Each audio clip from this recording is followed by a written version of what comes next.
Background breaks are getting much too short. Now, what have we here? Hey, haven't I seen you before?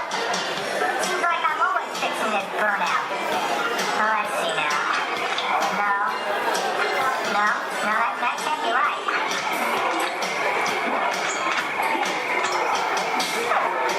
Hey, you there? Excuse me. Hello? I'm talking to you. Yes, you. Are you there at the candle?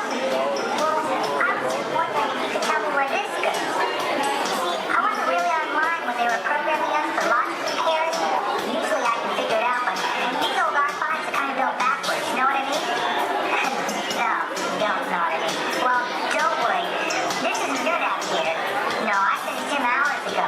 But thanks for trying to help me out. And you have a nice flight. I'll figure this out. Eventually. Disruption in the labor output of Troy Sector 2.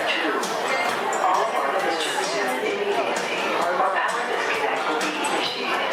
I've got to get back to work. Just keep the line moving, folks. I've got programs for us to chit-chat. You know, it's not polite to stare. Now, was I supposed to run that logic margin positive to positive or negative to negative? No. Positive it was negative positive. Absolutely positive. Hey, what are you all staring at? Oh, me. Well, you got cameras. Why don't you take a picture? It'll last longer. Where is it? I know I left it around here somewhere. Mom! Have you seen my cowboy belt buckle? I can't find it. Never mind. Yeehaw! It's rodeo time. Well done, cowboy.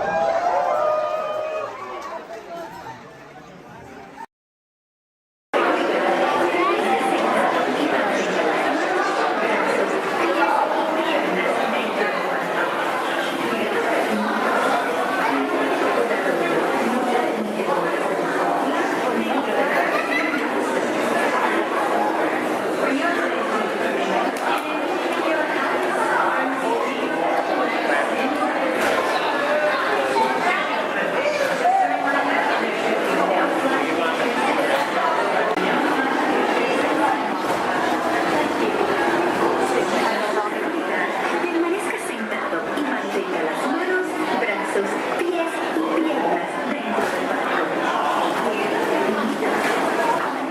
del barco. You are not the first to pass this way.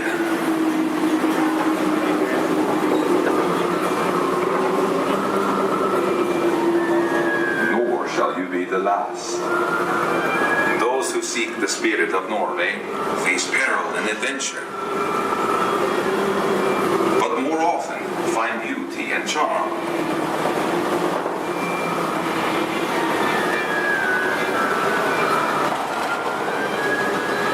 We have always lived with the sea, so look first to the spirit of the seafarer.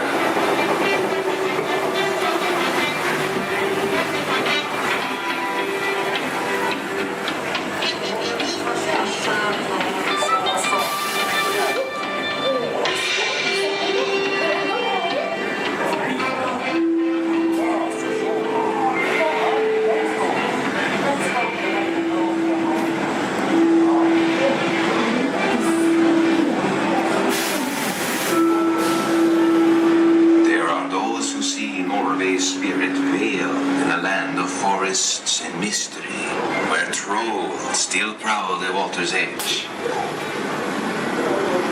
What is this? How dare you come here? Invaders!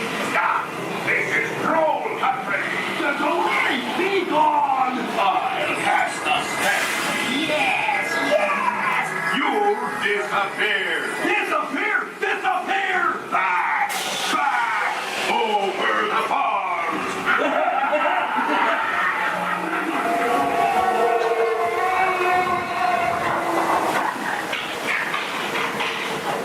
Before recorded time, Norway's spirit roamed the seas of the far north and beyond.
always been, will always be adventure.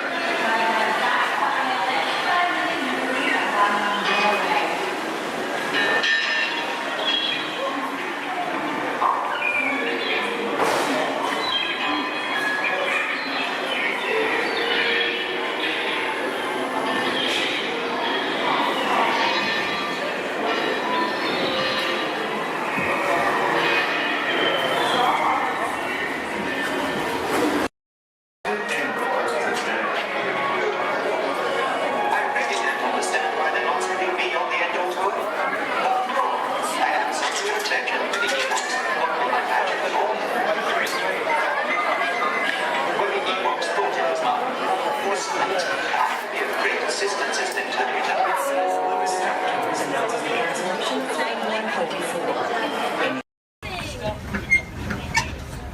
Look up above your heads, you'll see an animal identification guide. It's going to help you spot some of the different species we may see on our safari. We won't see all of them, but we usually have pretty good luck. First stop, Hey, Gordon, we have the all clear twin day. That means let's go. Job over. My name is Derek. I'll be your driver today through the Harambe Wildlife Reserve. Is everyone having a good day so far? Yes. Great, that's good to hear. Hopefully it gets even better from here. If you have any loose articles like phones or cameras, make sure you hold on to them. If you drop them, I can't stop and get them. Also, if you have a camera, I recommend keeping it out and ready. We can't stop for all the animals we see, and if we do stop for them, they don't always stop for us. It's the best way of getting a clear picture of them. During our entire journey, I do ask everyone, please remain seated at all times. Keep your arms and hands inside the vehicle. This includes children. They can sit on your lap, but they can't stand out or anywhere else, just for everyone's safety. Our first stop here today will be the Little Ituri Forest. It's home to some very shy animals. I like to use the vegetation around them as kind of a natural camouflage. When I see animals, I'll point them out and talk about them. If you see any, there's a spotting guide up above you. I'll help you identify what you're looking at. We won't see everything up there, but hopefully we can see most of them. We're going to start on strong. After the right-hand side, there's some animals up on the hill there with striped legs. They kind of look like zebra, but they're not related to zebra at all. Actually, the only living, no relative of giraffe. They're called okapi. They're extremely shy, recluse animals. They're so shy they weren't even discovered by Westerners until 1901. Just like giraffe, they have really long tongues that help them reach their food.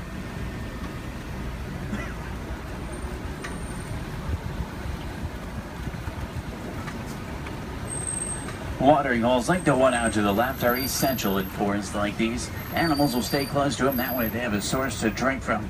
If you look straight across the water up on the ledge up there, you'll see a black rhino. Actually really rare to see. They weigh about 3,000 pounds, charge about 35 miles an hour. They're virtually indestructible animals except in the hands of humans. Due to poaching, there's less than 5,000 of them left. They're poached for their horns, which don't have typical bony cores. They're made of the same material as their hair and nails. That's all they're poached for. The bird out to the right is called a saddle-billed stork. They get their name from the saddle shape on their bill. They stand about 5 feet tall, have a wingspan of about 9 feet. They're very unique birds that travel in pairs of male and female together, pretty much just the two of them their entire life. Females have yellow eyes, males have brown.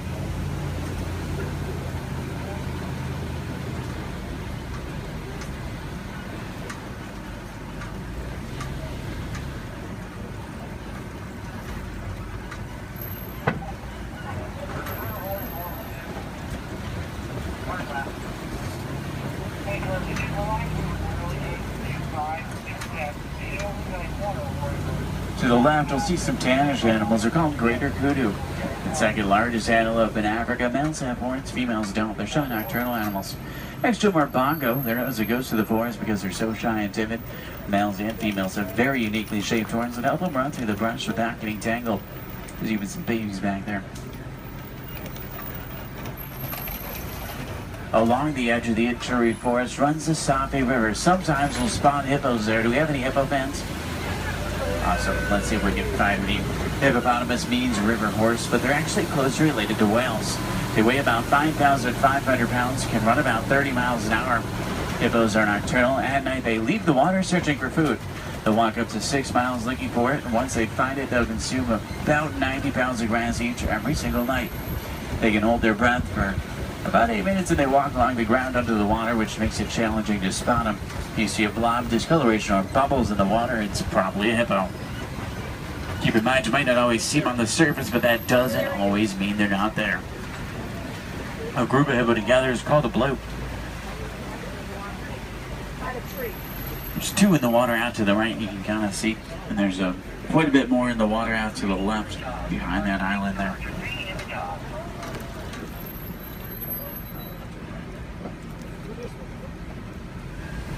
On that middle island are pink-backed pelican. They get their name because they turn a pinkish color during mating season and nest up in trees. Hippos may seem cute, but they're actually one of the most dangerous animals we'll see all day. They're extremely territorial. If you get too close to a hippo or get in the water without realizing they're there, they become very, very aggressive. You don't want to mess with them.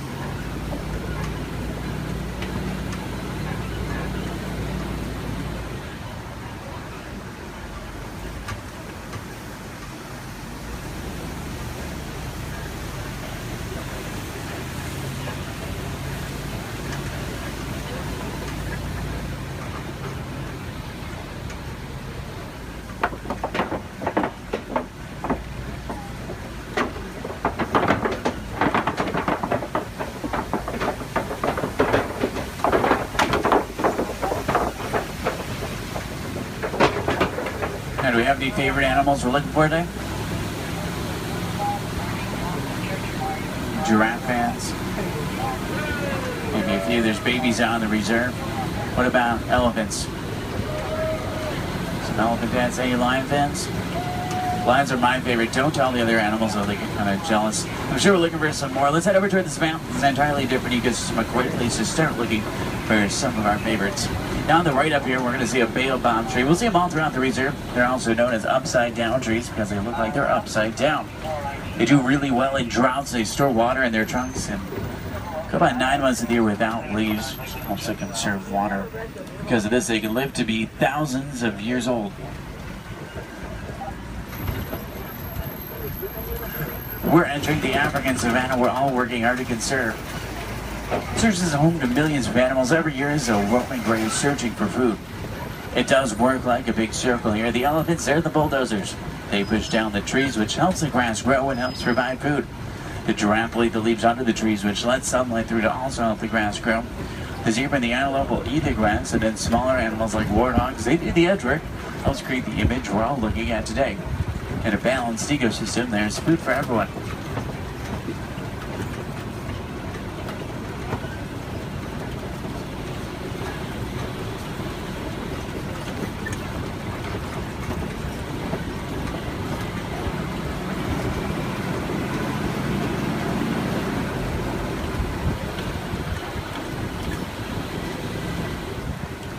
You look under the big tree out to the left, kind of in the grass there, you'll see painted dogs. They're also known as wild dogs. They're not your typical dog, though. They're actually the most successful hunters in Africa. They're more successful at hunting than the big cats, including lions. They rally before they hunt. They'll hunt in the morning and the evening. They follow their prey until it drops from exhaustion. And once they get it, they consume 1/3 of their body weight in just one sitting.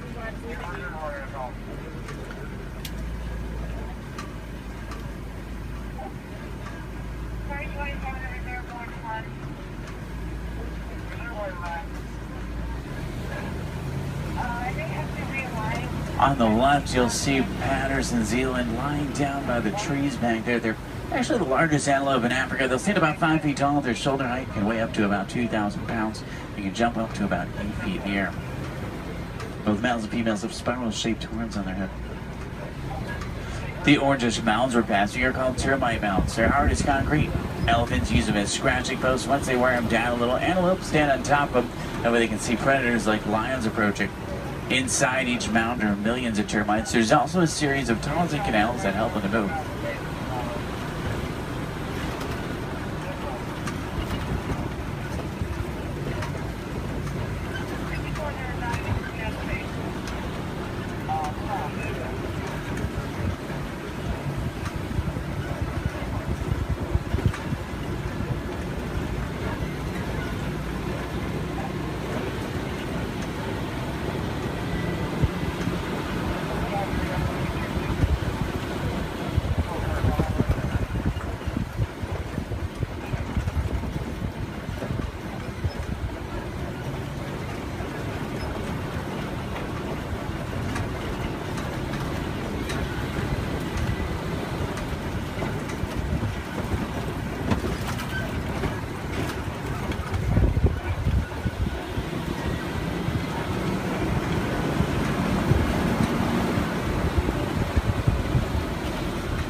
see some Maasai giraffe up ahead. We're going to see them out to the left.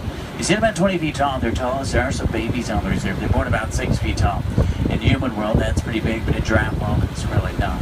A giraffe will spend about 18 hours of their day eating, and they sleep very little, sometimes just about 30 minutes a day. When they do sleep, they typically will sleep standing up. They don't really like to lie down. They're too vulnerable to their predators. They have 7 vertebrae in their neck like humans. A giraffe can run about 30 miles an hour, and they have hearts that can reach lengths over 2 feet long. They're known for their irregular patterns. However, every giraffe's pattern is totally different and unique, like a fingerprint. A group of giraffe together is called a tower. It's a tower of giraffe. I can't stop for them. There's new animals in the area, so I have to kind of roll by them.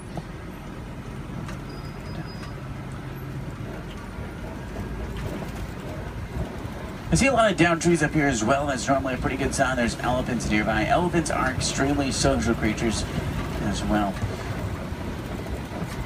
Except for adult males, adult males tend to be very solitary. They really like to be alone or with only other males. They weigh about 12,000 pounds. Adult females weigh about 8,000, and each elephant consumes up to 300 pounds of food every single day. When you think about their eating, it's mostly grass and leaves, so that's pretty impressive. Start heading towards elephant country. I know the road that will take us there. It's a short drive. We should be there pretty quickly. Maybe we can see one along the way. Left and up, you'll see some mandrills. They're the largest, most colorful monkey in Africa. Males weigh about 100 pounds. Females weigh about 30. Males will be much larger, much more colorful. The leader of the group of monkeys, which is called a troop. To the right-hand side is an African elephant. That's a male. He's alone and larger, which is what gives it away. Try to get a better view of him. Uh-oh. The road I was going to take is closed. I know a different way. There's an old rickety bridge. I haven't been there in a while. What do you say? Should we go for it? Yeah. Let's do it. We're going to see some more elephants, right? If you're not an African, easy way to tell you're looking at an African elephant is from their ears, which look like the shape of Africa. And they flap their ears. Is how they regulate their body temperature.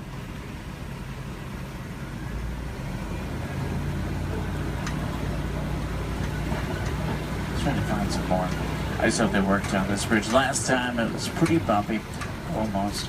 Everyone made it. It's a little worse than I remember. The good news is there's still a few parts of it connected. Is anyone on board Scared Heights? If you are, just close your eyes like me. Steady. Oh, they tried to fix it. I see a new patch of duct tape. That stuff really can't fix anything.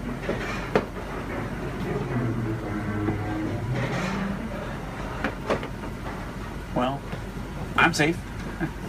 About half of you are. Did everyone make it across with me this time? Yeah. Great, let's try to find some elephants to make it worth the trip. Now you see tusk marks in the clay up here. Elephants will break it off and eat it. It gives them minerals they don't get in their regular diet. It's like a vitamin for them. I think it's pretty cool. For all the moms on board, this fact will be much scarier than that bridge. Female elephants are pregnant for 22 months. I know, that's a long time. Now, young elephants have the second longest childhood to humans, about 15 years. There are young elephants on the reserve. It's really hard to tell how old they are, though. They grow fairly quickly.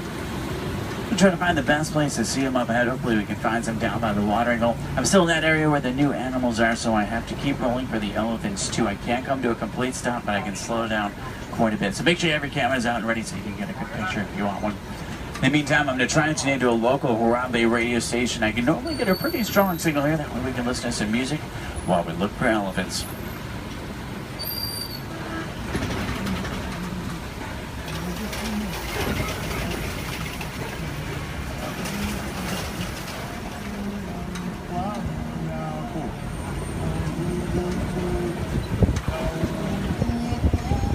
Looks like most of there it is down by the watering hole, which is great news for us. Normally that's a pretty cool view. If you see any elephants throwing dirt on their back or rolling in dirt, they can actually get sunburned, and they'll use dirt like a sunblock. Both male and female African elephants have ivory tusks, which I want their boats for.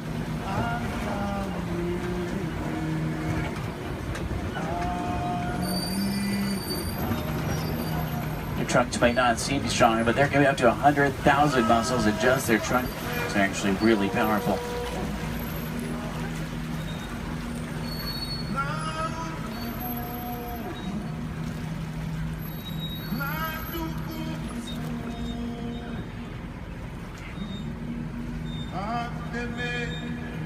Out to the left are greater flamingo. They're born gray, but after about a year of eating brine shrimp and other seafood, they turn the pinkish color we see right now. The chemical in the shrimp that turns them pink is beta-carotene. Does anyone know you call a group of flamingo together? It's called the flamboyance. It's pretty funny. They're also known as a stand. I guess flock is just too simple for flamingo.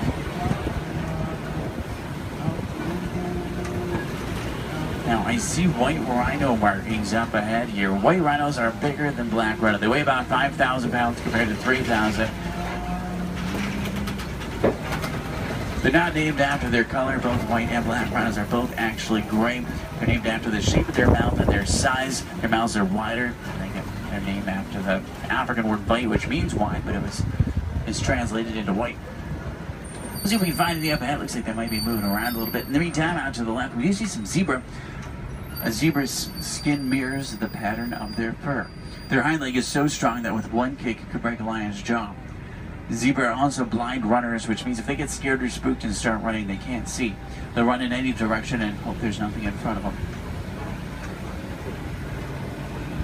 The little brown animals out to the left are called bontebok. They're related to wildebeest. At one point, there was only about 17 total bontebok left. They were put on reserves and safe farms. Now they're doing much better.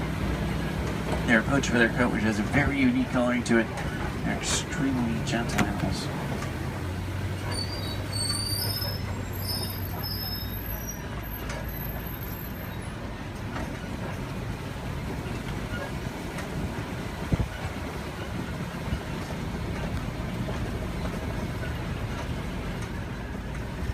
See some spots on the side of the hill here. If you look out to the left and backwards, you might be able to see them. It's kind of a tough angle. There's some up ahead as well. These are a little bit easier to see. These are Cheeto. Cheeto run an average speed of 60 miles an hour. Their daytime hunters have phenomenal vision. It takes them about 3 seconds to reach that 60-mile-an-hour mark. Once they hit it, they can only run it for a short distance. If you look out to the left, you'll see them lying down. It's really hard to see them. They blend in well with the sun and shade combination. Does anyone see them over there? They're kind of, if you look out to the left and then to the right a little bit, you'll see them out to the bushes. They're in this direction, this way. Can you see them? I know, they're really hard to see. Part of their camouflage. They're not powerful animals, they're speedy animals. If they come across an animal that is powerful like a lion, they'll turn around and run the other way. Speaking of lions, I see a Kobe rock formation up ahead, which is a good place to look for them. Lions are inactive about 20 hours of the day. It doesn't necessarily mean they sleep all day, it just means they really like to lay around a lot. You can hear lions roar for up to 5 miles. Females, they're the hunters. Males typically stay back and protect the pride. At night, a lion's vision is 6 times stronger than a human and helps them hunt. They're rabid hunters, so they hunt what they see moving. If there's something standing still, they may not even notice it. In Swahili, lion is Simba. I know, what a coincidence. If there's any wilderness explorers on board, you're on the Simba 1. That's SIMBA1, page 13 of your handbook, Simba 1. There's a crash of rhinos out to the right. You can get a pretty cool view of them. There's even some babies. The babies stay pretty close to mom. Keep in mind, mom weighs 5,000 pounds, can run 35 miles an hour. So if you thought your mom was scary when she's mad, these are a little scarier. Left it up is a pride of lion. There's a male. Look higher, you'll see a female. She's way up on top of the rocks up there. Extremely graceful animals, but they're also very powerful. Get that sense when you're around them.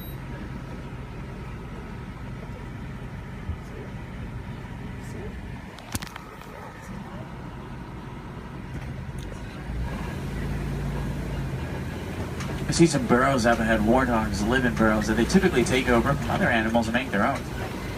Sleep with their tests out to protect themselves.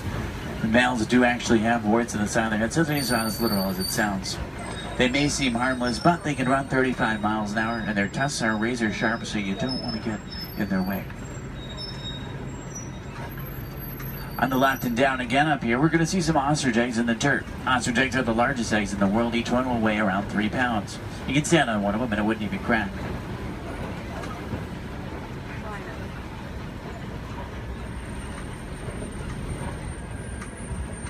If you're wondering what Disney does or what we can do to protect some of the animals we've seen today, the Disney Conservation Fund has been doing research for a long time. And a good example of something we've learned is elephants in Africa migrate quite a bit. There's a problem though, they're migrating onto farms and taking crops from farmers, and the farmers did not have a non-violent way to stop it. Fences don't work, elephants plow right through them. So Disney went over to try to help their conservation partners find a solution, and they found out that elephants are terrified of bees. So they created bee fences and installed them in Africa. This not only keeps elephants out of dangerous territory, it also benefits the farmers. They can make extra money from the honey. What we can do is recycle old technology like cell phones, cameras, and computers. We can also just learn more about these animals, because the more we know, the more we can help, just like elephants and bees. The animals to the left and right are called scimitar horned oryx. They get their name from the scimitar-shaped horns on their head. They're on the critically endangered list. I think their horns are pretty cool.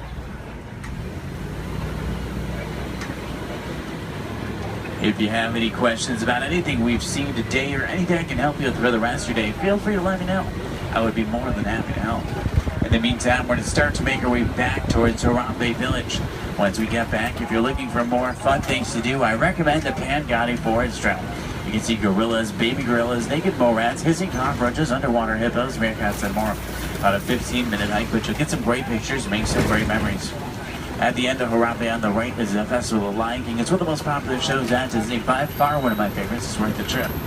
Make sure to drink plenty of water today, otherwise the heat can sneak up on you. Did everyone enjoy the safari? Yeah. Great, that's good to hear. Now the best thing is no two safaris are ever the same. Whether it be a different driver, different animals, or the same animals closer, it's always unique.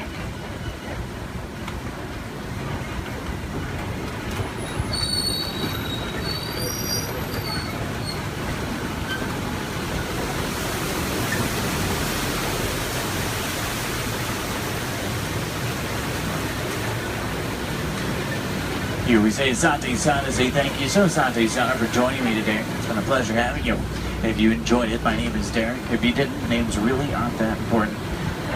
Hopefully you did. I think we saw some pretty cool animals. Hopefully we got to see some of their favorites. If you're looking for tigers today, check out Asia. Sometimes we'll spot them on the Maharaja Trail. If you're looking for crocodiles, head over to Dinoland. You may be able to spot them there. The American crocodile. Sometimes you'll see them there.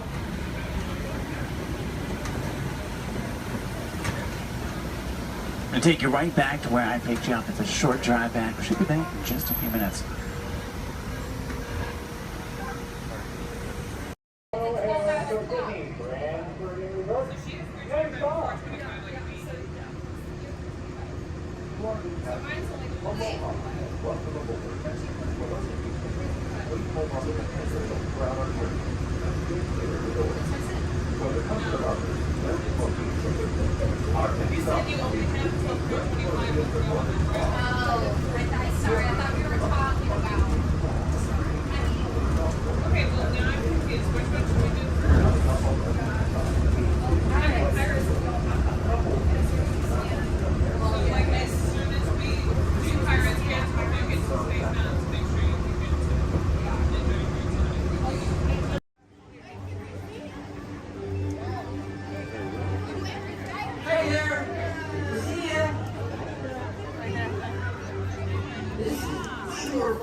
Don't forget to tag you on your video. #Amazing Spider-Man.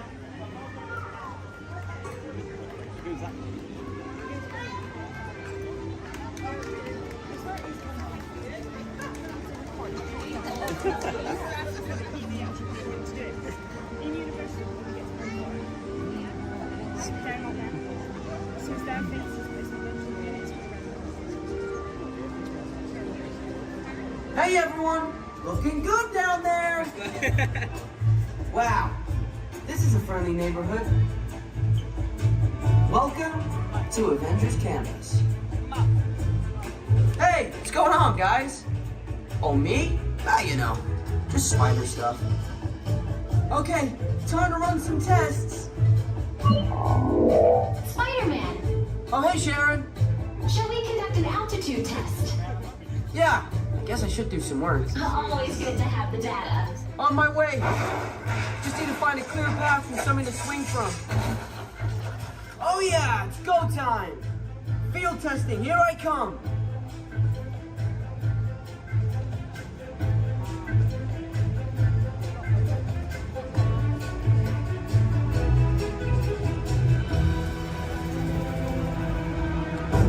time for some field testing.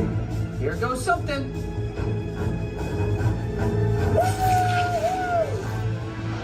Ice cream.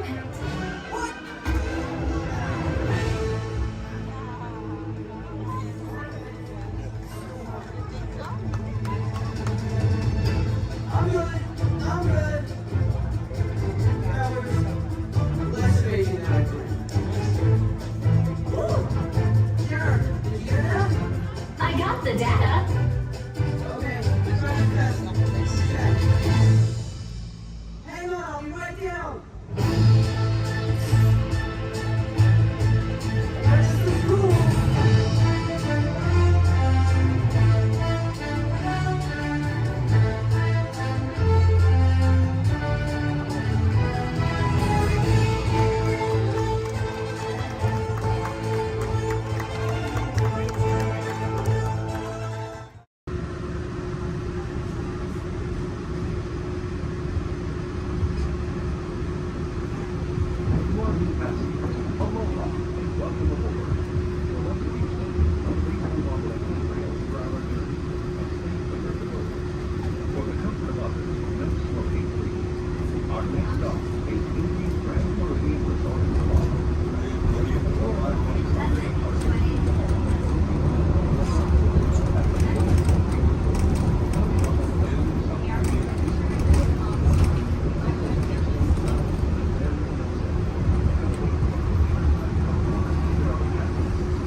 Raise your hands for security clearance.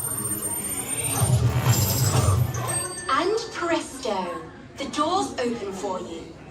I now present to you Tannelier Tavon's private office.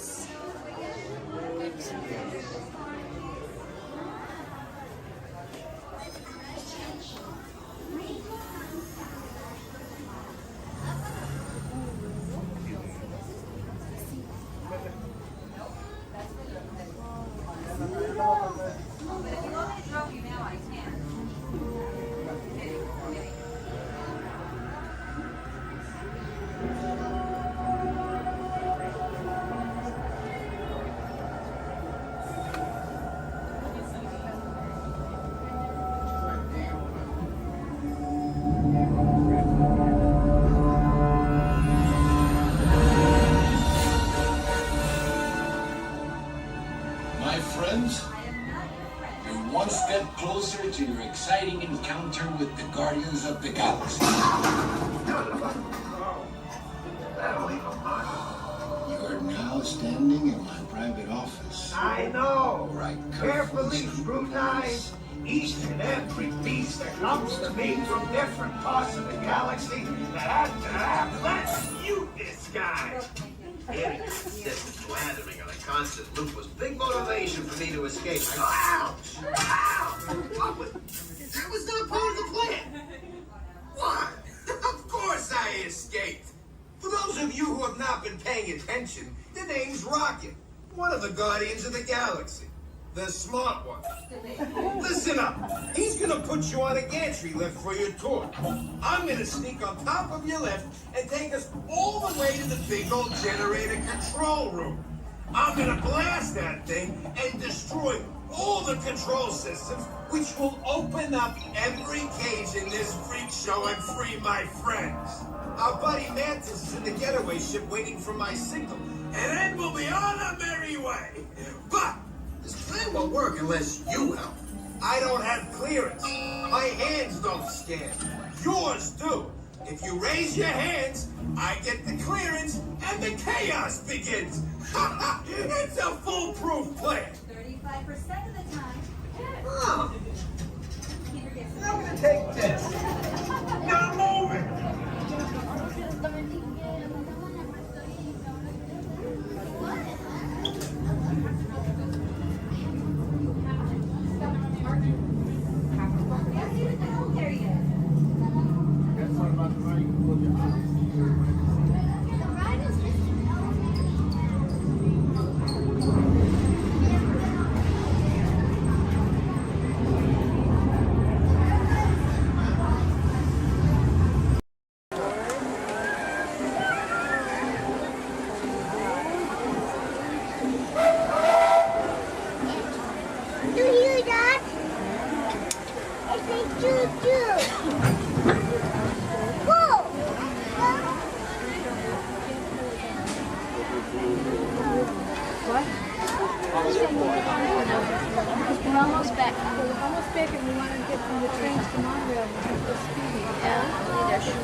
Hello, everyone. Thanks for joining us on the Disneyland Railroad. For a safe ride, remember to stay seated with your hands, feet, and legs inside the train. And please, watch your kids. ¿Qué tal, amigos? Y bienvenidos a bordo. Para su seguridad, permanezca sentado y mantenga las manos, brazos, pies y piernas dentro del tren. Y cuide a los pequeños. Gracias. As we steam on through Granite, one more look at the majestic Matterhorn Mountain and the happiest cruise of ever sailed. It's a small world.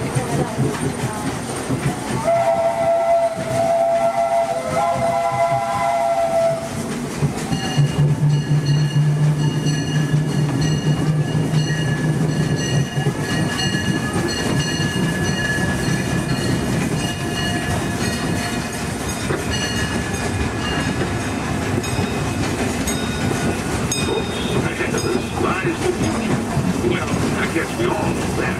What I mean to say is, we're heading into Tomorrowland, where everything is possible. If you look overhead, you might catch a glimpse of a monorail. When Disneyland introduced the monorail back in 1959, it was the first daily operating monorail system in the entire Western Hemisphere. Winding below us is Automobile, where drivers of all ages can get behind the wheel of a car, and no license is required. If you ever wanted to become an astronaut, then you might want to stop at Space Mountain and Starship, where they got some incredible flying spaceships that launch you into the deepest reaches of space. And you can ride them if you got the mind. Well, we're now arriving at Tomorrowland Station. If you can leave it here, just stay seated until we count to a full stop. Gather your belongings and step carefully from the train. Thanks. And look to the future. For the rest of you, just sit tight. We'll be on our way again in just a minute.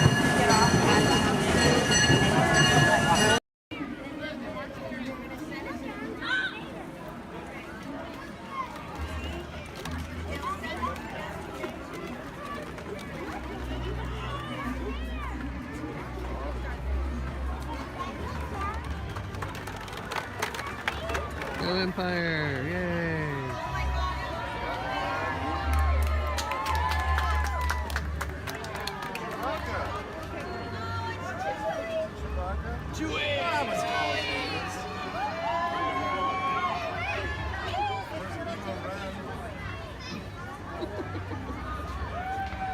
Hello, what's up? Hey. Oh, what's up?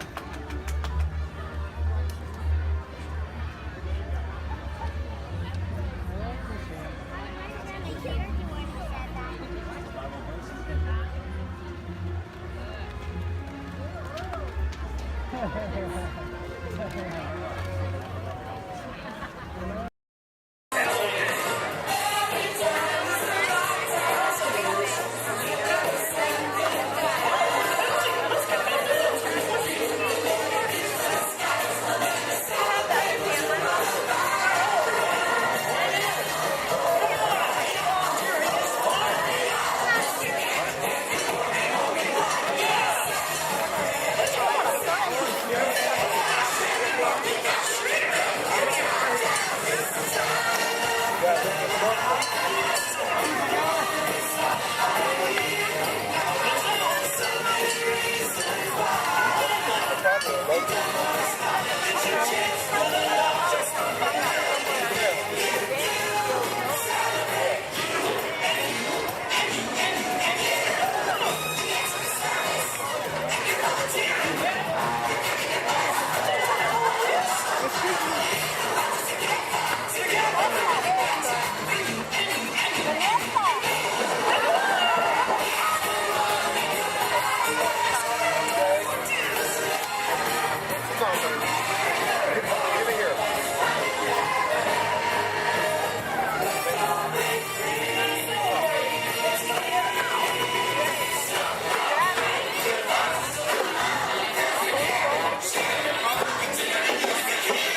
moments we'll be departing the Tomorrowland Mono Station. Our first stop will be the downtown Disney Mono Station located by the Disneyland Resort Hotels. And the next downtown Disney Shopping and Dining District. And then we'll be returning here to Tomorrowland. Tomorrowland will be our final stop.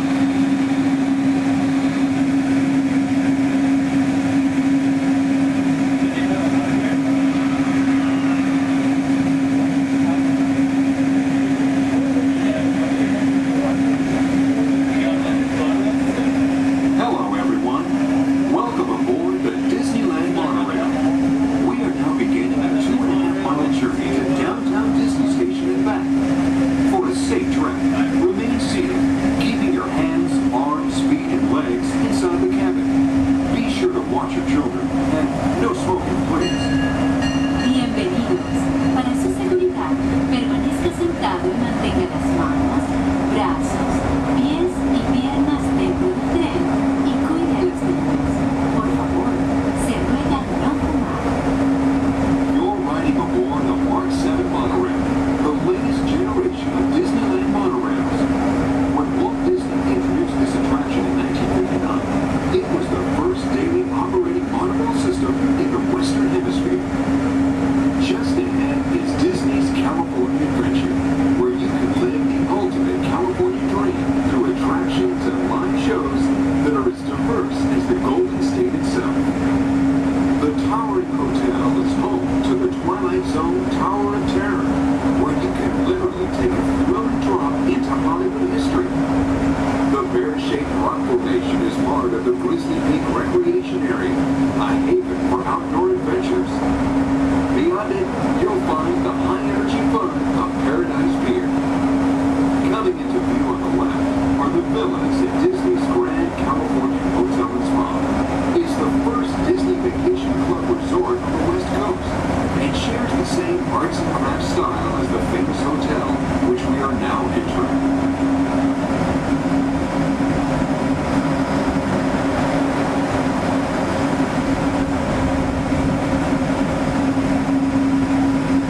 We are now arriving at Downtown Disney Station, gateway to the Downtown Disney District and the Disneyland Resort Hotels. If you will be leaving us here and returning later today, please hold on to your park ticket and have your hand stamped as you leave the station. You may reboard the monorail for a return trip to Tomorrowland up until 1/2 hour prior to Disneyland closing. Please remain seated until the monorail comes to a complete stop and the doors have opened. Then, gather your belongings, lower your head, watch your step, and exit to the left of the monorail. Thanks for traveling with us today, and we hope you enjoy your visit to the Disneyland Resort. For those of you continuing with us, Wait, just kidding. No, we have to stay here for a little longer. If you look up ahead, you're gonna see a dock on your left. You're gonna see another dock on your right there. We like to call those a ferry dock. I know, exciting. Now, if you look a little further, you're gonna see some skips up there in khaki. We like to call those a ferry door. I know, it's great stuff, guys. It's great stuff. So right now, you know what we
systems of our planet.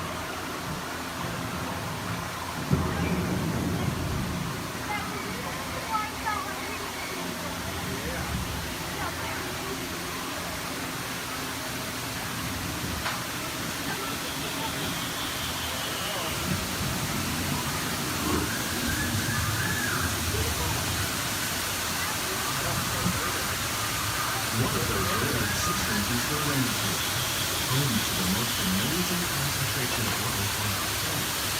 These dense and beautiful forests cover only a tiny portion of the Earth's surface, but they contain more than half of its planet and atmosphere. Rainforests are also extremely rich in surviving living systems, providing oxygen, food, medicine, and other forms essential to our lives.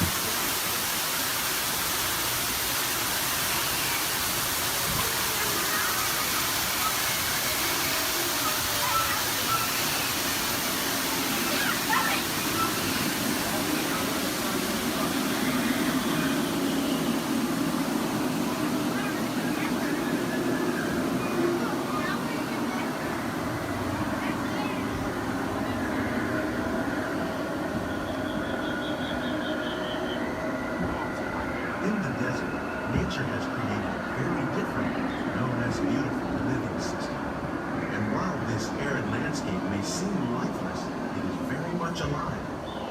The plants and animals that have learned to survive in these harsh conditions make use of what little water they can find and avoid the scorching rays of the relentless sun.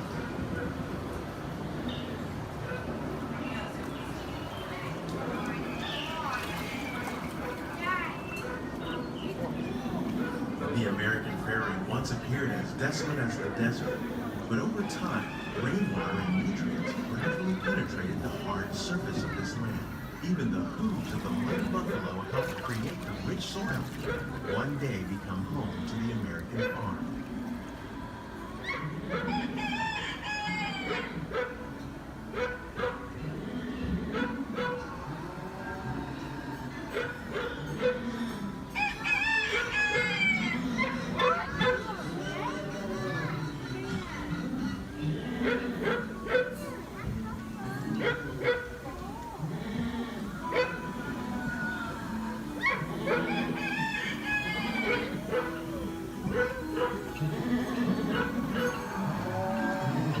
Forces at work on the land, humans have had one of the most profound effects. The need to produce food for a growing world led to the enormous use and sometimes overuse of the land. In our search for more efficient ways to grow food, we often fail to realize the impact of our methods.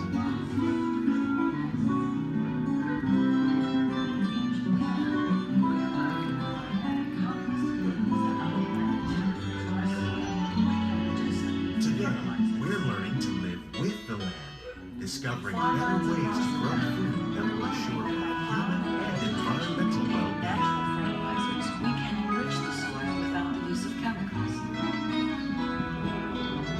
In Saudi Arabia and Mexico, we're learning to produce food on desert seacoasts by developing and planting crops that thrive on saltwater.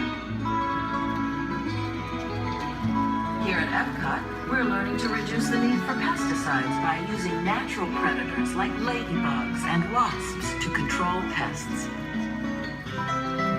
In Japan, we're learning that by adding composted leaves and other plant material to our soil, we can reduce the need for fertilizers.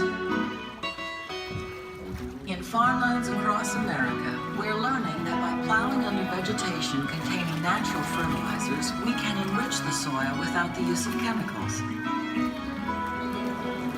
In Saudi Arabia and Mexico, we're learning to produce food on desert seacoasts by developing and planting crops that thrive on saltwater.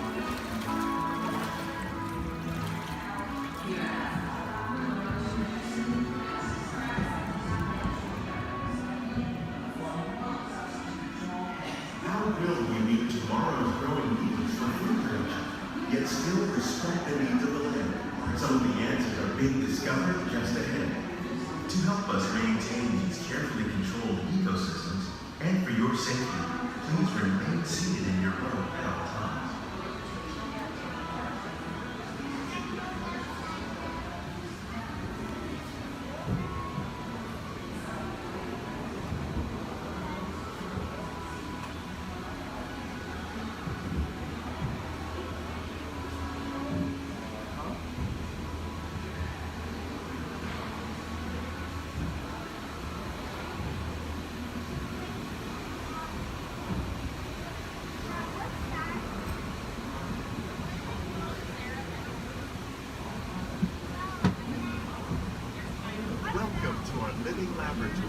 where scientists from Epcot and the U.S. Department of Agriculture are exploring innovative ways to produce bountiful harvests now and into the future.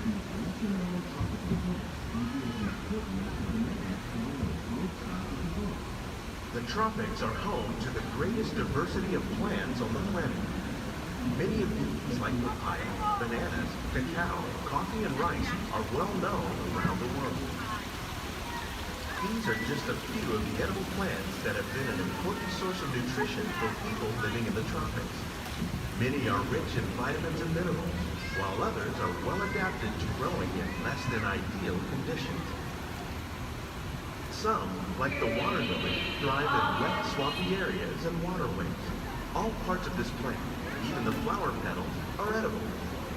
The starchy root of the plant has long been used to make flour for baking. One day, many of these lesser-known tropical plants may be as important as the bananas growing on both sides of the boat.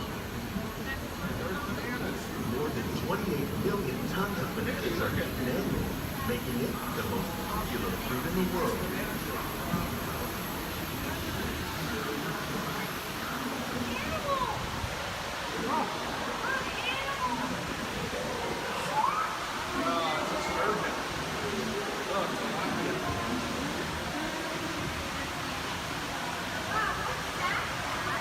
When we mention farming, you probably don't think of fish, but fish farming for aquaculture accounts for nearly half of all seafood consumed globally. Tilapia, bass, and catfish, like the ones you see here, are three of the more popular carps raised by fish farming. The sustainable system we're using here recycles the water in the tanks. As a result, we're able to save millions of gallons each year. Our small fish farm produces nearly 5,000 pounds of fish each year to serve in restaurants around the nation. Innovations like this can play an important role in our efforts to produce bountiful harvests and still protect natural resources. Shrimp. That's a big shrimp.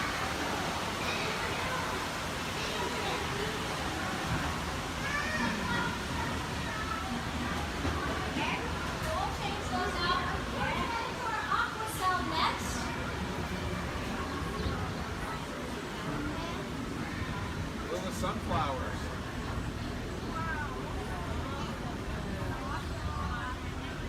While there are more than 50,000 edible plant species in the world, most of us are only familiar with the handful that make up our everyday diet.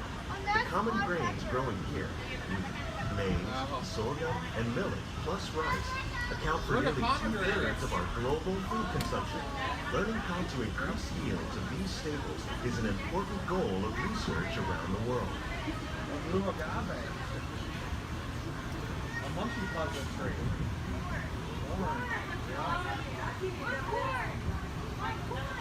These plants are definitely on their way up. Innovative growing techniques like these increase yields while more efficiently using resources like water, fertilizer, and pesticides. Another innovation at work here is our integrated pest management program. By populating our greenhouses with beneficial insects that prey on harmful pests like aphids and flies, we are significantly reducing our reliance on conventional pesticides. We're growing these crops using our nutrient film system. This technique precisely controls and recycles water and nutrients. With it, we can produce over 27,000 heads of lettuce a year in this one small area. Look at the cucumbers.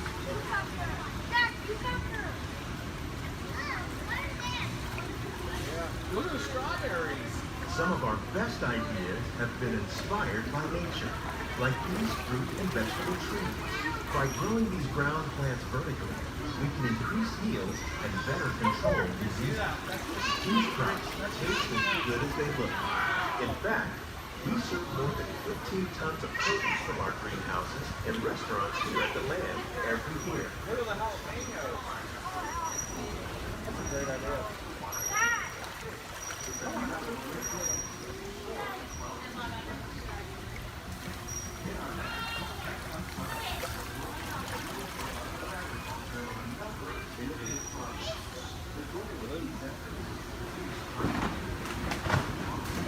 The future of agriculture may include innovative ideas like this vertical growing system.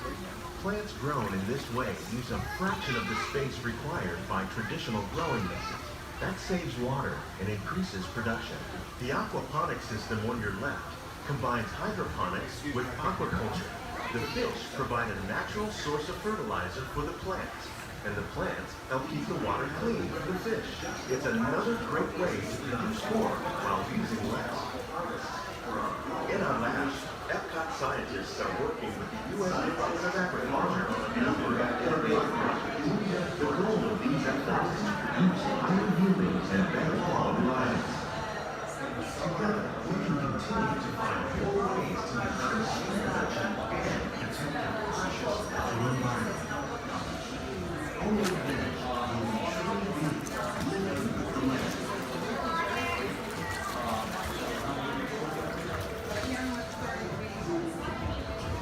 On behalf of Walt Disney's greenhouses represent just a fraction of the work being done worldwide to produce bountiful harvests for our growing populations. Scientists, farmers, and even backyard gardeners are doing their part to improve the quantity and quality of foods that we all rely upon. Together, we can continue to find more ways to increase food production and protect our precious natural environment. Only then will we truly be living with the land.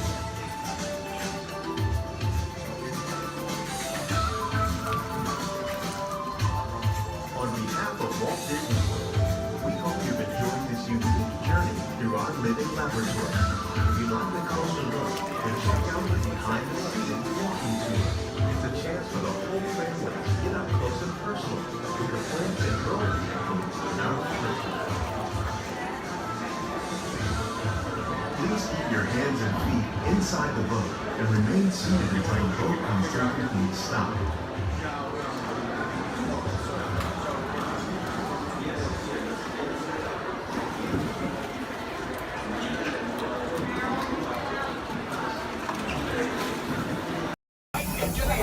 Repair next with your flashing button. Better be faster when we get into real trouble. Right, pilot? Push the flashing button to take off. Pilot on the left. Move your stick to fly right and left. I was just about to say that. Pilot on the right. Pull back on the stick to fly up. And push forward. Weapons are online.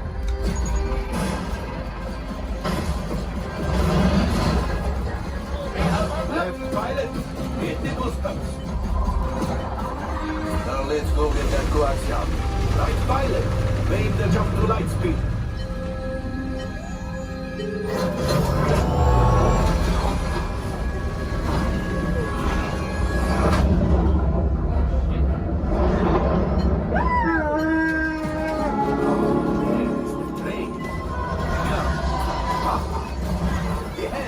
Yes, keep shooting. They've locked onto us. Take evasive action.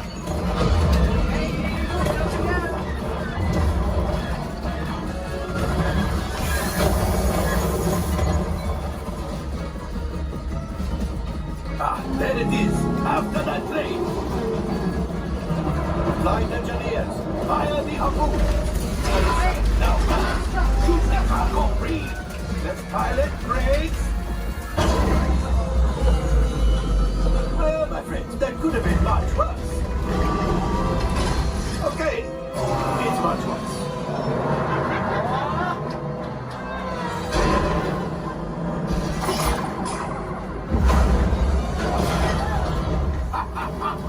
Yes, you got one. Excellent, my friends. The power of the ship. Well, I gravity axiom. You see, just as I promised, my friend, now that the resistance has what they need, maybe there's something from Otto. Pilots, line up behind the train so we can harpoon that last car. Now let's shoot the train. Yes, keep mashing those controls. The cargo is Keep shooting! Good job, my friends. Yes. We got the coaxium. I will grab it. You keep after the train.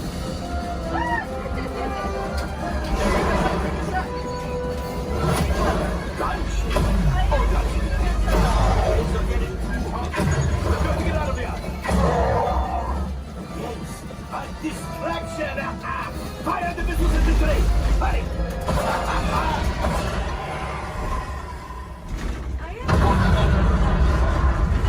It's coming down. Let's pilot. Hit the boosters. Boost. Look. We did not die. Let's get out of here.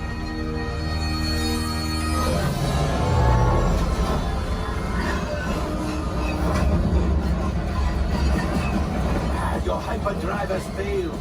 Pilots, evasive maneuvers. We've got company.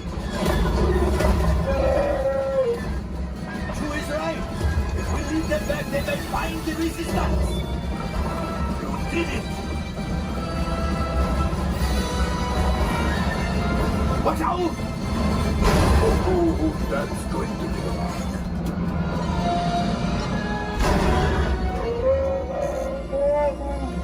Yes, Chewie will pilot us in remotely.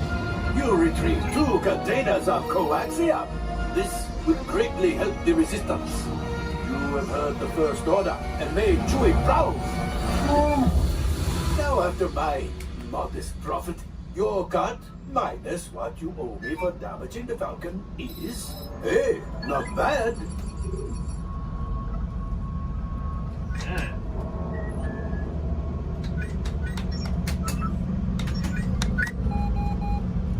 R5, damage report.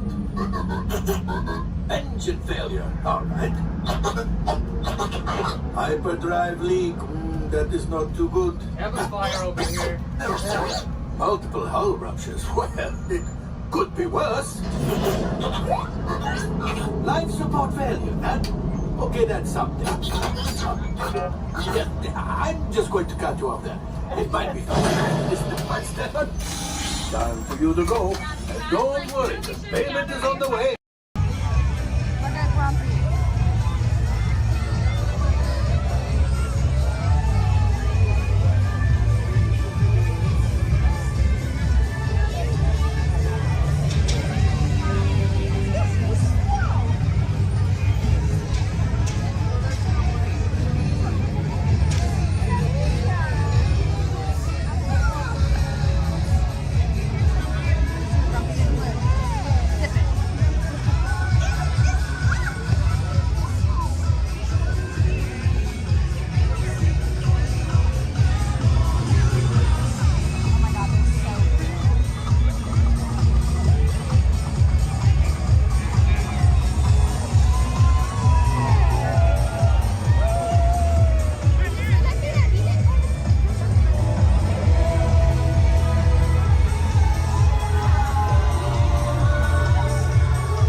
I'll be your chief flight attendant today.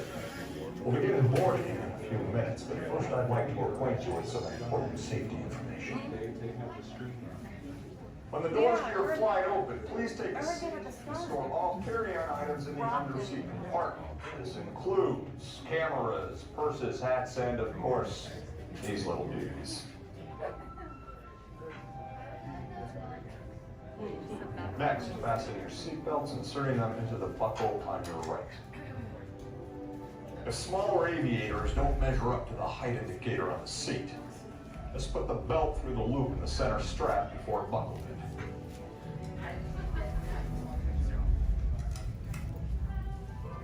Nice work, pal. Soon you will be airborne. So if you or your little aviators have a fear of flying or of heights, you might want to wait for your party if you arrive in. Okay, let's review. That is seatbelt, carry-on item, safety strap, fear of heights, keep your hands and arms inside at all times. Anything else? Yeah. Have a nice flight. All right, my friends, we're going to load row 3, followed by 2, then 1. Row 3, please follow me. 2, you're going to follow 3. 1, you're going to follow 2.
Thank you. Oh, we got company. Wow. All right. How do, people? Hey, don't mind us. We'll be finished in just a minute. What's hey? How What are you guys still doing here? You're supposed to be at a show. I'm working. Now. I'd like to introduce our lovely manager. Yeah, she's usually not like this. Yes, usually worse. I heard that. Where is my limo? Good. Okay, come on, guys. Please, get in the car. Sorry, folks. We gotta go. Come on. Chris, can you grab my blacklist, Paul? Hey, wait a minute. We can't leave these people here like this. We can't? No. Come on, you know how we feel about our fans. Yeah, that's right. Well, guys, what do you expect me to do? Send them all with you? Wait a minute. I love that idea. How about some backstage passes? Yeah. Come on. Make it happen. Give me some. Okay, I'll make it happen. Now get out of here. I need all of you. See ya. Have a nice ride. Hi, Sal, it's me. Listen, I'm gonna need a bigger car. Make it a stretch. In fact, make it a super stretch. Great. Excuse me. Okay, folks. Look, the show is all the way across town, but I got you a really fast car. Good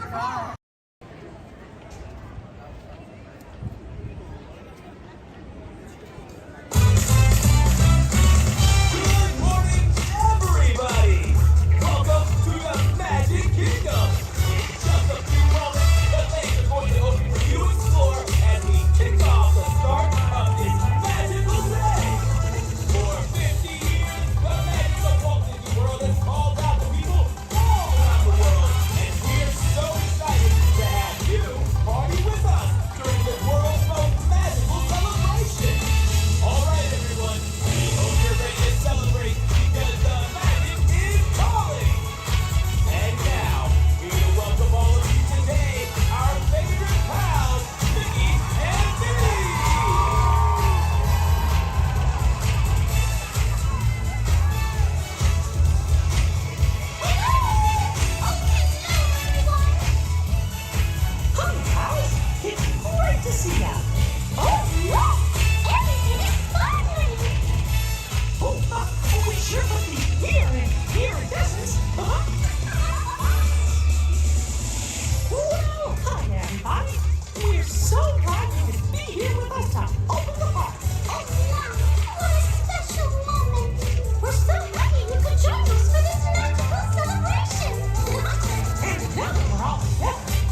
lick your nose. So always keep trying. If you're happy and you know it, then your face will surely show it. If you're happy and you know it, give us $1. Oh yeah. Guys, yeah, I thought they were down. I have no dollars and no cents.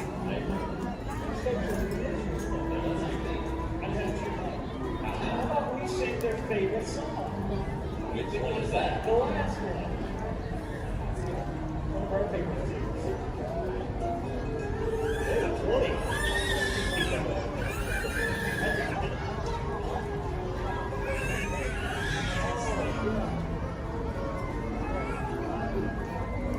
Supercalifragilisticexpialidocious. Even though it sounded maybe 65 to 4.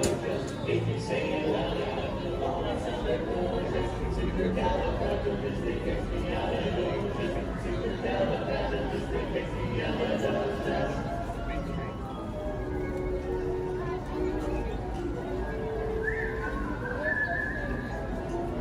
You all whistle while we work.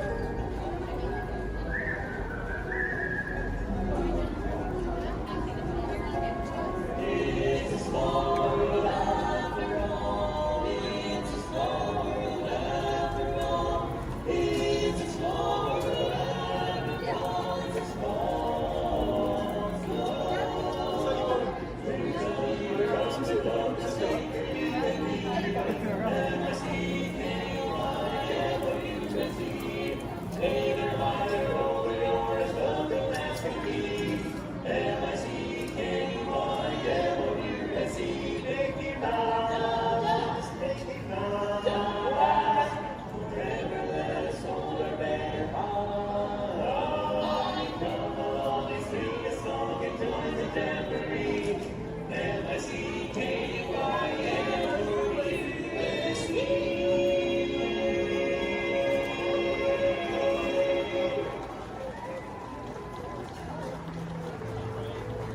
Thank you so much, everybody.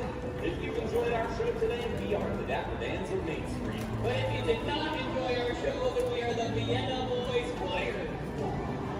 Oh, we'll sing a song every morning and all your so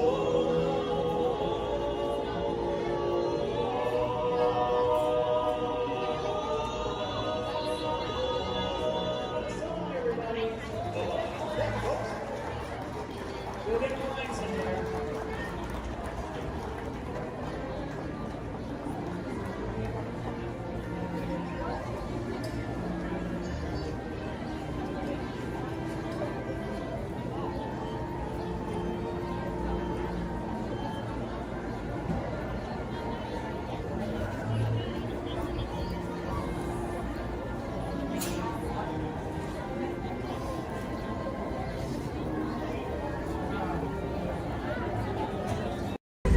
In the life cycle, there are winners and there are losers.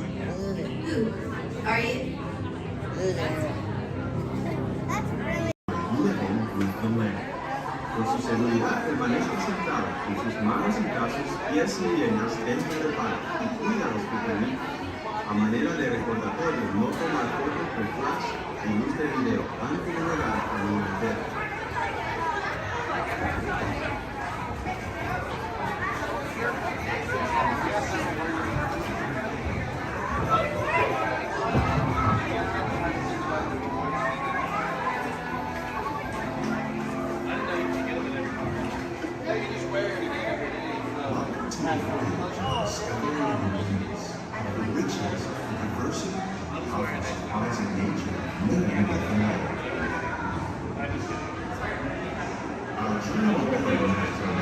Sudden changes are sweeping the world.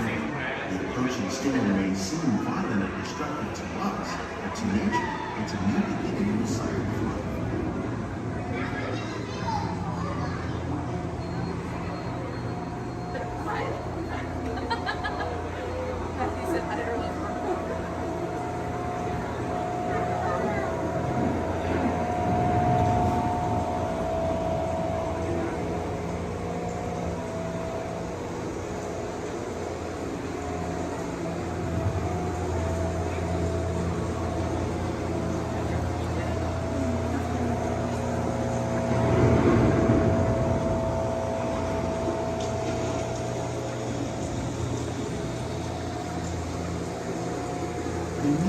surface of the lake, which trap water from the flowing mud, extracting precious nutrients and minerals. These winds, when combined with sunlight, create the diverse living systems of our planet.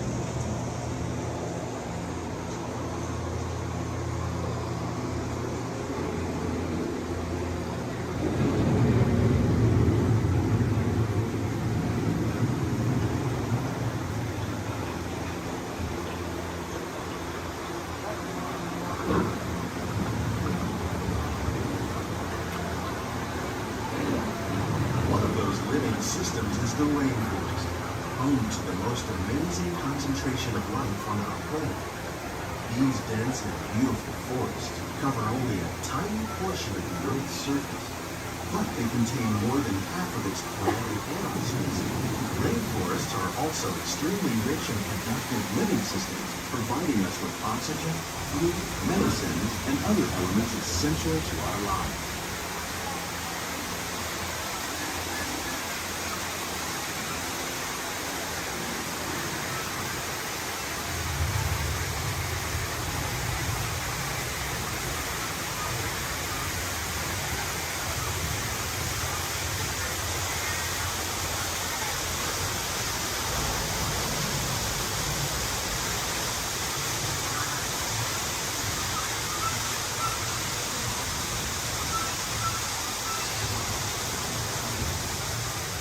In the desert, nature has created a very different, no less beautiful living system.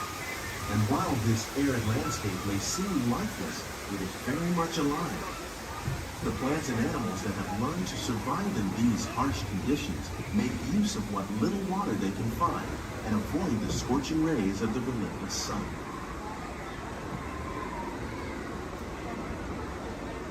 The American prairie once appeared as desolate as the desert. But over time, rainwater and nutrients gradually penetrated the hard surface of this land. Even the hooves of the mighty buffalo helped create the rich soil, one day become home to the American farm.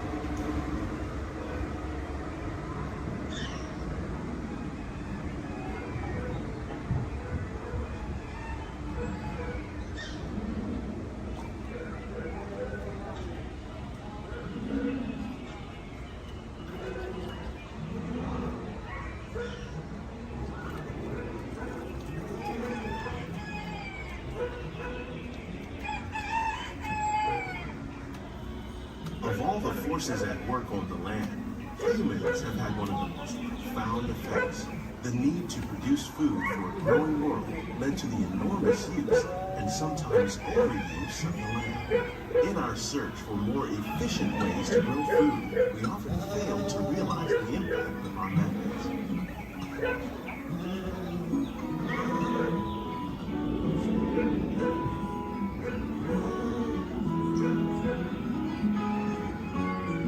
Today, we're learning to live with the land, discovering better ways to grow food that will assure both human and environmental well-being.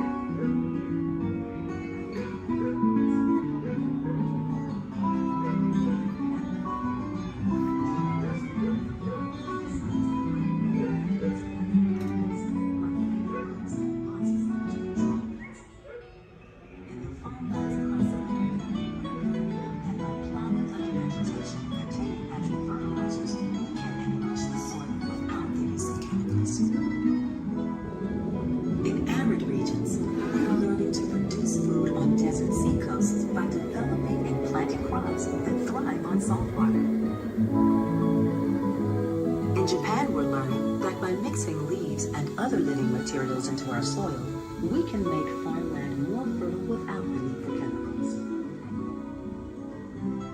Here at Epcot, we're learning to reduce the need for chemical pesticides by breeding and using natural predators, like ladybugs and wasps, to control pests. How will we meet tomorrow's growing needs for food production, yet still respect the needs of the land? Some of the answers are being discovered just ahead. To help us maintain these carefully controlled ecosystems, and for your safety, please remain seated in your boat at all times.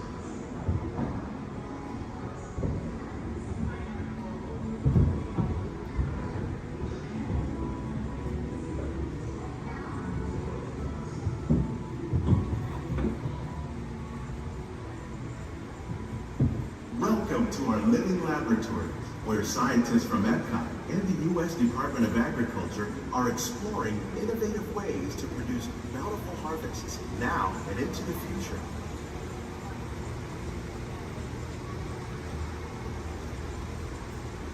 The tropics are home to the greatest diversity of plants on the planet.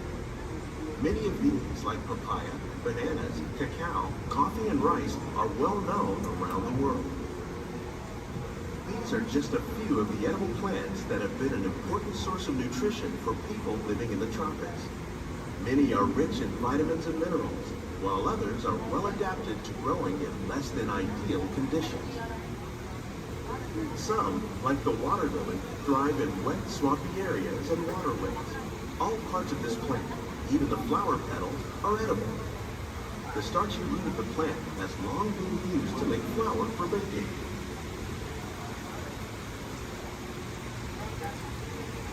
One day, many of these lesser-known tropical plants may be as important as the bananas growing on both sides of the boat. More than 28 million tons of bananas are eaten annually, making it the most popular fruit in the world.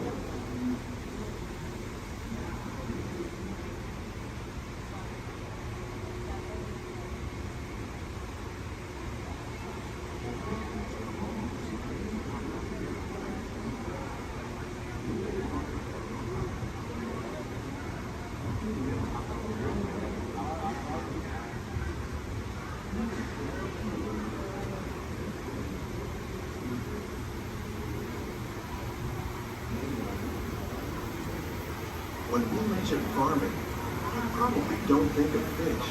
But fish farming, or aquaculture, accounts for nearly half of all the seafood consumed globally. Tilapia, bass, and catfish, like the ones you see here, are three of the more popular crops raised by fish farmers.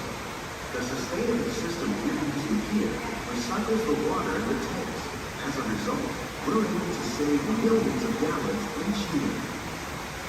Our small fish farm produces nearly 5,000 pounds of fish each year to serve in restaurants around Walt Disney World. Innovations like this one can play an important role in our efforts to produce bountiful harvests and still protect natural resources.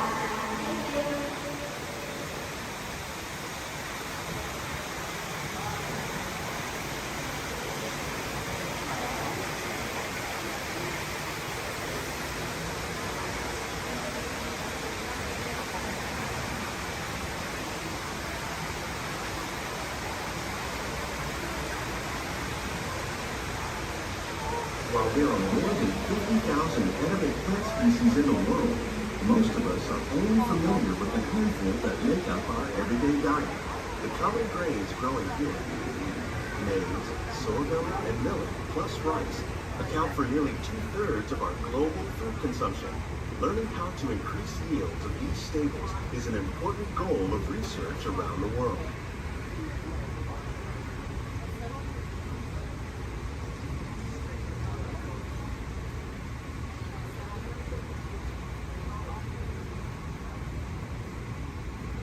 These plants are definitely on their way up. Innovative growing techniques like these increase yields while more efficiently using resources like water, fertilizer, and pesticides. Another innovation at work here is our integrated pest management program. By populating our greenhouses with beneficial insects that prey on harmful pests like aphids and flies, we are significantly reducing our reliance on conventional pesticides. We're growing these crops using our nutrient film system. This technique precisely controls and recycles water and nutrients. With it, we can produce over 27,000 heads of lettuce a year in this one small area.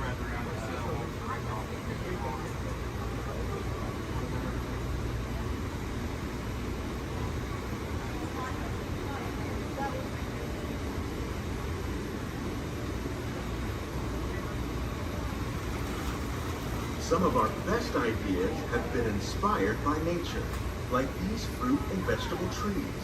By growing these ground plants vertically, we can increase yields and better control diseases.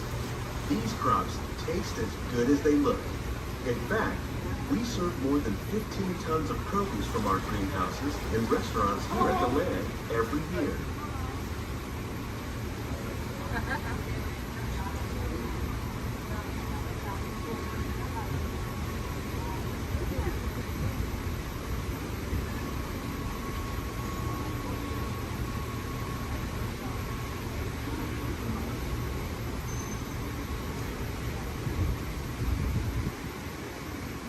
The future of agriculture may include innovative ideas like this vertical growing system. Plants grown in this way use a fraction of the space required by traditional growing methods. That saves water and increases production. The aquaponics system on your left combines hydroponics with aquaculture. The fish provide a natural source of fertilizer for the plants, and the plants help keep the water clean for the fish. It's another great way to produce more while using less. In our lab, Epcot scientists are working with the U.S. Department of Agriculture on a number of innovative projects. The goal of these efforts is to produce higher yielding and better quality plants.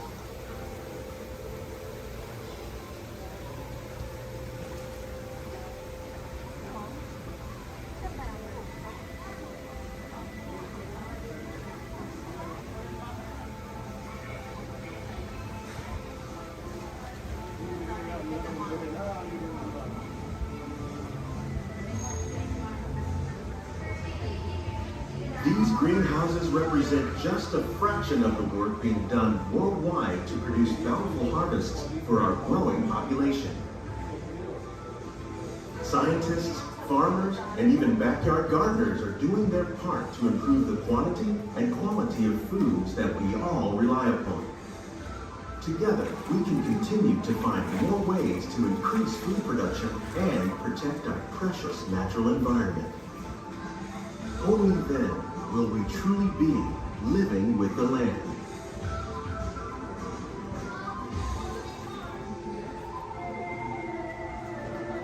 On behalf of Walt Disney World, we hope you've enjoyed this unique journey through our living laboratories. If you'd like a closer look, then check out the Behind the Scenes walking tour. It's a chance for the whole family to get up close and personal with the plants and growing techniques in our laboratory. Please keep your hands and feet inside the boat and remain seated until the boat comes to a complete stop.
What?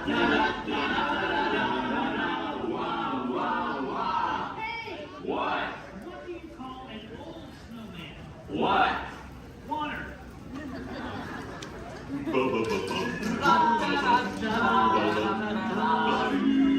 Hey, what? Where does a snowman keep all his money? Where? In a snowbank.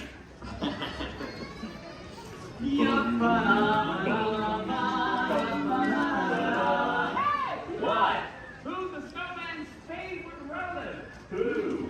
His Antarctica.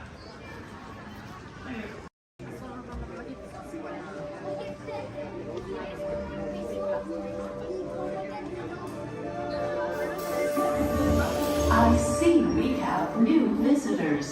Welcome, Terrans, to the wonders of Xandar. I am World Mind, sentient supercomputer of Xandar. I hold the knowledge, memory, and experiences of all Xandarian citizens, past and present. This gives me extensive knowledge, yet I am constantly learning, and I am now learning about you and your planet, Terra.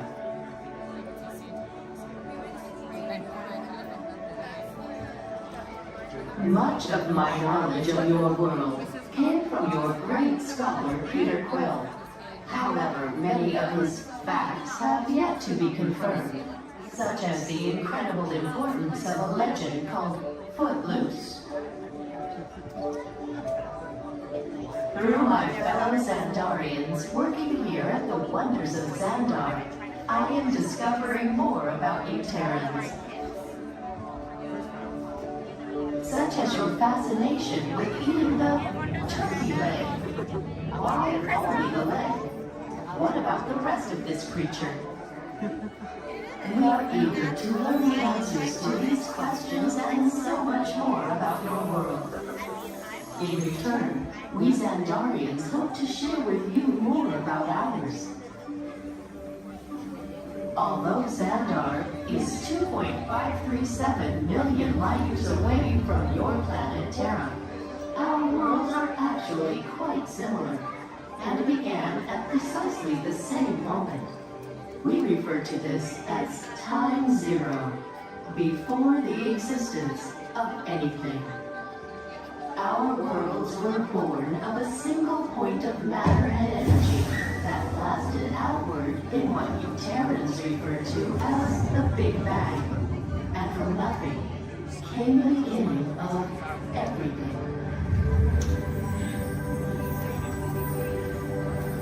Incredibly hot and extraordinarily powerful, this explosion filled the cosmos with a cloud of rapidly moving particles. Over the next 100 million years, space continued to expand, and the particles cooled and slowed. As they coalesced into huge swirling clouds, gravity pulled them into larger, denser clusters. At the heart of these clusters, the temperature rose, and the particles were compressed so tightly they fused, releasing enormous amounts of heat and light. This is how the very first stars in our shared universe were born.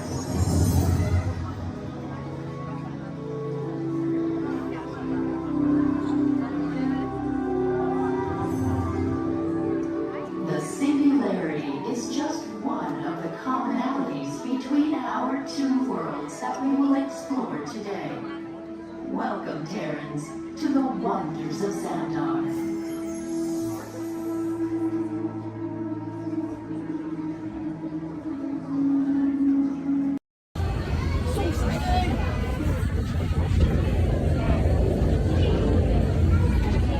Thanks. What'd you say? Yeah, I started in Korea. You did? Oh! So I said, like, no. I knew though, I'm like, Motion tracking, assigning individualized color profiles, wet sugars calibrating. Woo! You there, Spider-Man? Yeah, where are you? On our way. Okay, please sit back and enjoy your ride until we reach the intended disaster. Wait, I thought you were going to start exponential.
chain reaction. I think you're right.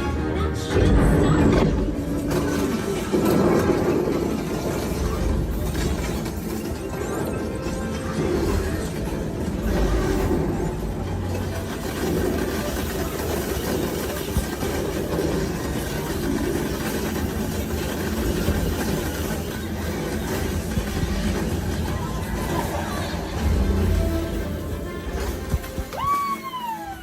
We did it! I can't believe the chain reaction thing worked. You guys were amazing.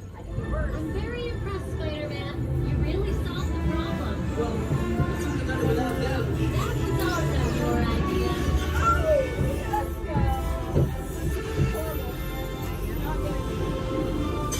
Dang it!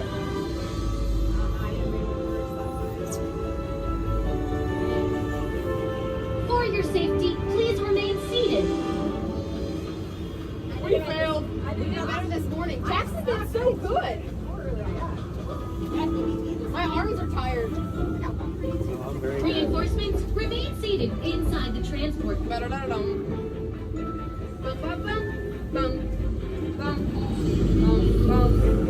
Hey, thanks for attending our open house presentation and preventing the destruction of the world as we know it. Please collect your wits and any personal belongings as you exit the vehicle. See you later.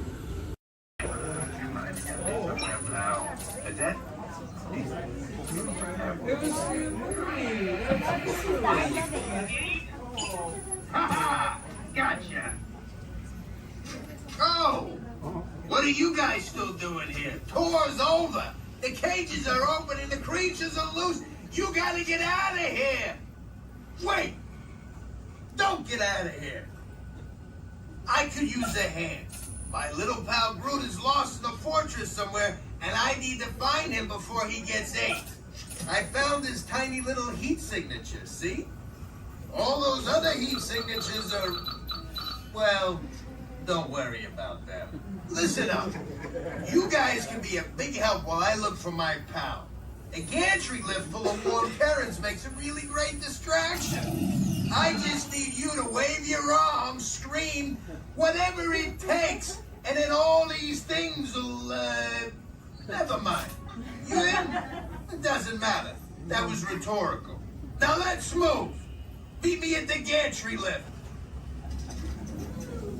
Yep, I'm gonna go back that way.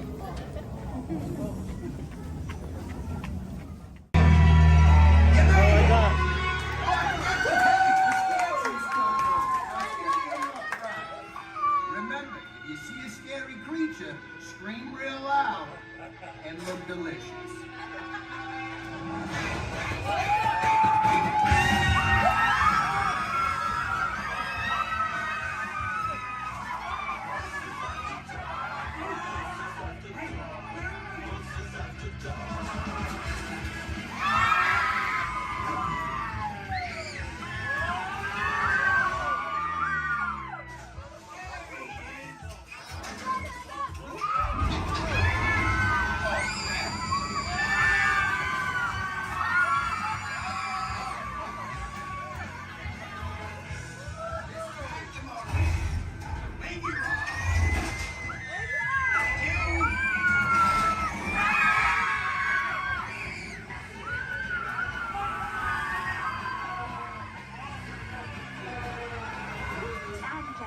We do hope you've enjoyed your tour.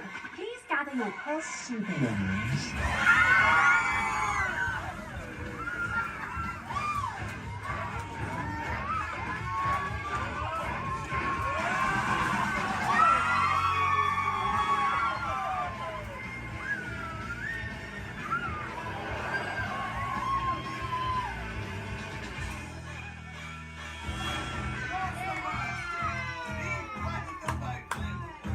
Spit that out. It's not candy. What's your language?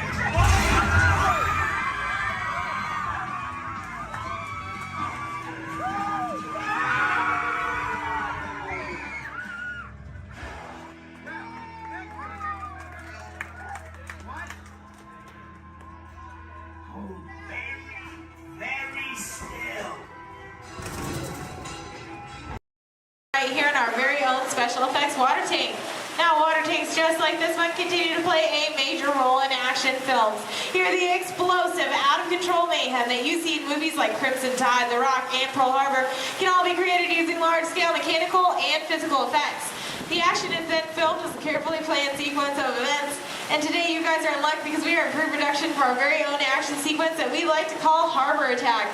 We're going to be using some of the same special effects that directors like Michael Bay use in their films. Now, if you'll turn your attention to those overhead monitors, here's Michael to set the scene.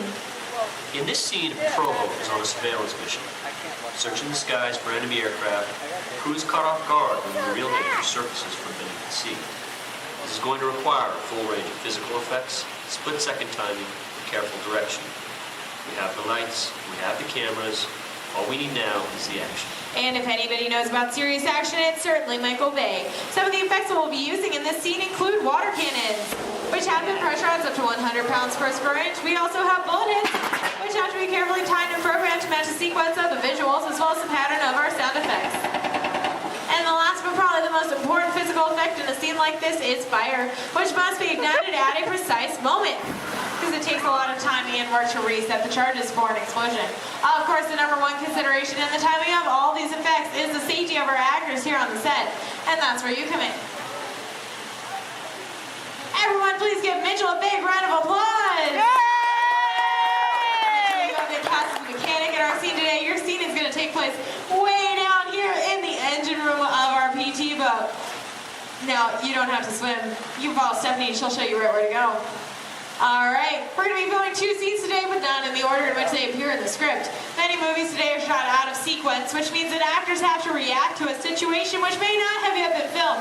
This can be difficult, so it's up to the director to provide the motivation for the scene. Alright, Mitchell, here's the setup. The phone next to you is going to buzz as 800 gallons of water are going to dump out of those tanks, fly down that chute, and slam into you like a freight train. Are you feeling motivated to hang on? Good. It's actually 1,000 gallons of water, but we find there's a fine line between motivation and fear.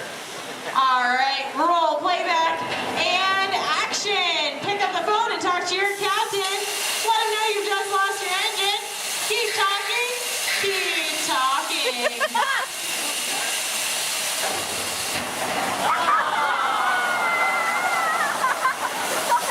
And cut. Everybody give Mitchell a big round of applause. Alright, Mitchell, you were fantastic in that last scene. Now I have one more acting task for you to do. I need you to sit there in that blue chair, stare dramatically out at the audience, and act dry.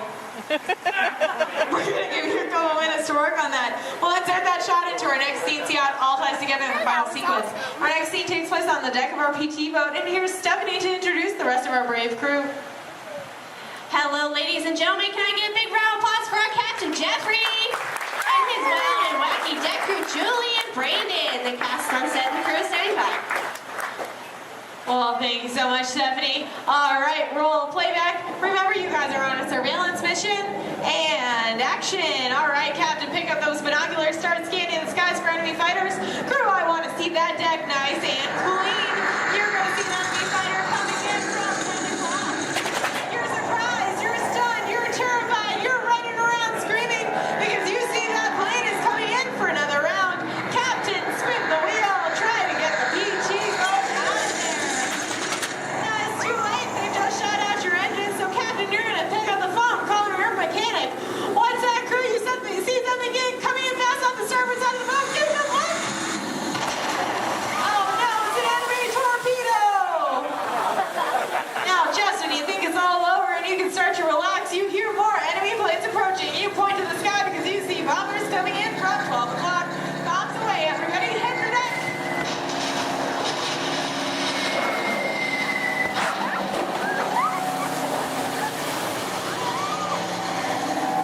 Now you have survived that aerial attack, but then you see 2 more torpedoes headed fast off the stern. Lucky for you, they pass right underneath the boat, but unfortunately that means they're headed straight for our audience. Point to the audience and yell, "Look out!"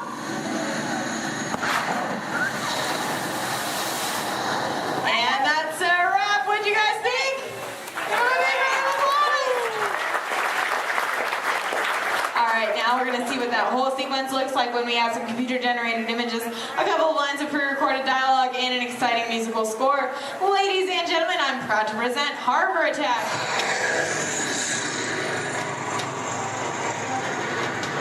It's not one of ours.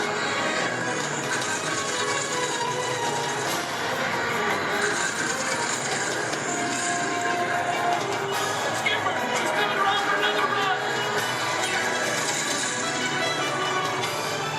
Metro, report. Both engines are gone. Torpedo, up starboard.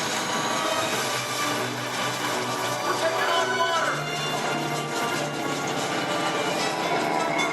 Thunders at 12 o'clock.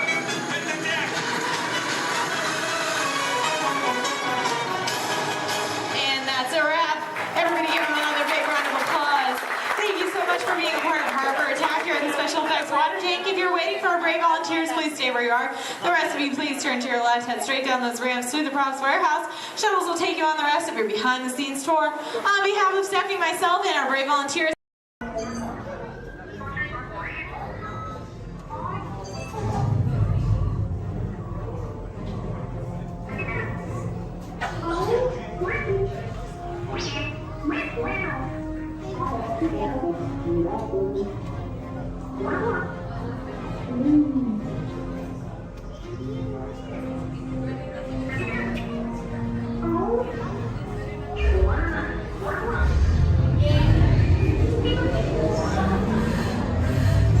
Incoming transmission from Ray.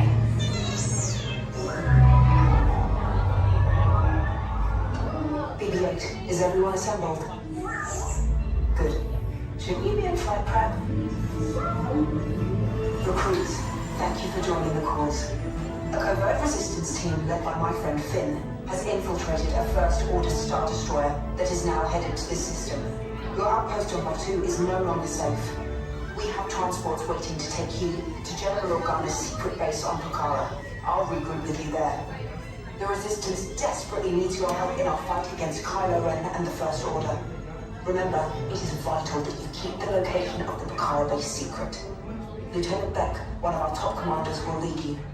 Affirmative. Transport is ready. 9 Num and I shall personally see them delivered. Thank you, Lieutenant. Welcome to the crawlers.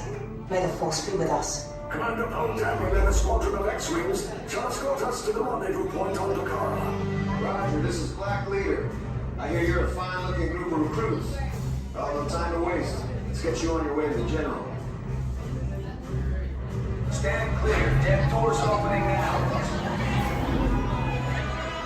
Hurry, all recruits to transport. No need for safety here, it'll be a smooth ride. Ground crews, deck is in motion. Recruits crossing to transport. Initiate pre-flight sequence on Deck 3 for Pucara.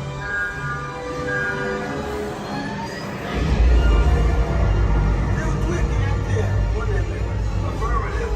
Deck 3, you are clear for launch.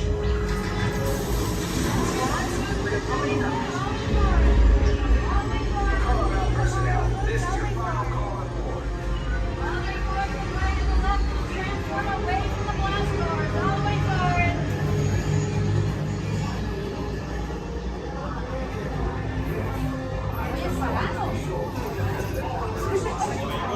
Transport is away in 30 seconds.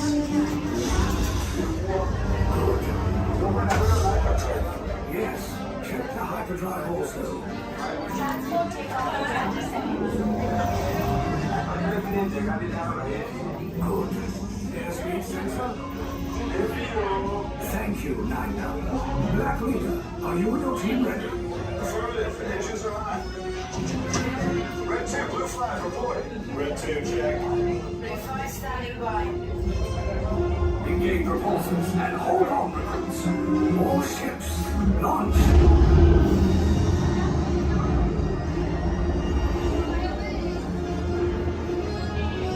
I am Lieutenant Beck. As you heard from Ray, I have been tasked with getting you to Pucara. Red 2, blue 5, keep tight now. Let's get ready to make that jump to light speed on my mark. We'll get better, didn't I? Black Leader, We're picking up an unusual signal. Are you spotting anything? Yeah, I see it. We'll check it out. BB-8, what do you got? There appear to be a number of small craft heading our way. Raise the shields. We got company. First order TIE fighters. Reroute. Reroute. Right, you, Blue Flag. We got a clear path so transport can make the jump. They're all over us. I'm hit. We lost right 2 more incoming. Blue 5 taking evasive action. Try to shrink a blow. I'm trying. We lost Blue 5. I'm gonna try to draw them away. Copy that. Get us clear so we can make the jump. Be ready. You won't have much time. Where are all those TIE fighters coming from? Star Destroyers. Get out of there. We can't. We're caught in a tractor beam. It's pulling us in. Our lines are friends and make this a fair fight. Don't worry, I'll come back for you. Stay strong. Cargo vessel TR-141, identify yourselves and prepare to be boarded.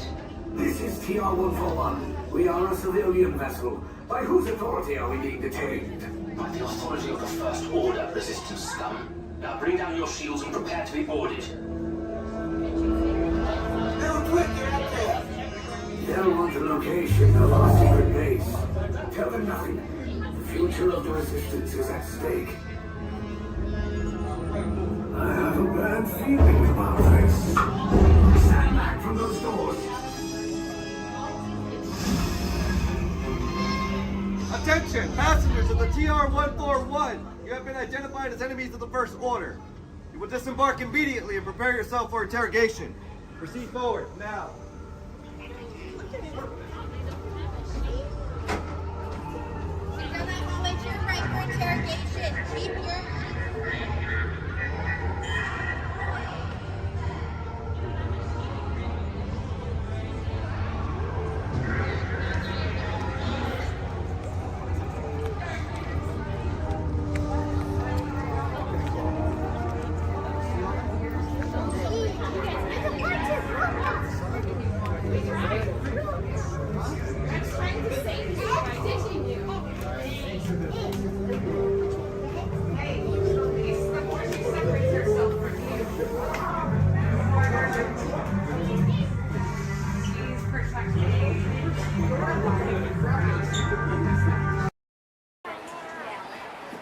Okay, I'll pick you guys.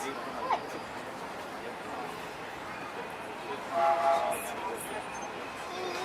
Okay, look at Mama when you say cheese. Josh. Oh my gosh, dude. This train could probably take us to the roller coasters. Right?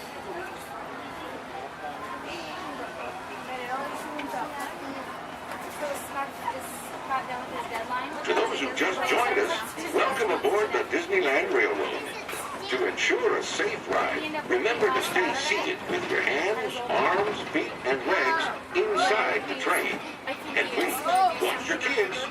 Para su seguridad, permanezca sentado con las piernas, manos, brazos, pies y piernas dentro del tren y cuide a los pequeños.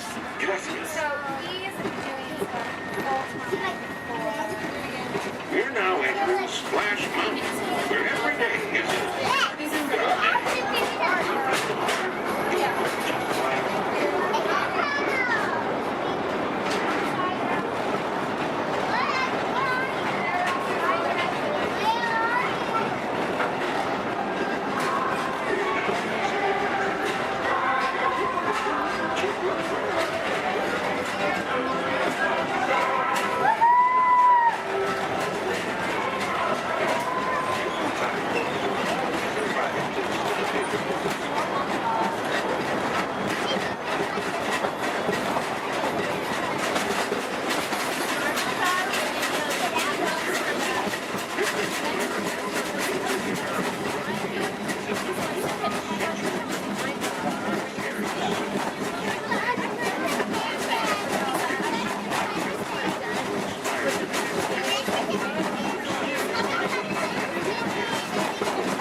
careful from the train.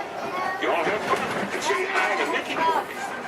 For those of you continuing on with us, we'll be resuming our trip in just a moment.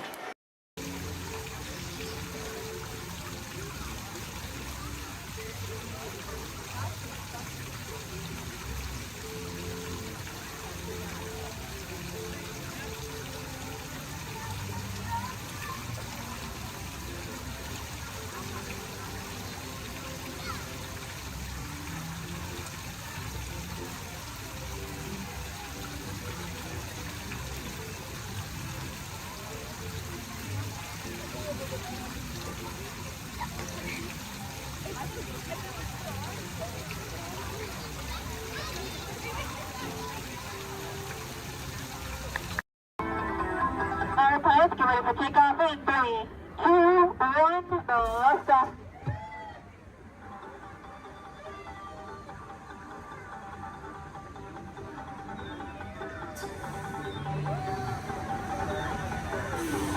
Just as a reminder, pushing and pulling the lever in front of you will control your height.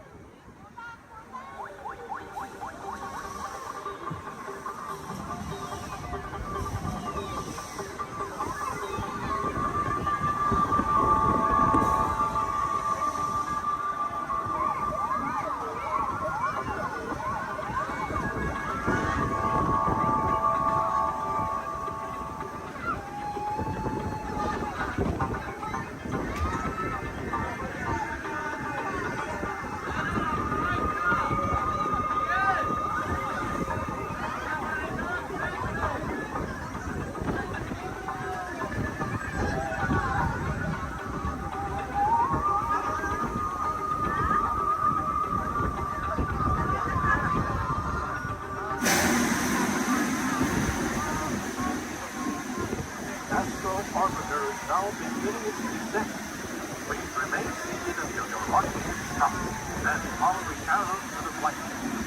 Welcome back, pilots.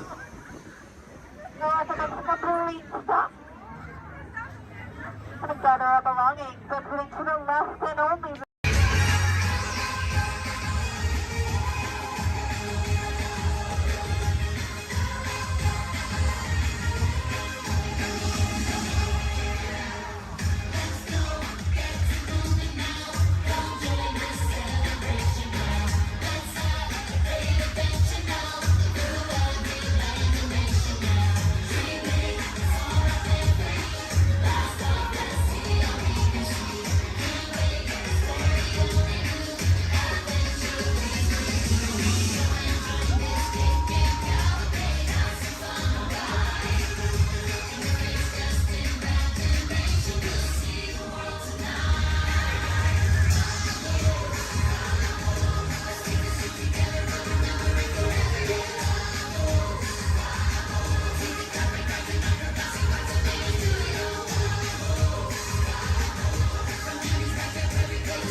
Toast to piracy and its many shiny rewards. As a career, what could be more rewarding? Drink up, we have a show home. I humbly accept this magnificent treasure as my reward for a life of villainy, larceny, skullduggery, and lucidity. Drink up, we have a show home. Yo, pirates love from me. I raise a toast to one of my many shipmates lost at sea. Salute, raise a me. yo-ho.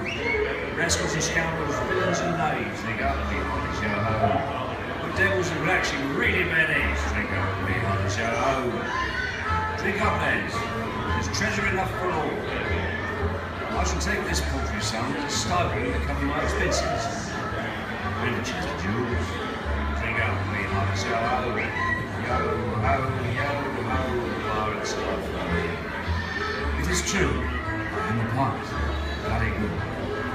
That is bad. Drink up, be honest, yo-ho. Rather foolish seeming so much gold just lying about, hidden away. Some miscreant might be tempted to steal it, eh? We're rolling embezzling, even hijack. Drink up, be honest, yo-ho. Hijack. Ah, my feathery friend, you've a divine singing voice. Do help yourself for a trinket. Small one. Drink up, you honest, yo-ho. Yes, 'tis a fine treasure. Those who have temporary Dramatic music.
celebration, don't you think? Very nice.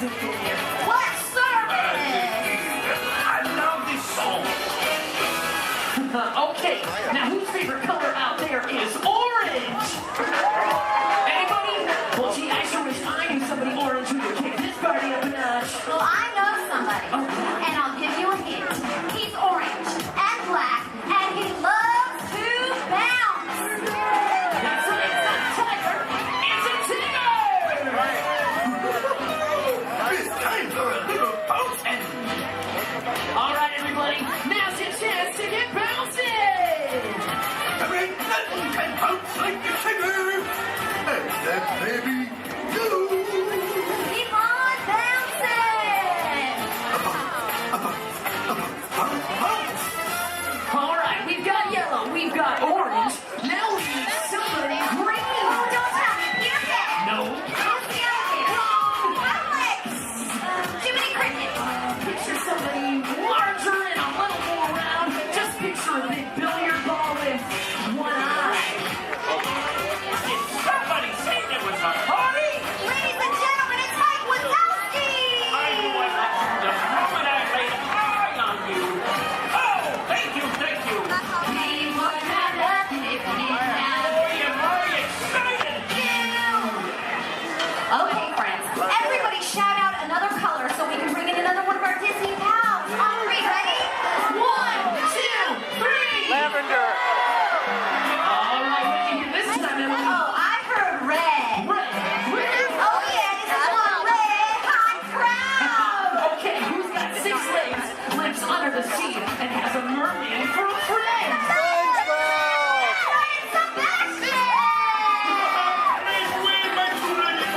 I love to celebrate. It's my favorite crowd. Hello, everyone. Hello, Sebastian! What a celebration. This is almost as much fun as it is under the sea. Okay, everybody. Now go like this with your hands and pretend like you're holding a magic lamp. What are you doing? We're making wishes. Well, what are you wishing for? I think we're wishing that somebody blue would get here.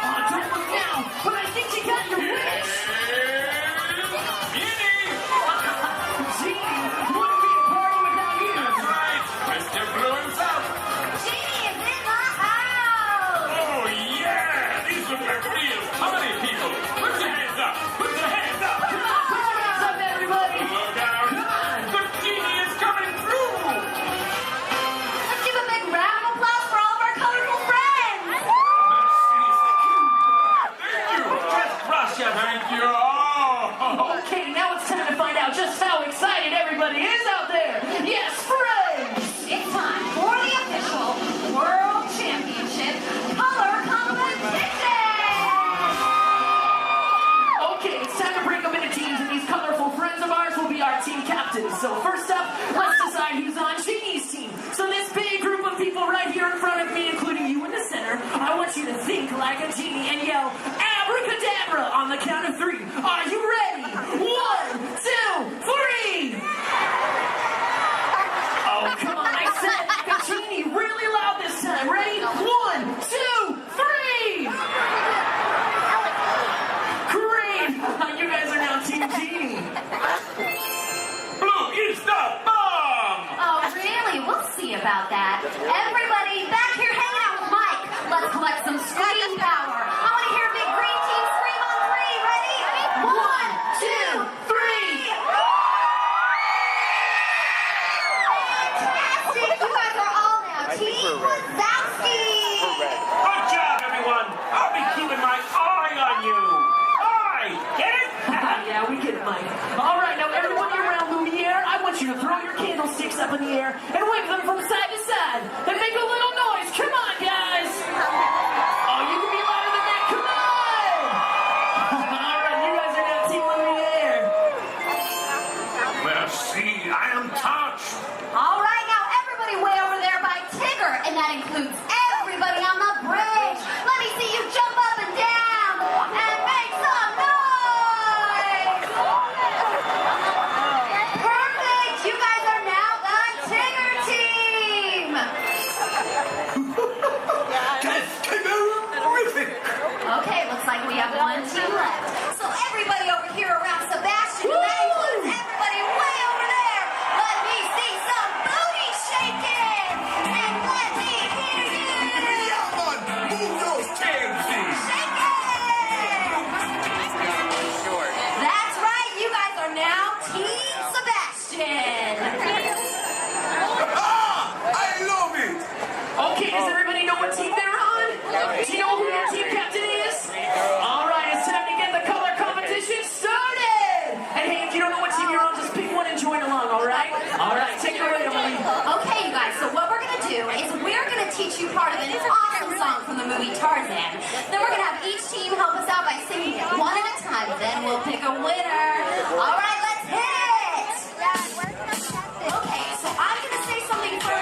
for World of Color!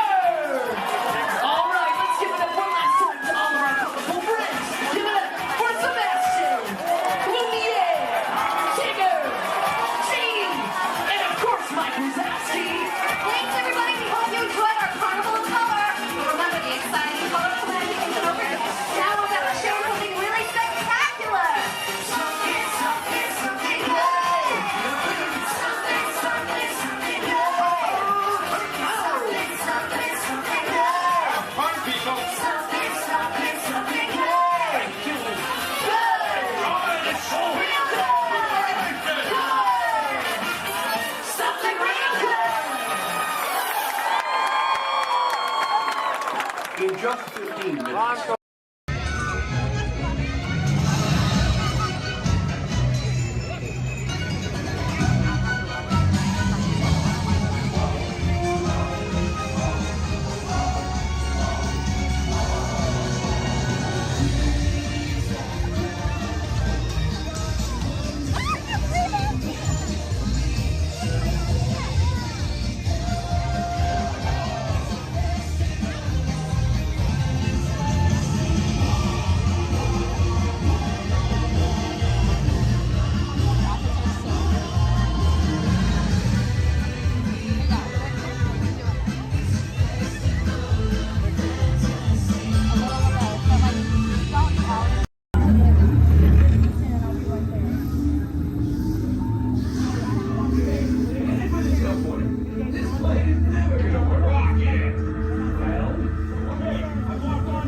We'll be right behind you. Nothing to worry about. Unless we cannot stop this unusually large man. Then you're likely doomed. You're gonna need it.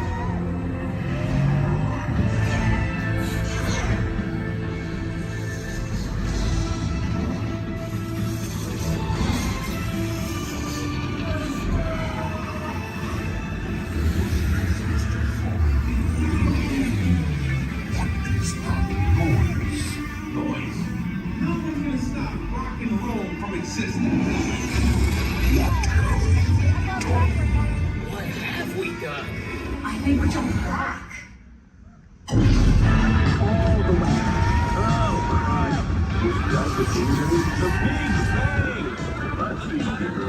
Gotta get that generator. It's the only way back. We got the generator. Oh, yeah?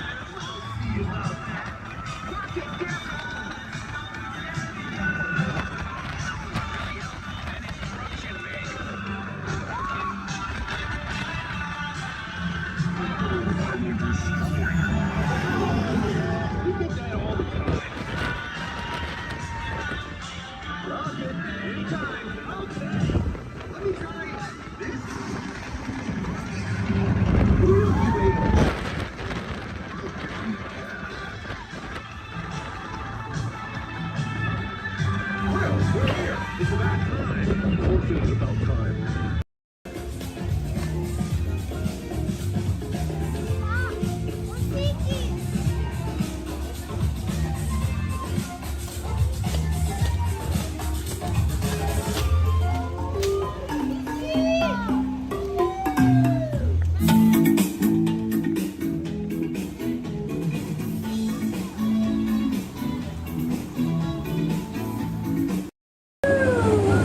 Please keep all hands, arms, feet, legs inside the boat and watch your children, or the crocodiles will.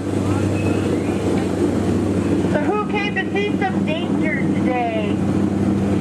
All right, we got some takers. It's right there, big white letters. Good thing I can read. You might have missed all sights of danger. Oh, look at this to the right. You'll see our first sighting of wildlife here in the jungle. Right there's a prime example of why some wildlife destroy their children at birth. We're now approaching ancient Cambodian shrines built by ancient Cambodian Shriners. This place is loaded with crocodiles. Speaking of crocodiles, to the left you'll see a Bengal tiger, known to jump over 25 feet, but don't worry, they're like 15 feet away, he should jump right over us. Watch out for Ginger Snap. She's want some cookies.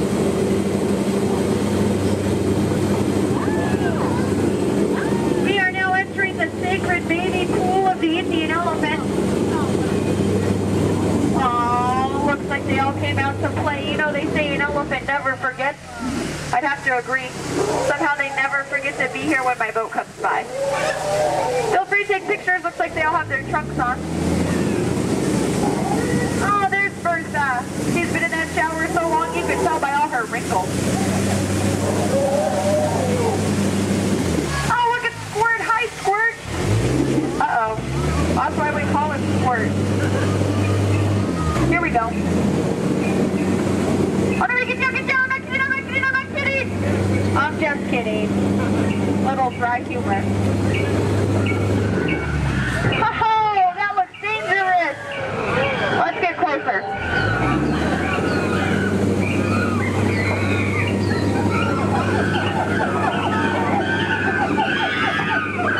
Looks like the gorillas took over this camp.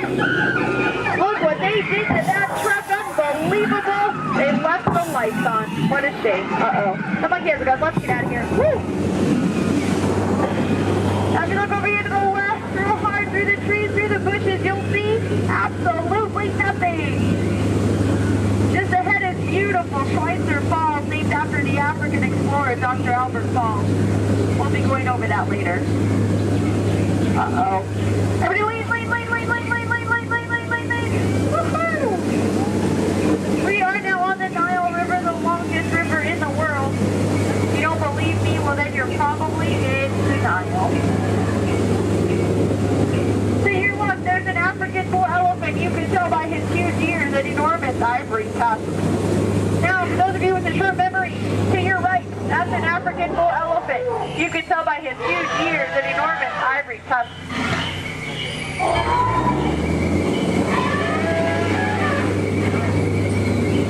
We are now in the African belt where the hand of man has never set foot. Aww, look at the pride of lions protecting the sleeping zebra. That's how zebras sleep, on their sides, eyes open, surrounded by lions. He looks dead tired. We'll let him rest in peace. Oh no, there's that lost safari they were looking for. I told them not to mess with the rhinos. They always get their point across. In the end. Needs to be the low man on that totem pole. And now we're off to the infamous pool of the hippopotami. These creatures could easily upset our boat, just as we say knocked over 6 boats, but I don't think you have anything to worry about. Only 5 of those boats were mine. Uh-oh, this doesn't look good. Oh no, these two are charging, come here, I'm gonna scare them away! Look at that, scared stiff. We are now entering headhunter territory. The terrible place to be headed. To your right, you'll see some native arts and crafts. Art's the one on top. Oh, looks like they're celebrating something here. I'll see if I can translate for you. Nope. Oh no, we're being attacked by one party. Everyone get down, all get us out of here. Watch out for spears.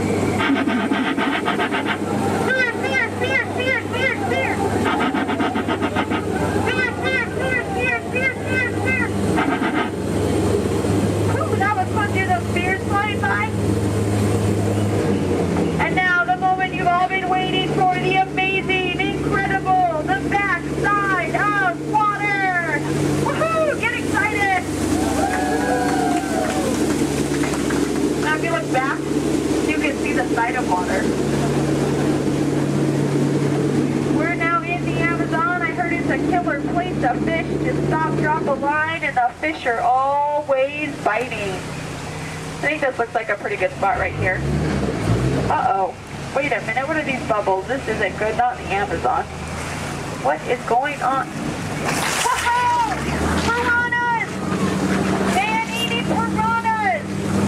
Ladies, children, you're safe. These are man-eating piranhas. Now these fish are on a strict diet.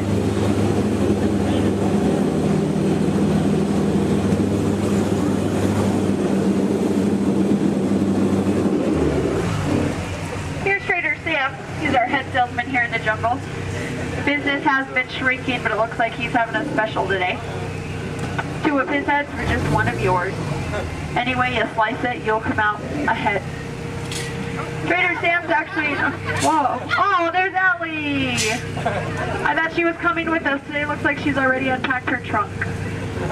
You might think that's water, but it's not. And now for the most dangerous part of our journey, the return to civilization. I don't know how, but you just survived the jungle cruise. Woohoo! Please keep all hands, arms, elbows, fingers inside the boat. Don't want you to get caught between the boat and the dock. That could really, really hurt my boat. Well, here we have Matt and Matt. They're gonna professional elbow grabbers to help you out today. All right.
Hello. I'm Dr. Marsh, director of the Dino Institute, and I hope you enjoyed those quaint exhibits in the old wing. That's how dinosaurs have been presented to the public since the study of fossils began over 150 years ago. Today, that bare bones approach is about to become extinct. In a perfect blending of science and technology, the Dino Institute has created the Time Rover, an amazing vehicle that will literally transport you to the age of the dinosaurs. How? That's proprietary. But the result is a breathtaking journey through a prehistoric world where you will witness the most spectacular creatures to ever walk the earth. In a moment, you'll be going live to our control center for a comprehensive safety briefing, and then it's on to the tour that will convince you forever that the future is truly in the past.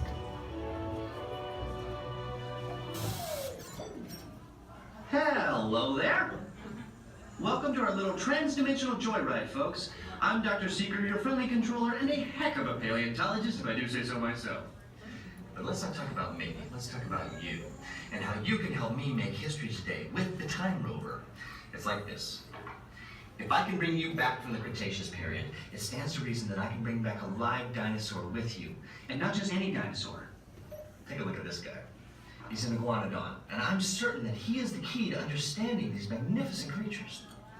I tagged him with a locator during an unauthorized field trip. Otherwise, I'd be traveling with you. Right now, our dino should be about here, at the very end of the Cretaceous period. That's where you're going today. Arrived, it seems, just in time to correct a little misstatement. Dr. Marsh. That is impossibly close to the giant asteroid impact that destroyed most life forms on Earth. Our tools are designed to take you to the early Cretaceous period. And I can assure you that all Time Rovers have been securely locked on those coordinates.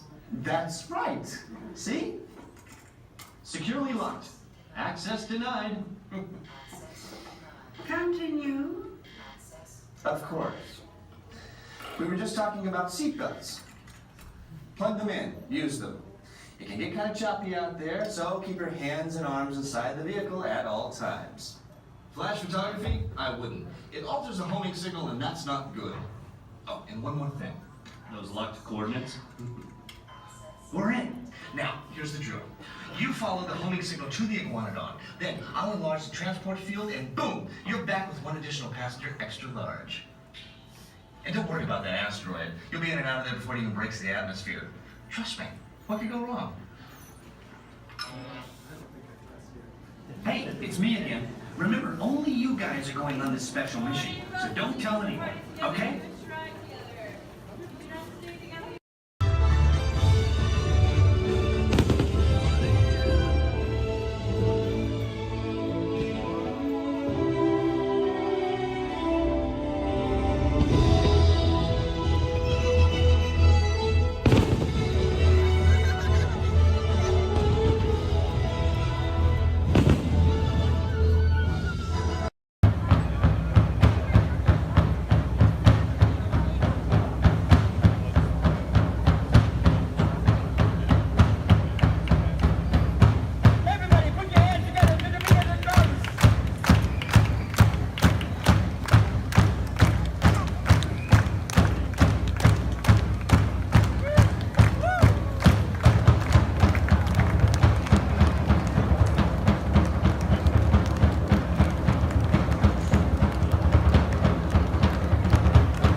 boys and girls, this concludes our culturalizing ceremony.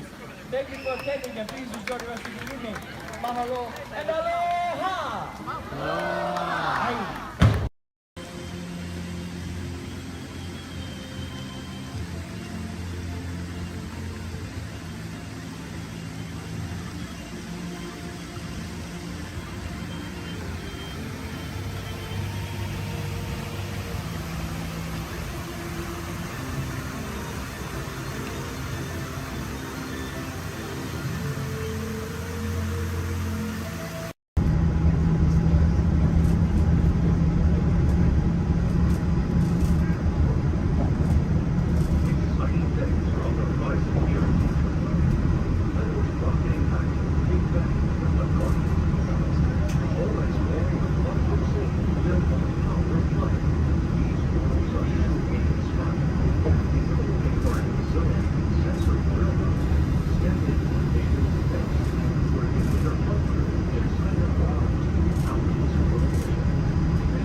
sus brazos, pies y piernas en proyecto. Muchas gracias. And partners, for your safety, remain seated with your hands, arms, feet, and legs inside the train, and be sure to watch your kids. If not, use some very fancy lights. Because this here's a wildest ride in the wilderness.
from Galaxy M31. Please keep forward-facing tentacles clear of oncoming vehicles. Thank you.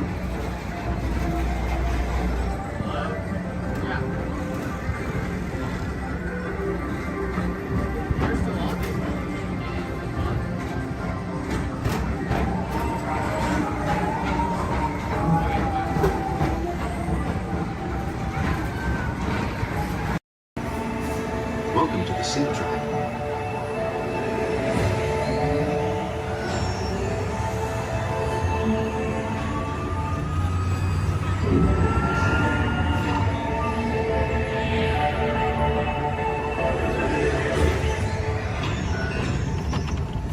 We'll begin with the capability test to see how your vehicle designs perform under challenging weather and surface conditions.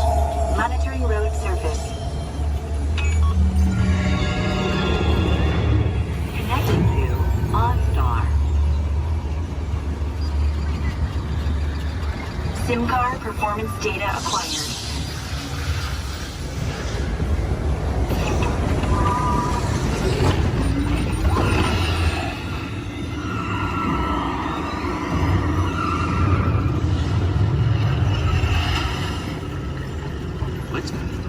Let's see how your designs hold up now. Commencing sim car off-road and extreme weather sequence.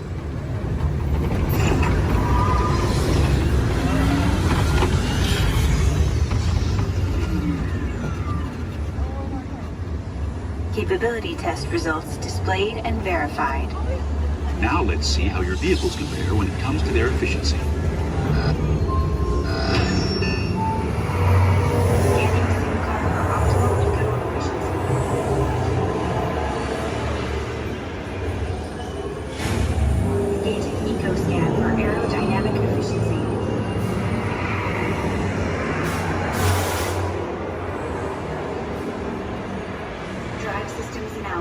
Hyperspectral imaging in progress. Calculating total enviro impact.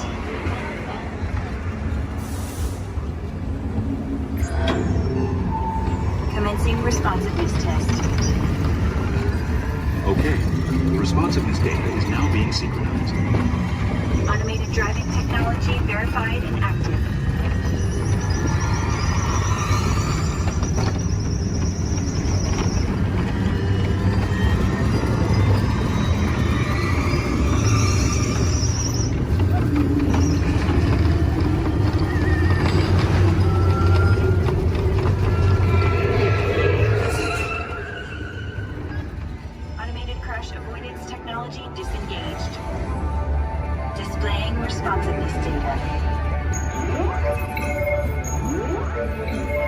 Here comes the final test.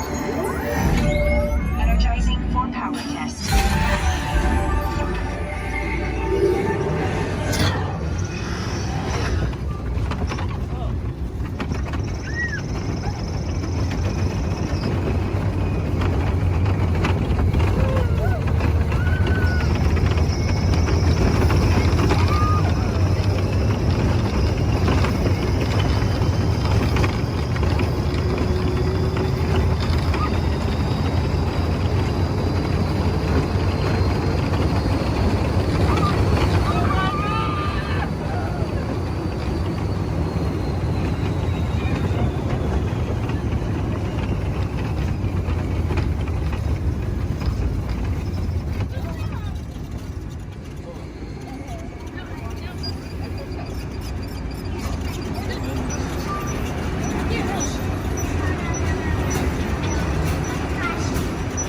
Displaying power test results. SimTrack performance testing complete. This concludes your performance testing.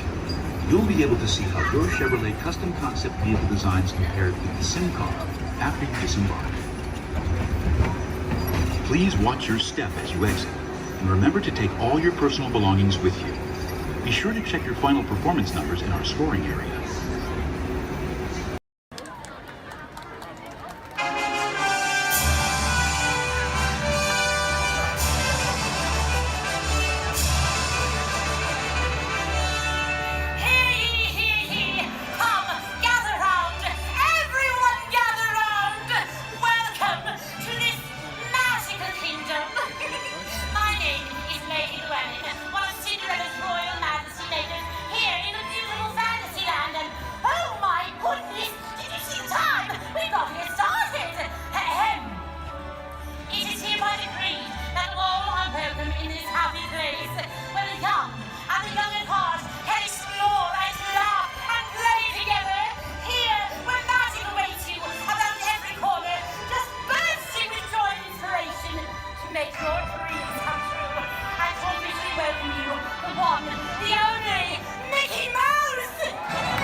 Well, do you think you can help kick off our magical day? Oh, of course, my dear.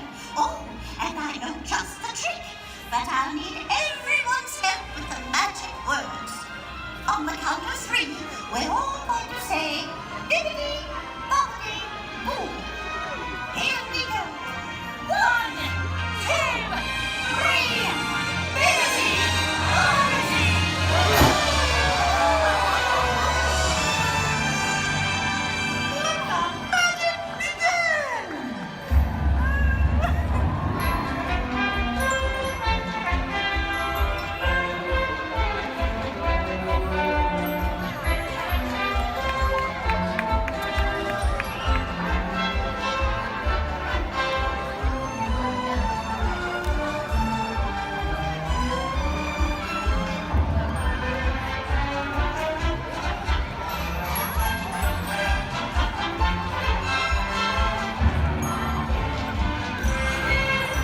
Thank you for your stay, Magical Kingdom. Have a wonderful day!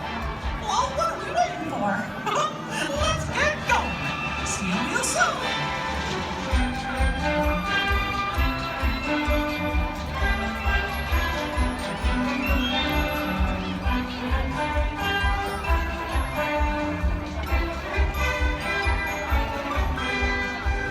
For your safety and the safety of those around you, please walk slowly and carefully to your first destination.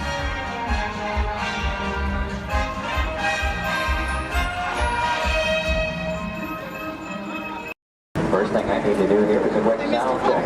You can hear me up and down the shuttle waves. Give me a wave if you can hear me. All right. Thank you.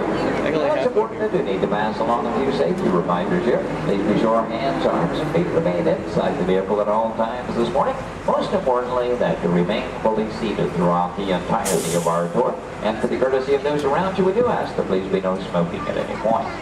Now we also have just a little word of caution as well. For those of you on the right side of the shuttle, and that's the side I'm on this morning, now be aware we could be getting a little bit wet on the tour today, okay? However, for those of you on the left side of the shuttle who are smiling about that situation, now realize on the left side you could get soaked. On the left side is the wet side. In reality, if you do need to do any seat rearranging, please go ahead. Do that right now before we get underway. Once our shuttle goes into motion, we'll ask everyone to remain fully seated throughout the tour. The left side is the wet side. The I left won't side. promise you so necessarily. However, the best chance to get a little bit wet on this tour is on the left side of the shuttle, so please take that into account. For those of you wanting to get wet today, that'll be your best opportunity.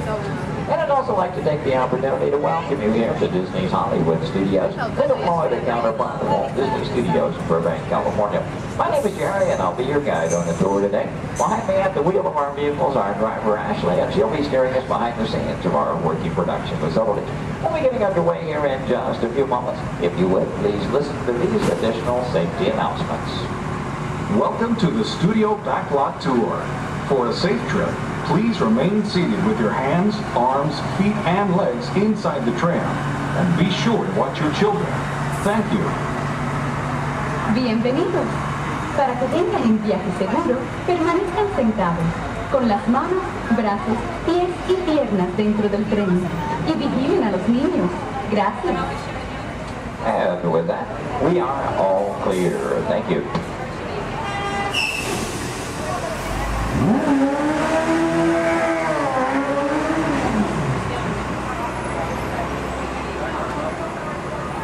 Once again, a very good morning, ladies and gentlemen. Welcome to the second portion of the studio's backlot tour. Might also mention there are no photo restrictions of any type on the tour, so please feel free to shoot as much film and video as you like. Go ahead and get those cameras out and ready. Matter of fact, that first photo opportunity is coming high in the sky. Take a look up toward the front of the shuttle. As you round the corner toward the front to your left, you'll see the symbol and the landmark of our studios, our award-winning Year-Full Tower. Now that tower takes its inspiration from the design of the water tank that Walt Disney had constructed for our Burbank Studios in 1939. The Year-Full Tower stands in at 13 stories tall, topped off by a set of Mickey Mouse ears weighing 5,000 pounds apiece. And for anyone who might be curious, that's also a hat size of 342 3/8. Also off to your left, you see some automobiles, ramps, and so on. This is the rehearsal and staging area for our Lights, Motors, Action Extreme Stunt Show. We'll talk more about that show as we pass by its arena further along in the tour. Now here at the studios, we do feature sound stages, outdoor sets, state-of-the-art editing facilities, recording studios, just about anything else needed for the production of radio programs, television shows, and motion pictures. And over the years, we've had quite a lot of activity taking place. Now, for example, Anthony Hopkins and Cuba Gooding Jr. made use of our sound stages filming Instinct. And Tom Hanks was here, producing, directing, and starring in the 13 episodes of the HBO Emmy Award-winning miniseries From the Earth to the Moon. Our backlot has been used for exterior shots for such shows as The Golden Girls and Empty Nest, and for 5 years, from 1989 to 94, our sound stages were home to the new Mickey Mouse Club. Now that show, by the way, served as the launching pad of several of today's young stars, including Justin Timberlake, Christina Aguilera, Britney Spears, Ryan Gosling, and Felicity's Kerry Russell. They all got their start right here on our sound stages. Now, as you make your way around this turn, off to the right, you'll see 2 surviving P-40 aircraft from Touchstone Pictures Pearl Harbor, starring Ben Affleck and Josh Hartnett. Taken from the mold of a real P-40 Warhawk, these full-scale replicas are produced in fiberglass over a steel frame. You might be interested to know there were actually only 16 of those full-scale replicas produced for the filming of Pearl Harbor. If you've seen that movie, you know there were a lot more P-40s than that on the screen. The remainder were all computer-generated. We're now entering one of our most glamorous departments. This is the world of creative costuming, and notice the window displays on the left. Now here in costuming, the process begins with artist designs. From there, our seamstresses and tailors take over. They may use as much as 1 1/2 million yards of fabric each year to produce more than 25,000 garments. In the display cases, you see original costumes from such films as National Treasure, Book of Secrets, Disney Channel's High School Musical 2, costumes from Step Up to the Streets, and in Real Life, and from Enchanted with Amy Adams and Patrick Dempsey. Also coming up ahead on the left, a special display of both costumes and props from Walt Disney Pictures, Pirates of the Caribbean at World's End. We have more than 250 artists involved in the design and manufacture of costumes for motion picture, television, and live entertainment needs. And are proud to say that here in Florida, we have the largest working wardrobe in the world. Now, when an art director needs to create a specific look for production, they may begin with a props department. Here, scenic designers buy and in some cases build everything they need to create the exotic world in which their stories take place. On either side of the show, we're passing through a series of prop storage areas, but also to the left, the final large room we pass by is the scenic shop. Now that's where carpenters construct to maintain the sets to be used on the sound stages or of a location. Over the years, these talented artisans have created sets for such shows as the Rosie O'Donnell Show, Wheel of Fortune, Live with Regis and Kathy Lee, and more recently Live with Regis and Kelly, all when they were here at the studios filming on location. Also off to your left, we pass by 2 set pieces from Pirates of the Caribbean, Dead Man's Chest. You may recognize those as the bone cages from that film. And as you make your way a bit deeper into the back lot, oddly enough, the next area we approach is known as the studio boneyard. Now, most studios have boneyards, simply areas where we can store oversized props such as vehicles, aircraft, anything we may need to reuse or refurbish for another production. The large steamroller, for example, appeared in the film Who Framed Roger Rabbit, starring Bob Hoskins and Christopher Lloyd. We also passed by a Venetian gondola here from the film Casanova with Heath Ledger and Sienna Miller. And that's followed by 2 model airplanes. Now the first of those 2, the larger, used in the filming of exterior shots for Flight Plan, which starred Jodie Foster. The second one, you may notice the wording The Jailbird on the nose from the 1997 film Con Air with Nicolas Cage and John Malkovich. The new period motorcycles on the end used by director Steven Spielberg and Indiana Jones and The Last Crusade, starring Harrison Ford and Sean Connery. Now, anytime a production team has to travel to a city or town to film on location, they have to deal with a lot of problems they have little or no control over. Things like crowds, traffic, and noise. To avoid that, you often prefer to film on a studio backlot. Now, normally we have quite a lot of activity taking place, and well, this week is really no exception. One of the things we have been doing some special effects testing this morning in this large standing set off to the right. Now, when the tests are underway, the set becomes off limits to our tours, but see, we have been given green light here at the moment. You know that Ashley is in contact with our production coordinator, so apparently the between takes here. In any case, that gives us the opportunity to go inside the set. We'll get a look around and hopefully a good photo opportunity for you as well.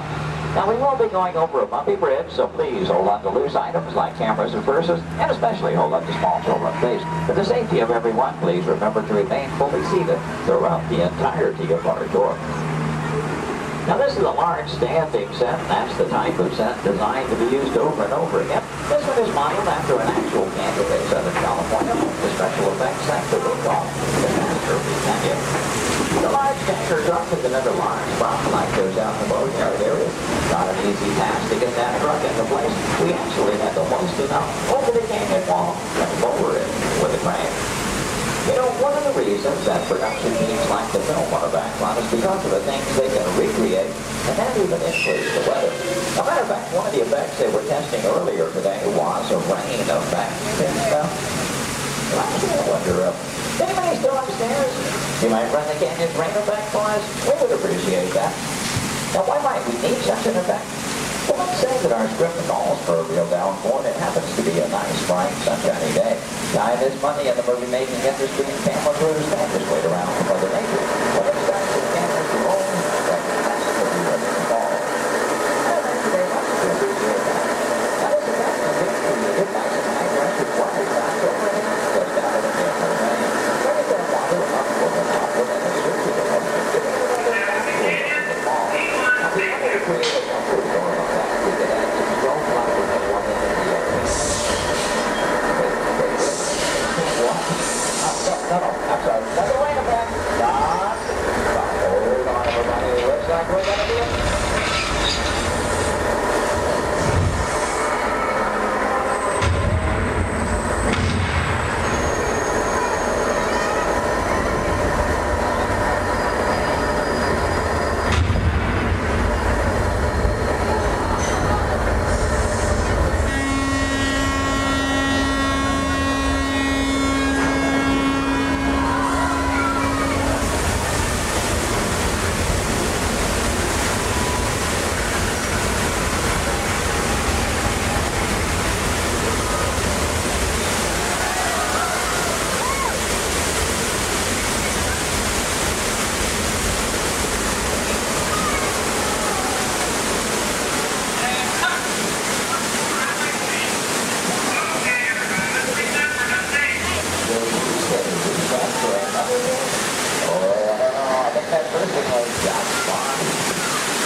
From behind, you'll see the canyon is really a steel structure covered in wire mesh, and adjoined by a layer of textured cement and tar creates a natural rock formation up in the canyon.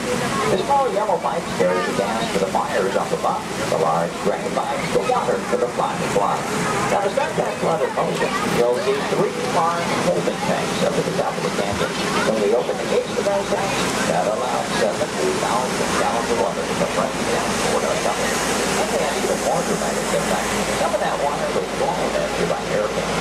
The earthquake effect created by large hydraulic shaker tables underneath the bridge. The Astrophy Canyon was originally put together with the help of a Hollywood special effects team, so that what seemed to be an out-of-control disaster was really a very safe, computerized sequence of events. The entire sequence can reset in just 3.5 minutes. During that amount of time, the 70,000 gallons of water gets recycled to begin our show all over again. Now, as you make your way out from behind the canyon, take a look ahead and off to the right. You'll see a special aircraft too, as here in a bit of Disney history as well. This one is not a prop, it was an actual aircraft, known in airports throughout the country simply as the 234 of Mickey Mouse. Among some of its earliest assignments were to shuttle Walt Disney and his Imagineers from Los Angeles to New York for the final planning stages of the 1964 World's Fair. That's where we premiered It's a Small World. Great moments with Mr. Lincoln and the Carousel of Progress. Then during the mid-60s, Walt made use of that aircraft on scouting missions over Central Florida, seeking the ideal location for our Walt Disney World resort. Now with a little movie magic here, we'll make our way from the canyons of California to the streets of New York City, just by crossing our backlot area. As we do so, we'll also be passing by our newest attraction here on the backlot. You saw some warm-ups going on earlier. Now up ahead, the Mediterranean Village set in the large grandstand is the site of Lights, Motors, Action Extreme Stunt Show. That show is based on one of our most popular attractions in Walt Disney Studios Park in Paris, France. Lights, Motors, Action takes you behind the scenes. We show you how we create vehicle action stunts for the movies. Now you feel like you're right here on our set as the film crew shoots a series of highly orchestrated stunts using custom-designed vehicles and carefully controlled pyrotechnics. The resulting footage has been edited, mixed with visual effects and audio effects. We show you how we create a dramatic action sequence on film.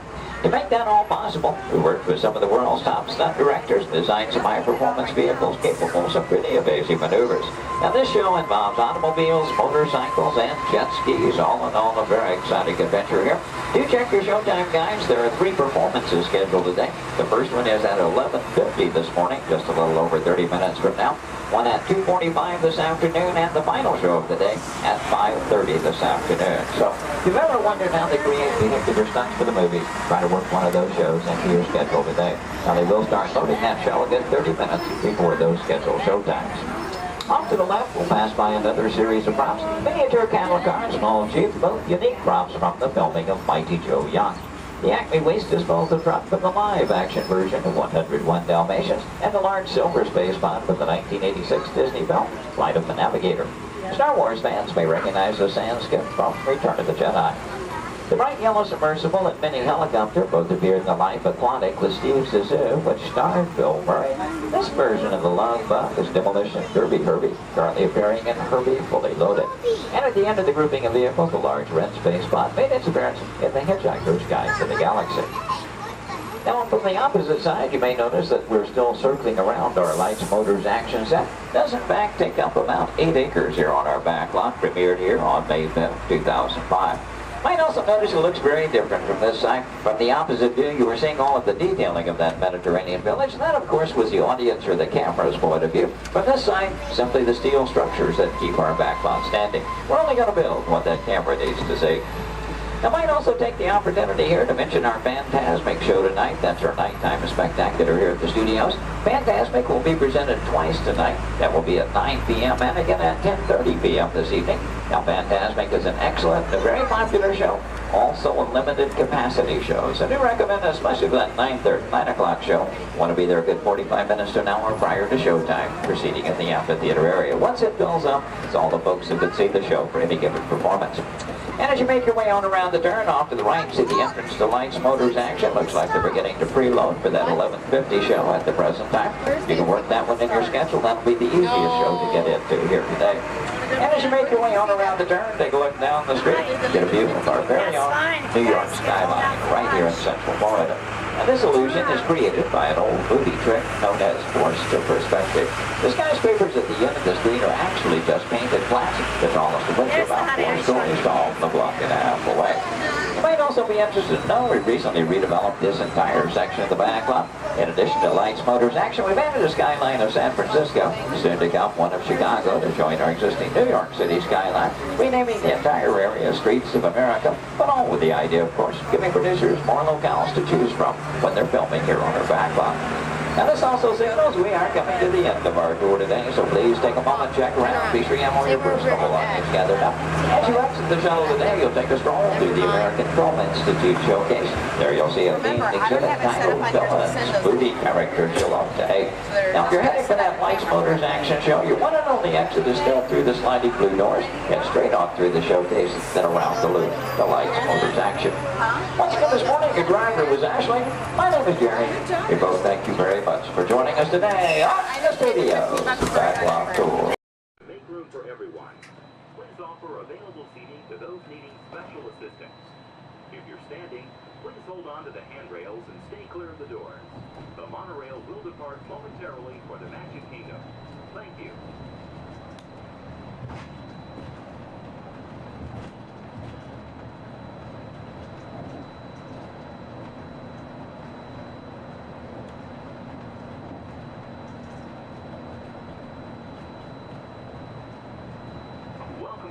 Walt Disney World Express Monorail, our highway in the sky to the Magic Kingdom. For those of you standing, please hold on to the handrails to start our journey and stay clear of the doors. For the comfort of others, no smoking, please. Thank you. We are circling the Disney-created Seven Seas Lagoon. Rising from the Magic Kingdom on the opposite shore is Cinderella Castle. You can also see Disney's Mountain Range, Big Thunder Mountain, Splash Mountain in Frontierland, and Space Mountain in Tomorrowland. To the right-hand side on the shores of Bay Lake is Disney's Wilderness Lodge, which carries the spirit of the National Forest Service lodges built in the West during the early 1900s. Also on Bay Lake, you can enjoy a natural setting at Disney's Fort Wilderness Resort and Campground. More outdoor recreation can be found in River Country, Disney's version of the old-fashioned swimming pool.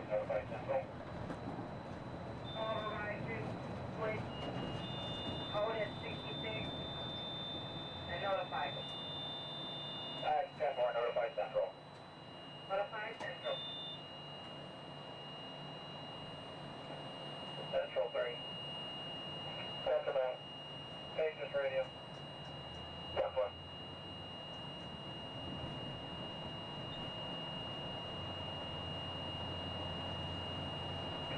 Monroe 3 contemporary. 3 by. Channel 4, please. Yeah, 4, right.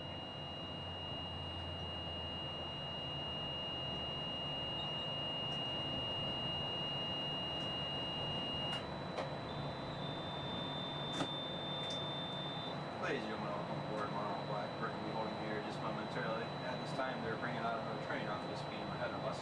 Therefore, we're going to have to wait here until that is complete. Once the train is on this beam and the alignment is switching back up, we'll be prepared to proceed. I apologize for any delay, and we'll be on our way as soon as possible. Thank you. Colonel, stop, orange.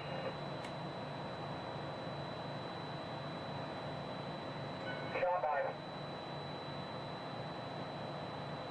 Receiving propulsion in upper display group D, malfunction, while receiving power. 10-4, will your train move? 10-4, both groups are picking up. Proceed on previous. 10-4, proceeding on previous.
Be advised, orange is 10-7, fur line 10-8, exterior.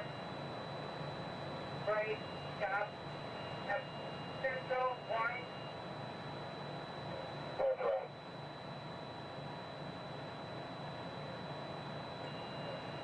Receive Maple holding a pylon 66, Amber as coming through the switch.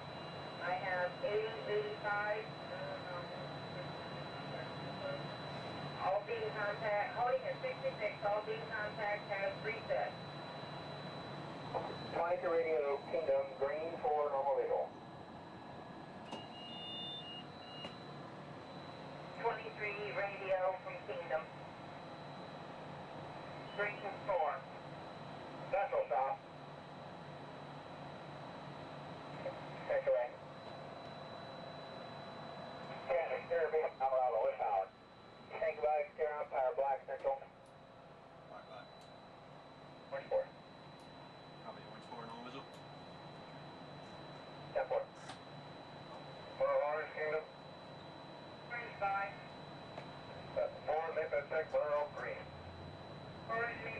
traffic on green.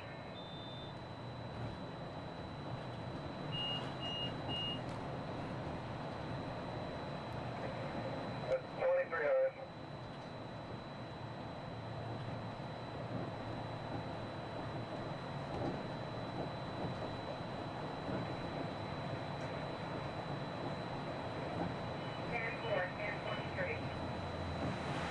Thank you.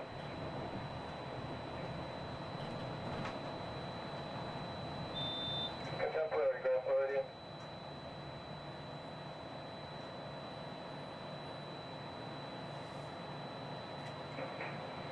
Contemporary by. Disregard. Personal going to Polly. Performing a few tests that we do every time they bring it 10-4, up. thanks for advising. Contemporary clear. Calling it the holding one more time for that. Again, I do apologize for the delays. Orange Kingdom. This is standard procedures when we bring a new train up. We'll be on our way as soon as possible. Orange, Orange Kingdom. Ready by. Make my pick green, please. Lieutenant Green.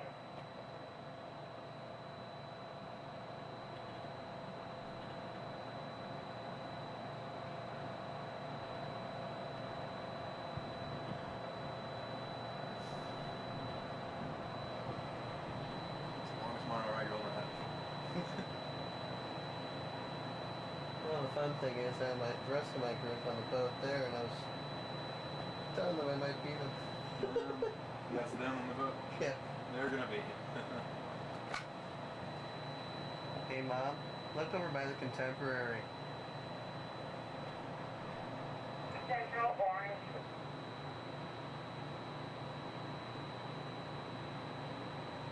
Center way. Holding in at pylon 68 with red maple. They're docking. Yeah, I know. I'm the black monorail in front of the Contemporary. Yeah, for Echo clear than always on. Full clear, normal vehicle.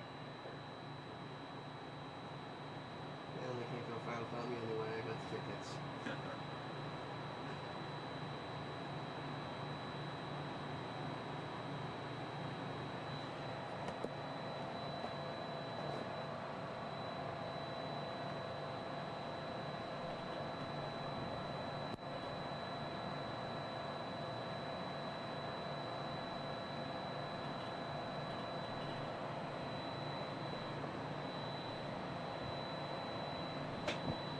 We are entering Disney's.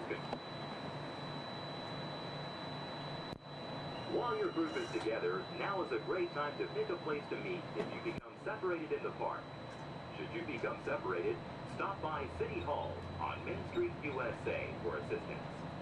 Guest relations at City Hall can also help you plan your day, make dining arrangements, or provide a special guided tour of the Magic Kingdom. As you approach the entrance, please keep your party together and have your tickets ready. If you are traveling from another Disney theme park, please have your tickets and hand stamp ready as you enter the Magic Kingdom.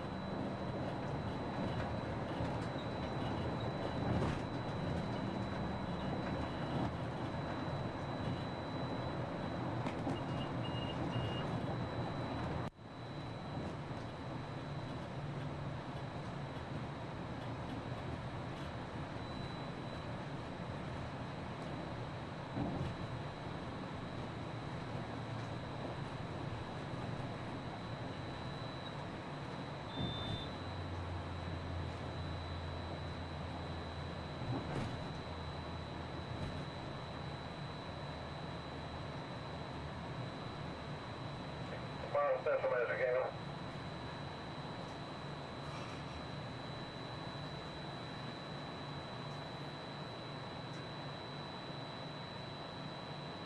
Central Kingdom. Central way. One egg of orange Ben Steve is loose. Temporary, thank you. Orange Central. Orange.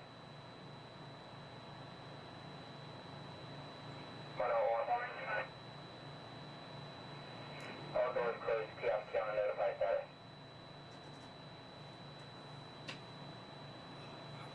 Kiosk counter notified.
once we begin moving, we're going to have to do a quick check of our safety systems. We'll just come to one complete stop, and I promise that will be the last stop. And then we'll be at the Magic Kingdom.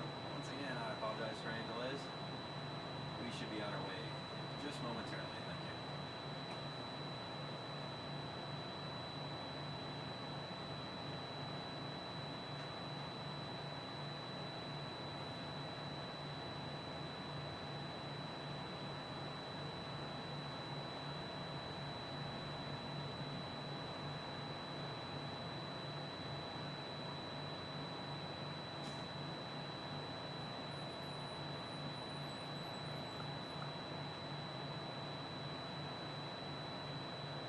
South Central, Monorail Orange, Gap 1 radio check, have you reached? 10-2, Ellie. 10-2 also. Reset complete. Propulsion has cleared up in upper display and monitoring. 10-4, now visual. 10-4, normal visual.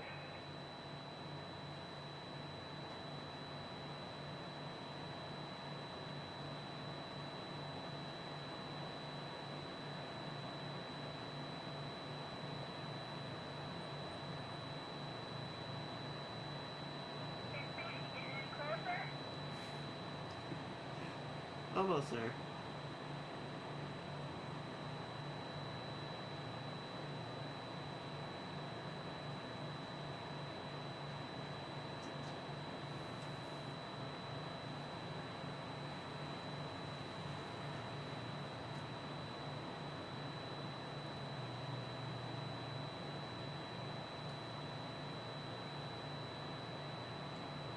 Central 3, hand unit radio check. 10-2, Ellie. 10-2, thank you. Pretty clear. Go.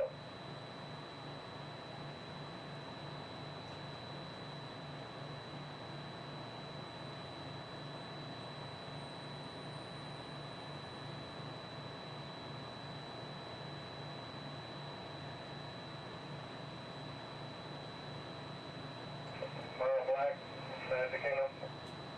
Black 566. And 4-4, Maple Tech cars. Maple Circle.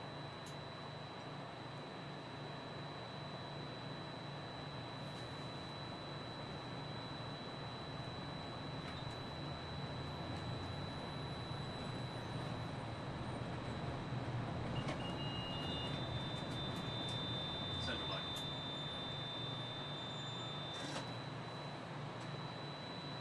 That's right. 69 for Maple. Maple clear, now visual. Maple clear, no visual. Orange Central. Goodbye. Reverse Maple check. Maple check.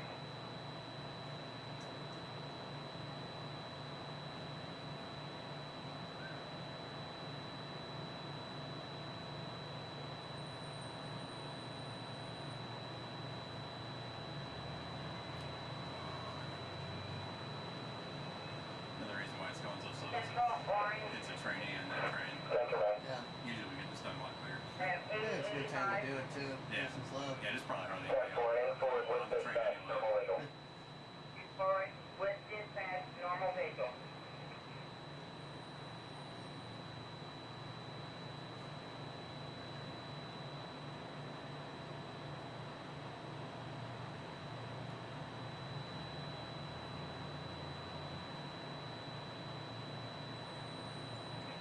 Continuing with Toronto Central 4 trains, train order black, coral, green, and orange, placement OT Central. Goodbye. Black, coral, green, and orange on exterior. 10-4, black, coral, green, orange.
See ya.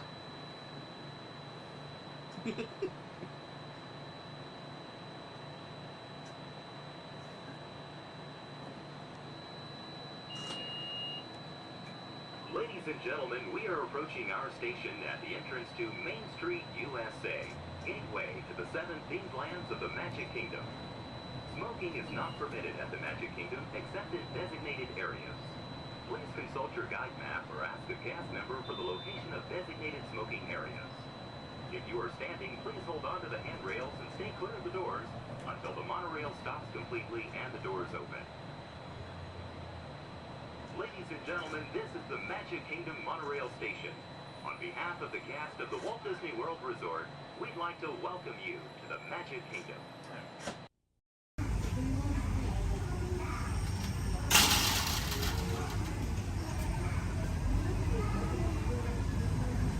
Aboard!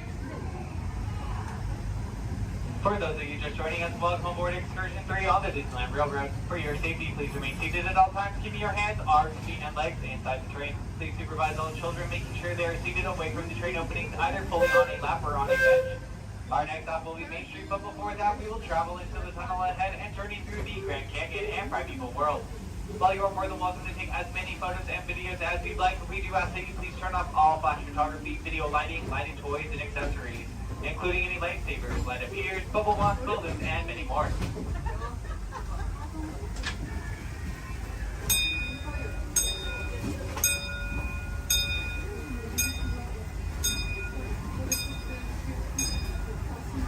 To those who have just come aboard, welcome.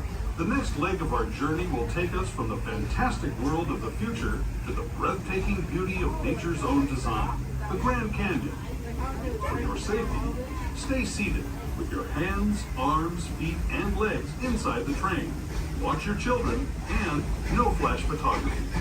Para su seguridad, permanezca sentado y mantenga las manos, brazos, pies y piernas dentro del tren y cuide a los pequeños. Por favor, no tome fotografías con flash.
That was the Grand Canyon as we know it today.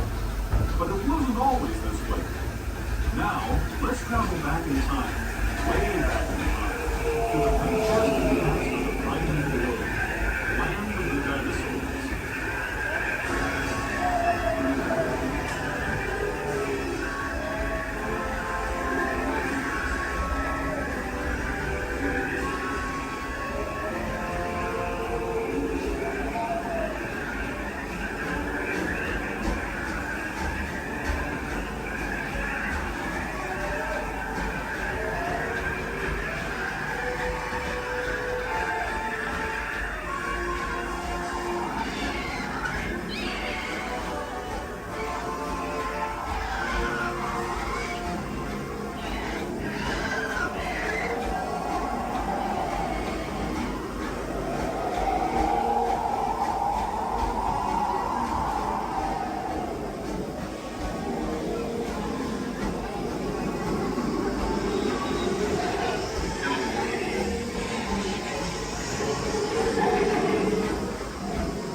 time, enter Main Street Station, gateway to Disneyland.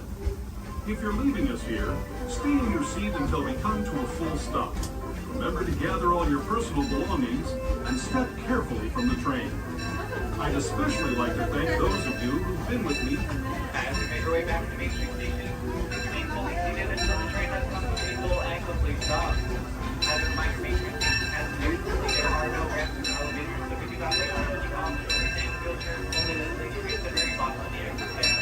This will be your stop for the next Disney District Park exit and of course Main Street.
Affirmative. They're all engage repulsors and hold on, recruits.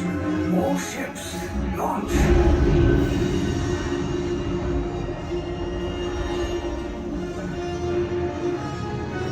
I am Lieutenant Beck. As you heard from Ray, I have been tasked with getting you to Vakara. Red 2, Blue 5, keep tight now. Let's get ready to make that jump to light speed on my mark. Black Leader, we're picking up an unusual signal. Are you spotting anything? Yeah, I see it. We'll check it out. BB-8, what do you got? There appear to be a number of small craft heading our way. Raise the shields. We got company. First order TIE fighters. Reroute! Reroute! Red 2, Blue 5, we got a clear path so transport can make a jump. They're all over us!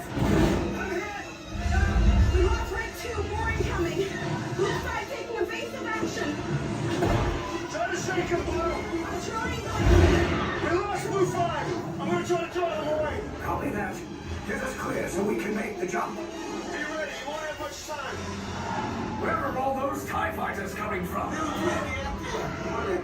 Star Destroyers.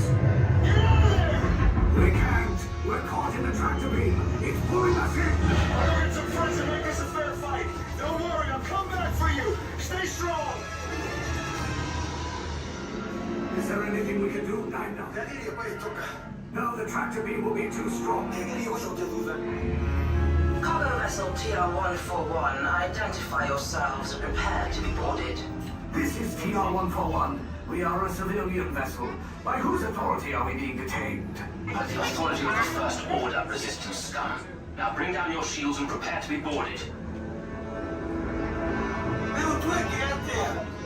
There was a location of our secret base. Tell them nothing. The future of the Resistance is at stake. I have a bad feeling about this. Stand back from those doors. I'm gonna let everybody else go out. The ship is now under the command of the First Order. You will disembark and proceed to the right for interrogation. You will exit last. Everyone else off. I was going to.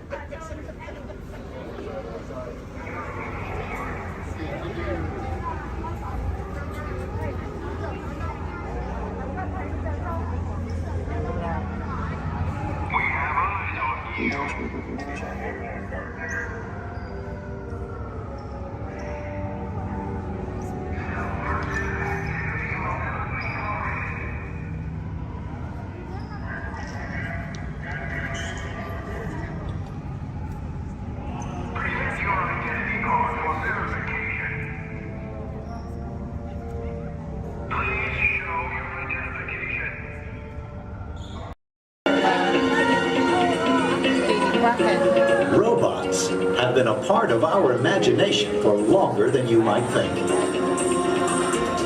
The idea dates back to ancient times, when Egyptians created talking statues to serve and protect people.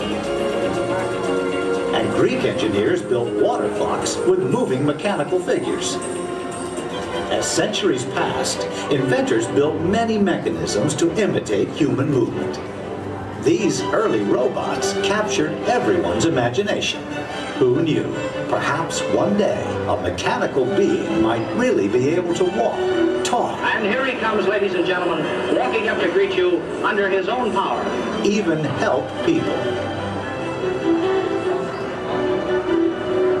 In 1920, a Czechoslovakian writer was the first to call these automatic helpers robots.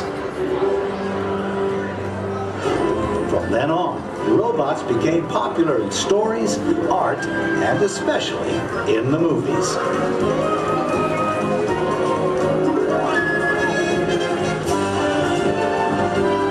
Movie robots often had fantastic abilities. And not all were helpful. Some were downright scary. Like most 20th century kids, Walt Disney grew up fascinated by robots. They quickly found their way into classic Disney cartoons.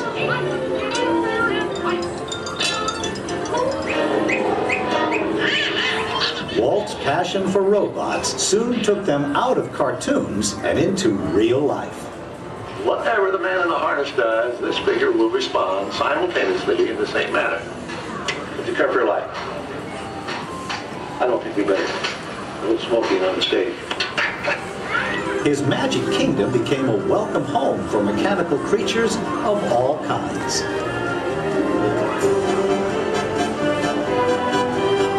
Walt's pioneering work in audio animatronics made robots familiar entertainers at Disneyland, delighting millions of visitors.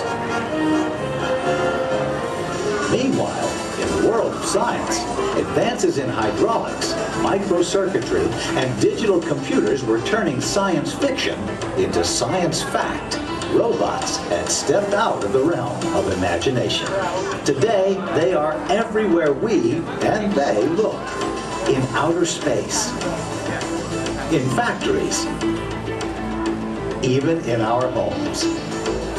For years, the biggest challenge robotics engineers faced was something we usually take for granted, the simple act of walking.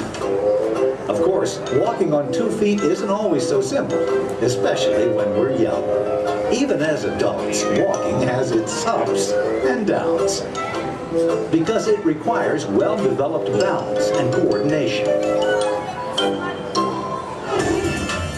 Making a humanoid robot walk on its own 2 feet is very complicated. Yet this is the challenge that Honda, the mobility company, took on almost 20 years ago. Honda's first prototype walked in a straight line only, and falling down was a big part of learning. The next prototypes had better balance, but turning was a very slow process. Step by step, the engineers persisted. They built more and more capable models, and finally succeeded in making the most sophisticated humanoid robot the world has ever seen. A machine designed to help people. Honda's advanced step in innovative mobility. Asimo.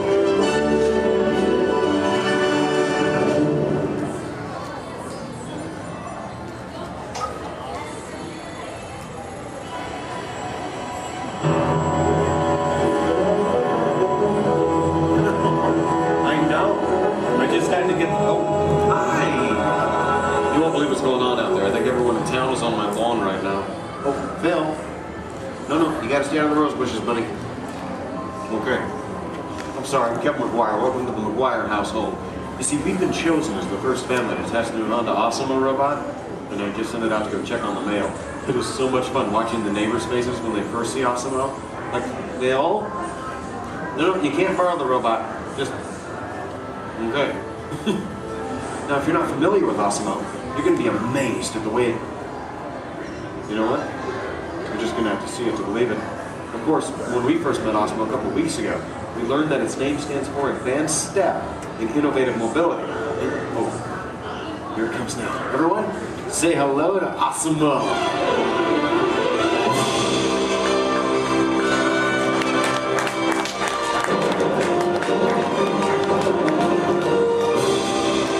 That's a good idea. Everyone welcome the newest member of the McGuire family, Osmo.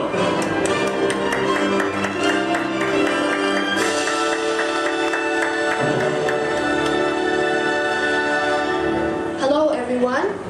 Oh, Osmo. Did we have any mail? No, but your neighbor gave this to me. Ooh. I wonder if it's from Phil. Oh no, it's an invitation to Cassidy's birthday party. My kids will be very excited, Osmo. Thank you, that was great. Well, I'm an amazingly capable humanoid robot. Yes. How can I help you? Well, actually, my parents are coming over later because my wife and I...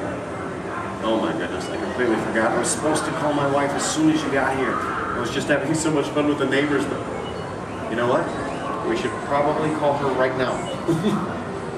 Come on, I've got her on speed dial.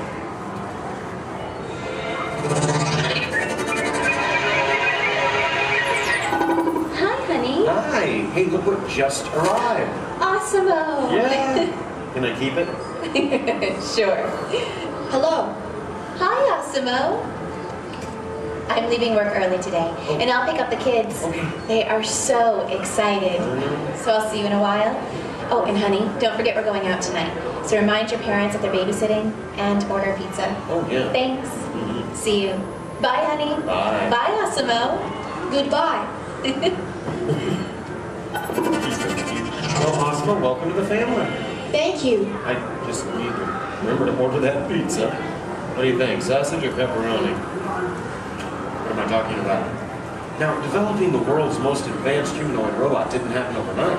It took teams of Honda experts over 20 years to create this amazing piece of technology. And we're talking about experts in the fields of physics, anatomy, mathematics, computer sciences, chemistry, mechanical, and electrical engineering. Oh, check this out. Osmo?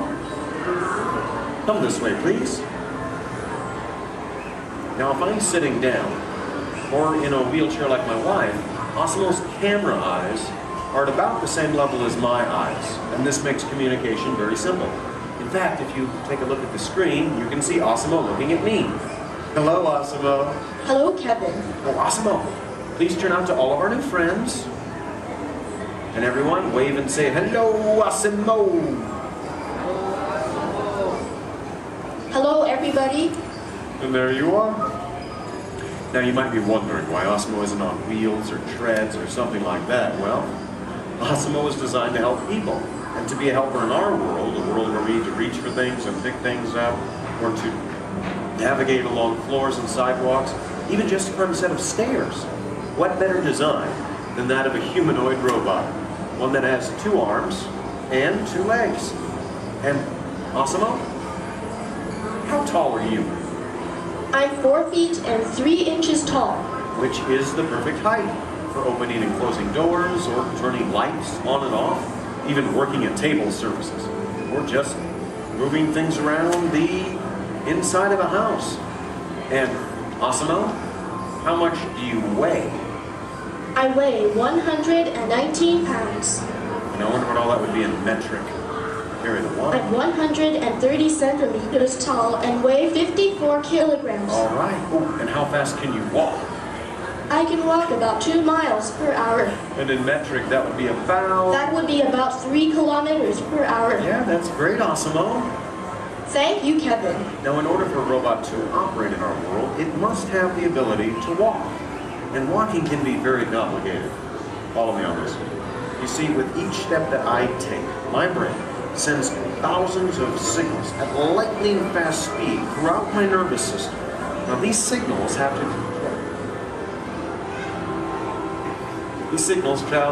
to the muscles, tendons, and ligaments in my legs, hips, arms, and shoulders, which all have to move in sync just for me to keep my balance. But the really amazing thing is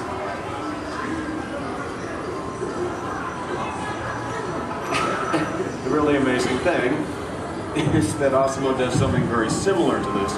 It uses motors, sensors, and computers to keep its balance and walk like a human. Now, Osmo can also sidestep in a straight line or on a curve. And this makes navigating through a house with all of its constantly changing obstacles very simple. And believe me, Osmo, that move's going to come in very handy with my kids and all of their constantly changing obstacles. But what's even more impressive, not only can Osmo walk forward, but Osmo can also walk backward as well, constantly adjusting its center of gravity with each step, just like us. And Osmo's balance is so good, you know what? Let's just show them. Osmo, please balance on one foot, like this. Yeah. Now Osmo makes it look easy. How about the other foot? All right. And Osmo must constantly analyze the data from all of its sensors and 34 separate servo motors. Well, Osmo, I guess it's true. There's really nothing you can't do, except fly, right? But I could play soccer. Yes, you can. You know, I think Molly left her soccer ball here, so yeah. Why not show everyone? Oh, hold on just a moment. Let me get some goalposts so we can make it official. All right, Osmo. Bend it like Beckham. And that's a goal! Very nice, Osmo. Yes. Now, it looks simple, but kicking the soccer ball actually requires some technically advanced balance, stability, and coordination. But you know, Osmo, with your ability to understand vocal commands and navigate effortlessly through the environment, it's easy to see how helpful you're going to be around the house. Oh, telephone. Okay, Osmo. I'll get it. Hey. Hey, is Osmo there? Yeah, right here. Hello. That is so cool. Osmo, we'll be home in like 5 minutes. Osmo, I told everyone in school they can come over and meet you. And I invited everyone in the neighborhood. Hold on. Also your video. Yeah, Osmo, you're a star. Bye, Osmo. Okay, my kids. I know. How about a bye, Dad? Bye, Dad. Love you. You're cool. Well, Osmo, looks like you're pretty popular with my kids. Oh, come on. You know what I'm talking about. Actually, what my kids are talking about is Osmo's DVD, Step to Safety with Osmo, in which it shows how we can use Osmo's unique walking ability to help teach young children safe ways of crossing the street. But Osmo can be helpful in many different ways. In fact, Osmo, did you use your wireless networking capabilities to go online and look for tonight's weather forecast? Yes, I will go online. Great. My wife and I are going out for our anniversary tonight, so good. Yeah. Partly cloudy, with a high in the mid-60s. Perfect. I'll just remind her to bring a sweater. We can have dinner on the patio. Now, even though Osmo's current role is to help her in the home today, someday Osmo might be able to work in dangerous situations, like fighting fires or working in unhealthy environments, cleaning up toxic spills. And there's even the possibility... But I'm not only designed to help, I can also have fun. I think I know what you're talking about. Everyone, would you like to see Osmo dance? Yeah? All right, how about this, Osmo? You lead, I'll try to follow. Go ahead and kick it.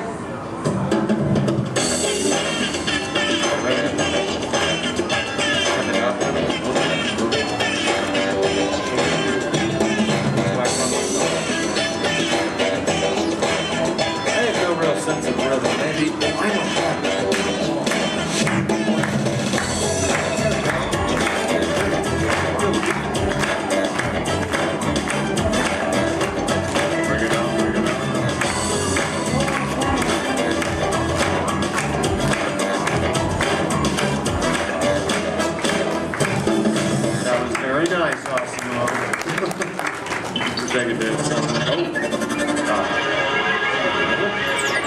Hey guys. It's on, Dorothy. Hello. Oh, hi dear. Hi, Mom. What are you doing? Trying to keep the rhythm. Tell me to be over in a while. Oh, your father says to tell you we'll be over in a while to watch the kids. Okay. Ask about the robot. Oh, did that cute little robot arrive? Yes, Mom. Osmo's right here. Oh, good. Well, we'll see soon. Okay. Make sure our room is ready. Make sure our room is ready. Dad, I can hear you. We can all hear you. So. Can hear you, Earl. We're good. Okay, honey. Bye. Bye. How do I turn this thing off, Earl? Use the remote. It is the button on the right. My parents and technology don't always mesh well. There you go. Although, you know, this is the first time in a long time my parents have actually volunteered to watch the kids. I wonder why. It's a mystery. Anyway, if you'll excuse me a moment, I need to go check on them. A second, Osimo? Could you do me a favor? Yes, Kevin. Could you go upstairs and look into the room on the right to see if it's ready for my parents? Of course. Great. Now, what you're about to see is one of Osmo's most challenging maneuvers, made possible by combining all of its onboard technology. The ability to climb a set of stairs with balance and precision is a culmination of over 2 decades of research and development. Now, first, Osmo stops momentarily at the foot of the stairs and adjusts its position by reading a mark on the floor using the sensor in its torso. Oh, are you all ready, Osmo?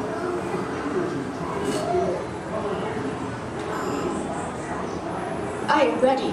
Okay then, go for it. Now, with each step, Osmo must adapt and constantly counterbalance using all its computing power to remain upright all along the way. Way to go, Osmo! Now that is truly a historic step forward in human technological progress. Okay, Osmo, go ahead and take a look into the room and see if it's ready for my mom and dad, please. And that looks perfect. Thank you, Osmo. You're welcome. Now, if you thought going up the stairs was difficult, it takes even more balance and coordination to make it back down whenever you're ready, Osmo. Once again, Osmo will find its position by reading a mark on the floor using the sensor in its torso. And when it's ready, it will descend the stairs, constantly adjusting with each step.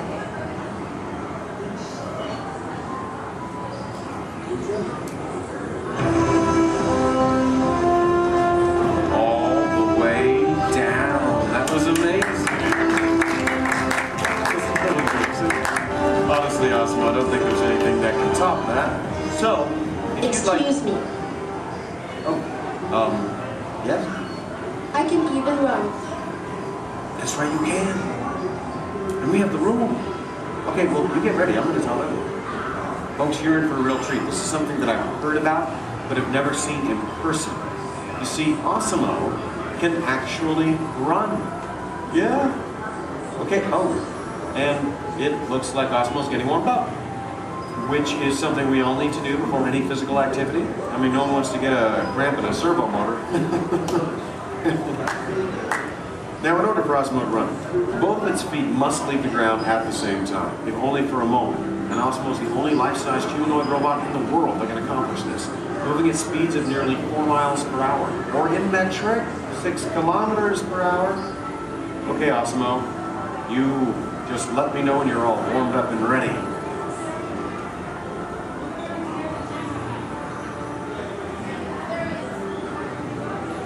I am ready. Alrighty then. On your mark, get set, go!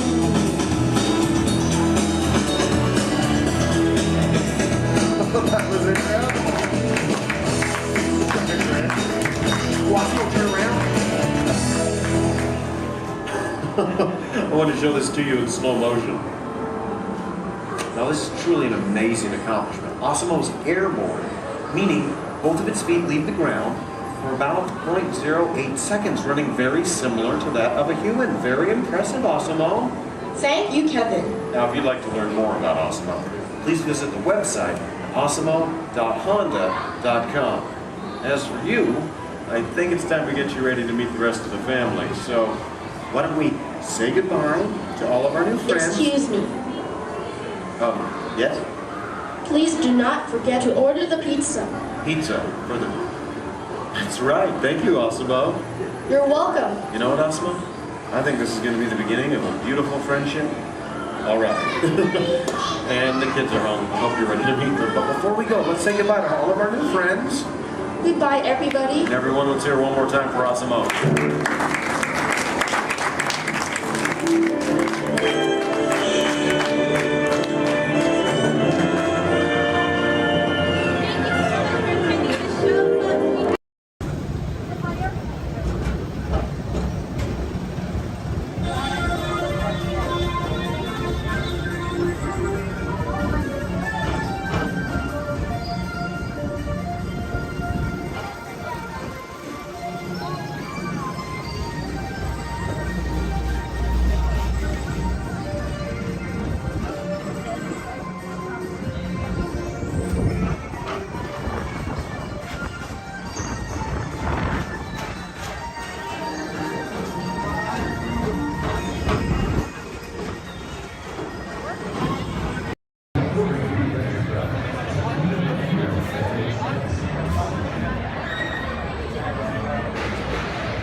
Hey, don't mind us. We'll be finished in just a minute. Yeah. What you guys still doing here? You're supposed to be at the show. Work now. I'd like to I love the manager. Rocket Roller Coaster is a loud, thrilling, high-speed roller coaster test ride that includes sharp turns, upside-down maneuvers, Okay, come on, guys. Please, get in the car. Sorry, folks. We gotta go. Come on. Chris, can you grab my blacklist, Paul? Hey, wait a minute. We can't leave these people here like this. We can't? No! Come on, you know how we feel about our fans. Yeah, that's right. Well, guys, what do you expect me to do? Send them all with you? Yeah. Wait a minute. I love that idea. How about some backstage passes? Yeah. Come on. Make it happen. Come on. Okay, I'll make it happen. Now get out of here. I hate all of you. Have a nice ride. Hi, Sal, it's me. Listen, I'm gonna need a bigger car. Make it a stretch. In fact, make it a super stretch. Right. Okay, folks, the show is all the way across town, but I got you a really fast car. Okay, wait, it's out in the alley. Congratulations on those backstage passes. Now please, walk this way out of the alley, keeping up with that party in front of you. As a reminder, masks must fully cover your nose and mouth and be worn as you exit the building after our kickoff.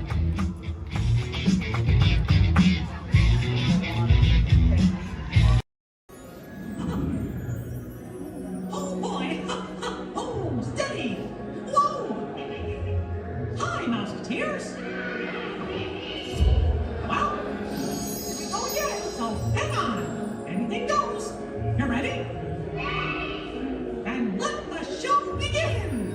Here's my pal Walt to tell you how the magic is made.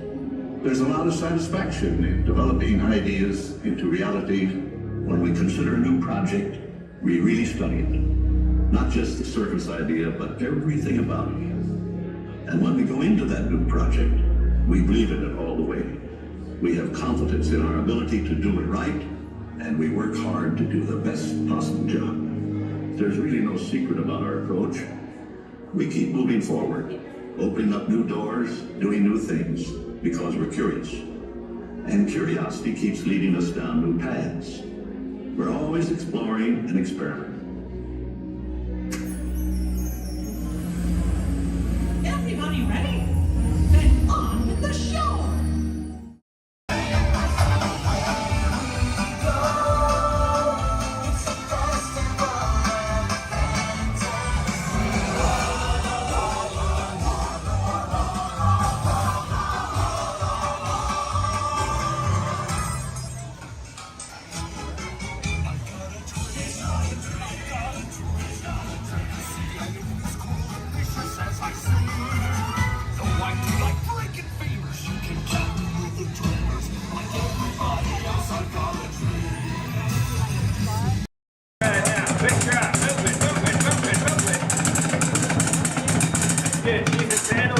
Still do it. Alright, good job. Alright, now, company. Oh, now that some of your legs are warmed up, let's warm up those voices. Repeat after me.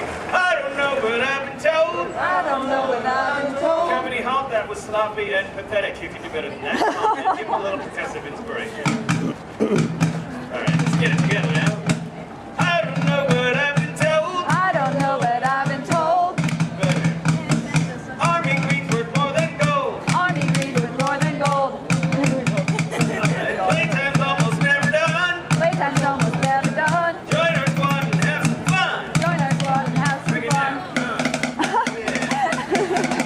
Some fun. Well done, soldiers. Give yourself. Speaking of which, it's time to check in with Andy's room. Men, make yourself look busy. Come in, Motherbird. This is Alpha Bravo. Come in, please. This is Sheriff Woody. This is Motherbird. Back here in Andy's room. I read you loud and clear. Can you hear me? Sure can, Woody. Sir, we have good news to report. We've located an entire platoon of potential plastic play toys. Whoa! Hold your horses there, soldier. Fun and play are serious business. So make sure they're trained before you send them to Andy's room. Sir? Yes, sir. Standing by to initiate Operation Playtime. Over. Now remember, whenever Andy comes into the room, they gotta be able to freeze. Like I bet your men are doing right now. Sir? Yes, sir. Over. All right then, carry on. This is Sheriff Woody saying, hey, howdy, hey, and over and out. Over and out. Now, Sheriff Woody just mentioned, becoming a toy requires a very specific set of skills. For instance, you need to be able to freeze whenever Andy, or anyone else for that matter, enters the room. They cannot know our secret toy business. Next, we will commence Operation Freeze, but first, my men will demonstrate. Put your hands together. Come on, Playtime's all about having fun now.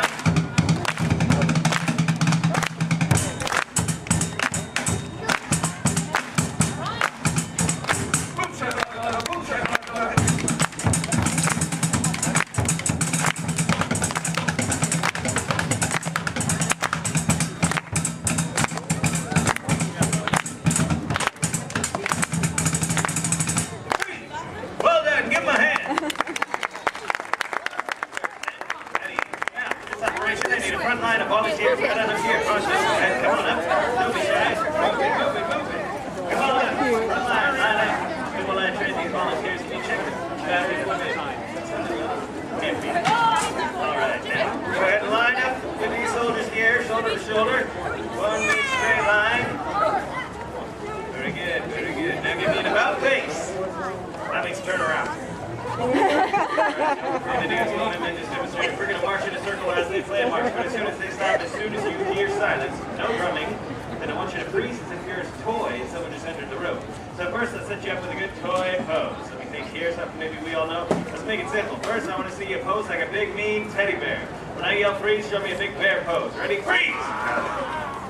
Very good. Now, as I mentioned, while my men play, we will march in a circle, following me this way, and as soon as they stop, I want to see you frozen. Men, take it away.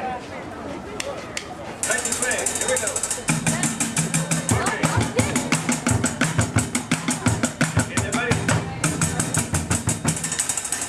All right. Very good. That's a good marching line. I'll tell you that. Now, let's get that down. As soon as they stop. All right, that was pretty good. Let's try it again. This time, let me see you frozen like an action figure. Maybe your favorite action sports star. Think your favorite sport and then pose like you're playing it, right? Following me this way. Here we go.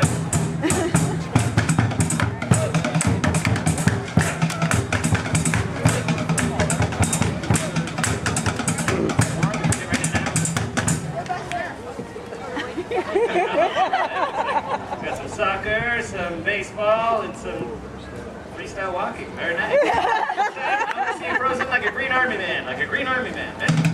Following me this way. Here we go. Up, up, up, up, up, up, up.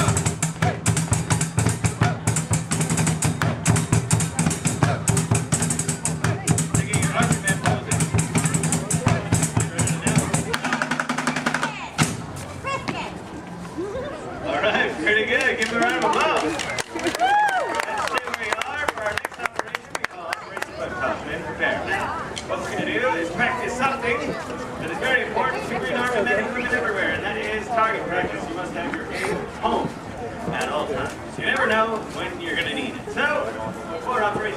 2 will be presented with a target. This red barrel here is to filled with monkeys. They got out. It's a very sad day.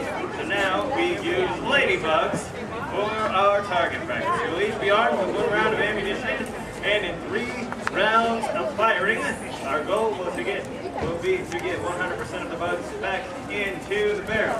As I mentioned, in 3 rounds of firing, hopefully we can get better every single time. Like me, I get more skilled every day.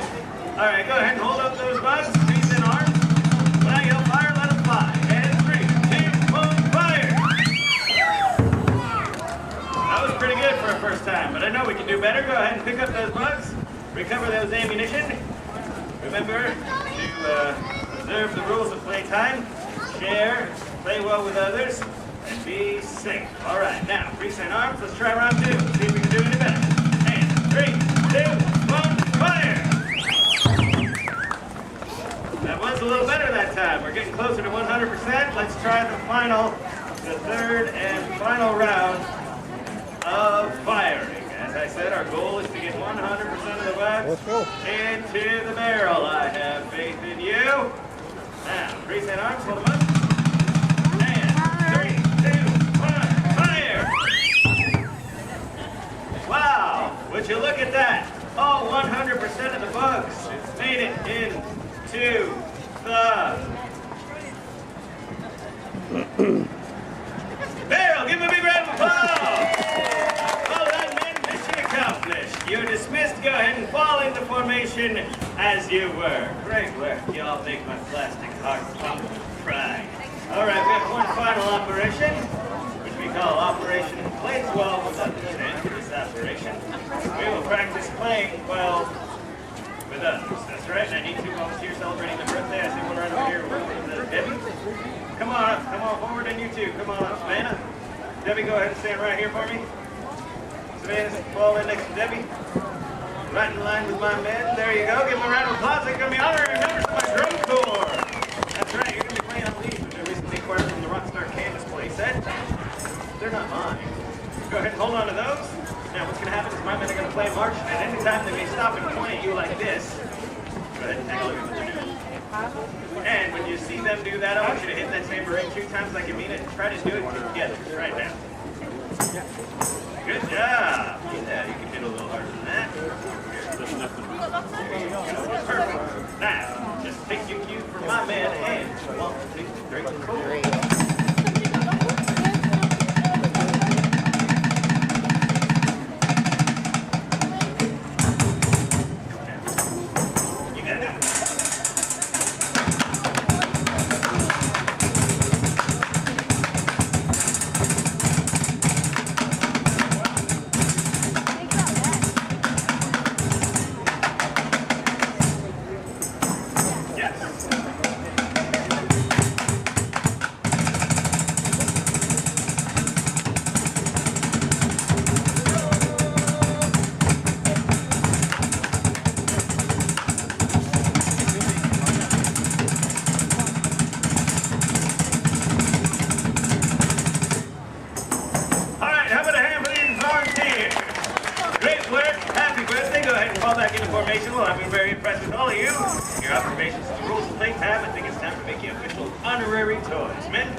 Everybody raise your right hand.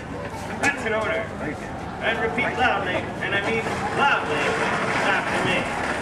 I state your name. You solemnly promise to be a faithful and loyal toy. To follow any and all orders from my superior officers and or my parents. You can thank me later. And above all, my mission is fun. F-U-N. Now give yourselves a big hoopah. Congratulations, soldiers. You're now official honorary toys. Your first official order of duty is to enjoy the rest of your day. Stay out of the sun as much as you can because you are honorary toys. And after all, plastic melts. All right, men, mission accomplished. Let's head back to the toy bin. Great work, everyone. We got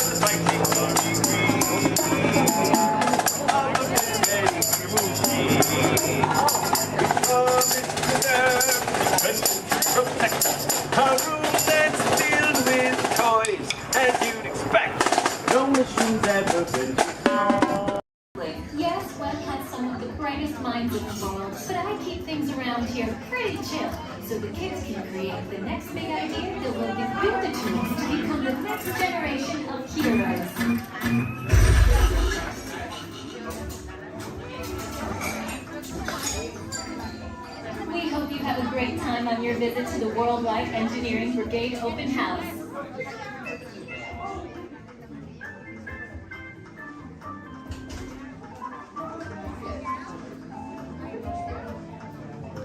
And now, our project lead, the brilliant, Peter Parker. Hey, what's up? I'm Peter Parker. And here at Web, we get access to some pretty awesome tech, like vibranium from Wakanda, or this crazy alien juice stuff. We have pin particles and Star Tech. It all helps us develop really cool stuff, like these spider bots, for example. Check it out. They have this really cool self-replicating feature. Because? This is awesome. Buddy, you can stop doing that now. But anyway, you guys are here today to help us test the Web Slinger vehicle. Using onboard tech, you will be able to sling webs just like my buddy Spider-Man. Peter, your presentation is getting away from you. Yeah, I'm aware of that, Sharon. If you could just initiate the safety protocols, it would be really appreciated. Problem with that, So Peter. anyway, if you want to sling a web, all you gotta do is sling your arm in the direction you want to shoot the web, and that's it. It's awesome. Peter, your spider bots are continuing to replicate and are consuming everything in their path. They seem to be stuck in self-recognition mode. If you could just handle that for me, please. On it. Contacting Mr. Stark. Don't call Mr. Stark! Don't call Mr. Stark. Sorry, Michelle. Just call someone else. Ask them to do it. Okay. Contacting Spider-Man. Here. I'm gonna go find Spider-Man first off because he's around here somewhere. Okay, goodbye. Spider-Man! As you may have noticed, the spider bots are locked in that awesome self-replication mode. In spite of what you see, they were created to be robotic helpers that can break down raw material and create all kinds of useful tech. But because they are stuck in self-replication mode, the spider bots are currently consuming everything in sight and must on at an alarming rate. If left unchecked, my calculations predict this will lead to the devastation of the entire Avengers campus. It should be safe until Spider-Man gets here, as long as they don't get into the alien fluid.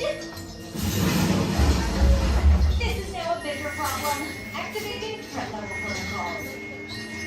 Hey guys, what's up? I hear you have no problem. I'm here to help. You made it. Great. Threat level is at exponential danger. You might need some help. Perhaps I'll call the Avengers? Don't worry, everyone. I got this. Okay, everybody. Open house is canceled. Wise idea. And I could use some help. Yes, you could. Sharon, prep the Slinger vehicle. Already on. Everyone head to the Slingers and we'll team up to stop the spider bots before they destroy the campus. It's easy. Okay, we have a plan. Please move quickly through the doors and down the hall to the Slinger vehicle bay. Your open house demo has been upgraded to a high-stakes mission to save the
Donut ears.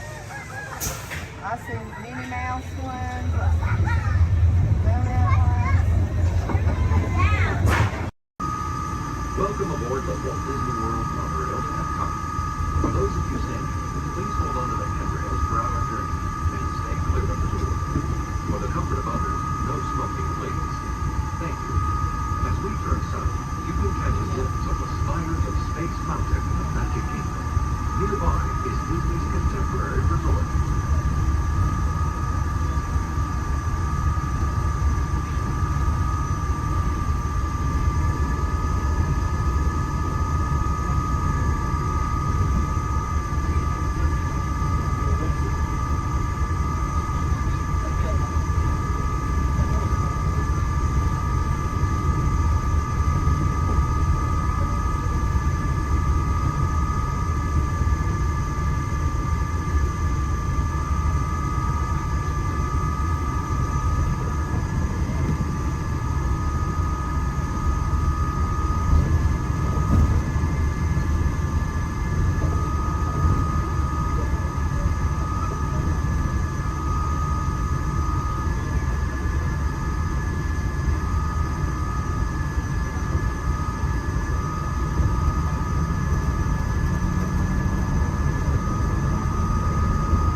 winding eco. We're approaching the Epcot monorail station. For our smoking guests, there are designated smoking areas just outside the park. Please hold on to the handrail and stay clear of the doors until the monorail stops completely and the doors open. On behalf of the cast of the Walt Disney World Resort, welcome to Epcot.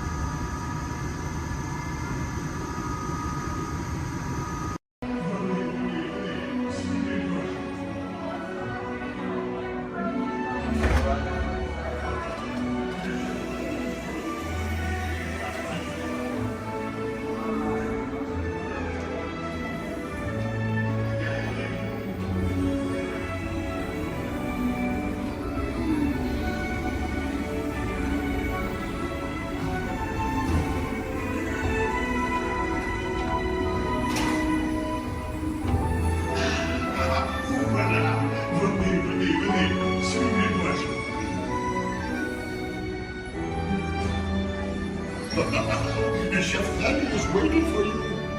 This way. Qu'attendez-vous?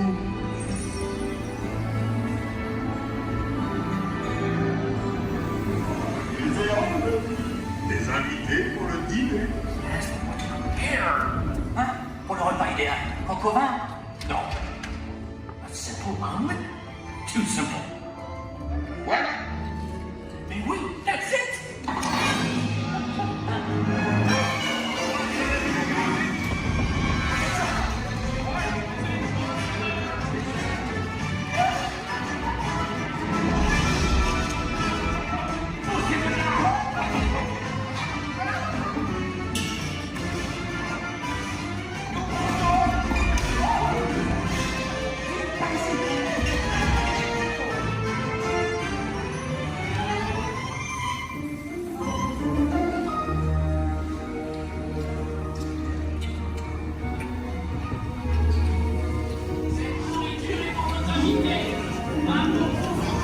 Hey guys, the food is for them, not you.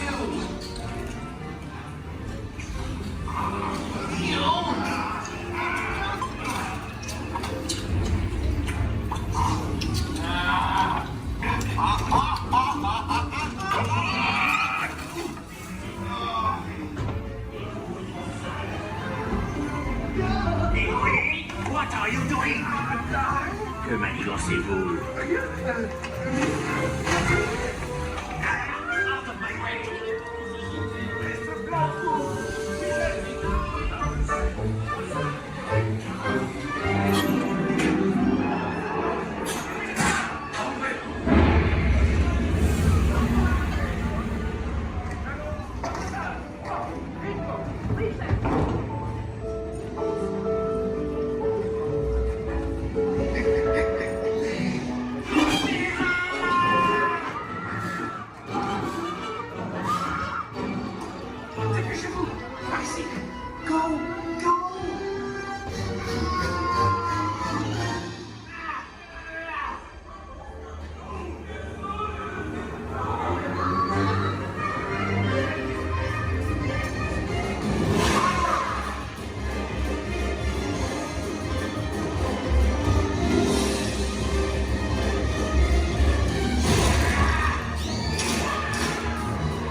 grab all your stuff. And watch your step as you exit. Goodbye.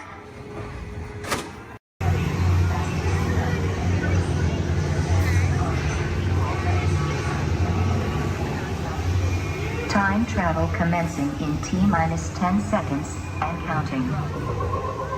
This is Seeker. Listen up. We've got to get in, grab the iguanodon, and get out before that asteroid hits. Let's roll!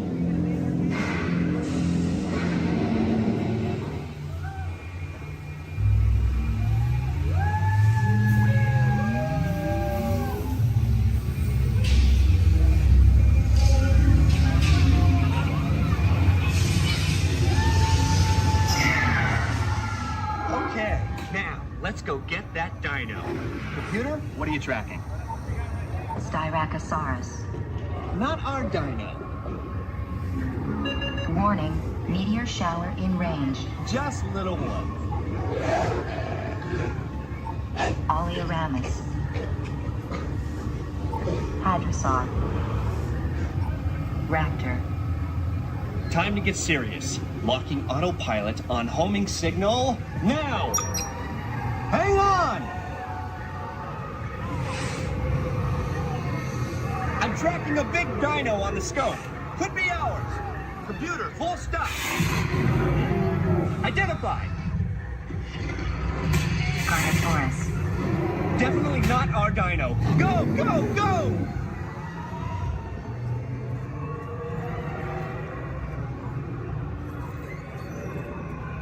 Another big guy coming up. Computer. Slow and identified. Sauropod. Still not our dino, but at least this one's a vegetarian.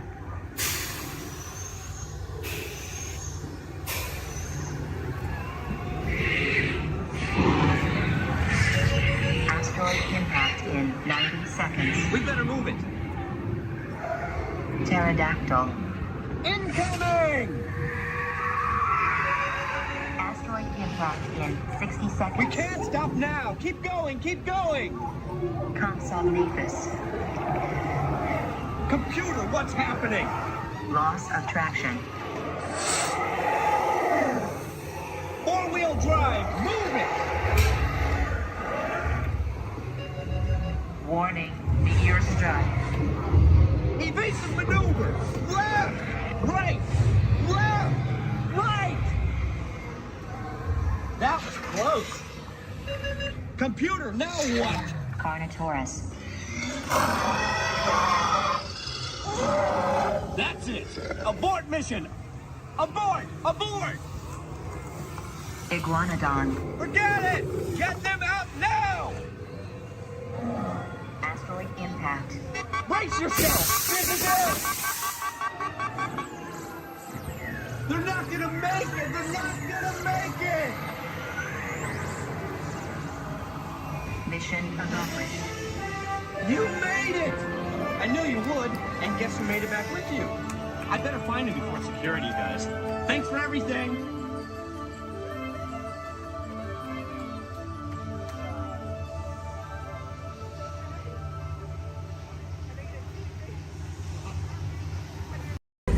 In the life cycle run, there are winners and there are losers.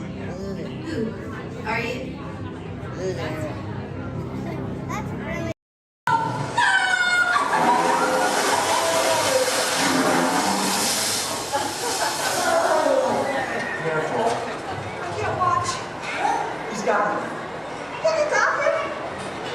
Yeah, you're doing it!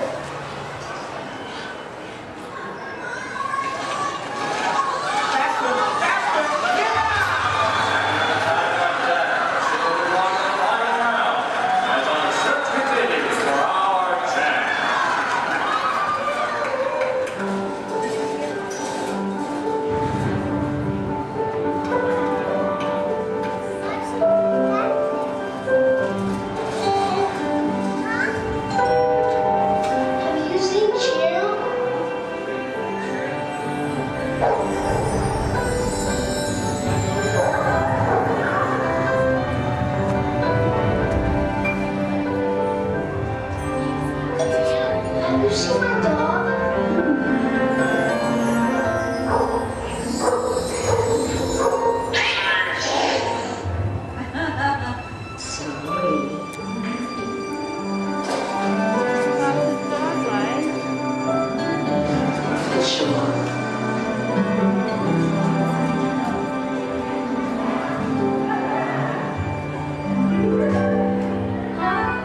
imagination, we can relive the moments of our lives.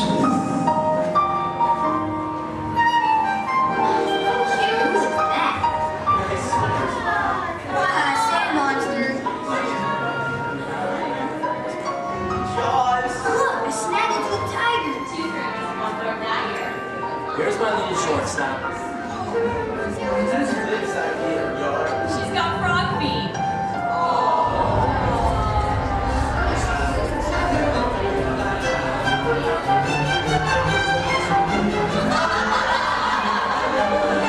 I think we should call this Jerry's picture.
We can relive the moments of our lives.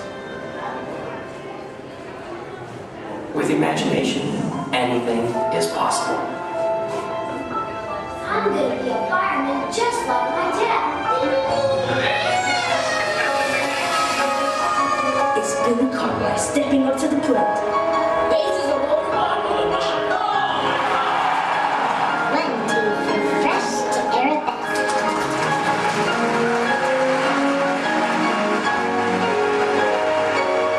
This is Houston.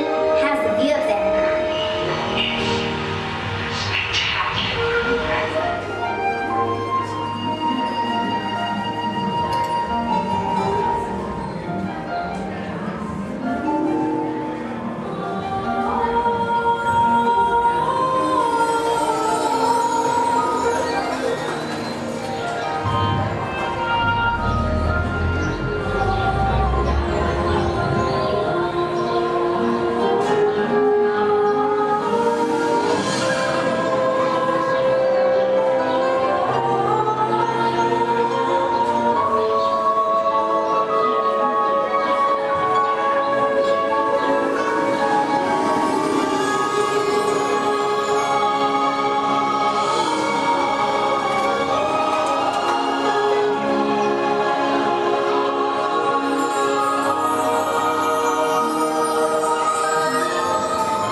With imagination, anything is possible. Well, imagine that.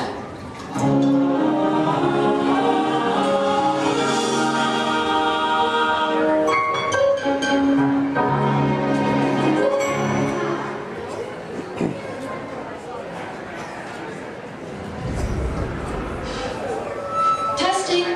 1, 2, 3. I don't think this. Is this thing on? I don't think this thing is on. Can anyone hear me? Good, you can hear me. Hi everyone. I'm Christy Smithers, an assistant here at the Institute. We're just about ready for you next door. But before we go in to see today's presentation, here's a message from my boss, the head of the Imagination Institute. Hello, Dr. Nigel Kemp here. Welcome, welcome, welcome to our annual open house. It is my pleasure to have you here, just as it is your pleasure to be here. For over 100 years, the Imagination Institute has honored the world's leading thinkers, dreamers, and innovators with the Inventor of the Year award. This year's recipient Professor Wayne Zielinski holds patents on numerous unique, one-of-a-kind inventions, including the hands-free phone helmet, the hands-free personal grooming helmet, and his newest creation, the video camera helmet, which, if I'm not mistaken, is also hands-free. But what brought Professor Zielinski to our attention was not headwear, but his incredible shrinking and enlarging machine. Although he's had some small setbacks, he has demonstrated a truly enormous gift for imaginativeness. Today, before receiving his award, the good professor will demonstrate for us his latest inventions, all developed right here at the Institute. Before we begin, I have one special reminder. Do remember, safety goggles must be worn during the presentation. But please, for your safety, do not put on the safety goggles until you are safely seated safely inside the theatre safely. Yes, right. Now, please gather up your personal belongings and move all the way into the auditorium. See you in a few minutes. Cheerio.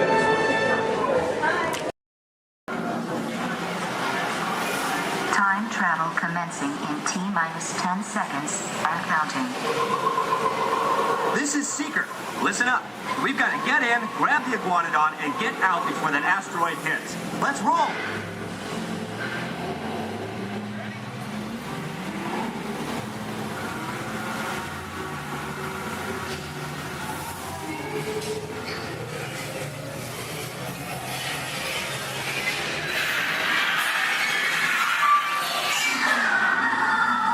Okay, now let's go get that dino. Computer, what are you tracking? Styracosaurus. Not our dino. Warning, meteor shower in range. Just little ones. Oleoramus. Hadrosaur. Raptor. Time to get serious. Locking autopilot on homing signal now. Hang on! I'm tracking a big dino on the scope. Could be ours. Computer, full stop. Identify. Carnotaurus. Definitely not our dino. Go, go, go!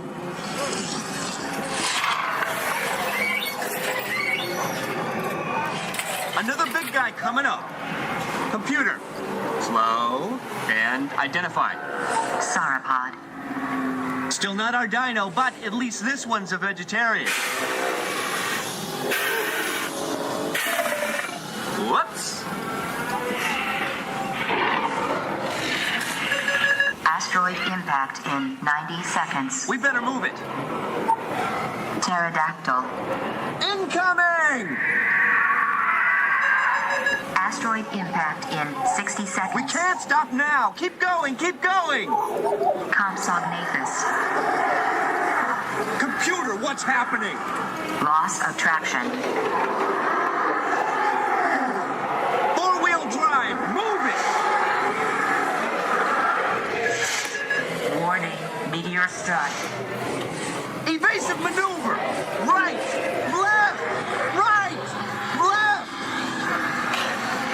That was close. Computer, now what? Carnotaurus. That's it. Abort mission. Abort, abort. Iguanodon. Forget it. Get them out now. Asteroid impact. Brace yourself. This is it. They're not gonna make it. They're not gonna make it. Mission accomplished. You made it! I knew you would, and guess who made it back with you? I better find it before security does. Thanks for everything! Enemy of the Galactic Alliance. Send reinforcements immediately. Calling Star Command! Calling Star Command! New reads!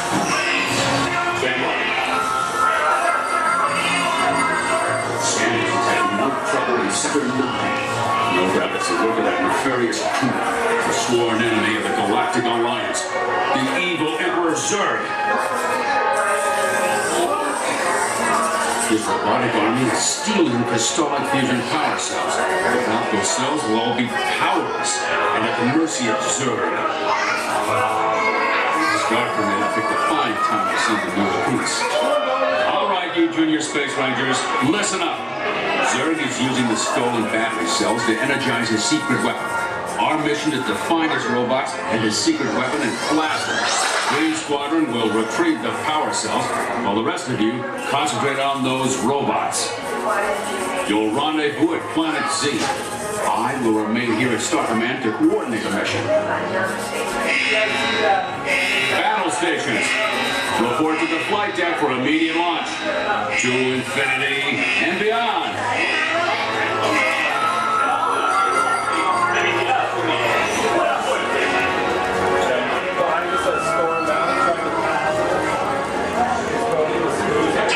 Space Rangers, this is Star Command. Prepare for immediate launch. Flight safety requires that you remain seated in your cabin with feet immediately away from the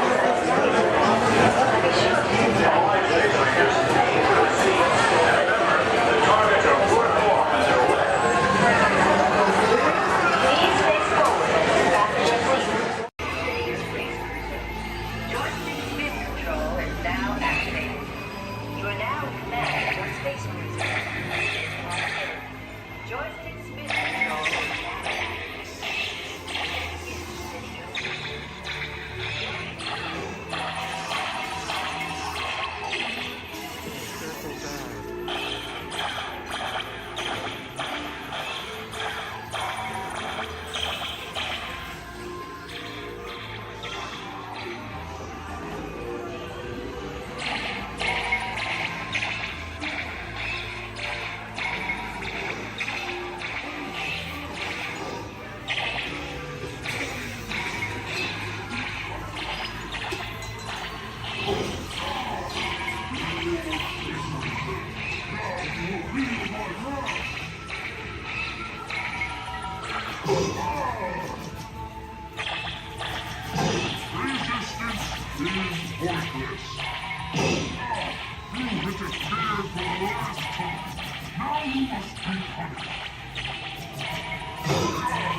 Yes, we will return, sir, to the store.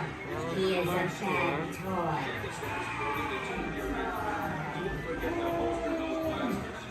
You have saved our lives. We are eternally grateful. It's been an honor serving with you. Check the status board to determine your rank. And don't forget to holster those blasters. Mission accomplished, Space Rangers. It's been an honor serving with you. Check the status board to determine your rank.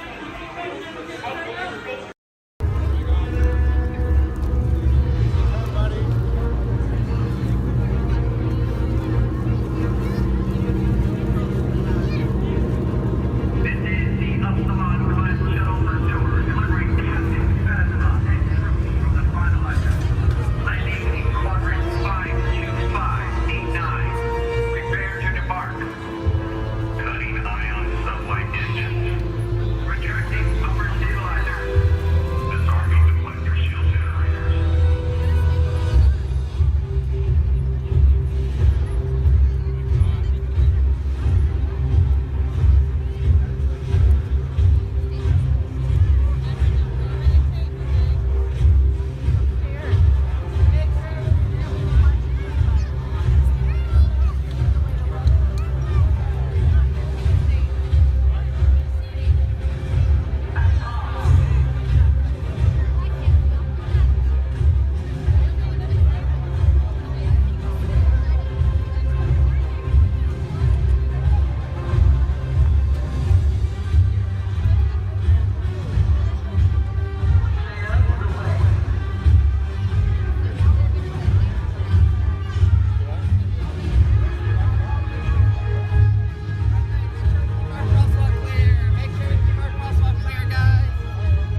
authority of General Hux. You are here under the authority of me. Stand proud.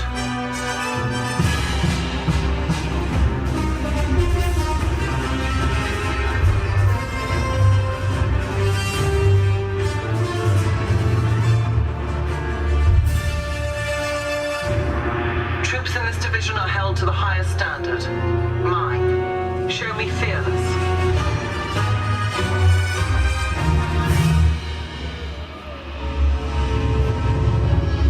Under my command, you will be proud to wear the armor of a stormtrooper. You will learn discipline, loyalty, and what it means to be a stormtrooper. Battle stance.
Raising your hands.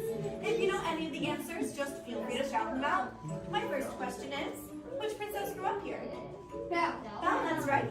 And does Belle still live here? Yes. No. No? Yes? Well, if Belle doesn't live here, then where does Belle live? The castle. The castle, that's right. Are we all ready to go visit Belle in the castle? Yes. Yes, awesome. Now right behind me is an enchanted mirror, and this was a gift given to Papa Maurice by the Beast. It lets him visit Belle in the castle at any time he wants, and I know the perfect time we can go back to. So everyone, please repeat after me. Take me back to the day Belle and Beast fell in love. Take me back to the day Belle and Beast fell in love.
Voilà, venez, suivez-moi, je vous prie. Le chef Rami is waiting for you. This way.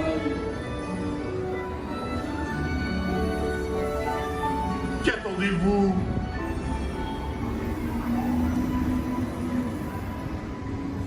Oh, here they are, les invités pour le dîner.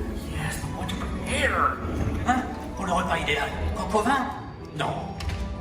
A simple omelet? Too simple. What? Mais oui, that's it!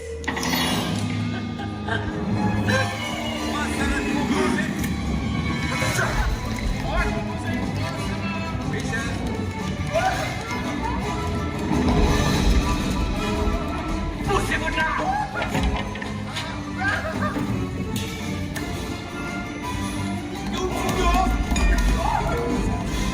Vite, par ici!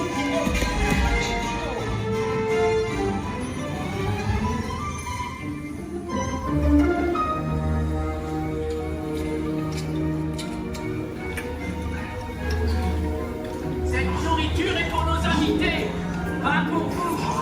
Hey guys, the food is for them, not you.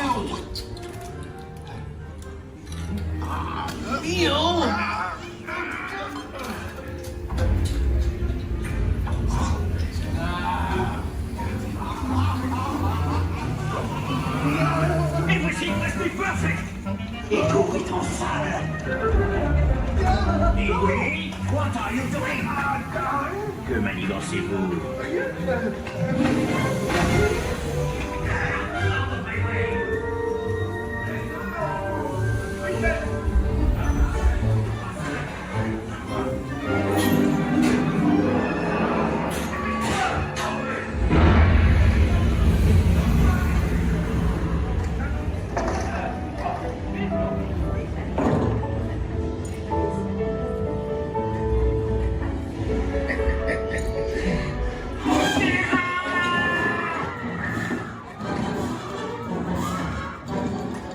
Dépêchez-vous, par ici. Go, go.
Can you believe that?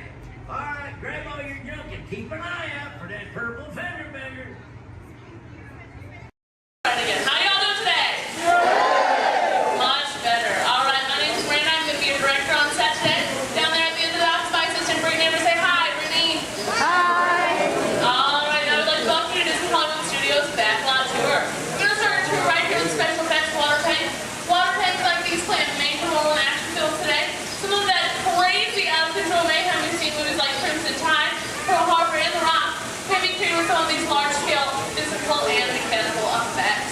We're going to be shooting on an action sequence here today called Hardware Path, using some of the very own special effects that directors like Michael Bay's and their films. We're here to see our monitors. I'm just going to go ahead and set the scene for us. In this scene, the prologue is on a surveillance mission. Searching the skies for enemy aircraft, the crew is caught off guard with the real danger surfaces from beneath the sea. This is going to require a full range of physical effects, split-second time, and careful direction. We have the lights, we have the cameras. All we need now is the action. All right, now if anybody knows the serious action, it definitely would have to be director Michael Bay. Some of the special effects you're going to see in our show today include water cannons, pressurized up to 100 pounds per square inch. That must be time to match our sound effects. And probably the most important effect out of all of these is fire. So it must be ignited at the exact precise moment. And it does take a lot of time and energy to set these premise for an explosion. But the most important factor in all this is the safety of our actors, and that's where you come in today's ceremony. What's your name? Everybody say hi, Todd. All right, everybody say bye, Todd. All right, Todd, you have been cast a little more mechanic today. Your scene takes place way down there in the engine room of the PT boat. So you want to go ahead and dive on in for me? Did you bring a bathing suit? Oh, I hate when that happens. That's okay. When that happens, we actually just recreated the engine room right for you right here. So all ready to get you all set up. All right. Now, guys, we're actually going to be shooting two different scenes today. Not necessarily in the order that they appear in the movie, but most movies are shot out of sequence. So it can be kind of hard for actors because they must react to scenes that actually haven't even happened yet. It's really up to the director to get them all motivated for those scenes. So, are you ready, Todd? All right, perfect. Now, what you're going to do is that phone right there is going to buzz. Right there. It's going to buzz just before 800 gallons of water just come pouring out of those tanks, slide down the chute and slam into you like a spring. Not a big deal, right? Perfect. All right, handle it. Ready? Perfect. All right. Good thing this is not 800 gallons. It's more like 1,000. Okay, let's not let them know that because there's a fine line between what it means. Here, are you ready? Perfect. And roll playback. And action. Go ahead and pick up that phone for me. Call your captain. Let him know you might be taking on just a little bit of water.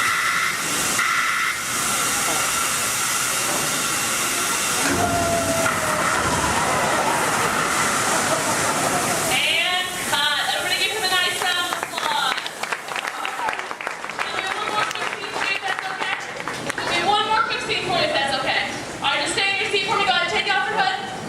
Give me a big dramatic stare at the audience. And act dry. Yes? That's right. How's he doing, guys? I think he's doing a pretty good job. Give him another nice round of applause. All right. Now we're actually going to take that scene to our next scene.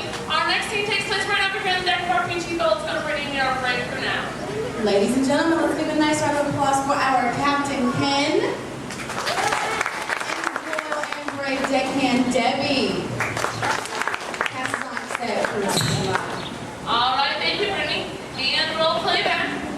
All right, now remember, crew, you are on a surveillance mission, okay? And action. All right, Captain. Pick up your binoculars. They're right in front of your wheel, Captain. Captain, your binoculars are right in front of your wheel. Captain.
minutes. and my assistant Brittany would like to thank you all for coming out Oh, to they our should. chat. If you're waiting for any of our brave volunteers, just stay right where you are. If not, go ahead, turn to your left, down the extra ramp through the cops warehouse.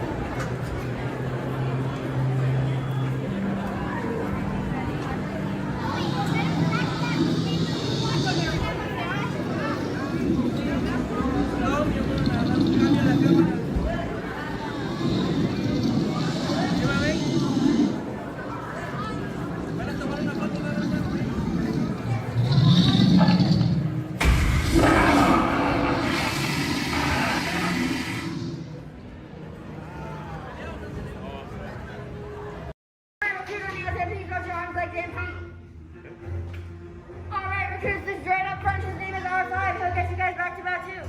Good luck and may the force be with you. Alright, friends, it looks like we have an incoming transmission from 6. Stand by.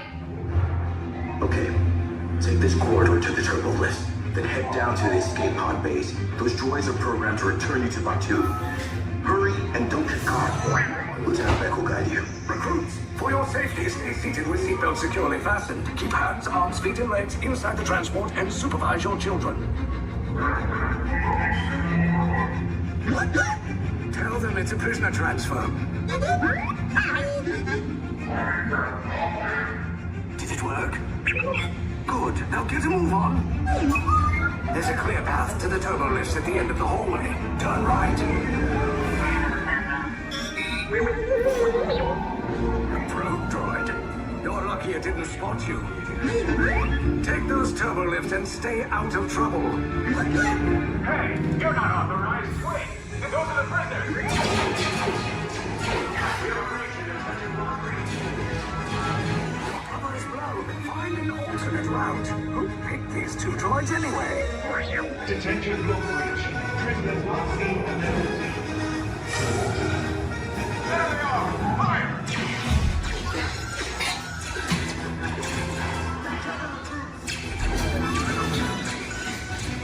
Escape pods just forward. Take the list down. Hurry! Hurry! No, not up! I said down!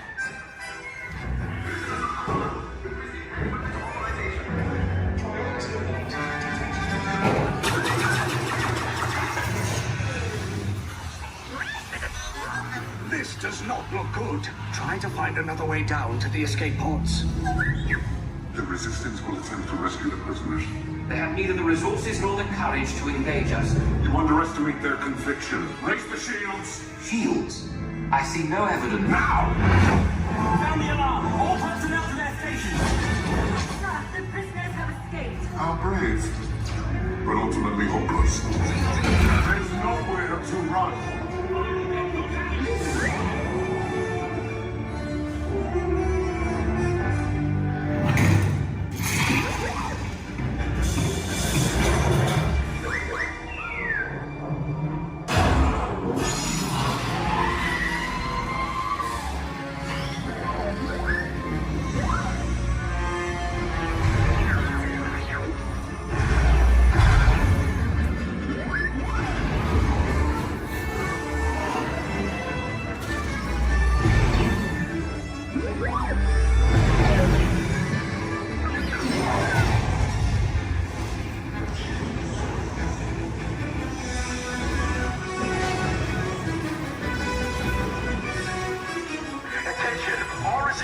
personnel. Abandoned ship. I repeat, abandoned ship. This destroyer's about. There's no escape. You will tell me the location of the secret base, and then I will destroy you and the resistance.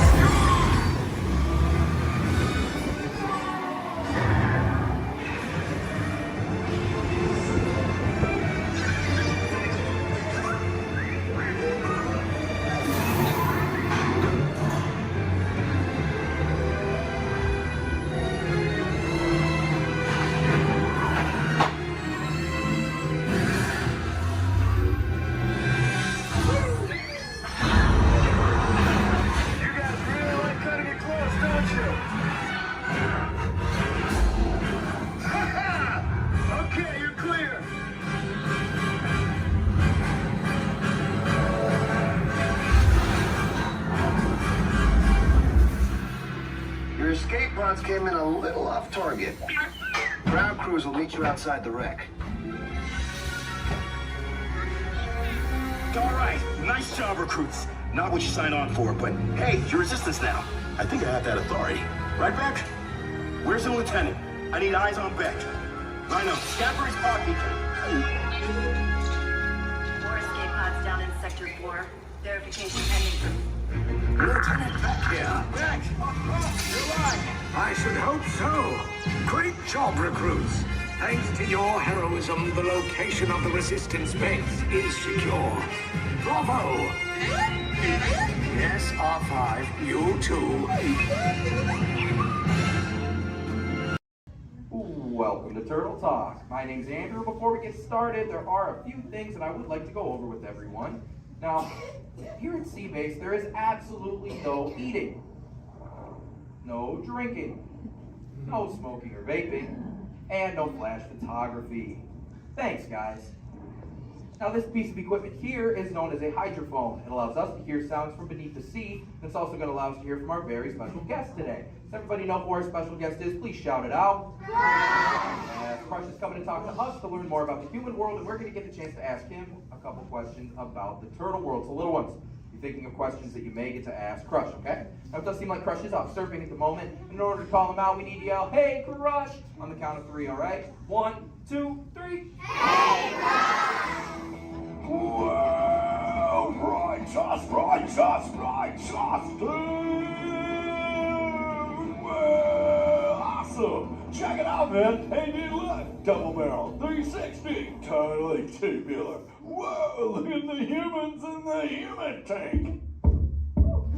Hello, humans!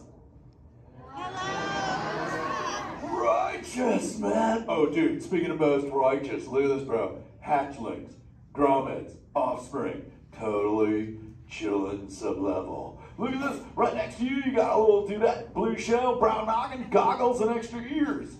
Yeah, right there on the coral. Hey, bud, what's your name down there, dudette? Bella. Hey, what's up, bud? Are you having a good day, man? Yeah. Awesome. Can you talk like a turtle? No. Oh, I got your back. It's really easy. Just say, awesome. Awesome. Nailed it. Try this one. Say totally.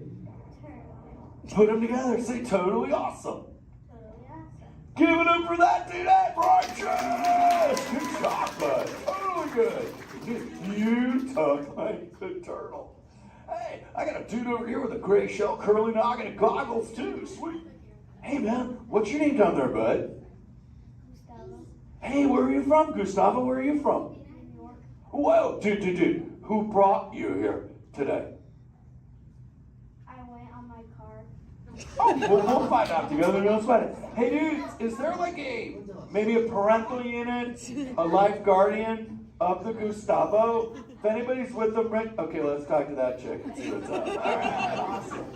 Hey, dude, what's up, bud? What is your name? Karen. Hey, Karen, what's up? How many kids you got? My English is not good. I'm from Brazil. Oh, I don't speak English either. I talk turtle. Karen, does it freak you out? Gustavo has no clue you're here. Don't worry, Karen. They come back when they get hungry. Karen, did you feel it, bud? Did you feel it? We're sharing a moment.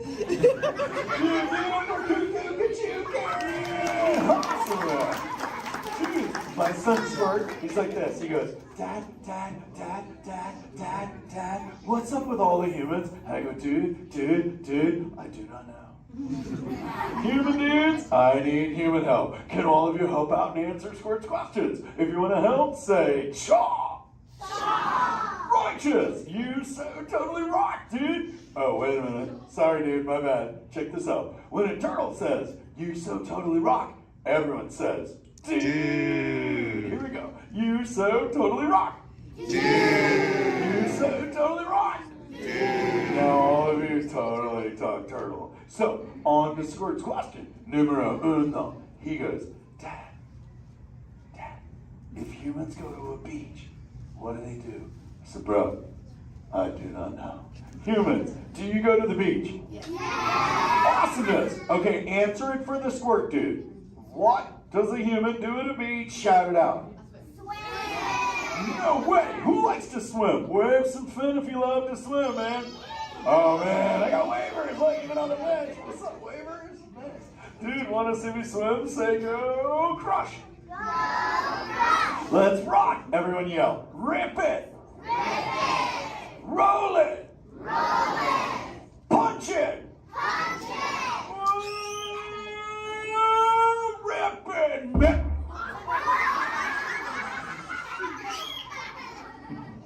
Hey, Crush, watch out for the glass. Hey, dude, thanks, Hank. How long has that dude been there? Oh, no, man. My bad, bro, my bad. Where are the manners? I've been asking the questions. Dudes, do any humans have a question about being a turtle? Raise a fin. Hi, if you have a question about turtles. Cool. Got a chick over here, aisle style, red shell, brown knock, hanging loose. Hello, bud. What's your name? Hey, bud, what's your question? What turtles eat? Oh, dude, we're chowing green seagrass and green sea kelp. Big dudes, you're sitting on green seagrass benches. But check it out, Harper. We only eat green stuff, and so it actually turned this green. So, like, I'm green, and my kids are green, and my parents are green. Oh, and my wife's green, and my favorite color ever, purple. He's pulling your fin. It's green. Hey, there's a purple chick over here with like a jellyfish lid. Let's talk at this one on this side. Hey, bud, what's your name down low? Scarlet. Hey, cool name, Scarlet. What's your question? My name's not Scarlet. Oh, wait, what's your name? It's Charlotte.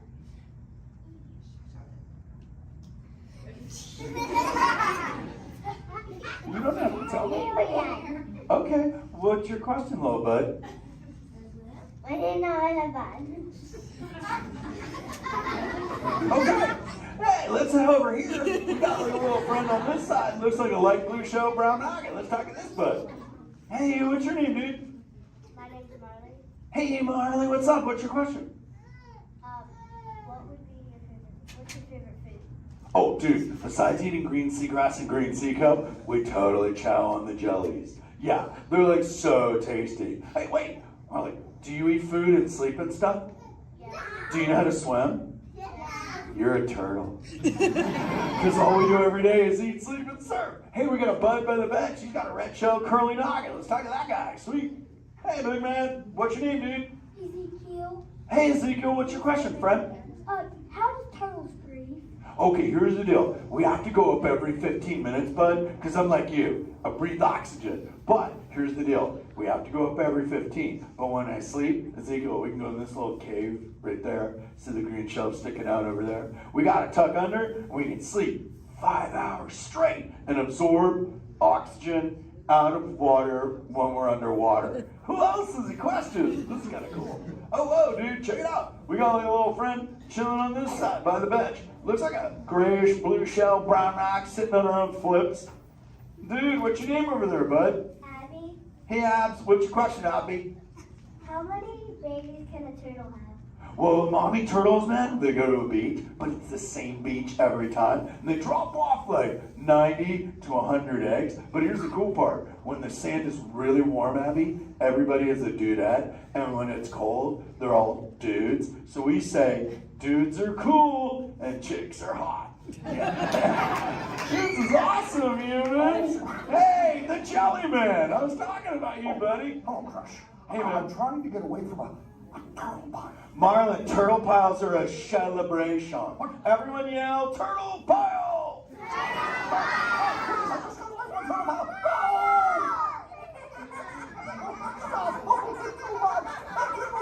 Oh, cool. Hey, boys, surf's up, dudes. Thanks a lot, Crush. For what? The turtle pile? Shout it out, humans!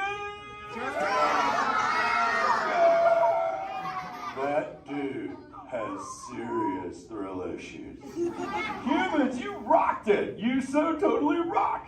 Okay, like 4 kids remembered. The rest of you dudes pulled a hard dory. Dudes, don't space out! Remember, Turtle says you so totally rock. Everyone screams! You so totally rock! There you go, you're back again. Bummer. Hey, bro, the frequency thing is not working. Whoa, it's Bailey. Call him back with your fins. Put your both fins up. Yeah, put your both fins up. Go.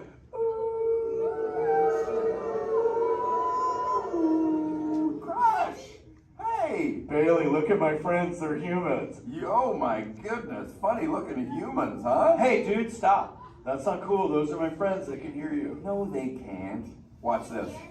Hi, humans. Oh, okay. Why didn't you tell me? Dude, I tried, man. You got stoked out. Wait. Ooh. Yeah, that thing. I'm getting something. Ooh, wow. Some of you have 4 ears. Weird. I'm not judging. Humans. Later, Crush. Later, Bailey. Everyone say, later, Bailey, dude. Bailey's echolocation's awesome. We're going to do it. Everyone, both fins up. Go. Okay, sub-level. Really good. Back bench. Solid. Grandma, in the corner. This is where we put our fins up.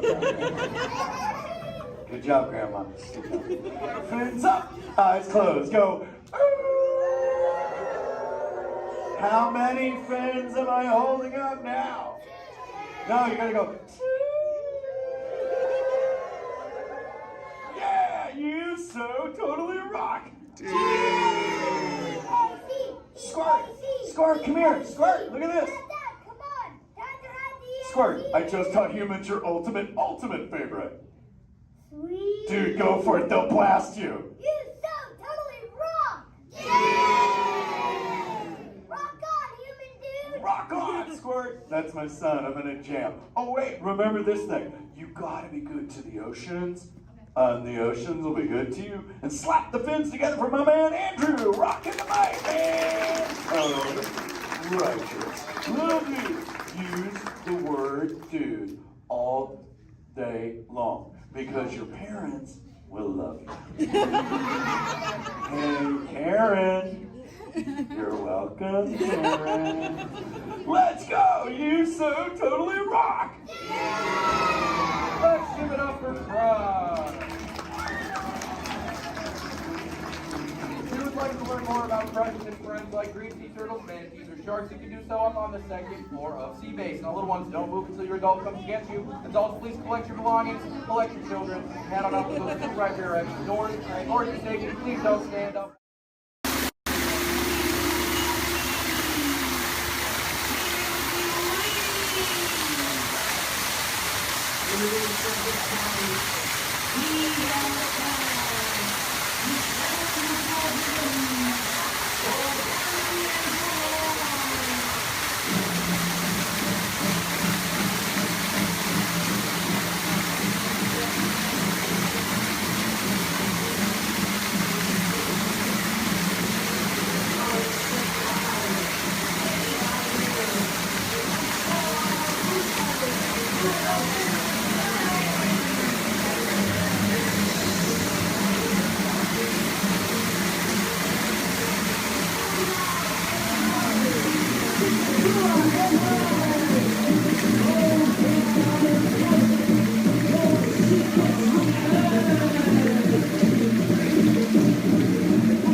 Wowee! Phew, that's almost as much fun as New Year's Eve in the orange groves. My word, we did get a mite carried away, huh? Yeah. I say, look out there across the water. It appears we're a bit of company. Law me, yes. Welcome, you all. Permit us to introduce ourselves. My name is Claude, and my loquacious cousin over here is... I'll introduce myself, if you don't mind. Hi there. I'm, now, let's see now. It's right on the tip of my beak. Clyde Birdbrain. Oh, yeah. I'm Clyde Birdbrain. Yo, I say, perhaps you good people have never conversed with toucan birds before. Well, neither did we, till one day we discovered this magic sunshine pavilion. By Jove, yes. I remember just how it happened, many bird baths ago. There we were in an explorer's launch on a mysterious river in deepest Adventureland. Off in the distance comes the fierce roar of an African lion. And as we round a bend in the river, a huge bull elephant bellows forth in protest of our intrusion. Suddenly, the treetops explode in a frenzy of outraged birds. Oh, come, you can jolly well do better than that. I can jolly well do one at a time.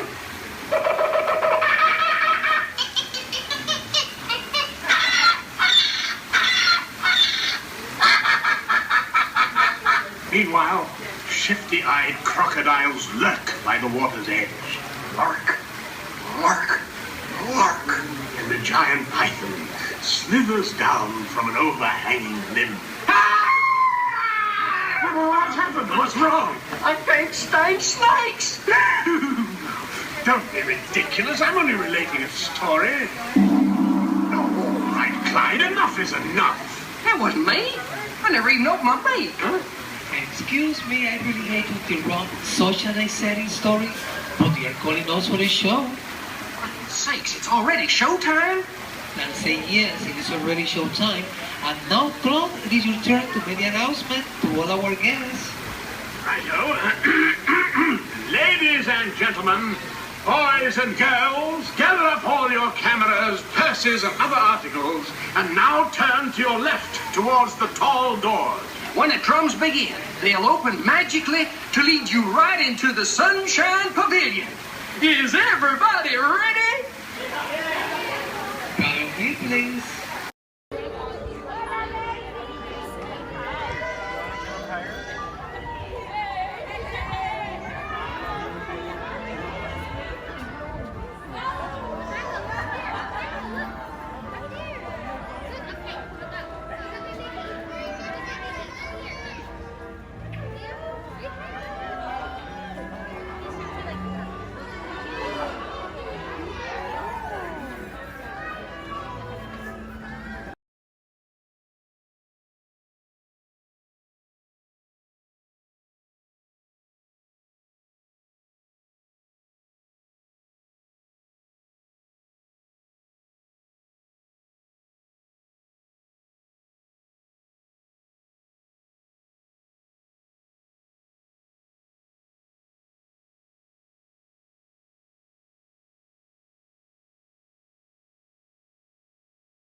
Alright folks, we'll be on our way out to Sleeping Beauty's Castle Center Park. Please remain seated, your engine.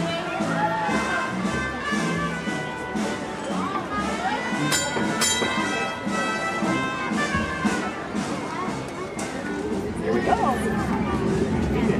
Okay. Yeah, with 1 horsepower motor. Yeah. 1 horsepower. Yeah.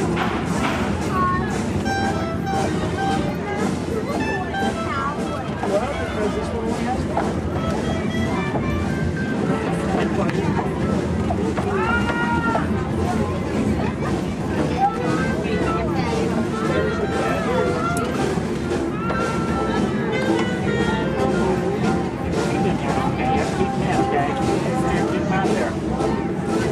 That's the rules.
Everybody's to let us know what we need to get done back on the road. Spoiler alert, 9 times out of 10, it's either body work or a transmission. Guys, spread on over to this side, left side, left side. People on the left side, step forward, step on up, make a friend. Everybody here looks freshly laundered, okay? You'll be fine. Come on in, right this way, everybody. Keep on coming, folks in the hallway, let's go. I don't want to see anybody end up working on the transmission that doesn't know what they're doing. Come on in. Hey, oh, look at that, there's Mia. What's up, Mia? Hey, Pat, I see our party goers have arrived. Yeah, they're still coming in, but say hey, everybody. Hey, I'm Mia, Dom's sister. Well, another race just wrapped, and it looks like my brother with another car for his collection. Anybody surprised? Honestly, I don't know why anybody challenges him. It me and a man. Well, we're meeting up at Sullivan's Garage for the after party, and while Tej works on your rides, you guys enjoy the break room. My brother calls this the family room. Oh, here we go. Dom says he doesn't have friends, he has Family. And the faces you see on these walls are our Family. When I'm in this room, I feel like we're all Family. So, welcome to our family. There it is. It's a thing around here. Hey, Tej, how's that Matthew McConaughey impression? All right. What's up, Mia? Hey, better. It's just welcoming these good people to our family. Family. How are their rides coming along? The rides are ready to roll out and roll out inside. Perfect. Let's get the show on the road. I'll let Dom know. You guys have fun at the party. Bye, Mia. Bye. She just called. Okay. All right, Pat. Yeah. Let's get these people on their way. Send them over to the war room. Sounds like a plan. Are you sure, though, Jamie's kind of a piece of work? Right. And he hung up. Okay, so in a moment, those doors are going to open. When they do, head on into the war room with Jamie. That's Tej's new assistant. First day without Tej, so good luck. Be nice. Don't touch nothing. Anna Warden, that means thank you. Another word that we say here on the reserve is twin day, and twin day means let's go. Jumbo everyone, my name is Selena. I'm going to be your safari guide here today. Before we get out on the reserve, I do have a few safety reminders. Please make sure that we keep our hands, arms, feet, and legs inside the vehicle at all times so that we remain fully seated throughout our entire journey today. Now, if you take a look above your head, we have an animal spotting guide. You can use that guide to help me spot some animals out here on the reserve. I can't promise that we're going to see all of them, but I usually have some pretty good luck. Now, we're going to be heading into the Little Aturi Forest here first. And this area is home to animals that tend to be shy. They like to use camouflage to blend in with their environments, but we're going to see what we can find today. And already see, looks like we're going to see that saddle-billed stork. They're high up on that left-hand side of the road there. And the saddle-billed stork gets its name after the little yellow patch that's on its beak. It's shaped like a saddle. Those birds are 5 feet tall and have a wingspan of 9 feet, about the same width of the canopy that's above your head. Now on that right-hand side there, we have the okapi. And the okapi have stripes on their legs that make them look like they're related to the zebra, but they're not. They're actually related to the giraffe. They have long, prehensile tongues that they use to grab vegetation. Their tongues are so long and touch their eyeballs and clean their ears. As we're looping around here, you can see we have some greater kudu way up there, as well as the bongo. And the bongos are going to have that deep, almost penny colored coat to them, with those antlers over there, and then the greater kudu, the tan colored coat right there.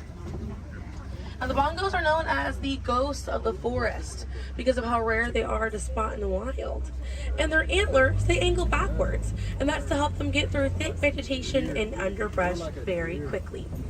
Now the greater kudu that we see right there, the greater kudu are one of the tallest antelopes in Africa, or the second tallest antelope here on the reserve. They stand at 55 inches tall at their shoulder, and they can leap about 8 feet forward.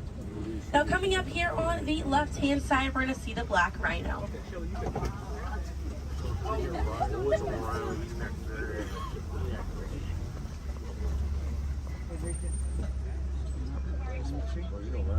Now black rhinos are the smallest rhino in Africa. They weigh about 3,000 pounds. Rhinos are poached or hunted for their horns. Some people believe that they have medicinal value, but they do not. Their horns are not valuable at all, made out of keratin. And that's the same thing that our fingernails are made out of. Really good view of that bongo there on the right-hand side as we're passing by here.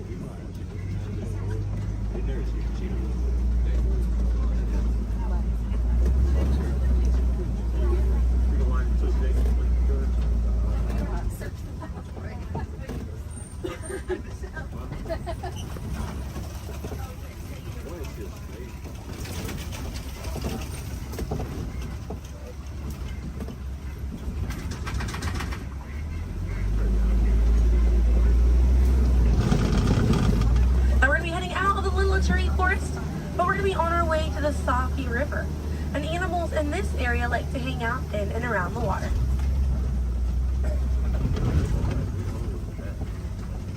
Now coming up on the right hand side, we're going to see some pink-back pelicans. And the pink-back pelicans get their name for the pink skin that occurs on their back during mating season. Now those animals are colonial nesters, so they'll nest between 20 and 500 pairs. That's a group of 40 to 1,000 pink-back pelicans.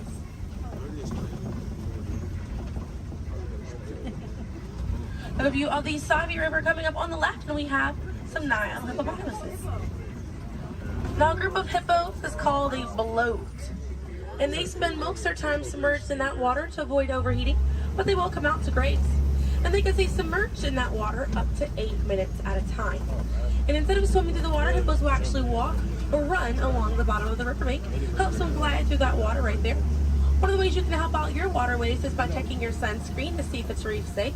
Another way is just being aware of how much water that you use and trying to conserve as much as possible.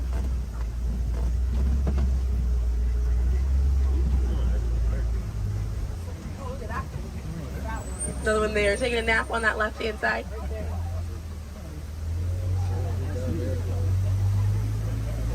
Now coming up on the left, we're gonna see the Nile crocodiles.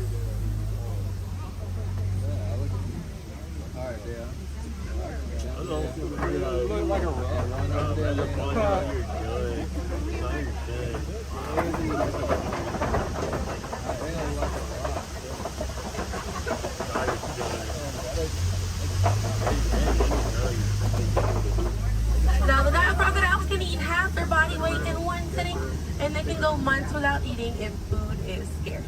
Now mother and father crocodiles are great parents, and they'll gently roll their eggs in their mouth. It softens up their shell, and it makes it easier for their babies to hatch. But we're going to be heading into the savannah now, and the savannah hosts millions of migrating animals every year. And it's home to Africa's most well-known animals, such as zebras and giraffes. I'm hoping that we'll be able to spot some today, but as we're getting out here, we have a pretty good chance to identify some animals with that animal spotting guide. We have lots of wide open spaces. Already see, looks like I can see the elands are out there. Wondering what other animals. I'm hoping it'll be a pretty busy day out there.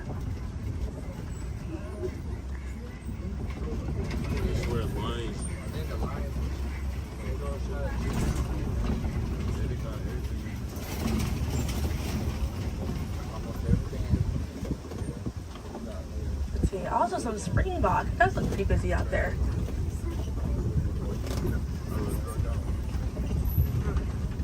So we're still looking around here. Keep an eye on the right. They're going to be past this kind of rocky area.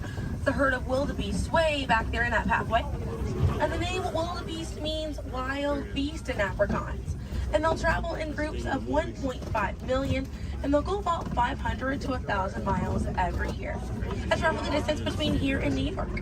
And during a wildebeest's great migration, they can kick up so much dust that their dust cloud can sometimes be seen from space. Now, wildebeest are very impressive animals. They're able to run about 15 minutes after they're born. But this group of trees there on the right-hand side, they're all kind of pruned underneath to the same height, and that's about as far as those giraffes can reach. It's like the vegetation on these trees all around this area here. Now that's going to be the Maasai giraffe, and the Maasai giraffes have an irregular coat pattern. They don't have those clean lines around their spots like the reticulated giraffe that's on your animal spotting guide does.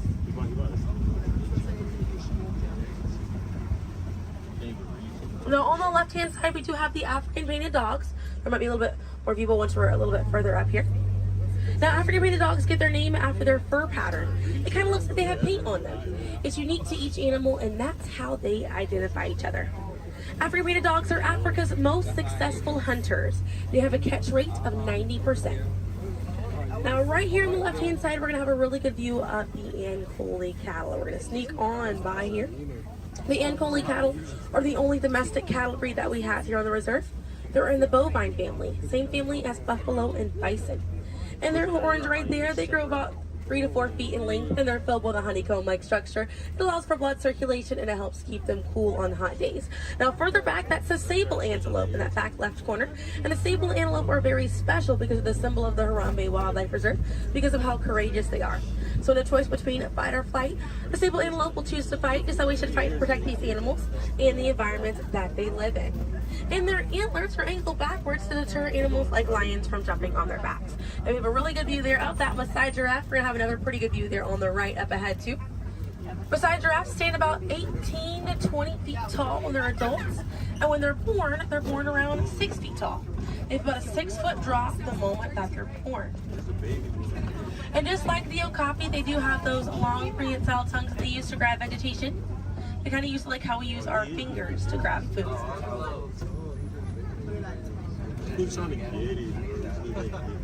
Really good view of them right there. They're actually the same number of neck bones or vertebrae in their neck as we do in ours. Theirs is just bigger.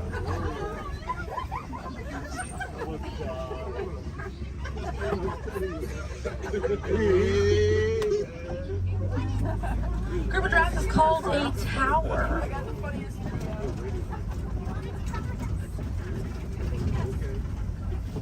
Now we're going to see on the left-hand side we have the elands.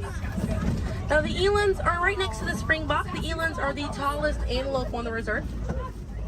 They stand at 6 feet tall at their shoulder. One of my favorite eland facts is they'll make a flower crown with their antlers to impress the females during mating season. Now, it's not a perfect flower crown. They'll kind of root up at plants and bushes, but it's the thought that counts. Another eland right there, a couple of elands right there. And then we have the springbok, and the springbok are the smallest antelope on the reserve. They're able to jump 6 feet straight up into the air repeatedly and about 13 feet forward. And they're a symbol of a lot of sports teams over in South Africa. Now those elands right there, they can weigh up to 2,000 pounds.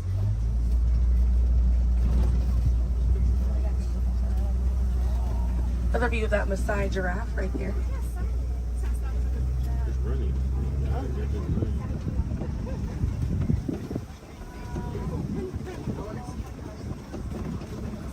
See what else we have waiting around the corner for us. Another Maasai giraffe there. But a bit big for these giraffes.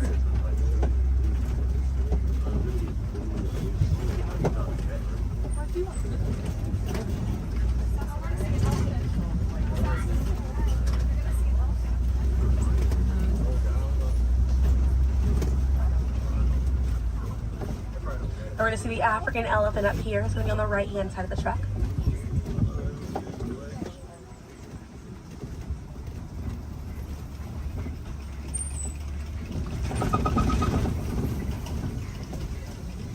Really good view of that African elephant there on the right-hand side.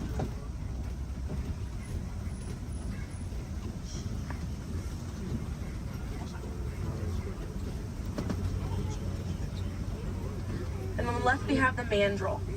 That's the male mandrill on the left. Lots to look at right here. Male mandrills weigh about 100 pounds. Females grow up to 30 pounds. And they can bare their teeth at each other as a sign of aggression, but they usually don't. They usually do it as a friendly gesture. So it's kind of like the mandrills are smiling at each other. Now we can see that elephant back there. And elephants are social creatures. That's going to be the African elephant. The females and their young will hang out in large groups together, and the males will form a loose bachelor group, or sometimes they will kind of hang out on their own, depending on their mood. And the way that African elephants stay cool is by flapping their ears. It runs air over the blood vessels that are dispersed all throughout their ears, and it helps bring their body temperature down.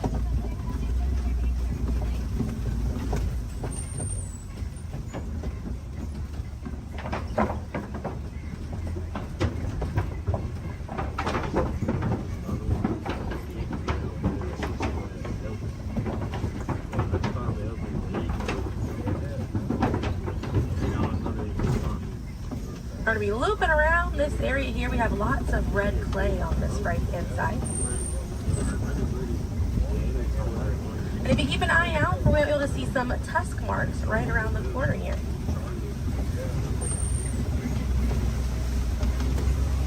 So those tusk marks on the right were caused by African elephants. And they'll scrape up against that clay and they'll eat it. More elephants there on the left-hand side. And they eat it because it contains the minerals that they need, sort of like how we take vitamins.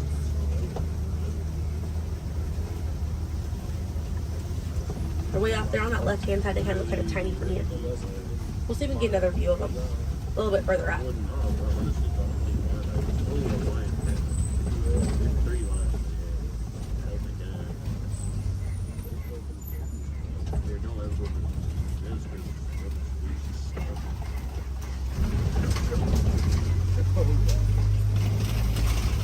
So on the right-hand side, we're going to pass by a couple of trees. There's one on the left by those elephants as well. And these trees are baobab trees. And baobab trees survive by storing water in their trunk, and they stay leafless about 9 months out of the year. Now, baobab trees have a few different nicknames. One is the upside down tree, and the other one you might be familiar with is the tree of life.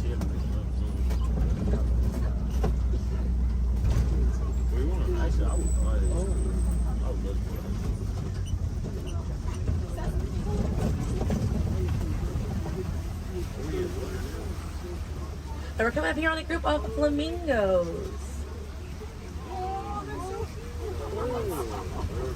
Group of flamingos is called a flamboyant. So here we have that flamboyant of flamingos.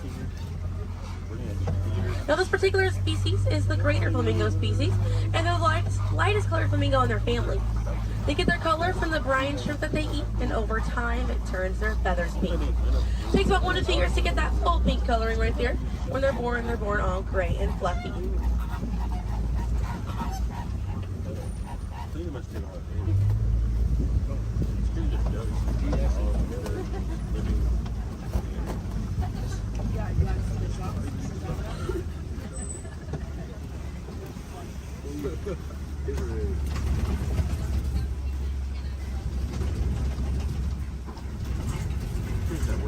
We have some white rhinos right around the corner here.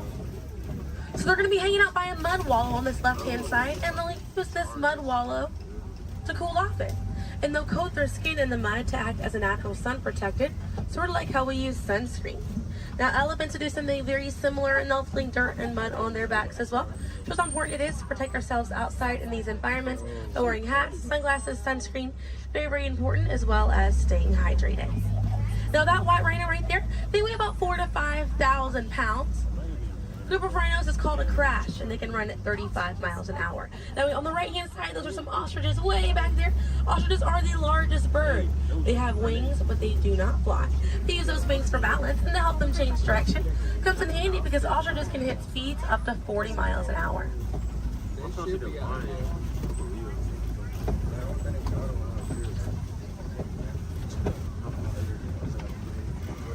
You see some cheetahs right around the bend here.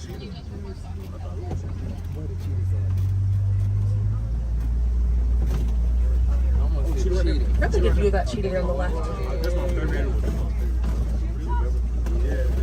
Now cheetahs are the fastest land animal. They run a little over 60 miles an hour. And they have 2 black lines on their face. Those black lines are called tear marks. And they help reflect the sun. Benefits cheetahs because cheetahs are daytime hunters. Now cheetahs do not roar. Instead of roaring, they'll meow and they'll purr. And their claws are not retractable, so they're out all the time. Now we're coming up here on some Kopi rocks. And Kopi rocks are rocks that jut out from the savannah. And a lot of times animals like lions will use these Kopi rocks as a vantage point to kind of scope out their territory and their prey. Really beautiful view of that male lion right there. Now at full volume, their roar can be heard up to 5 miles away. And they can sleep about 16 to 20 hours a day.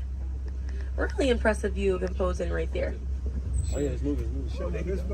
Now, female lions will do most of the hunting for the group, and the male lions will stay back and kind of guard the territory and guard their cubs. And the Swahili word for lion you're probably already familiar with. The way that you say lion in Swahili is simba. Now we're going to see some more ostriches. We have some white rhinos over here too, and the lioness is there on the left. Looks like she's posing for us as well. Really cute view of that white rhino as well on the left here. Or excuse me, yeah, right hand side. That's all they have. I think that's what they have like wild dogs, and they can't even get it. Yes, they can. They can really try. Not really. I can see some warthogs right around the corner because it wouldn't be a safari without them. Few of them over here. Warthogs are in the same family as domestic pigs. They're really intelligent animals and are the largest burrowing animal as well. And oftentimes they'll reuse burrows made by other animals and they'll back themselves into it with their tusks facing out for protection. They're pretty fast. They can also run at 35 miles an hour. They're kind of rooting up over there. And they also have a mud wall that they use to cool off and to coat their skin in it to get some relief from bugs and insects. We also have a really good view of these white rhinos again on that right hand side. Now wait till the difference between a white rhino and a black rhino because they're both the same color. So the shape of their mouth. White rhinos have a wide mouth and black rhinos have a V-shaped or pointed mouth. Original word for white rhino was vite. Vite means wide in Afrikaans, but over time it was misheard and mispronounced and it turned into the white rhino. I have a few of those warthogs as we're passing by on the left-hand side, but on the right we're going to see some ostrich eggs in that tall grassy area. And each one of those eggs right there weigh 3 pounds, and it's the equivalent of 2 dozen chicken eggs. Now those shells are so strong that the average man can stand on them and they will not break.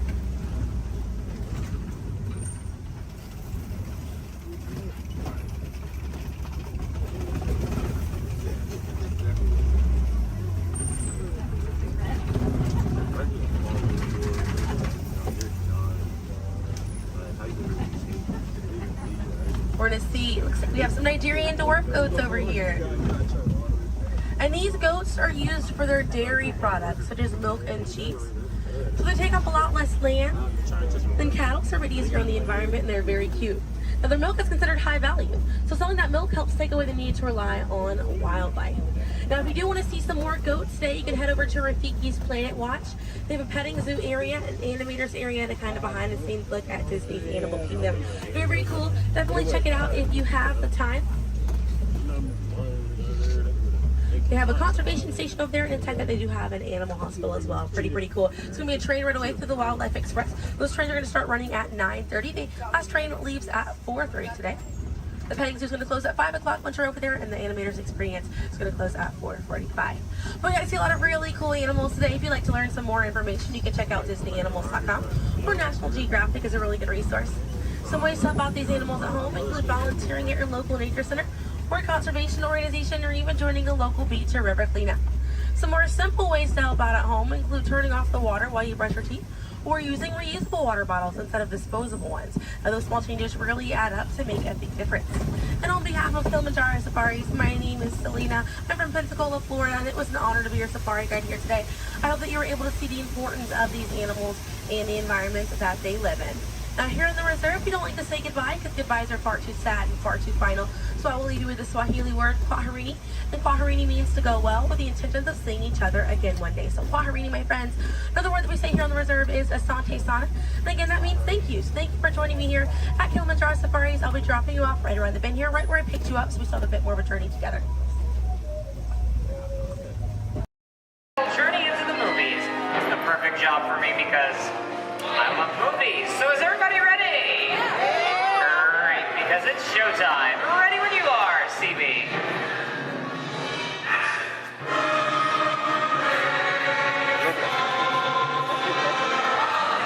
And we are rolling.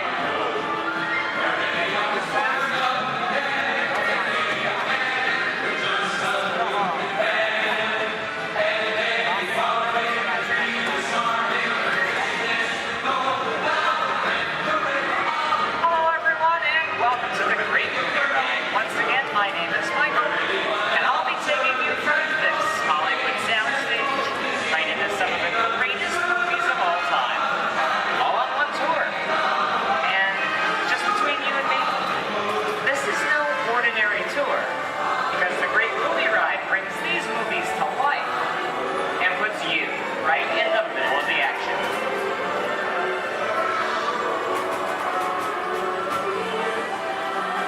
I don't know about you folks, but I just love those great Hollywood musicals of the 1930s. This scene is from one of my favorites, the Busby Berkeley classic Footlight Parade, starring James Cagney, Ruby Keeler, and Dick Powell. In 1952, Gene Kelly was singing in the rain with Debbie Reynolds and Donald O'Connor. Did you know that Gene Kelly co-directed this movie? And can anyone tell me what movie this is? That's right, it's Walt Disney's Academy Award-winning film from 1964, Mary Poppins, starring Julie Andrews and Dick Van Dyke. Julie Andrews won an Oscar for her portrayal of the nanny who was practically perfect in every way.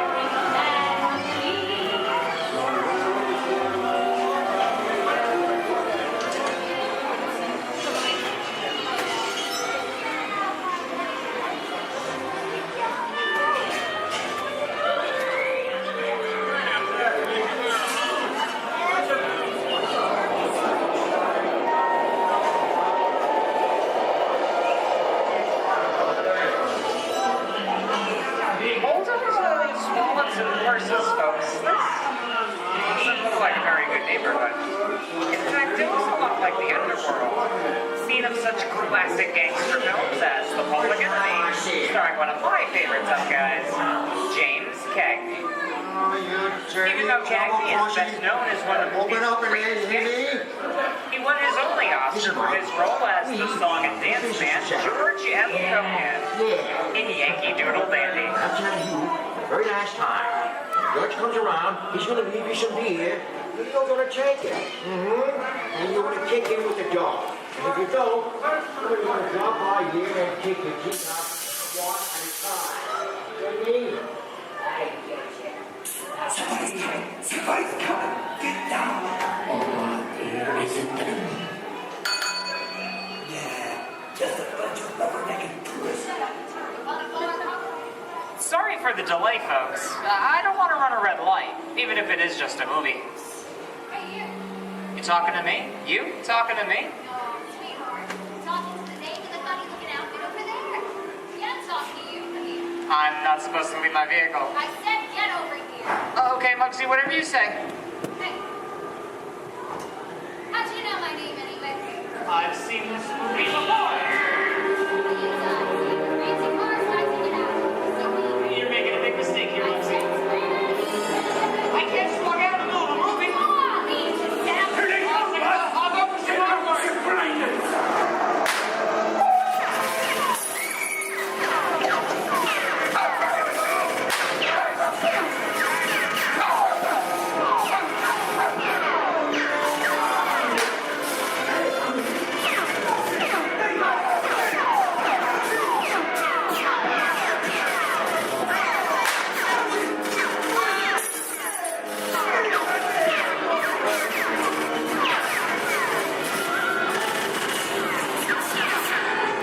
Everybody just sit tight. Running a red light against the law. Never break the law, they get one. No more red lights.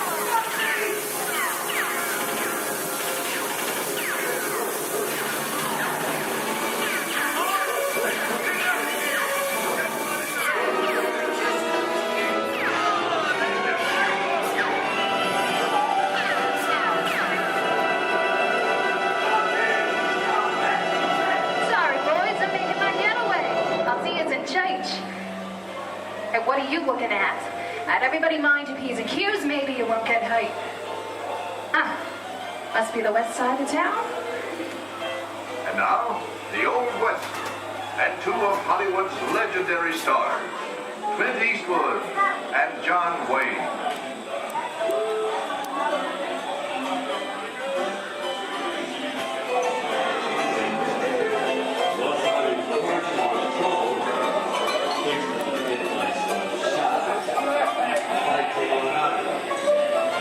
Go right ahead. Long time ago, I made me a rule. Let people do what they want. Sleepy little bug, ain't it? That's some mighty tough territory you're getting into, Pilgrim. I think about turning back. That is, want my opinion. Reckon Now that we're in the clear, this is the perfect time for me to collect up all your valuables. We'll start with the jewelry, then There it is. It's the bank robber. Don't let him get away. I got to report this neighborhood copper. Drop your gun. You're under arrest. Nuts. It's nuts to this. Get out of here. Dig yourself up. Well, look at it this way. I can't get any woods.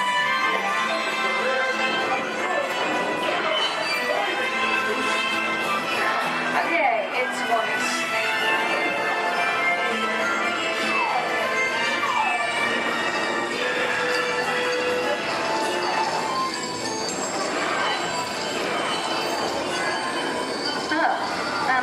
But this is kind of creepy. What is this? This is Alien. You are with Sigourney Weaver aboard the spaceship Nostromo. Something has gone wrong. One by one, the crew has vanished. And somewhere in the ship, a terrifying creature waits to claim its next victim. Look, Val, I ain't no victim. Warning. Remain in your vehicle. The area you are entering is extremely dangerous. Proceed with caution.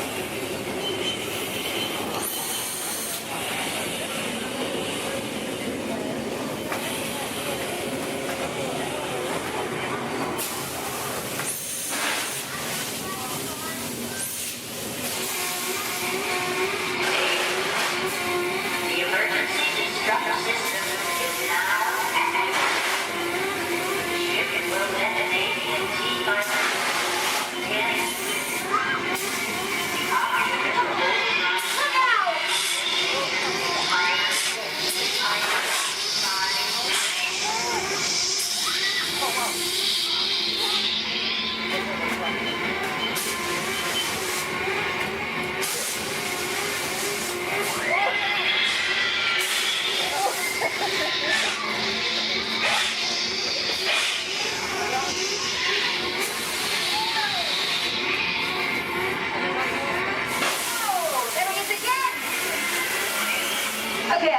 just enough creepy crawly things for one day, right? Wrong. Here in Raiders of the Lost Ark, amid 1,000 deadly snakes, Indiana Jones unearthed a great treasure. Will Harrison Ford escape with his discovery? And what will be your Snakes. Why'd it have to be snakes?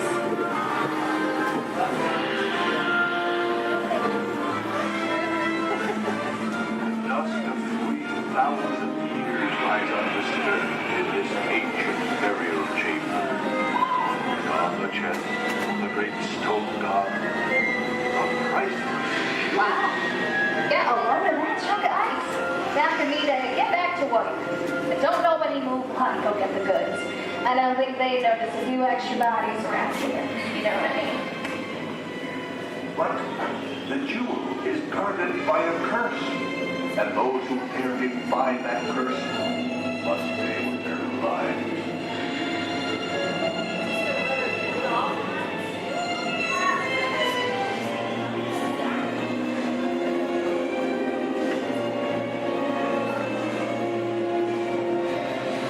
Halt, unbeliever. Disturb the treasure of the gods, and you shall all pay with your lives.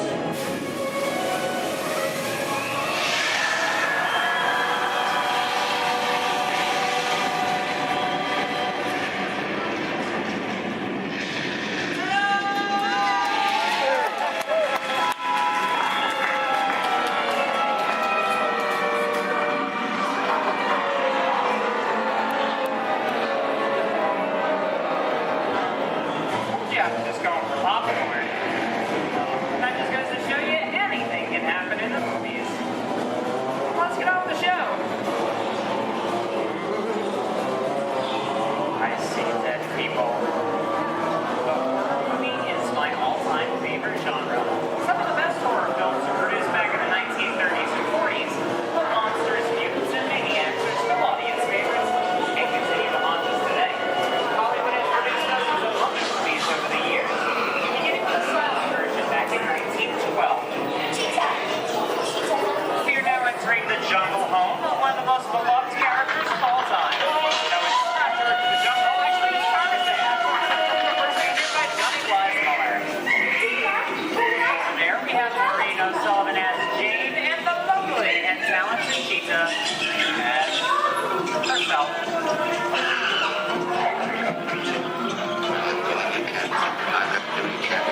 Those are no good at being noble. It doesn't take much to see that the problems of three little people don't amount to a hill of beans in this crazy world. Someday you'll understand that. Louis, I think this is the beginning of a beautiful friendship. Best last line of a movie ever. On the Ringo Guard, your favorite person, fantastic romance.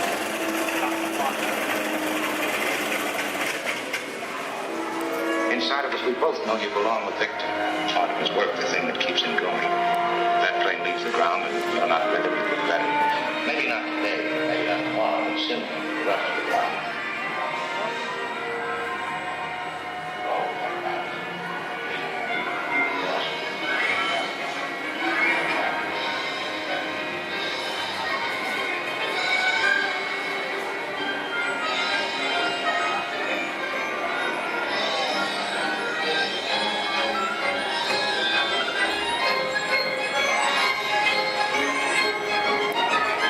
Here's one of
accident. I didn't mean to kill anybody. Well, my little pretty, I can cause accidents too. Oh, rubbish. You have no power here. Be gone before somebody drops a house on you, too. Very well. I'll bide my time. But just try to stay out of my way. Just try. I'll get you, my pretty, and your little dog, too.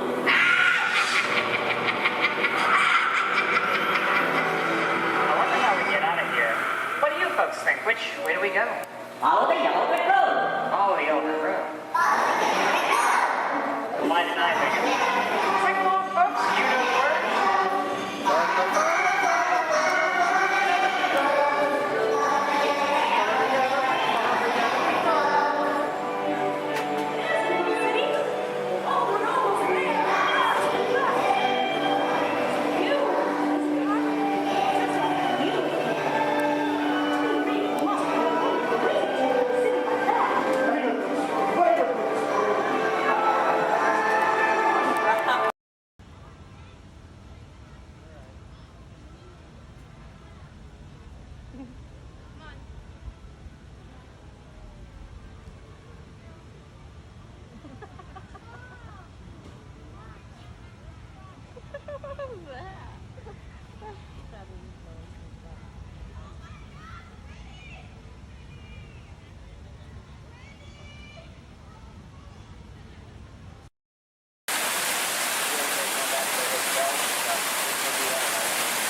Good luck to you all. You might need it. Today's flight takes you to the planet Corellia. You will be intercepting a first-order train shipment of coaxium. Gunners, you clear the path. Pilots, line up behind the train. And engineers, you harpoon that precious cargo. Now get a move on and know that I have complete faith in you. But I am coming along with you just in case. On my desk, everyone, so please remain seated throughout the show. And please keep your hands, arms, feet, and legs inside the vehicle at all times. Oh, don't forget to supervise your children. And for the safety of our cast, we ask that you please refrain from the use of flash photography and external video lighting. Now that we've taken care of business, let's talk about me. My name is Travis, and I'll be your guide for this magical journey into the movies. It's the perfect job for me because, well, I love movies. Is everybody ready? Great, the cameras are ready to roll. Ready when you are, Stevie.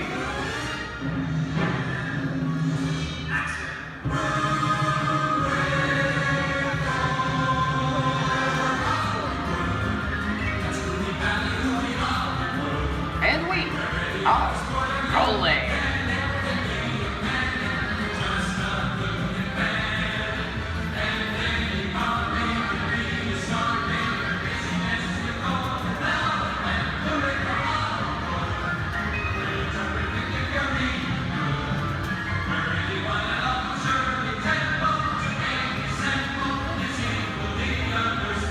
Hello everyone and welcome to the Great Movie Ride.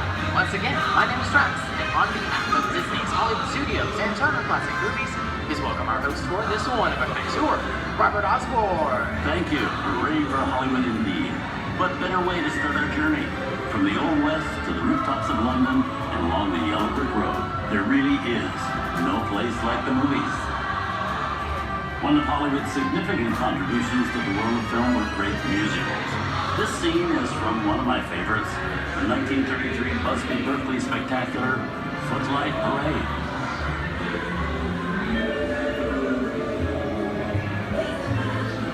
Here's one of the most famous of all dance sequences. It's from the 1952 musical classic, Singing in the Rain. Here's Chick Kelly singing in the rain. Literally.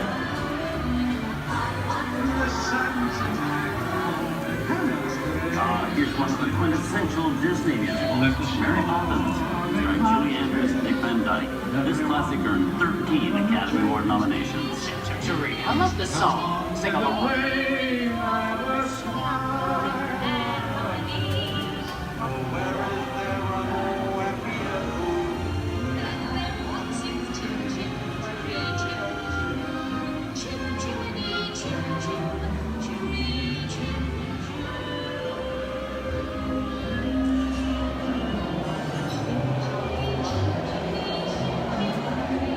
Hold on to those wallets and purses, folks. This doesn't look like a very good neighborhood. Here's the birthplace of the gangster film, the seedy underbelly of Chicago, from The Public Enemy, starring James Cagney. Released in 1931 before strict censorship rules were enforced, Public Enemy is a gritty, realistic, and violent look at the world of gangsters of the Depression era. I've loved this movie. In one famous scene, James Cagney shoves a grapefruit in May Clark's face. She can never look at breakfast in the same way again. These tough guys could turn anything into a weapon. You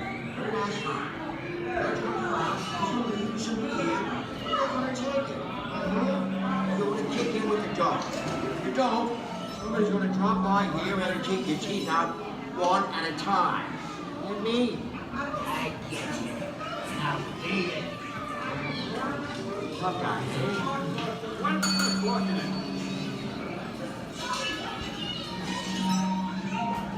Sorry about the delay, folks. I don't want to run a red light, even in the movies. I don't let her leave my vehicle. I think it's time for a visit to a concession stand. Bye. So I was born waiting. Okay, Lexi, whatever you say. Hey, how'd you know my name anyways?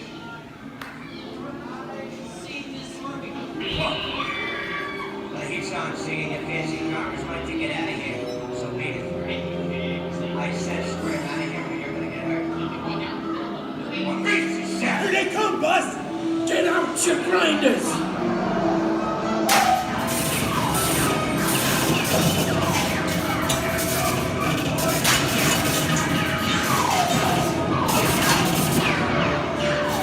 I'm hit! Hey, I'm hit! Foxy! They got spin! Foxy! Foxy! Where's his head? His head!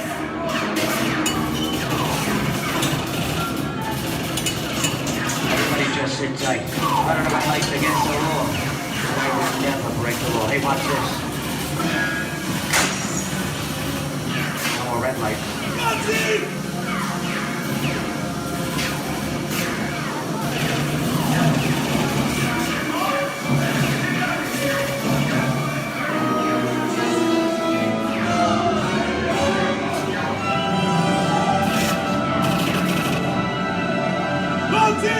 Come back, you rat! Sorry, boys. I'm making my getaway. Give my regards to the warden. Suckers. What are you looking at? Everybody just mind your P's and Q's and, maybe you won't get hurt. Oh. This must be the west side of town, huh? Western films depict the legendary American wild frontier, where cowboys and their loyal steeds maintain order in towns against the untamable wilderness. John Wayne and Clint Eastwood are two of the iconic stars who epitomize this ideal of the stoic gunslinger.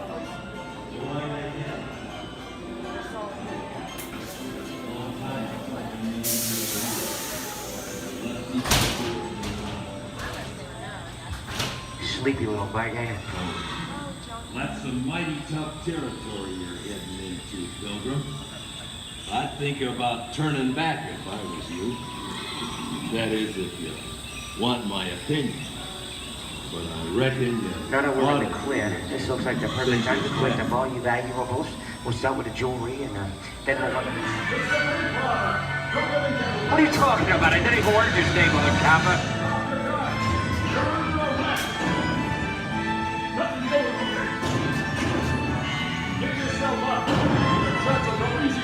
This is nuts.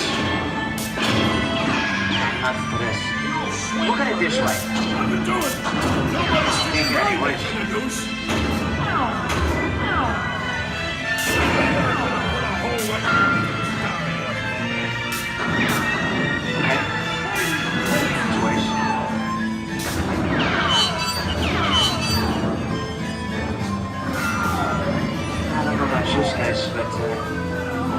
This is starting to get kind of creepy. Where are we? JC? Science fiction has been a staple of classic movies, from George Méliès's Trip to the Moon to George Lucas's Star Wars. In 1979, director Ridley Scott and Sigourney Weaver made audiences believe that in space, no one can hear you scream. This is Alien.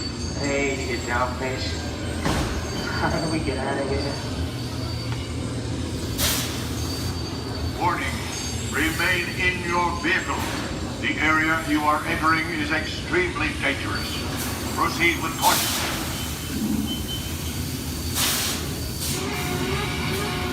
Danger. The emergency disrupt system is now activated. The ship will detonate in T-minus 10 seconds. The option to override automatic detonation expires in T-minus 5 What is that thing?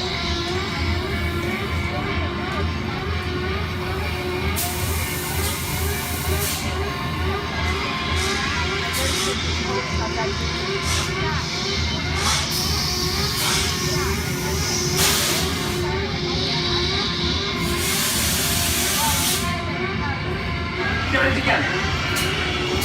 I'm getting out of here. That's enough creepy crawly things for one day, right? Wrong.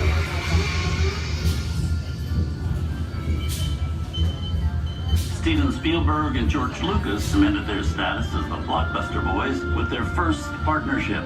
Here from that legendary collaboration is Harrison Ford as archaeologist Indiana Jones in Raiders of the Lost Ark. Snakes. Why did it have to be snakes? Some of the biggest horror stars of Hollywood appear in the ancient story of a cursed Egyptian temple, a priceless jewel that beckons to all, but be warned, the temptation always leads to destruction.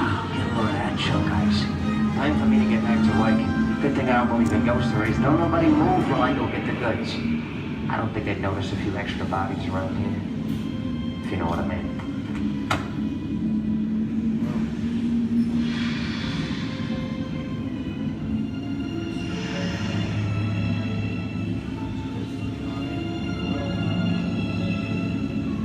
I've seen enough movies to know that you really shouldn't even think about trying to steal a jewel.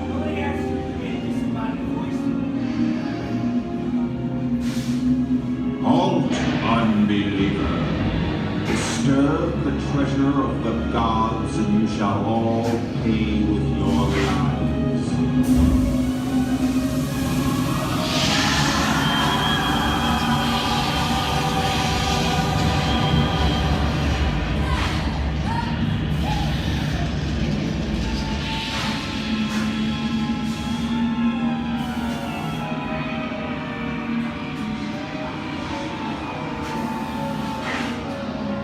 Not bad for my first movie, huh? The twist ending.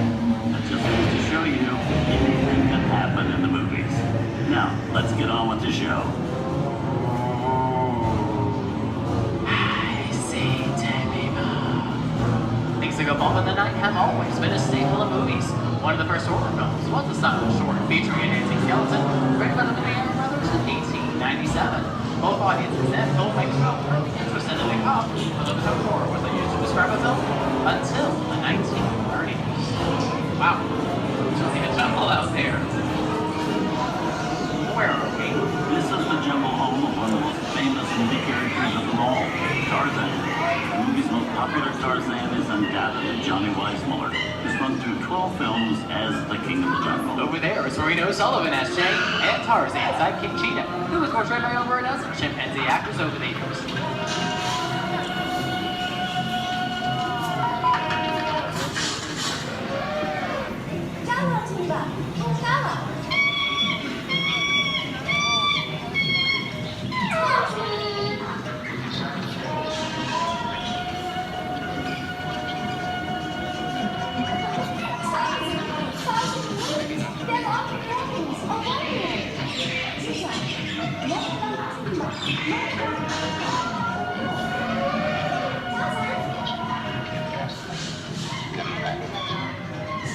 Here's Humphrey Bogart in his most famous film role. In 1942, Bogey finally got to spread his wings and romance the beautiful Ingrid Bergman in Casablanca. Look, I know that it'd be noble. But it'd be much to see that the power of three little people don't amount to a hill of beans in this crazy world. Someday you'll understand that.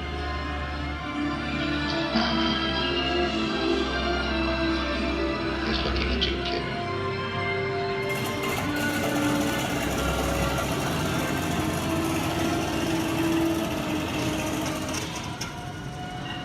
Inside of us, we both know you belong to Victor. Part of his work, the thing that keeps him going. That flame leaves the ground. You're not with it. And now, one of the most famous movie stars in one of his greatest roles, Mickey Mouse, as the Sorcerer's Apprentice in Fantasia. When the film came out in 1940, Walt Disney promised to add new musical sequences in the future. His nephew Roy kept that promise 60 years later with the release of Fantasia 2000.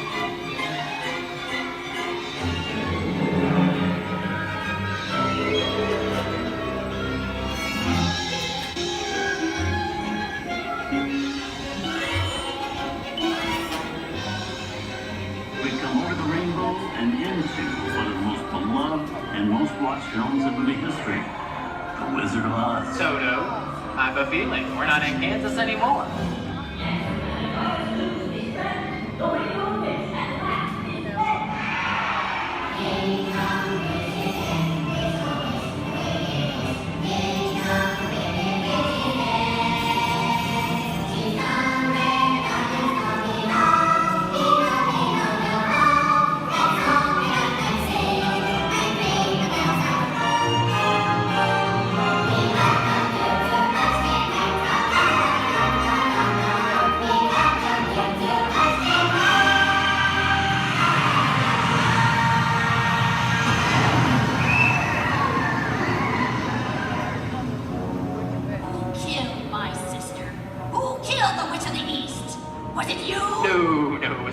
I didn't mean to kill anybody. Well, my little pretty, I can cause accidents too. Oh, rubbish. You have no power here. You'll be gone before somebody drops a house on you, too. Very well. I'll bide my time. But just try to stay out of my way. Just try. I'll get you, my pretty. And your little dog, too. I wonder how we get out of here. What do you folks think? Which way do we go? Follow the yellow brick road. Follow the yellow brick road. Follow the yellow brick road? Oh, why didn't I think of that? Sing along, folks. You know the words.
From all of us here at Disney's Hollywood Studios and Turner Classic Movies, we hope you've enjoyed our tour through some of my favorite films. But remember, there are many more adventures waiting for you every day on TCM.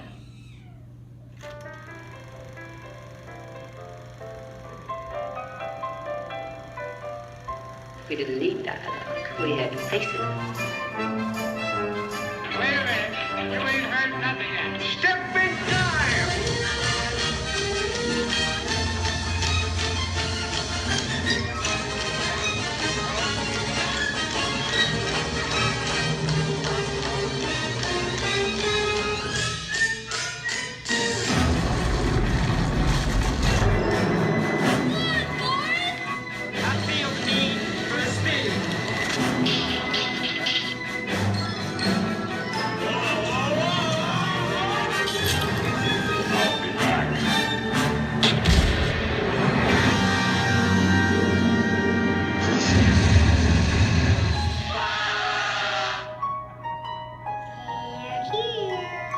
You best start believing in ghost stories, Miss Turner. Is it safe? No, you're not! I have a feeling we're not in Kansas anymore. I'm a man. Well, nobody's perfect.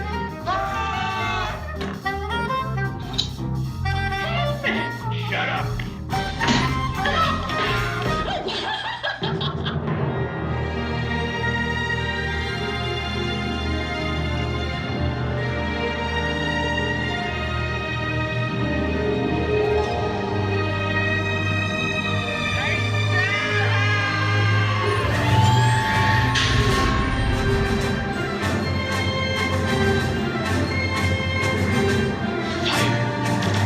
Force will be with you always.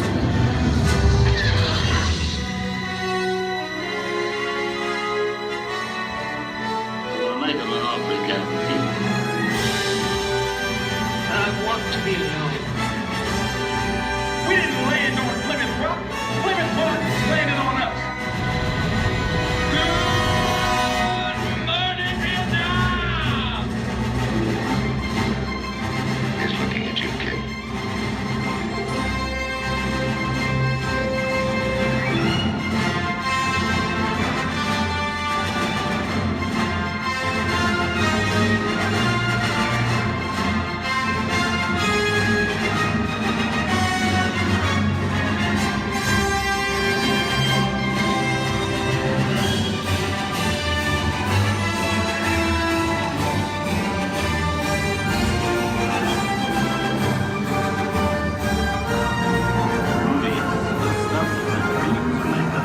I hope you've enjoyed our ultimate celebration of classic movies.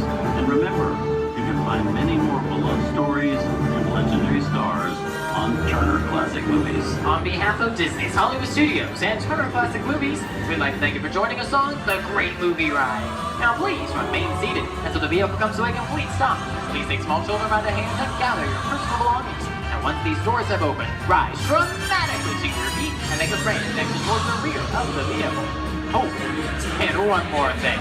When I yell action, don't forget the thunder is the law score. Yours truly. Okay, clicks everybody. And action! Thank you. Have a wonderful afternoon at Disney's Hollywood Studios. Hope they all come to the party to play, but let's explore a bit more.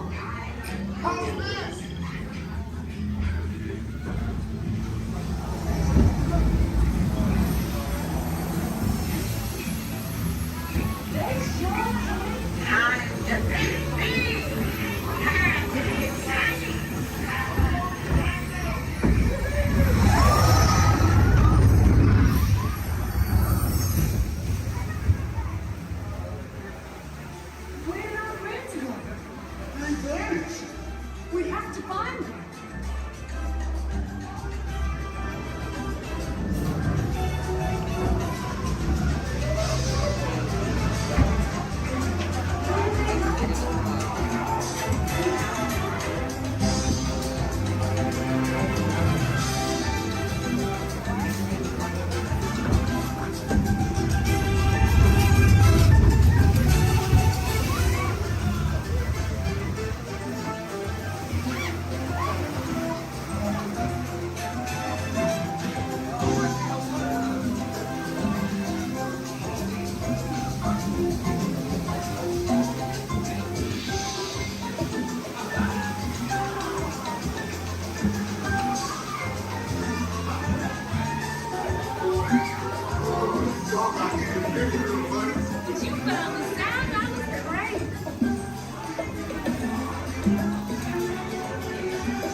Hello.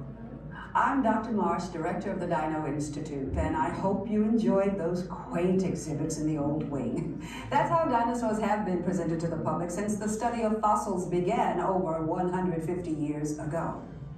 Today, that bare bones approach is about to become extinct. In a perfect blending of science and technology, the Dino Institute has created the Time Rover, an amazing vehicle that will literally transport you to the age of the dinosaurs. How? That's proprietary. But the result is a breathtaking journey through a prehistoric world where you will witness the most spectacular creatures to ever walk the earth. In a moment, you'll be going live to our control center for a comprehensive safety briefing, and then it's on to the tour that will convince you forever that the future is truly in the past.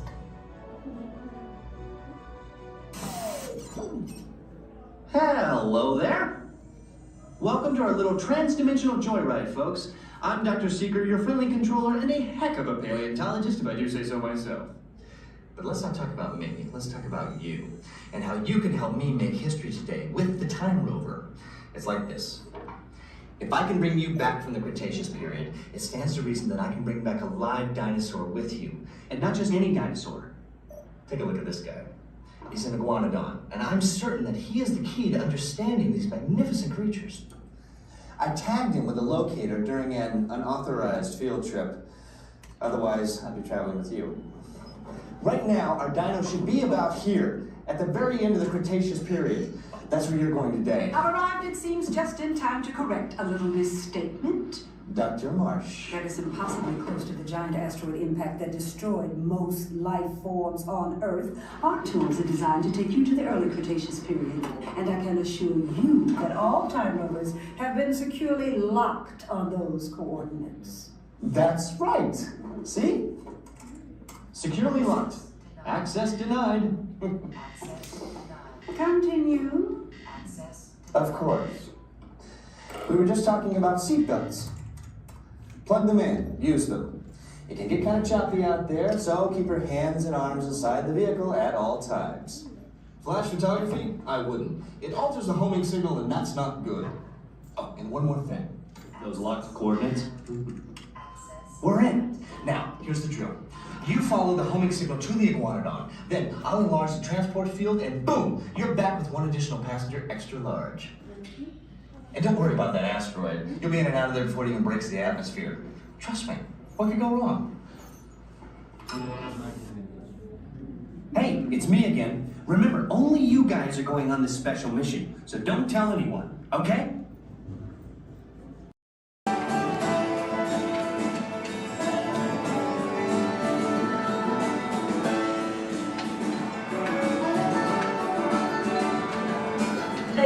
What's going on here? Where are we? Oh, look, we're on the wrong side of the screen. Oh, yeah, wow. Hey, look! Bunny rabbit. Get off. Come on, let's go. Oh, hi, there you are. Hello, I'm Rosie. And I'm Colin. And we've got 5 or 6 hours of vacation slides to show you. No, we don't, actually. We're here to tell you all about sourdough bread. We are?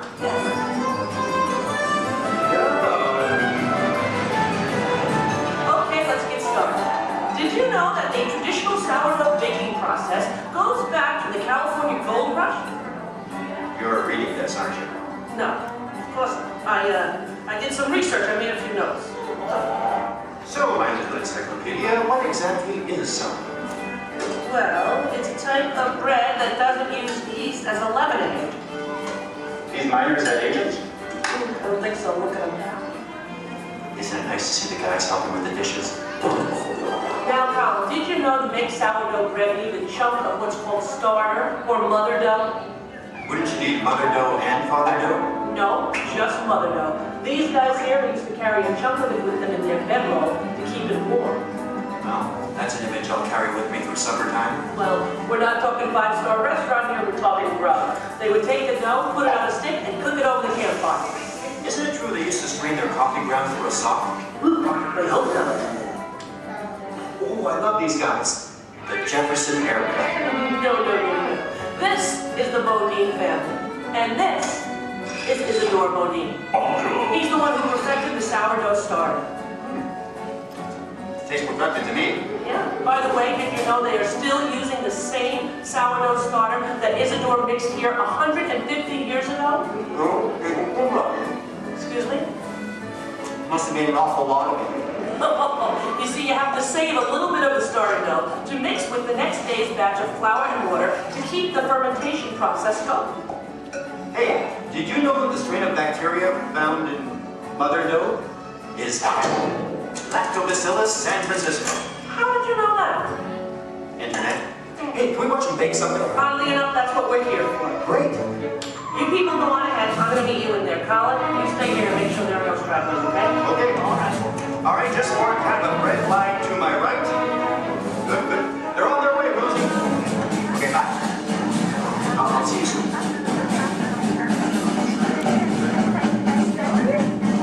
Okay, everybody, here we go. Come on in. There's plenty of room. Gather around the window right here. Make sure you can find a spot where you can see me on one of the screens. Come on, Colin. They can find their way, okay? It's not the California Trail. We lost a couple to coyotes along the way. Oh, that's so sad. Oh, well, but you didn't. Yeah. This is the bakery. That should be obvious to everyone. Even to... What's that? Oh, and I have one for you. Is it me? What the cutie? Okay, I'm ready to start baking. What do we do first? Okay. First you get a hunk of the mother dough and mix it with flour, add a little salt and water, and that's it. Voila, the entire list of ingredients. Right. Here's some dough. Let's bake it. Oh, not so fast. From start to finish, it takes bakers about 72 hours to make a loaf of sourdough bread. 72 hours? Yeah. Yeah, what's your hurry? What's your hurry? Relax, and all the roses. Okay, so what's next? Well, you know, bakers actually think of dough as a living thing. So after it's been beaten up and kneaded by the mixer, it needs to sort of relax and calm down. Seems pretty relaxed to me. Yeah. In fact, almost catatonic. Right. I internalize all my tension. Well, what happens then? Well, then we drop it into that funnel over there, above the divider. The divider cuts it into nice, even pieces. So for this, it has to be relaxed? Yeah. Okay, fine. Oh, what happens then when it goes down that conveyor belt? Well, it goes into the rounder. Do you know what the rounder does? Oh, makes it into squares? No. Tetrahedrons? No. Polygons? Is that your final answer? Okay, so now the dough is round. Yes. Then we have my favorite machine, the overhead intermediate proofer. Wow, it's like a little Disney ride for bread. Attention, please keep your little buns in the vehicle at all times. The device rolls the dough over and over from basket to basket, takes it on a little trip, letting it, once again, relax. This is the most laid-back bread on earth. Come on, Rosie, you're teasing me. Can't we bake it? No, not yet. Next, the bakers lay the dough on screens and put the screens into oven racks. Then we bake it. Not yet. You'll have to go around the corner to the next window to find out more, okay? And you go on ahead. I'll stay here and get the stragglers. You stay with the nice lady. All right. All right. Everyone, follow me. Follow him, everybody. And you relax, okay? Okay. Come on.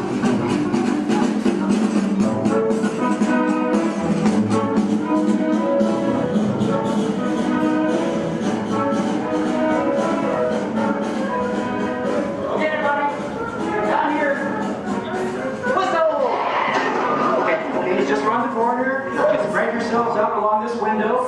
All right. Everyone, can you see me? Oh, nice shirt. All right. All right. Okay. Well, this, I guess, is the oven. If not, I'm having some incredible hot flashes. Slap some garlic butter on me and I'm ready to go. Hey, Colin. Okay, where were we? We were getting ready to bake some bread. No, we weren't. What, are you trying to confuse me? Let me think. I remember the racks of dough. The racks of dough are taken upstairs to a refrigerated fermentation room. Refrigerator? Yes. Look, I know a thing or two about baking bread. Well, actually I don't, but I'm pretty sure you have to have heat to bake something, right? Sounds right to me. For a technical question like that, I'm going to have to call in an expert. I'd like you to meet my friend, Tony, the baker. Tony! Hi! Are you enjoying your visit? Oh, we're having a great time. We really are. But I'm afraid I have reached my limit of baking knowledge. Tony, call it here. Give us the lowdown. Don't you think we've coddled this dough long enough? Isn't it time to turn up the heat on this baby? Well, no. The dough needs time to ferment in a refrigerated, climate-controlled room. Now that gives the bread a better flavor, texture, and color. It takes about 13 to 16 hours. You know, And like a man who can cook. Then what happens? In the proof box, the dough is slowly brought up to about 95 degrees, 90% humidity. Why not just take it to Florida? All right, so it's baking now, right? Because it's rising. No, it's still fermenting. The dough triples in size now due to the expansion of trapped gases. Hey, listen, we all have trapped gas occasionally. Well, now the bread is scored, so it won't split with its base. Oh, so now I'm almost afraid to ask.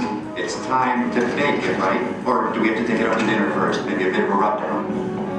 It's ready to bake. You're kidding.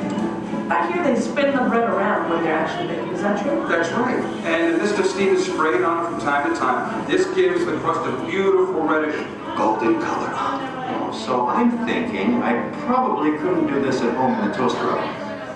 No, I don't think so. Listen, Joey, thank you so much. Yes. You were superb. I feel enlightened and rich for men. My pleasure. Bye. Bye. You know what? I'm going to spray you down because I think you could use some of that golden Okay, just color. a little on the, that's enough. All right, the hair, you know what, deep frizzy. Ladies and gentlemen, the moment you've been waiting for, a masterpiece of the maker's art. What are you doing? Hey, what are you? Waiting for that. That's not yours. When he gave it to me, he looked right at me. He didn't look at you, that was ours to share, Colin. No, it's mine, it's all mine. One piece, please. One little piece? A tiny piece? I'm telling Mickey. All right, here. Yeah, you see? Here, don't tell Goofy I owe money. You do? Well, don't even ask. I don't even want to get into that. Goodbye, everybody. Have a great time here. Bye. I'm going to go eat. Share it.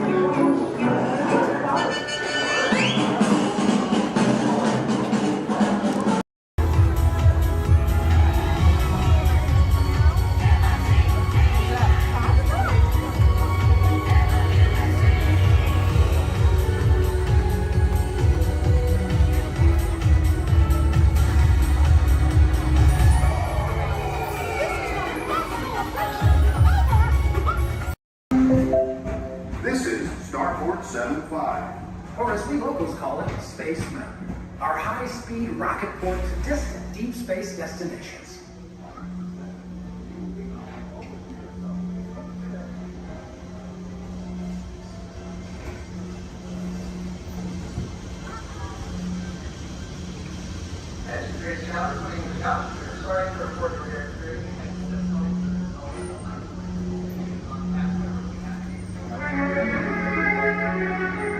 Let relaxation wash over you at the most refreshing retreat in the galaxy, the coral moons of Pisces 7. You H2O it to yourself. Book today.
Sorry, I thought we were talking about. Okay, well, now I'm confused. Which one should we do first?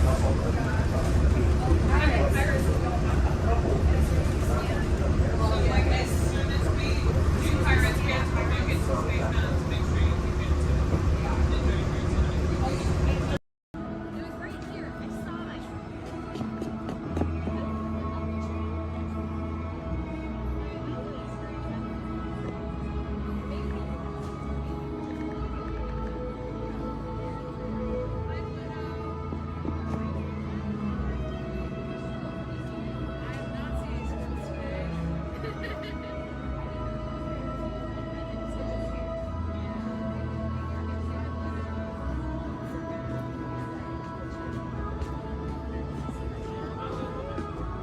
Hi, Pluto. There. Now you don't chase those cats up those trees. Oh, no, we don't chase any cats. No. We're big friends of Bigger, so we love him. He's the best. We're out looking for some treats, so have you guys found any? Or maybe you have some Pluto? Nope, haven't seen any treats yet. Yet? Okay. I'll keep an eye open though. It's a promise you'll let us know if you find I will any? certainly let you know. Perfect. Pinky swear. There you go. Thanks, Red. You're welcome. Bye.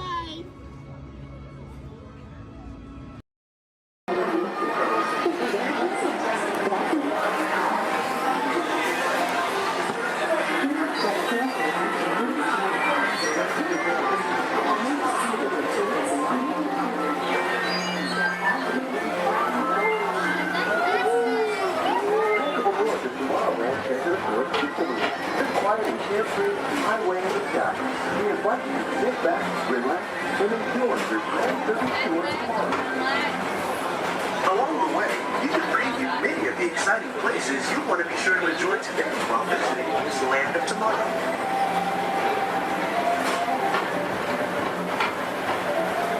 The People Mover is the perfect vehicle for people watching, so keep your eyes peeled.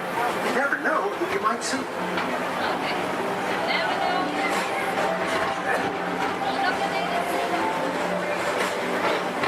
Coming up, Stitch's Great Escape, where you can report your duty as a security agent to the Galactic Federation.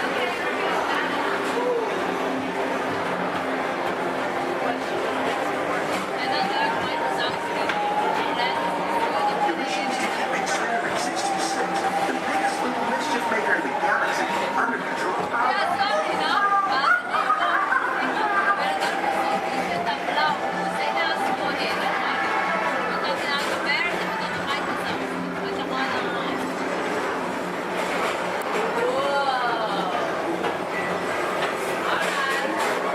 And now, Tomorrowland Transit Authority proudly presents Progress City. Walt Disney's dream for an experimental prototype media tomorrow. Progress City was the inspiration for Epcot, and many of its forward-thinking ideas have been realized throughout Walt Disney World.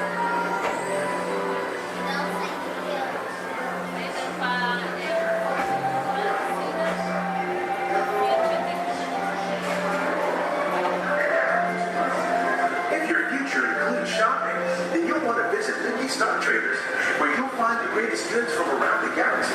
That's right. It's out of this world. Come on.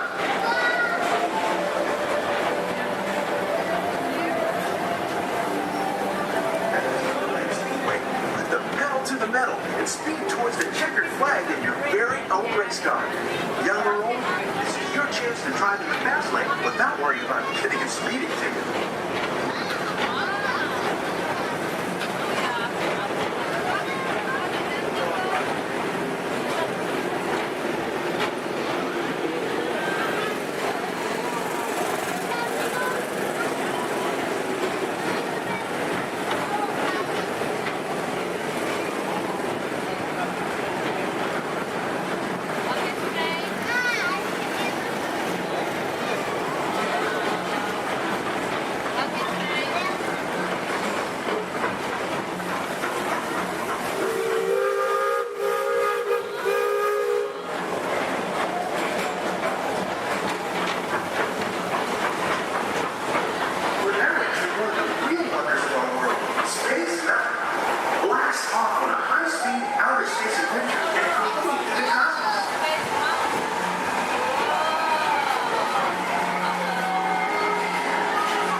tomorrow.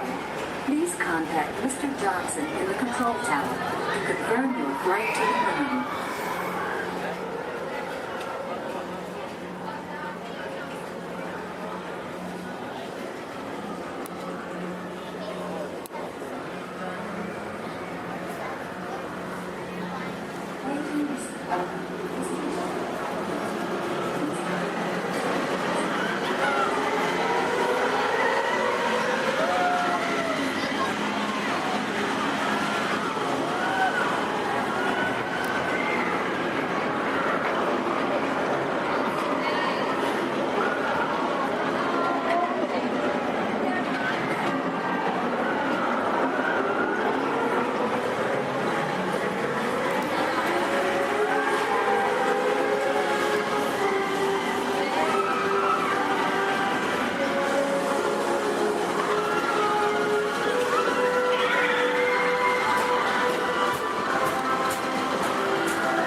Walt Disney's Carousel Progress.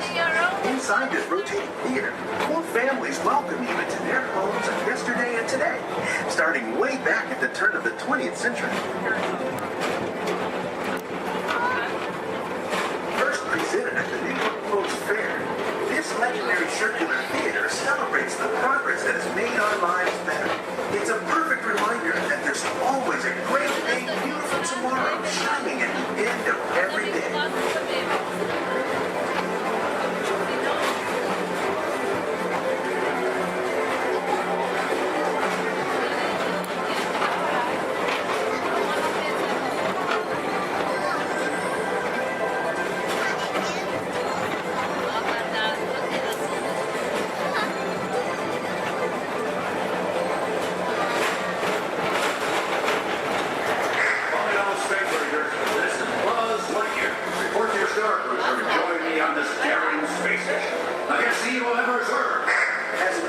Space Ranger, you'll use your own personal laser cannon to save the entire galaxy.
Strike up the band, strike up the band, strike up the band, strike up the band, strike up the band, strike up the band, strike up the band. Then the drums roll out, and the trumpets call, while the people shout, strike up the band. Hear the cymbals ring, calling one and all to the martial swing. Strike up the band. There's a prize to be won to you won. Come, you son of a god. Take your stand, come on and take your stand. On the night-gate boy, come along, let's go. Hey, leader, strike up the band. Strike up the band. Come on and hear. Come on and hear. Alexander's ragtime band. Come on and hear, come on and hear. It's the best band in the land. They can play bugle call like you've never heard before. So natural that you want to go to war.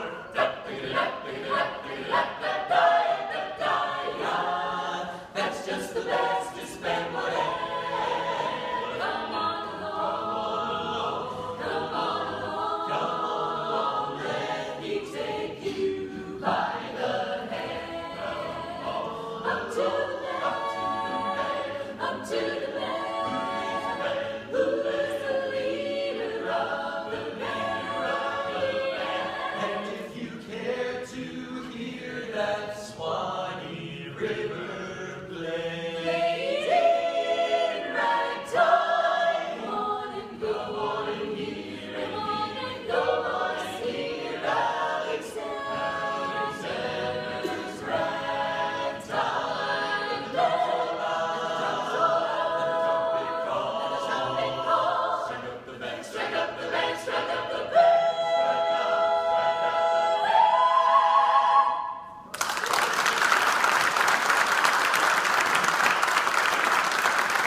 Hopefully in the next few moments, we'll be singing some of your favorite Americana music, but I promise you'll enjoy that music so much more if you'll listen to it under the dome. The acoustics are incredible up close, so while our singers take a step back to give you lots of room, come on up to the edge of this red circle all the way up here. You guys can just a little closer.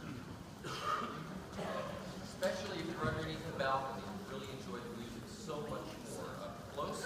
Have a seat on the floor so those folks behind you in wheelchairs or sitting on benches can enjoy the show.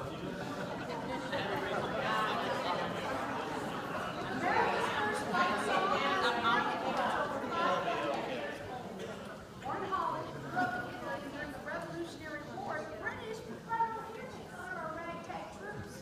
We liked it. We liked it so much we sang it in every camp and battle, and we turned it into a song that the British later regretted. In fact, during the war, one British general was quoted saying, "I hope I never hear that song again." But he did at Yorktown when the British Army surrendered to General George Washington. Yankee Doodle, keep it up. Yankee Doodle dandy. Mind the music and the step, and with the girls be handy. Yankee Doodle, keep it up. Yankee Doodle dandy. Mind the music and the step, and with the girls be handy. Mind the music and the step, and with the girls be handy. Yankee Doodle went to London just to buy a pony, stuck a feather in his cap and called it macaroni. Yankee Doodle, keep it up. Yankee Doodle dandy. Mind the music and the step, and with the girls be handy. Yankee Doodle, keep it up. Yankee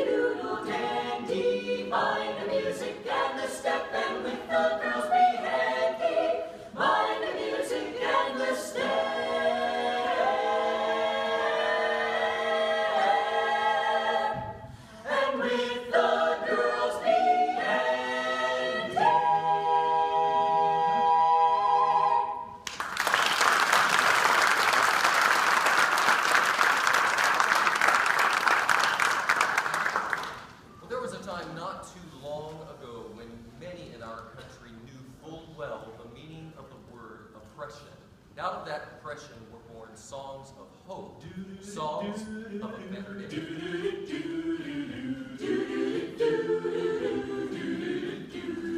In that great get no morning, fare thee well, fare thee well. In that great get no morning, fare thee well, fare thee well. In that great get no morning, fare thee well, fare thee well. In that great get no morning, fare thee well, fare thee well.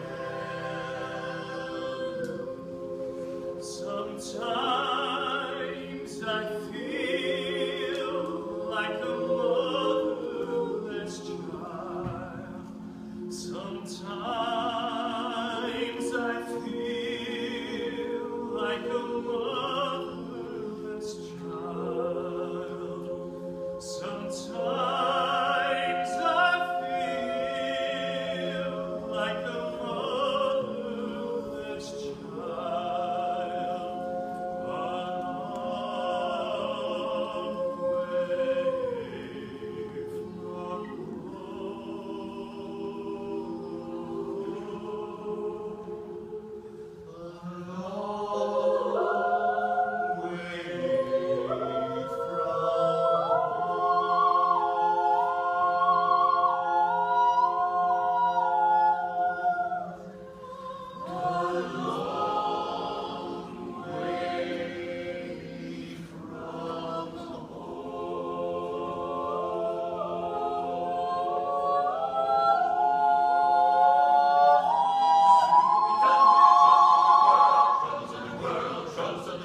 Soon we'll be done with the troubles of the world. Going to live with God. To live with God. No more reaping and away. No more reaping and away. No more reaping and away. I'm going to live with God. To live with soon we'll be done with the troubles of the world. Troubles of the world. Troubles of the world. Soon we'll be done with the troubles of the world. I'm going to live with God. Going to live with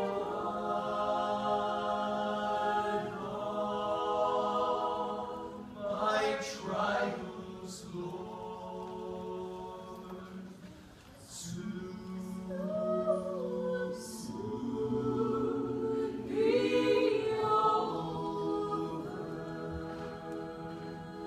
If religion were a thing that money could buy, the rich would die.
shining, shining, shining, shining, shining sea.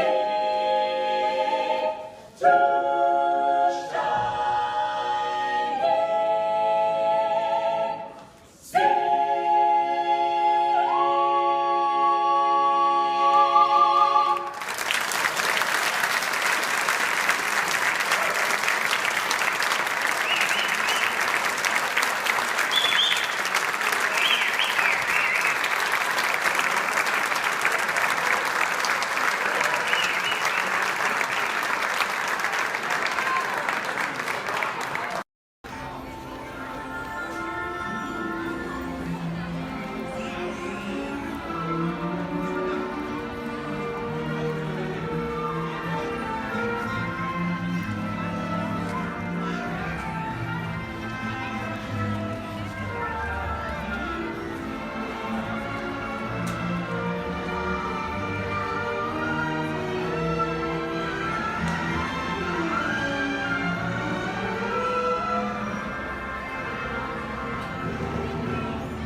Unless we cannot stop this unusually large man.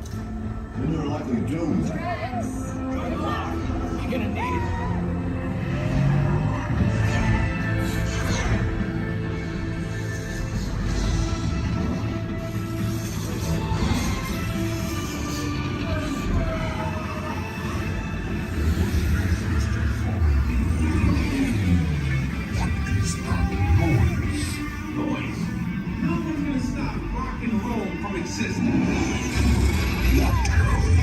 What have we done?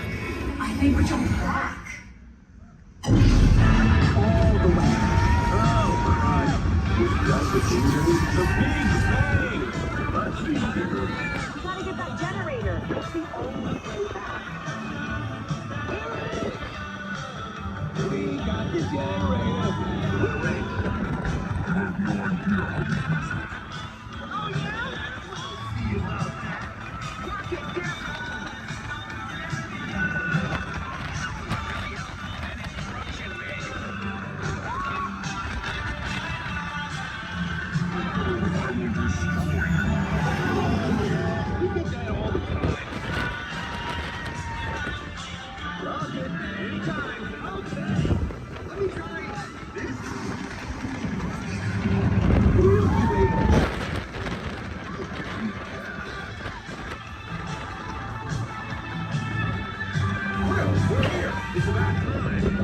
see about that.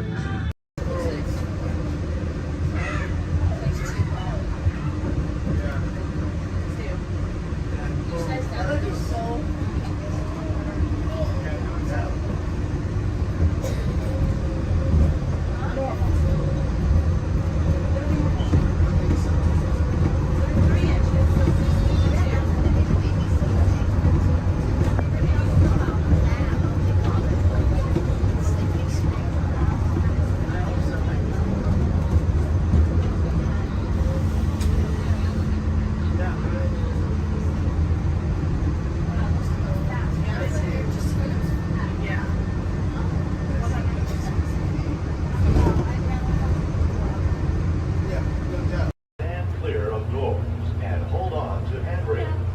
The shuttle will be departing momentarily for gates 100 through 129. Orlando and Central Florida have so much to offer. There's a good chance you didn't see and do it all. So please come back and visit us again very soon. This is Orlando Mayor Buddy Dyer. We hope you enjoyed your Orlando experience.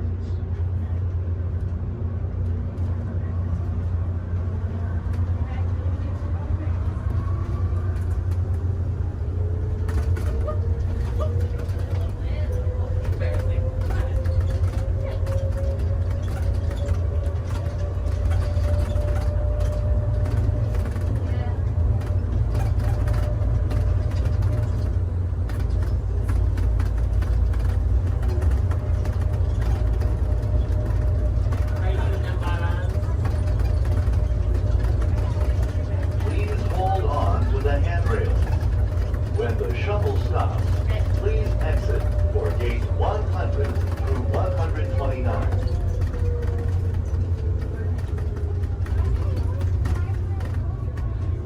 Unless you want to take a picture of your ticket. Why would I do that? I'm taking this here again. Well, I just went to 7. Really told you about 7 times, but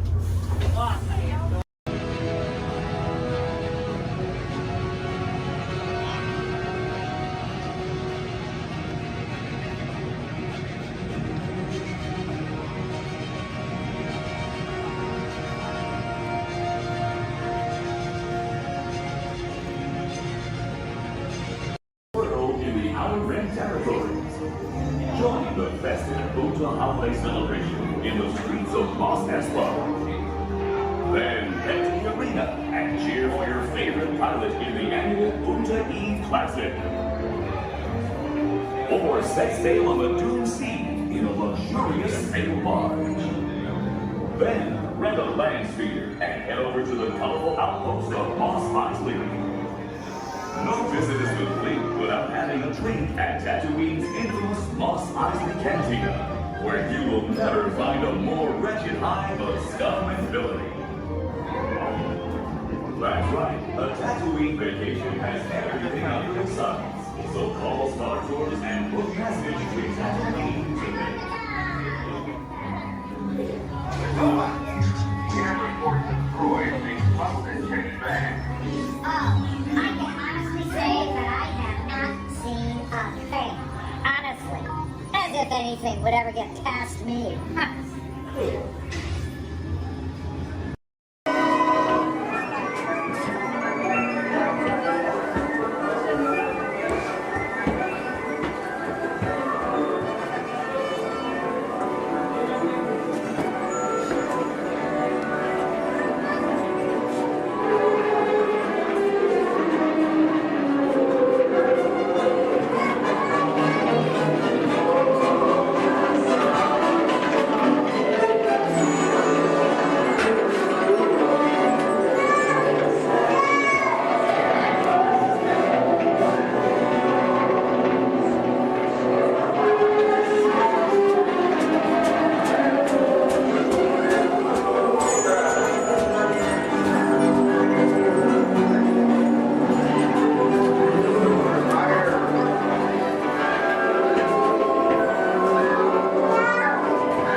And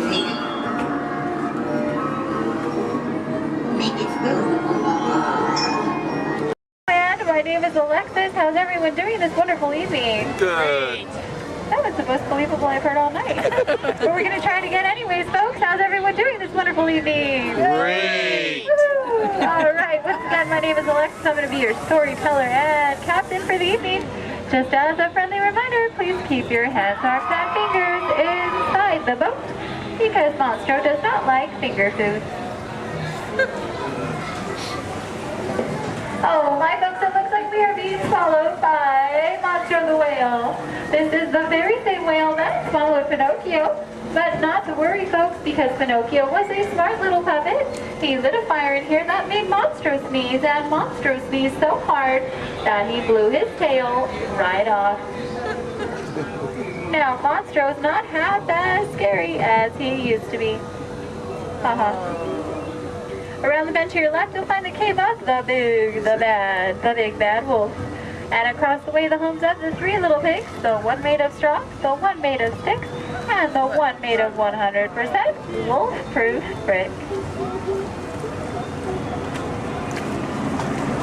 Just beyond this bridge to your left, you'll find the village of Alice in Wonderland. Alice's home is the one in the corner with the thatched roof, and if you follow the small cobblestone walkway, you'll find the home of the White Rabbit. This is where Alice fell down and began her adventures in Wonderland. To the right, in the center of the canal, you'll find London Park, made famous by the film Peter Pan. This is where Wendy, John, and Michael, with a hum of Tinkerbell and a few happy thoughts, followed Peter Pan all the way to Neverland, where you never have to grow up. Straight ahead, you'll find the city of Agrabah, city of mystery and enchantment. The busy marketplace below is where Aladdin and Jasmine first met, and Aladdin, being that prince of thieves that he is, he not only stole bread that day, he stole Princess Jasmine's heart. Aww. And it's underneath these rose-covered arches where Aladdin and Jasmine took their first magic carpet ride into a whole new world.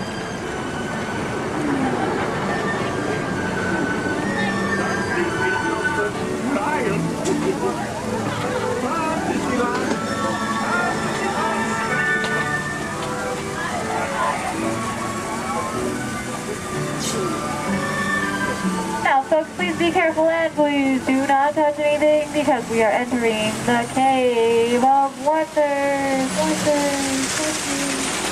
As Aladdin and Abu discovered, this cave holds one treasure more important than all the others. A magic lamp complete with its very own genie.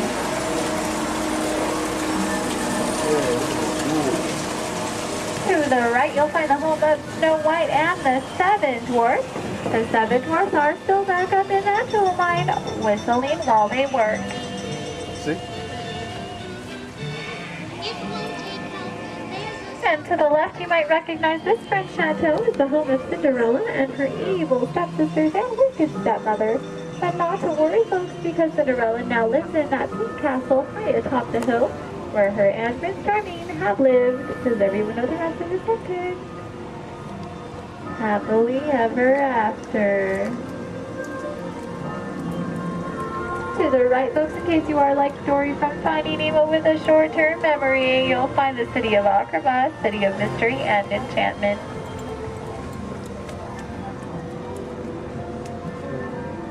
To the left, you'll find the world-famous patchwork quilt.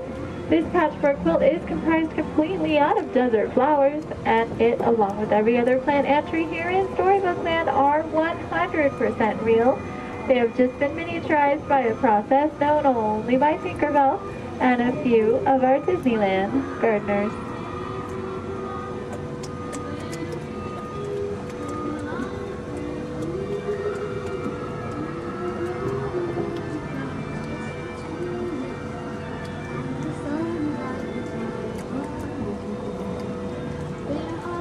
Coming up on your left, you'll find the humble home of Mr. Mole. And just beyond that is the not-so-humble home of Mr. Toad. Doesn't look like either of them are home right now. I've heard it's because they're on some wild ride. Bordering the canal to your left, you'll find the 3 Dutch windmills. The windmill in the center is best known for sheltering the local animals in Disney's animated film, The Old Mill. Straight ahead, below those Alpine mountains, you'll find the village of Geppetto and Pinocchio. That workshop near the waters where Geppetto made his wish for Pinocchio to become a real live boy. If you listen carefully, you just might hear them still celebrating inside.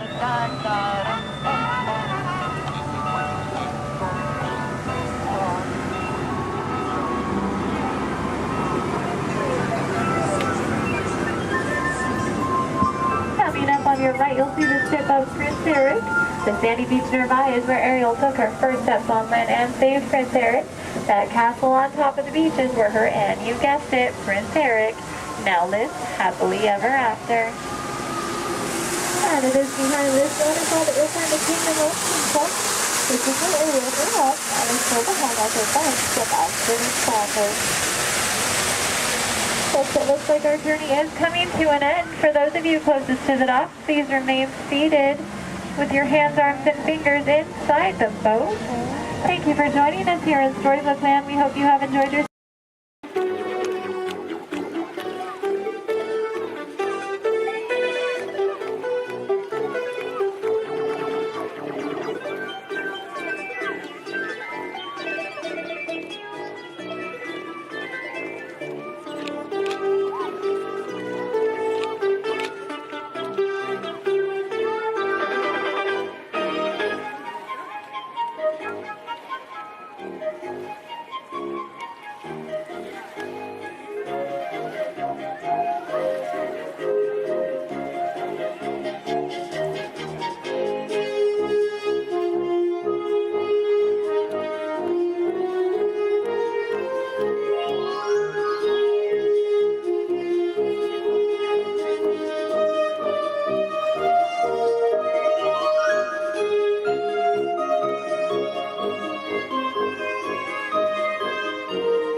Acre Wood, the East Wind traded.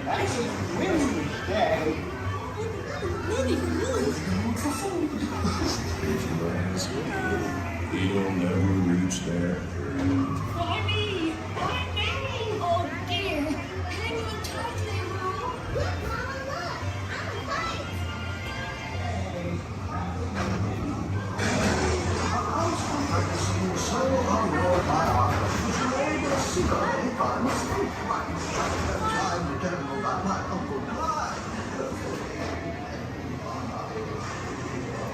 Hunter, come bounce with me.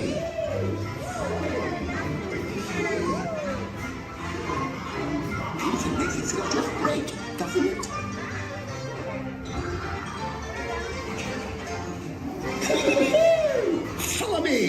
like cliche. I almost bounced right out of the ride. Watch out for everyone in the movie. They steal honey. Steal honey.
Rain went away, and everyone gathered together to say,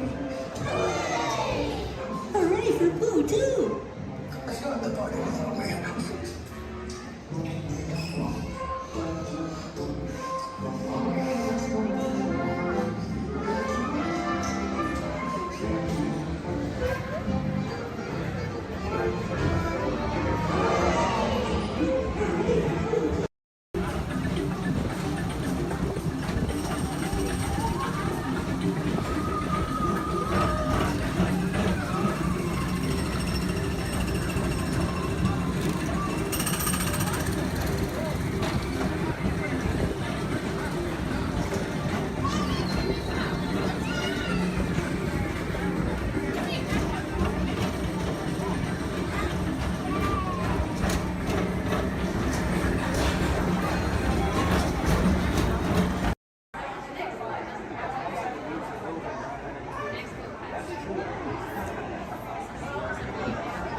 Welcome to a voyage of discovery and awareness of the richness, the diversity, and the often surprising nature of living with the land.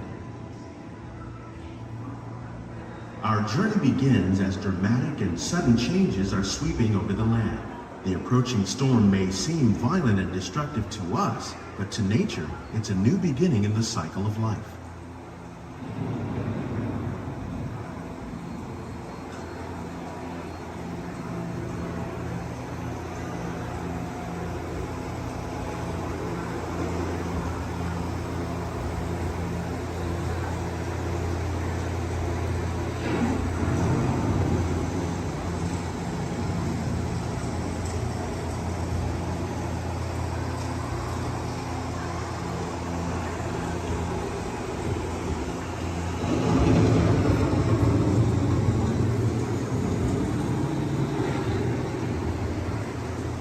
Beneath the surface of the land, roots trap water from the flowing mud, extracting precious nutrients and minerals. These elements, when combined with sunlight, create the diverse living systems of our planet.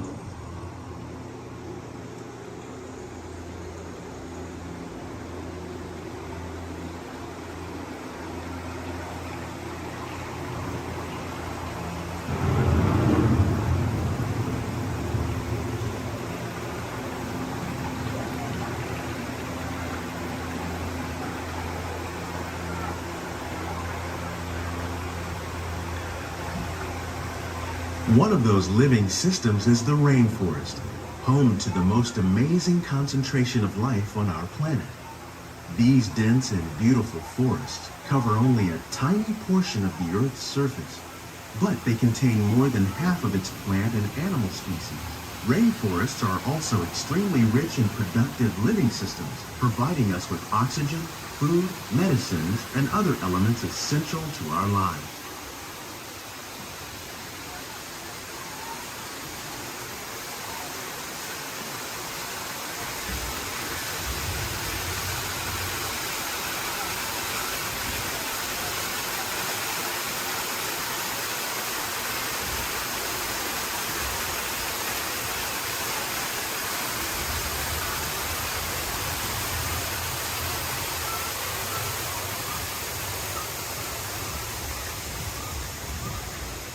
In the desert, nature has created a very different, but no less beautiful living system. And while this arid landscape may seem lifeless, it is very much alive. The plants and animals that have learned to survive in these harsh conditions make use of what little water they can find and avoid the scorching rays of the relentless sun.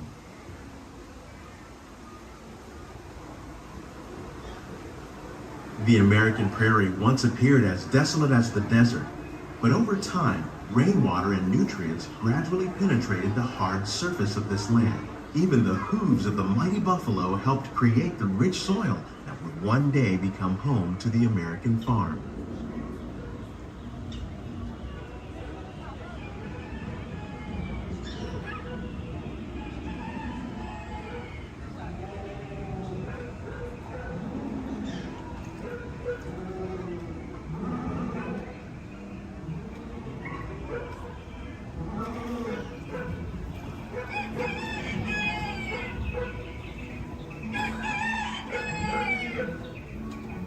Of all the forces at work on the land, humans have had one of the most profound effects.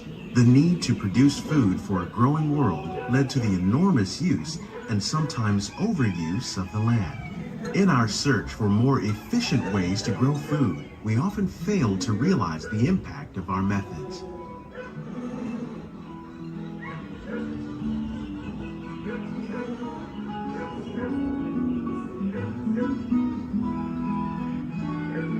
Today, we're learning to live with the land, discovering better ways to grow food that will assure both human and environmental well-being.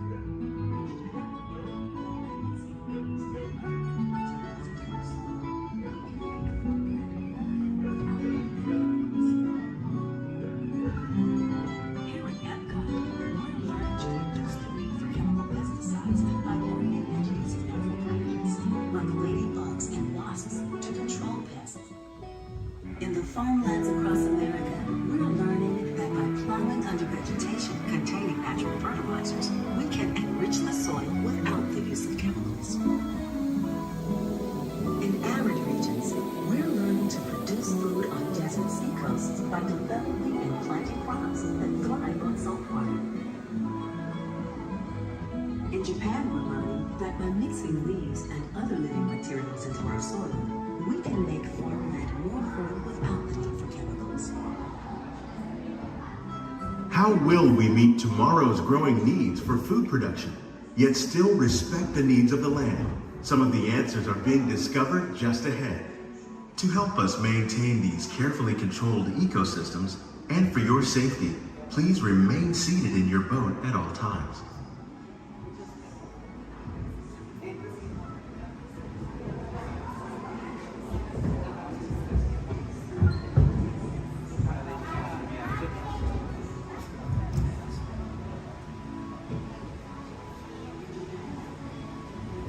Welcome to our living laboratories, where scientists from Epcot and the U.S. Department of Agriculture are exploring innovative ways to produce bountiful harvests now and into the future.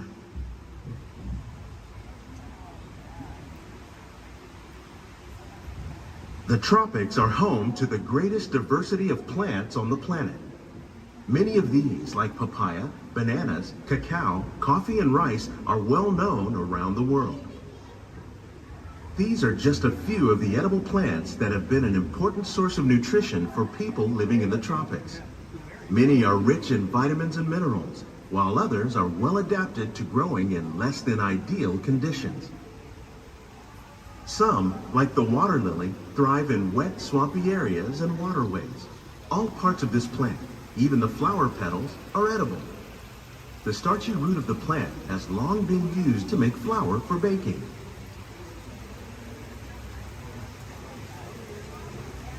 One day, many of these lesser-known tropical plants may be as important as the bananas growing on both sides of the boat. More than 28 million tons of bananas are eaten annually, making it the most popular fruit in the world.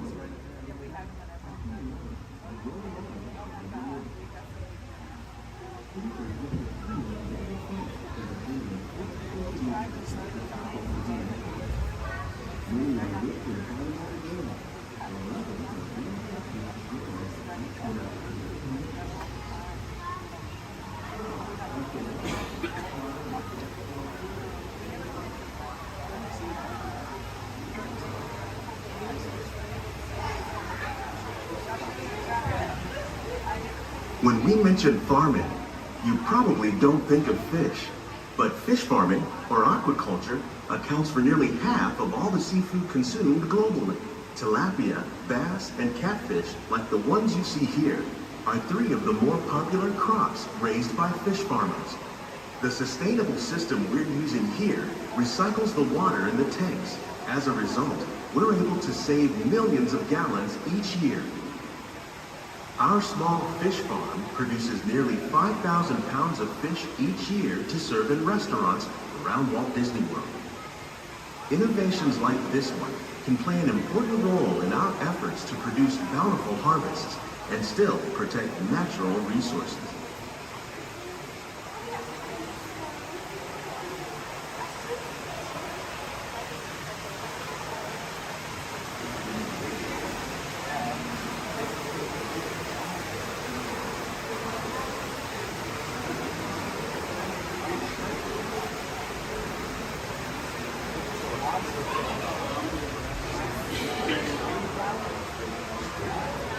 While there are more than 50,000 edible plant species in the world, most of us are only familiar with the handful that make up our everyday diet. The common grains growing here, wheat, maize, sorghum, and millet, plus rice, account for nearly 2/3 of our global food consumption. Learning how to increase yields of these staples is an important goal of research around the world.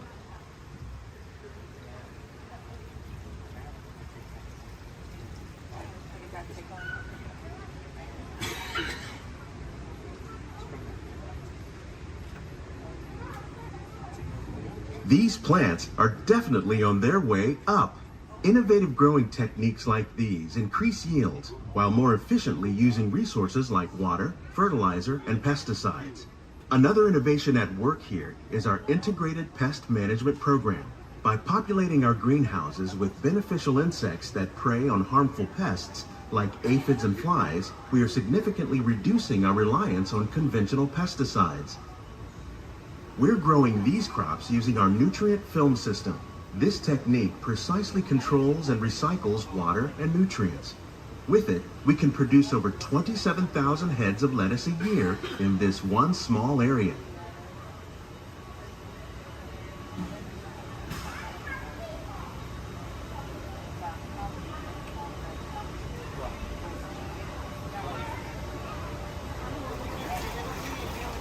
Some of our best ideas have been inspired by nature, like these fruit and vegetable trees. By growing these ground plants vertically, we can increase yields and better control diseases. These crops taste as good as they look. In fact, we serve more than 15 tons of produce from our greenhouses in restaurants here at the land every year.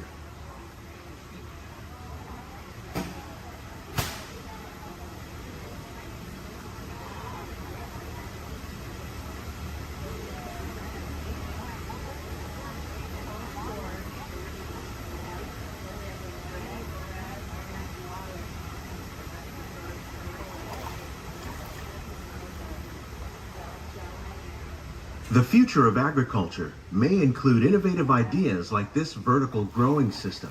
Plants grown in this way use a fraction of the space required by traditional growing methods. That saves water and increases production. The aquaponics system on your left combines hydroponics with aquaculture.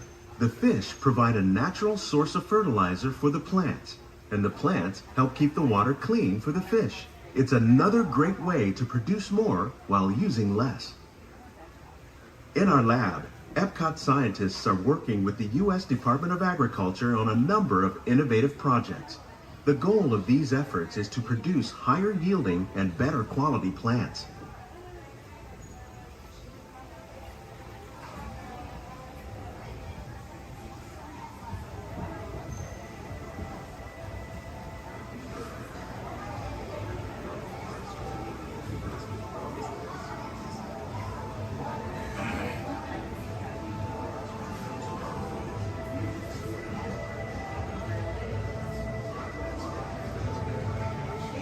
These greenhouses represent just a fraction of the work being done worldwide to produce bountiful harvests for our growing population. Scientists, farmers, and even backyard gardeners are doing their part to improve the quantity and quality of foods that we all rely upon. Together, we can continue to find more ways to increase food production and protect our precious natural environment. Only then will we truly be living with the land.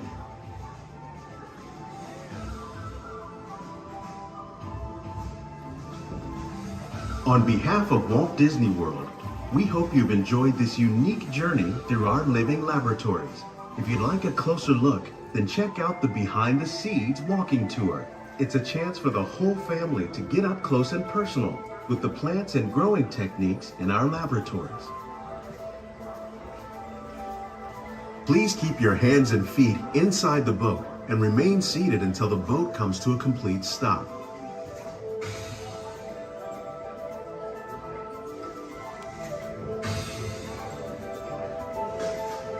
How'd you know my name anyways? Well, need something seeing your fancy car was about to get out of here, so beat it. You're making a big mistake, Grandma. I said scrammatic, you gonna get what you... I can't just walk down the middle of a movie. Go on, bitch, aside! Here they come, Bust! Get out your grinders! I'm gonna go by Mr. Osborne!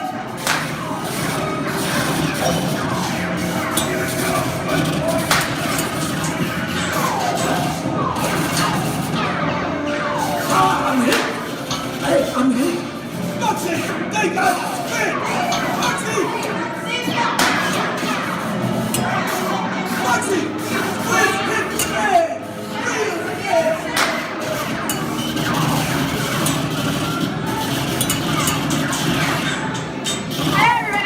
Tight. Run the red lights against the wall and I would never break the law. Hey, watch this. No more red lights.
Look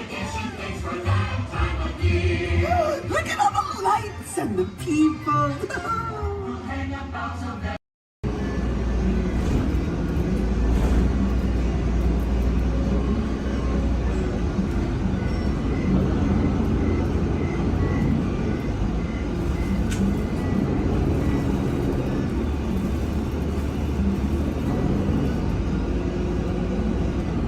This is Disney's Port Orleans French Quarter Resort. Please collect your belongings, watch your head and step as you disembark, and take small children by the hand. Thanks for riding with us, and welcome home.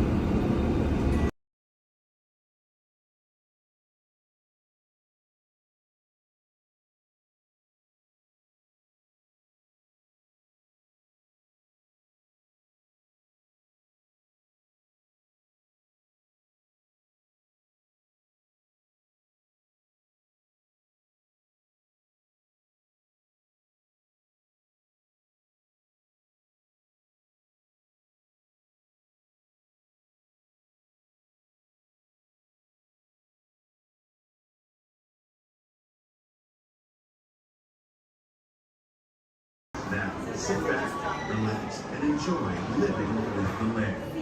Por su seguridad, permanezca sentado con sus manos y brazos, pies y piernas dentro del banco y cuida a los pequeñitos. A manera de recordatorio, no tomar foto con flash y luz de video antes de llegar a Disneyland.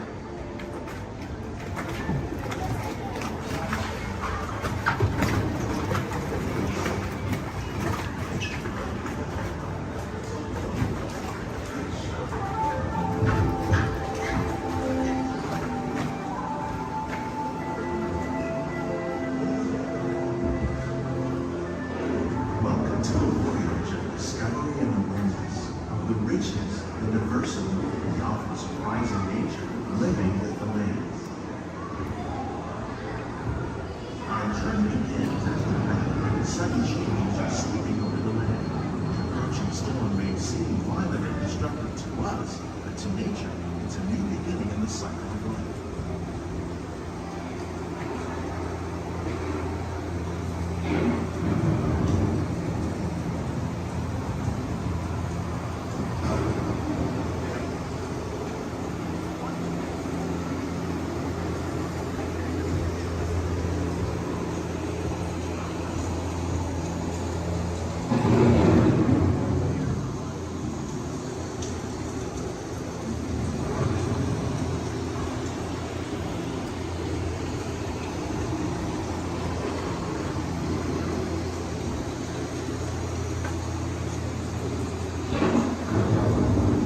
Beneath the surface of the land, roots trap water from the flowing mud, extracting precious nutrients and minerals.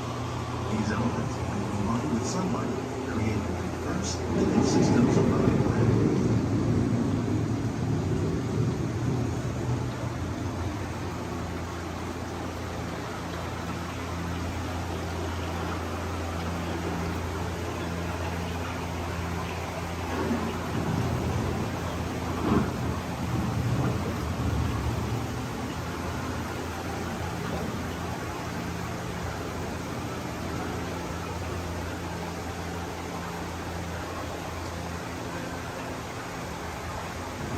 One of those living systems is the rainforest, home to the most amazing concentration of life on our planet. These dense and beautiful forests cover only a tiny portion of the Earth's surface, but they contain more than half of its plant and animal species. Rainforests are also extremely rich in productive living systems, providing us with oxygen, food, medicines, and other elements essential to our lives.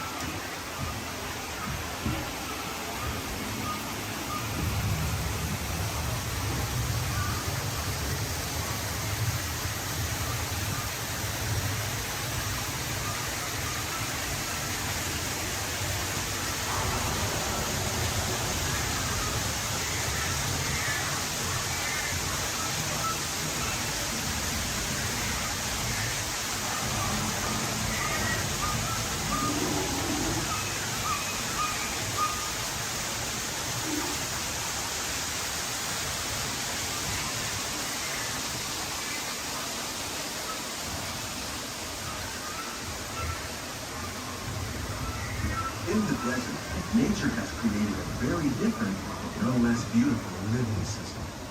And while this arid landscape may seem lifeless, it is very much alive. The plants and animals that have learned to survive in these harsh conditions make use of what little water they can find and avoid the scorching rays of the relentless sun.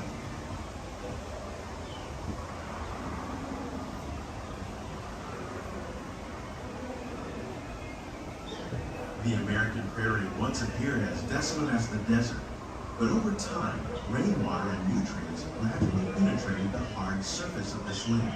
Even the hooves of the mighty buffalo helped create the rich soil that would one day become home to the American farm.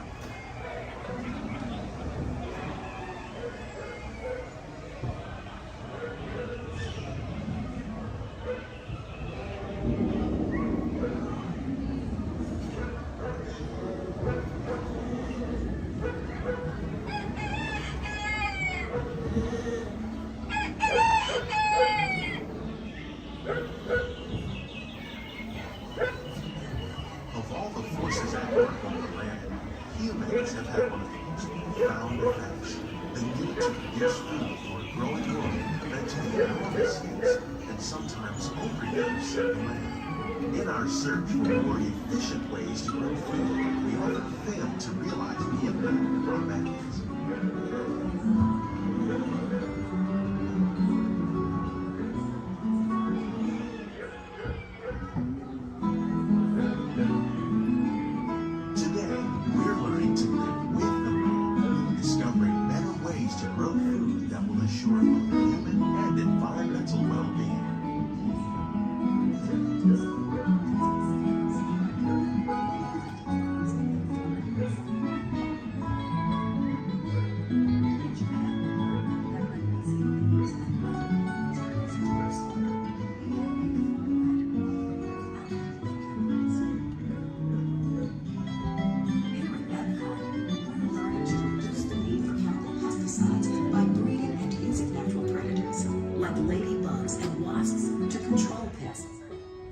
In the farmlands across America, we're learning that by plowing under vegetation containing natural fertilizers, we can enrich the soil without the use of chemicals. In arid regions, we're learning to produce food on desert seacoasts by developing and planting crops that thrive on salt water. In Japan, we're learning that by mixing leaves and other living materials into our soil, we can make farmland more fertile without the need for chemicals. Here at Epcot, we're learning to reduce the need for chemicals. How will we meet tomorrow's growing needs for food production, yet still respect the needs of the land? Some of the answers are being discovered just ahead. To help us maintain these carefully controlled ecosystems, and for your safety, please remain seated in your boat at all times.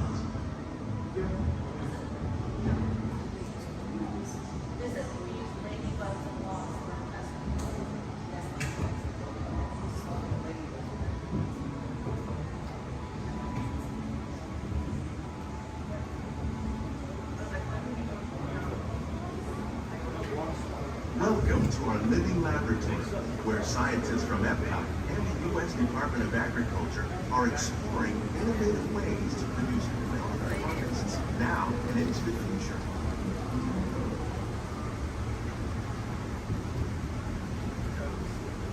The tropics are home to the greatest diversity of plants on the planet.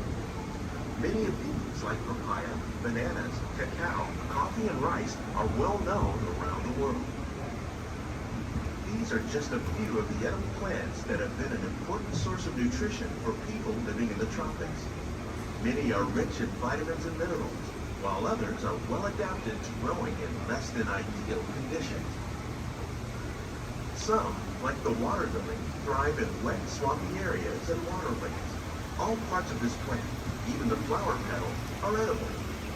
The starchy root of the plant has long been used to make flour for baking.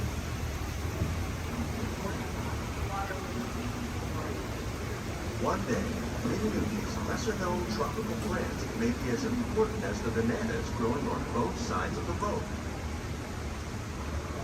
more than 28 million tons of bananas are eaten annually, making it the most popular fruit in the world.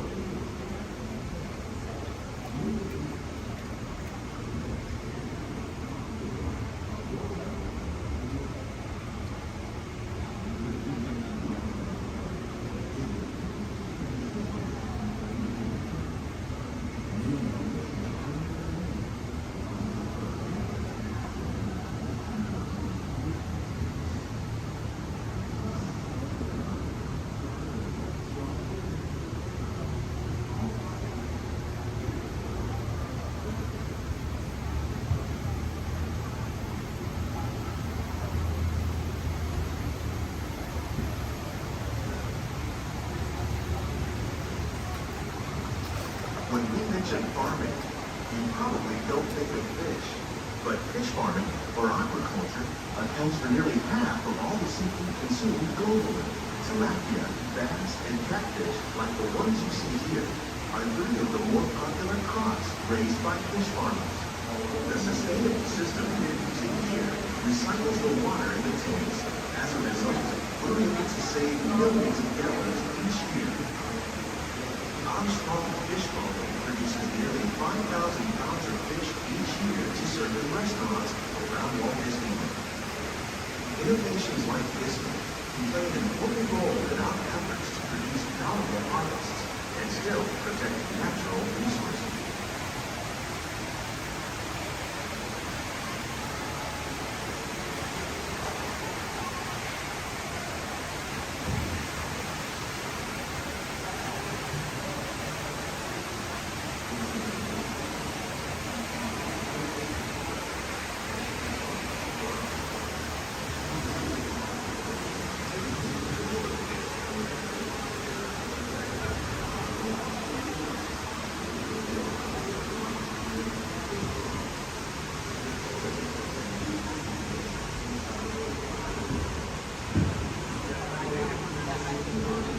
While there are more than 50,000 edible plant species in the world, most of us are only familiar with the handful that make up our everyday diet.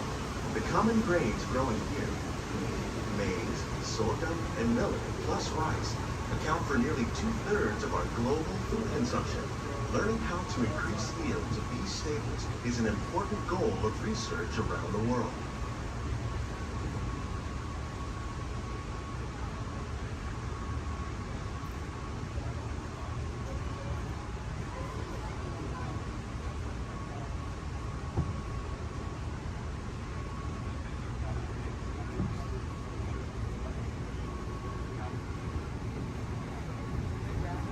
These plants are definitely on their way up. Innovative growing techniques like these increase yields while more efficiently using resources like water, fertilizer, and pesticides. Another innovation at work here is our integrated pest management program. By populating our greenhouses with beneficial insects that prey on harmful pests like aphids and flies, we are significantly reducing our reliance on conventional pesticides. We're growing these crops using our nutrient film system. This technique precisely controls and recycles water and nutrients.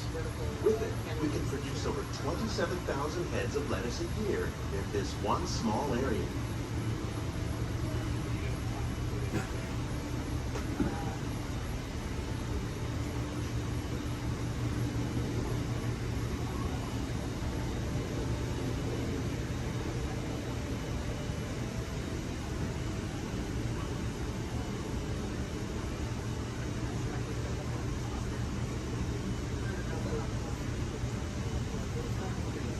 Some of our best ideas have been inspired by nature, like these fruit and vegetable trees. By growing these ground plants vertically, we can increase yields and better control diseases. These crops taste as good as they look. In fact, we serve more than 15 tons of produce from our greenhouses in restaurants here at the Land every year.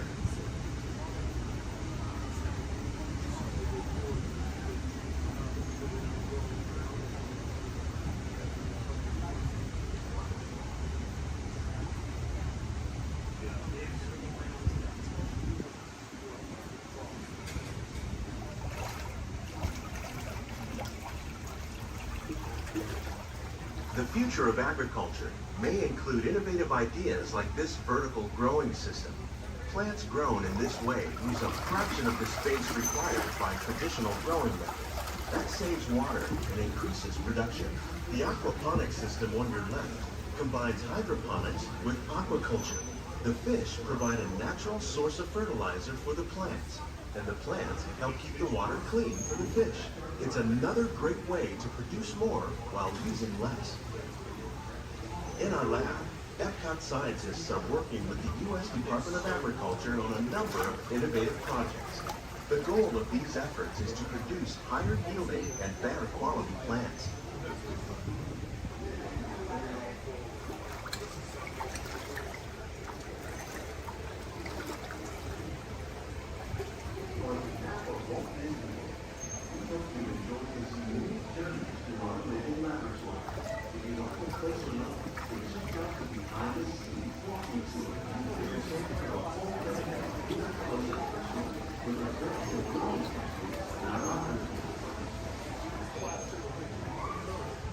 Please keep your hands and feet inside the boat and remain seated until the boat comes swimming on the side.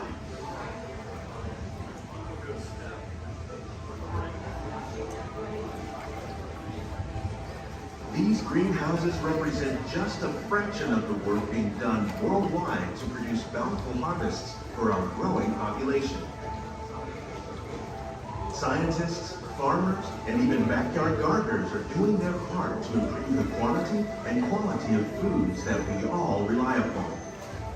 Together, we can continue to find more ways to increase food production and protect our precious natural environment.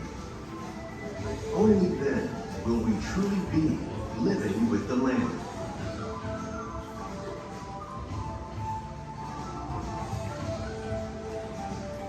On behalf of Walt Disney World, we hope you've enjoyed this unique journey through our living laboratory. If you'd like a closer look, then check out the behind-the-scenes walking tour. A chance for the whole family to get up close and personal with the plants and growing techniques in our laboratories. Please keep your hands and feet inside the boat and remain seated until the boat comes to a complete stop.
town. Be sure to...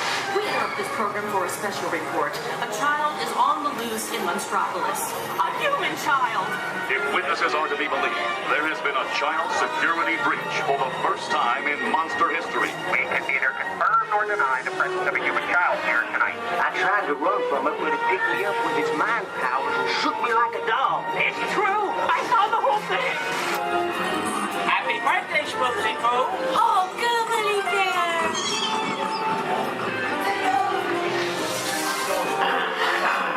It grabbed me with its giant fork tongue and rolled me up and down like a yo-yo. It was horrible.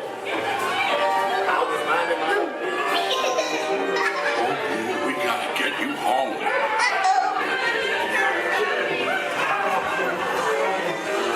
There's a kid! A human kid! Sweet monster in the sky! Save me! Michael Wazowski! And on my birthday, I thought you cared about me! Celia, try to understand. Come on, this way. Perimeter is under observation. The unit in charge is ready. Lock it down. There's nothing down here. I'll be on the lookout for this child.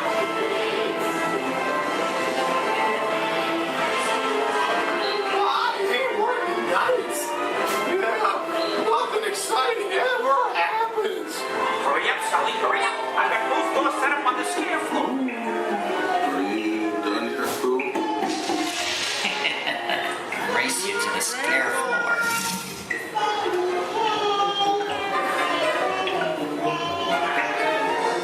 Almost there, kid. They'll never find her door now!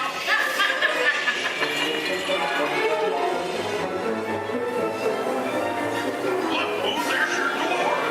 Almost there, kiddo. Not so fast, Sullivan! They'll never get her home now!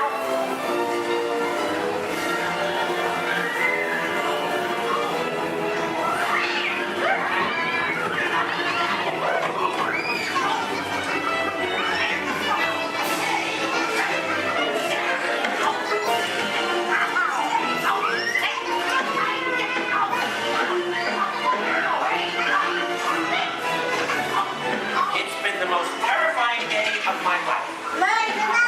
But I love you, kiddo. Kitty's gotta go now. Sleep time.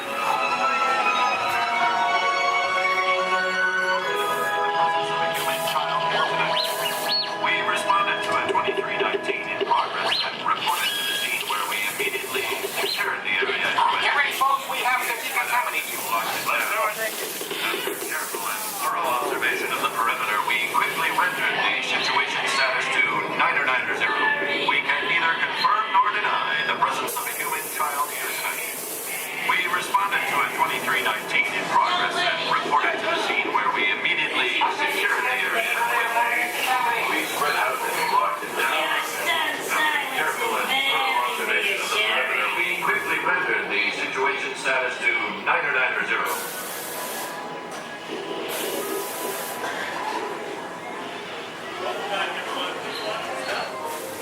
Come back and see me sometime!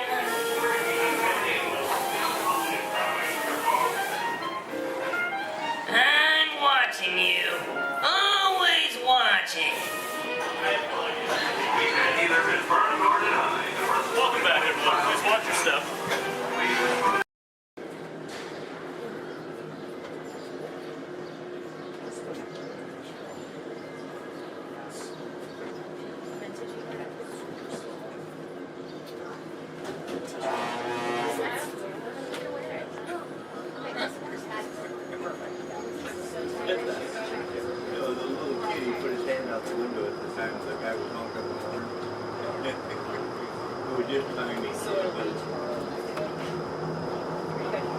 To those of you who have just joined us, welcome aboard the Disneyland monorail.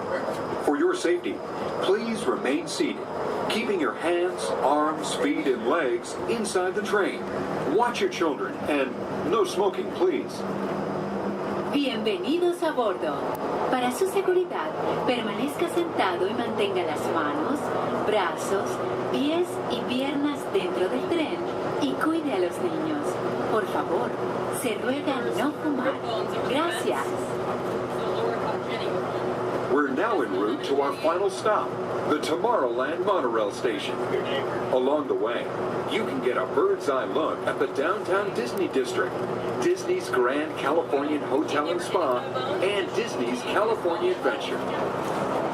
To the left of the monorail is the main entrance of Disneyland, the happiest place on earth. Disneyland is truly an American origin. Since its opening in 1955, it has hosted more than 500 million guests from around the world, including presidents, kings, and celebrities. It is the original Disney theme park, created and enjoyed by Walt Disney himself. To the right is our transportation plaza, where you'll find taxis, hotel shuttles, and public transit stops. We're about to enter Disneyland. Some of the clearances are pretty tight up ahead, so be sure to remain seated, keeping your hands and arms inside the cabin.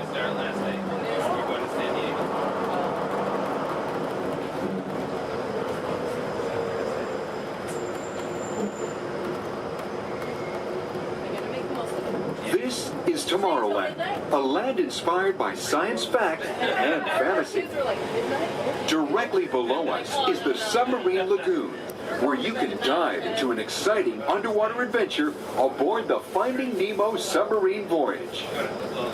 Across the way are the icy peaks of Matterhorn Mountain, home of the world's most famous bobsled run. And beneath us are the roadways of the Utopia, where drivers of all ages can ride the road to tomorrow. As we cruise over Tomorrowland, our pilot would like to share a few program reminders. Alrighty folks, thanks for flying aboard Monorail Red, your highway in the sky. Just a few reminders. Disneyland will remain open today until 12 o'clock midnight. All passengers are required to be on board this monorail at approximately 12 o'clock midnight to catch that final flight. Well, it's going to be having Celebrate a Street Party along Main Street at 6:30 p.m. today. Fantastic along the Rivers of America at 9:05 and 10:30 p.m. And then Magical, our fireworks spectacular, at approximately 9:30 p.m. So once again, for all passengers wishing to exit Disneyland via the monorail, please remember that the last flight will be at approximately 12 o'clock midnight. We thank you for flying aboard your highway in the sky and enjoy the rest of your stay here at Disneyland. Thank you.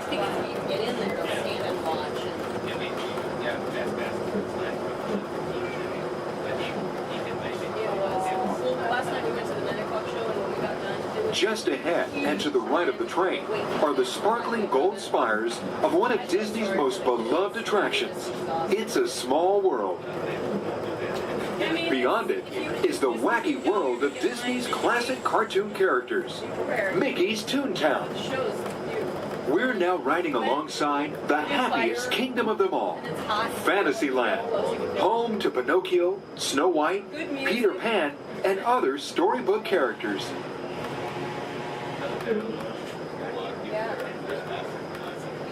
Yeah, it's brand new.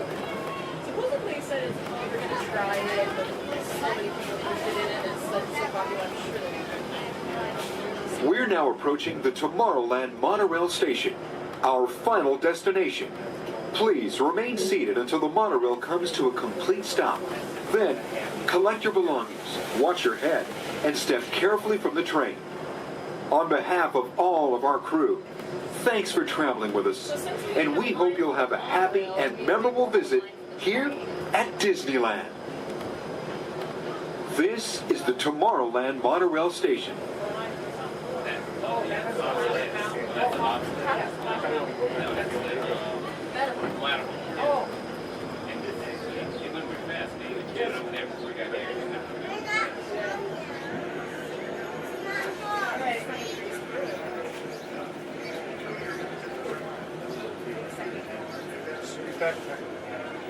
We did? Okay.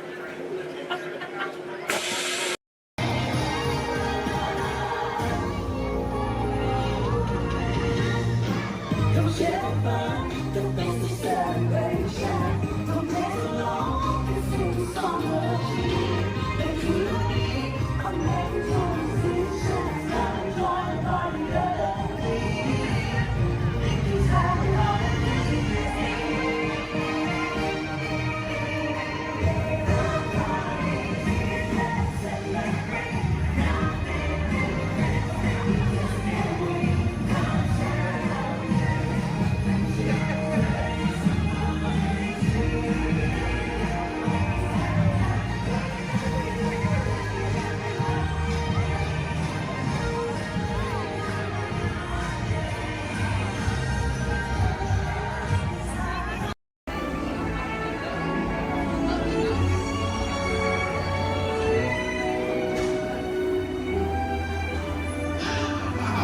Voilà. Venez. Suivez-moi, je vous prie.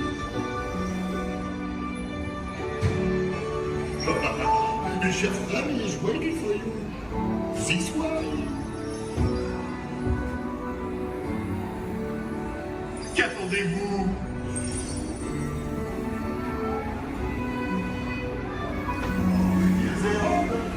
Des invités pour le dîner. Yes, put him here. On n'aurait pas idéal. Concovin? Non. A simple moment. Too simple. Voilà. Mais oui, that's it.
Bistro Chez. Au revoir.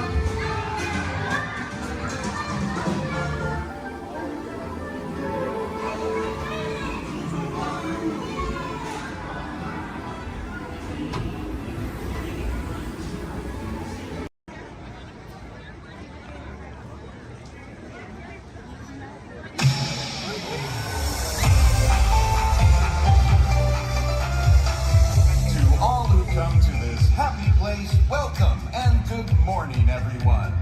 We have some extra special friends here to welcome you all today. Let's hear it for Mickey Mouse and Minnie Mouse.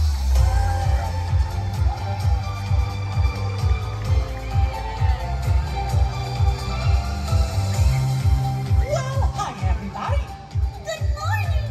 Gosh, it sure is great to see so many amazing friends. It certainly is. Oh, I have a feeling today is going to be the best day ever. You said it, me. And now that we're all together, we've got a surprise for you. When everybody heard that you were going to be here, they just had to come and give you a great big Magic Kingdom welcome. And here they come now.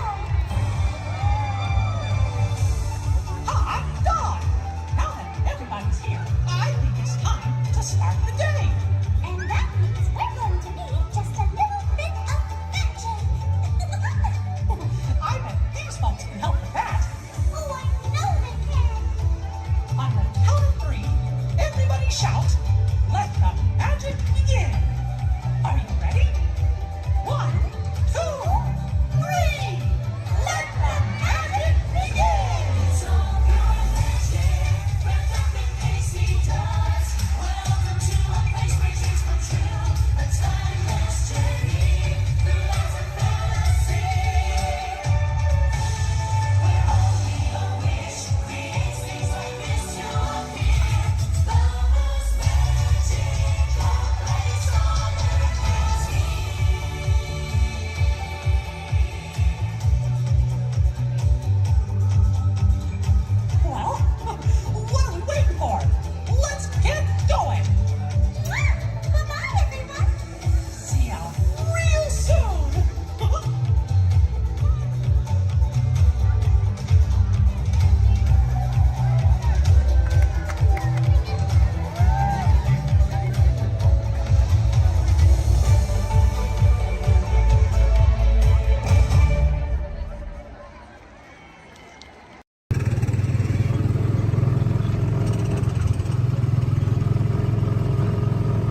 100-acre wood, the East Wind traded places.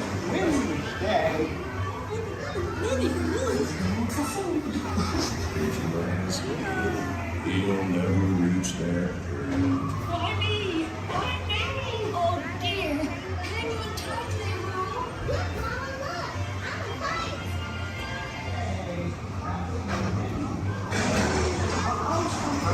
So unrolled my arm, a cigarette by mistake. I was just at the time to tell you about my Uncle Clyde.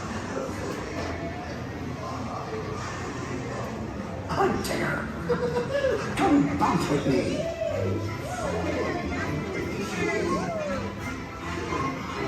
Music makes it feel just great, doesn't it?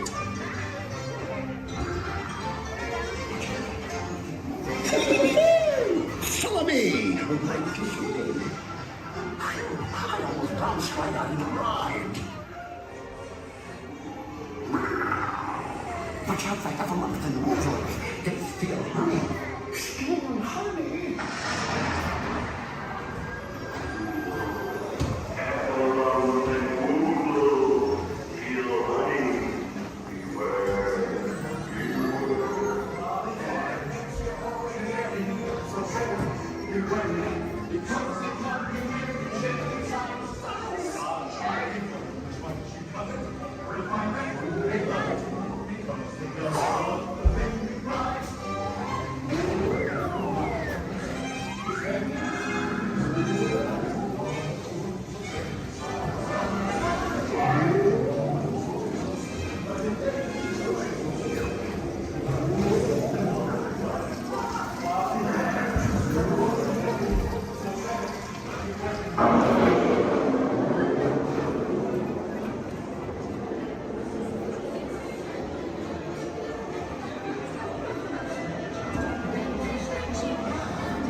Gathered together to say,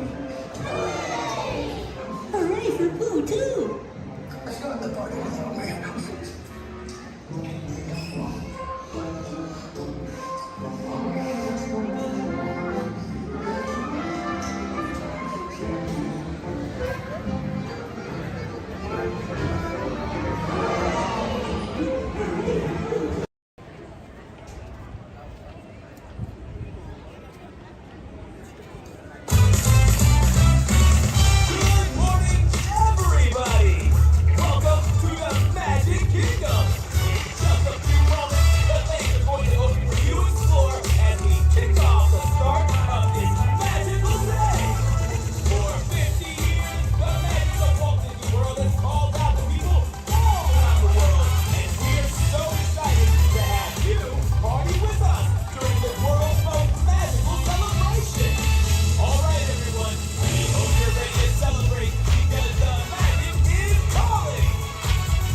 Don, and welcome aboard. We're heading into the back lot of Disney's Hollywood Studios. This production area was built in 1988 as a Florida counterpart to the Walt Disney Studios in Burbank, California. We included sound stages, recording studios, high-tech editing rooms, all the tools needed to create movies, TV shows, and radio broadcasts. We've even got our very own water tower, too. It's up ahead on the left side of our shuttle. We call it the Earful Tower. It's inspired by the water tower Walt Disney had built for his Burbank studio in 1939. Our Florida tower stands a lucky 13 stories high, and we added our own creative touch, a giant set of Mickey Mouse ears. If you wanted to wear those ears, you'd have to have a hat size of 342 3/8. Up ahead, after the next bend in the road, you'll have a perfect opportunity to take a picture of this famous icon. In the world of entertainment, every project starts with a screenplay and a lot of creative ideas. A production studio is where the ideas of writers, producers, and directors are transformed into an on-screen reality. Within these huge spaces, filmmakers can literally create their own worlds. Our Florida sound stages are soundproof, weatherproof, and most importantly, air-conditioned. All vitally important for the cast, crew, and equipment. Many of the crafts needed for filmmaking are located right here on the lot. On the left, we have our own greens department. It grows flowers, trees, shrubs, and topiaries. A few well-placed plants can cover up empty spots in the set and add a touch of natural beauty to a scene. On the right are two of the aircraft from the 2001 blockbuster hit Pearl Harbor. These exact full-scale replicas of P-40 fighters were used in the special effect fight sequences. Of course, many of the planes we saw flying through the aerial battles or sitting on the ground weren't real at all. They were created entirely within a computer. Oh, keep your cameras focused to the right. We're coming up on that perfect angle of the Earful Tower I told you about. It's a true masterpiece.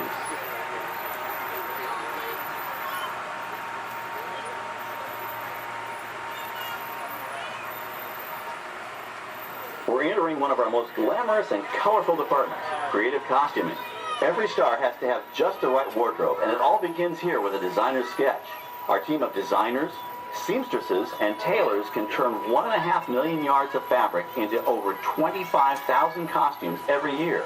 Many of these costumes will become part of the shows and attractions of the Walt Disney World Resort. In fact, here in Florida, we have the largest working wardrobe department in the world. Why, Mickey Mouse alone has over 175 different outfits to choose from, while Minnie Mouse keeps more than 200 unique costumes in her wardrobe. On the left are costumes worn by the stars in recent studio productions. You'll probably recognize some of those costumes from the big screen. Every story needs a setting, and our design staff can create just about any place a script calls for, from an urban city street to a remote desert canyon. On the left is our scenic shop where large-scale sets and props are built. Our team of set designers, carpenters, artists, and engineers has created caves and caverns, game show sets, even replicas of the U.S. Supreme Court and NASA's Mission Control, all on our sound stages. The shop also provides sets and props for our shows and parades here at Walt Disney World. The same skill and craftsmanship that goes into a movie set can also be used to create magic for our parks. Either way, it's all about making dreams come true.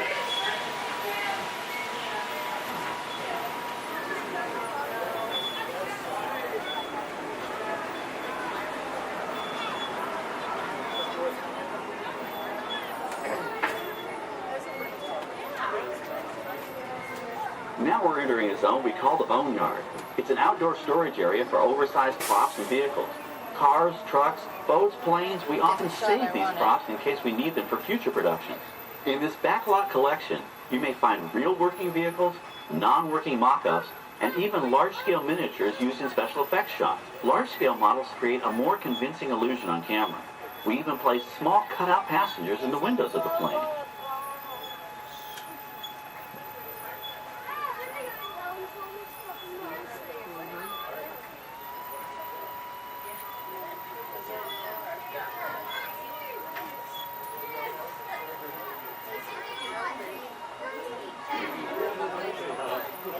We're now passing by the sets for our Lights, Motors, Action, Extreme Stunt Show. On the left, you may catch a glimpse of the Mediterranean fishing village that sets the stage for this thrilling attraction. We'll get a closer look at it soon, but for now, we're approaching one of the largest standing sets on our back lot. It's over on the right. It may not look like much from this angle, but it's pretty spectacular on the other side.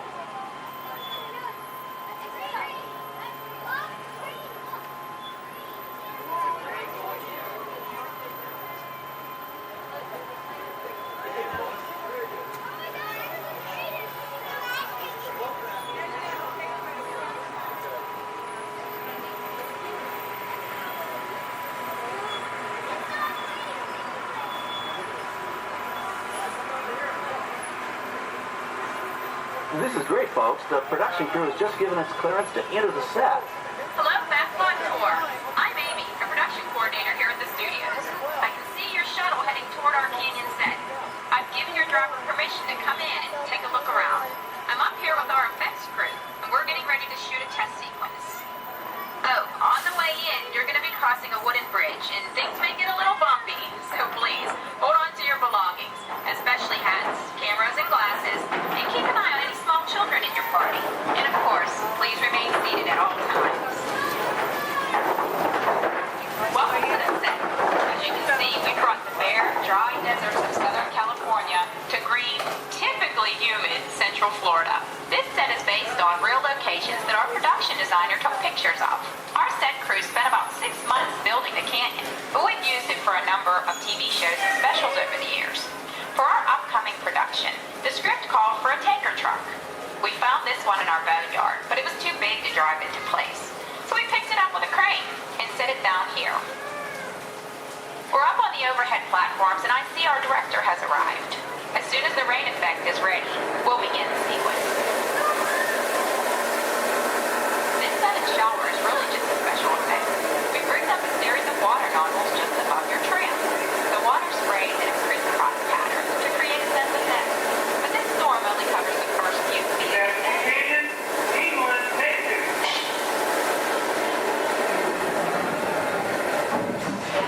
Okay, it's showtime. Everybody stay seated. Hang on to your belongings and watch your children.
Now, let's go behind the scenes and find out how this spectacular sequence was created. The canyon itself is a facade, a steel structure covered with wire mesh and layers of concrete, sculpted and painted to look like natural rock formations. Narrow yellow pipes carry propane gas, fueling flood used in fire engines. For the flash flood, we used 100% real water, about 70,000 gallons of it, dumped from overhead tanks. Oh, but don't worry, we recycle. All of that water will be pumped right back up to the top for the next take. We shoot some of the water through air cannons for an extra dynamic effect. Those air cannons are powerful enough to shoot a basketball over the top of a skyscraper the size of the Empire State Building. To top it off, our shuttle was sitting on hydraulic shaker tables. They provided the shaking, rattling, and rolling sensations for the scene. The entire sequence can be reset in 3.5 minutes. That's just enough time to bring in the next shuttle. Well, I'm going to get ready for our next take. Thank you all for being part of the action. Hey, I'm needed back on the set, so enjoy the rest of your tour. Okay, well, thanks, Amy, for giving us access to the set.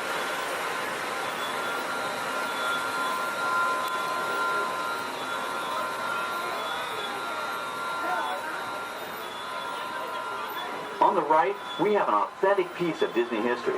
That Gulfstream 1 was known at airports across the country as November 234 Mickey Mouse, but we just call it the Mouse.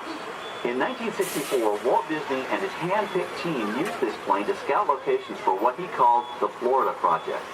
Soon, they secretly began purchasing thousands of acres of land, which became the Walt Disney World Resort in 1971.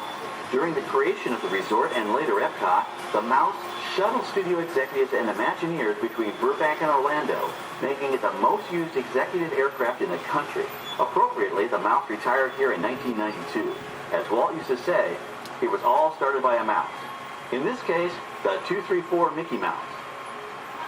On our right, we once again sweep past the magnificent Mediterranean village of our Lights, Motors, Action Extreme Stunt Show. This high-octane attraction is based on the hit show from the Walt Disney Studios Park in France.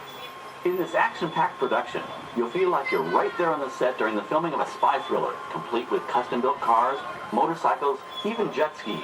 You'll experience the split-second timing, coordinated driving, and fiery special effects that make action movies a real blast.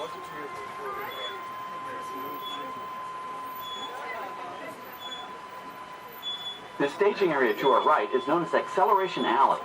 Here, the custom-built stunt show vehicles rev their engines up to 70 miles an hour before making their high-speed entrances onto the stage for our Lights, Motors, Action Extreme Stunt Show. Of course, these are professional stunt drivers. We hope you'll enjoy their daring driving skills, but please, don't try them yourself.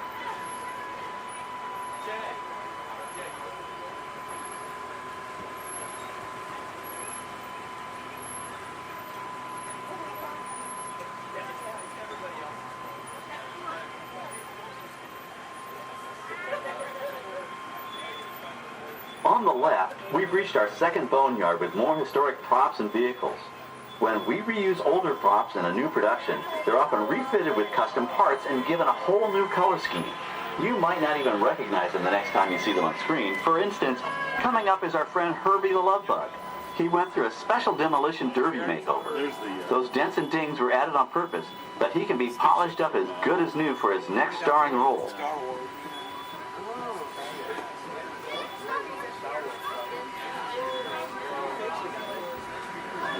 On our right, we now have a very different view of the fishing village set. From this point of view, you can see that there is no inside to the buildings.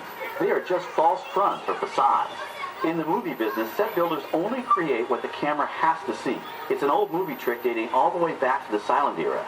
To add to the sense of realism and avoid the cost of set building, many of today's television shows and movies film on location in cities and towns across the U.S. But out in the real world, you've got to contend with noise, traffic, crowds, and various visual elements that may or may not belong in your film.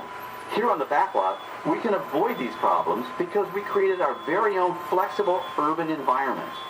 Our Streets of America facades can stand in for a small town or a giant metropolis.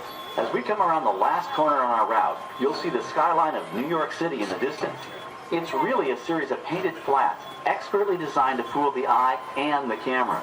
We can dress and decorate these streets to look like any city we want, from Chicago to San Francisco. Depending on the choice of vehicles, props, and costumes, we can even turn back the clock and set our story in a different time. And what's more, these sets are built with Florida weather in mind.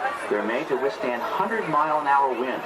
You're welcome to visit our Streets of America anytime during your visit today and get an up-close look at the skills of our set designers and builders. We've just about reached the end of our tour. Our final stop is the American Film Institute Showcase, where you can see the actual costumes and movie props used in some of Hollywood's most famous films. There are some pretty amazing items in there, so feel free to take all the time you like. Please stay seated until our tram comes to a complete stop and check around you for any personal items that may have fallen during our trip. Well, as they say in Hollywood, that's a wrap. Thanks for joining our backlot tour, and we hope you'll come back to visit us again soon. Alright, we're going to stop up here in just a moment. I'll open these doors. And when I exit out through those blue automatic doors into the AFI showcase for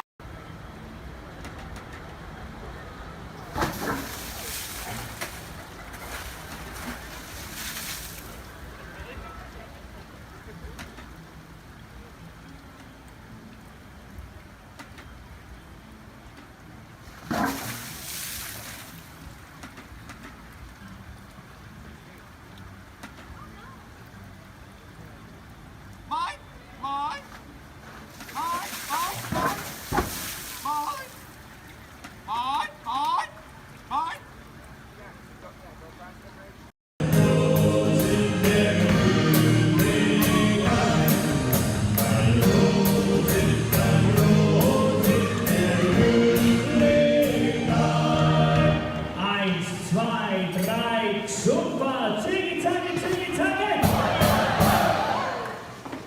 Was that loud enough?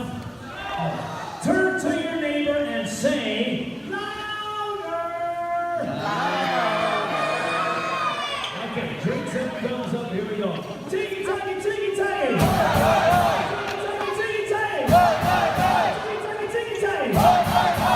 Rolls, clink, and drink!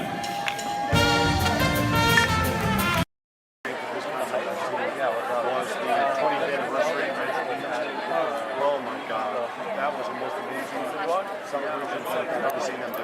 What they do? It was. I think they're sold out in the park, but they still got There's like 200 dancers on and then 3 different marching bands. And the whole day of the answer, you just get nothing going on. Disney standing with his dad reading his meditation, synced with his dad. I was the only one that got that joke. Then nothing to see here. Ladies and gentlemen, boys and girls, 55 years ago today, Walt Disney dedicated the happiest place on earth. Since then, Walt's dream has brought joy to millions around the world. Join us now as we go back to that memorable day, July 17, 1955. To all who come to this happy place, welcome. Disneyland is your land. Here age relives fond memories of the past. And here youth may savor the challenge and promise of the future.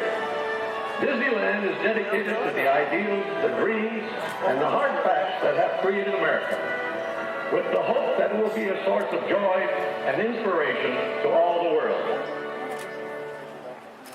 And now, let's all join together in singing Happy Birthday to Disneyland. Are you ready?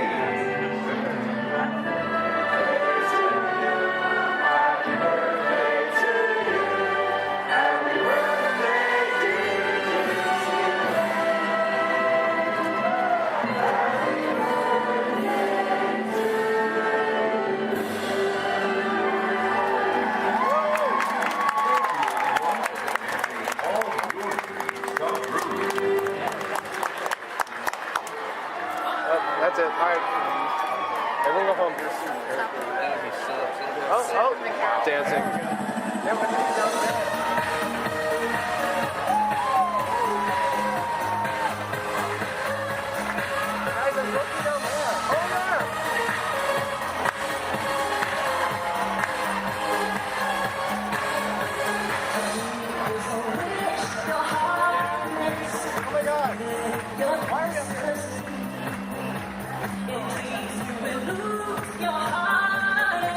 Whatever you wish for, you keep.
It is a character free for all. Minor geek out.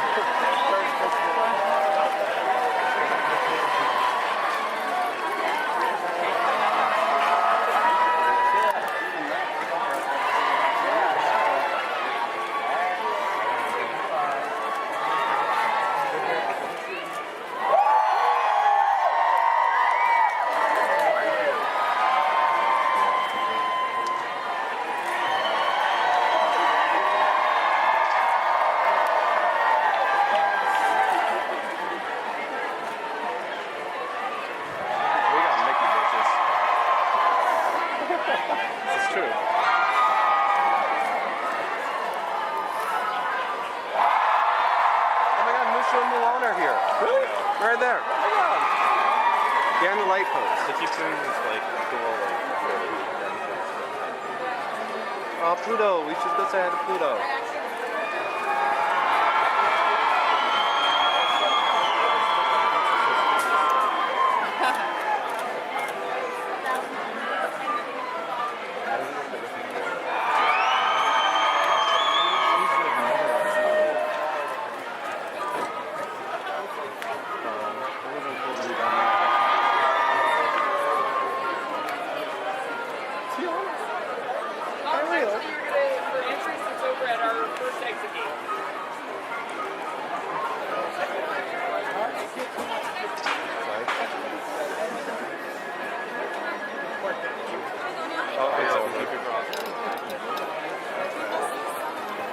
Some of them are leaving now. It's over. Everyone go home.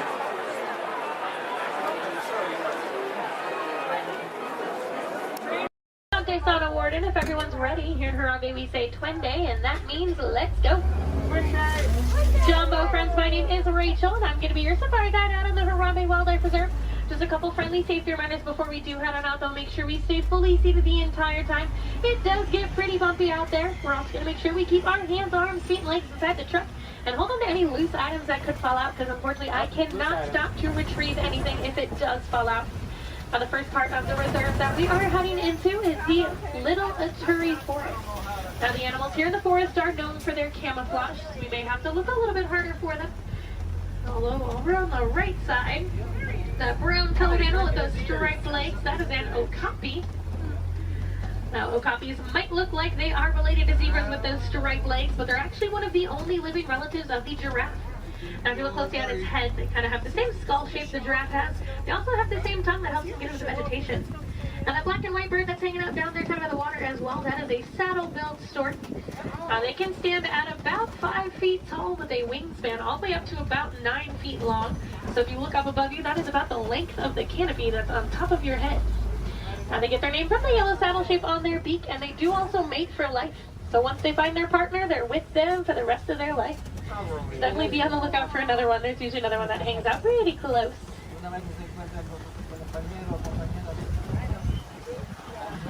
Looking a little bit quiet on this part of the forest, so let's see if we can head up, see what else we can find. It looks like there is some movement up ahead, so I'm going to head over that way.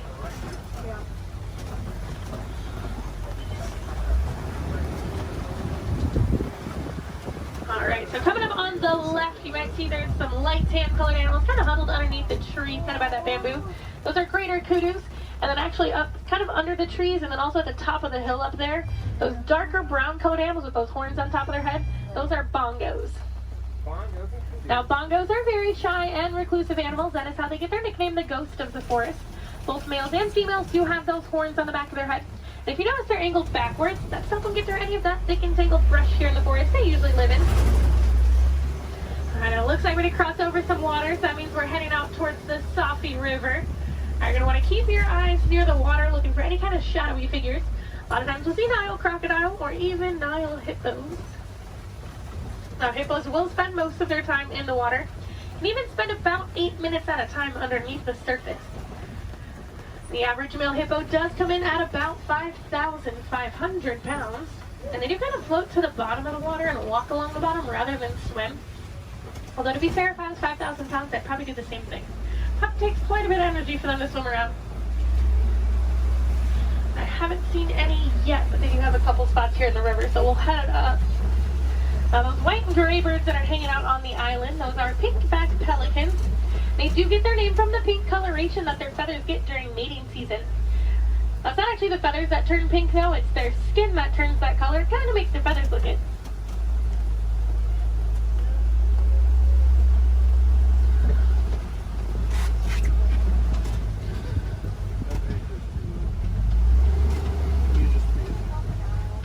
The hippos are being a little bit shy right now, but I do know we are heading towards crocodile territory. Aha, down there on the left, there are some crocodiles down there.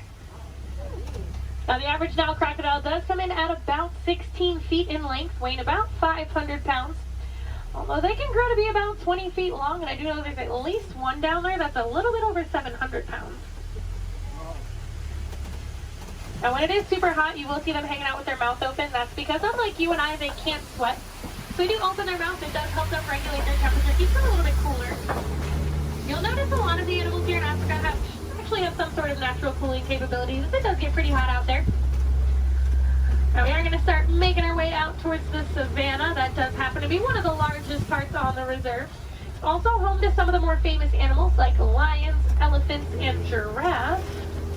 So hopefully we'll see some of those out there today. Now coming up on the right side of the truck though, this tree that almost looks like it was planted upside down.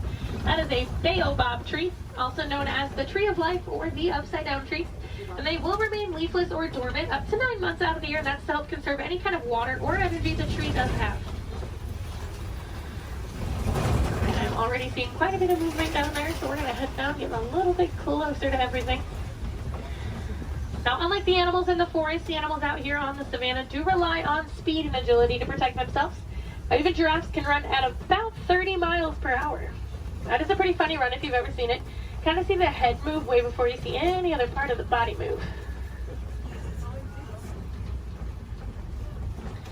Alright, coming up, those animals with those really big horns hanging out there on the right, those are Ankole cattle, also known as the Watusi cattle, after the Watusi tribe that did first domesticate them. Now they are one of the only domesticated animals here on the reserve, and those horns might look really big and heavy, but they are actually mostly hollow with kind of a honeycomb structure on the inside, so they are fairly light. Now these zebras that are hanging out here pretty close, these are Hartman's mountain zebras. If you look closely underneath their neck, you'll see a little flap of skin. That is called a dewlap. Now that does help them regulate their temperature. They're also the only zebra species that has it, so it does help us identify them as Hartman's mountain zebras. Now a group of zebras is called a dazzle. And if you've ever wondered if a zebra is black with white stripes or white with black stripes, just look at their nose. If they have a black nose, they're black with white stripes, and if they have a white nose, they are white with black stripes. Alright, we are going to slowly start making our way towards those giraffes.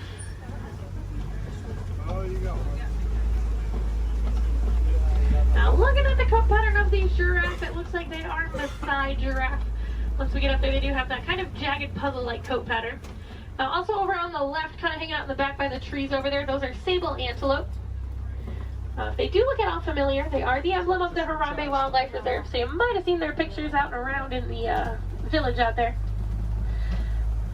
There we go, coming up on these giraffes. That one that's actually scratching its head right there, that's a baby giraffe. Got a little itch. Now the reticulated giraffes will have a much smoother, almost net-like pattern to them. Now they can stand at about 18 to 20 feet tall. That does make them the tallest animal in the world. Now even their young come in at about 6 feet tall when they are born. So they're already fairly big when they're babies. I believe that little one came in at about 5'11", so he was already really, really tall, definitely taller than I will ever be. Now these two animals that are hanging out here on the right, they're both Patterson's eland. Now that darker colored one, that's a little bit bigger, that is a male, and then the lighter colored one, that's a female. Now they are one of the larger species of antelope, coming in at about 6 feet tall at the shoulder. Can also jump up to 9 feet in the air.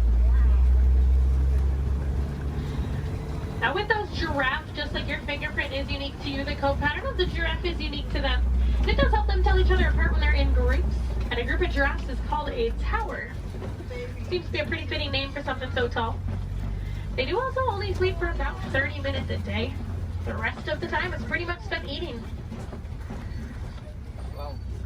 There's a really good view of those Ankole cattle there.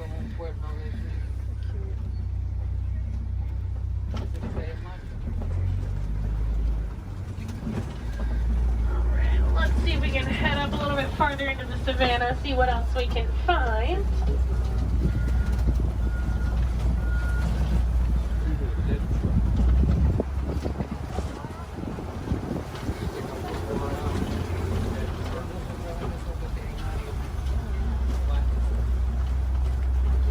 It looks like there's a couple animals coming up on the hillside up ahead here.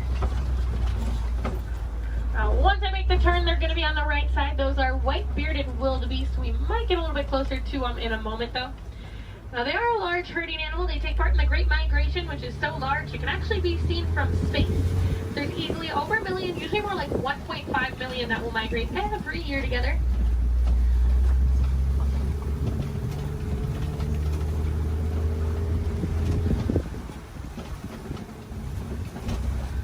There they are. You can kind of see them there. Now we are also coming up on some knockdown trees just up ahead, so we're going to head over that way. Usually that is a pretty good indicator that there's an elephant or two nearby. Now elephants are known as nature's bulldozers, so you can always kind of assume.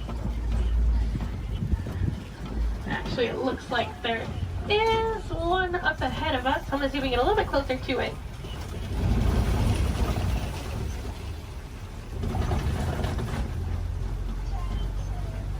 Now, in the meantime, while we are heading up to that elephant, also over on the left, there's a bunch of mandrills walking around on top of the rocks there. Now, mandrills are one of the largest species of monkeys. An adult male can come in at about 100 pounds. They do have those vibrant blue cheeks, and as they get more excited or even more angry, they actually get even more blue. Well, it's a view of an elephant. Probably not the best view. I do know there is usually another herd of them that like to hang on a little bit farther up as well, so we'll see if we can head over that way, maybe get more of a frontal view of an elephant. That would be nice. Now, as male elephants grow older and more mature, they do get kicked out of the herd by the female elephants. They can either live in solitary or smaller groups of male-only elephants. They do tend to get a little bit too rough with the young ones, and the females are not a huge fan of that. Well, you can kind of see that one a little bit better. Now we can also tell that's an African elephant, not only because we're in Africa, but if you look at the ear shape, it almost looks like the continent of Africa. Makes it super easy to identify. Let's see if we can head up and find the herd. Thanks to our team's conservation efforts, they found that elephants are afraid of bees. So because of that, farmers have been putting up beehives around their crops. It's a much safer alternative for the elephants. It keeps them farther away from the crops, but it also keeps our locals and our farmers happy. Now, I thought it was so funny that such a large animal was afraid of such a tiny little insect. And it's actually the noise that the bees make. So elephants do have really sensitive ears, and that buzzing noise bothers their ears more than anything.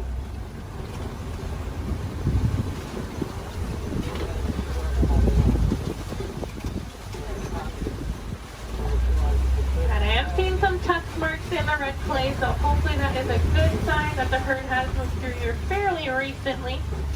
Now, just like you and I might take a multivitamin every day, the elephants do eat that red clay. It gives them a little more nutrients they may not always get from their daily diet. Female elephants do also have one of the longest gestation periods, coming in at about 22 months. So I'm not sure I blame the females for wanting to kick the males out after a while. Personally, I might do the same thing if I had to go through that. Looks like there were a few of them moving up ahead, so we're going to see if we can get a little bit closer to them.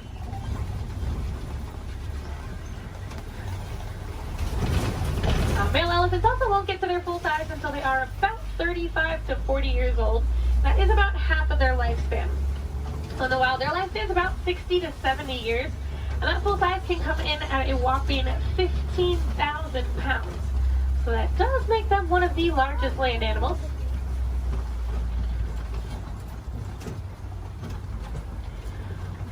But they do also have really sensitive skin, so you will see them throwing dirt and mud up on their back. That acts as a natural sunscreen for them.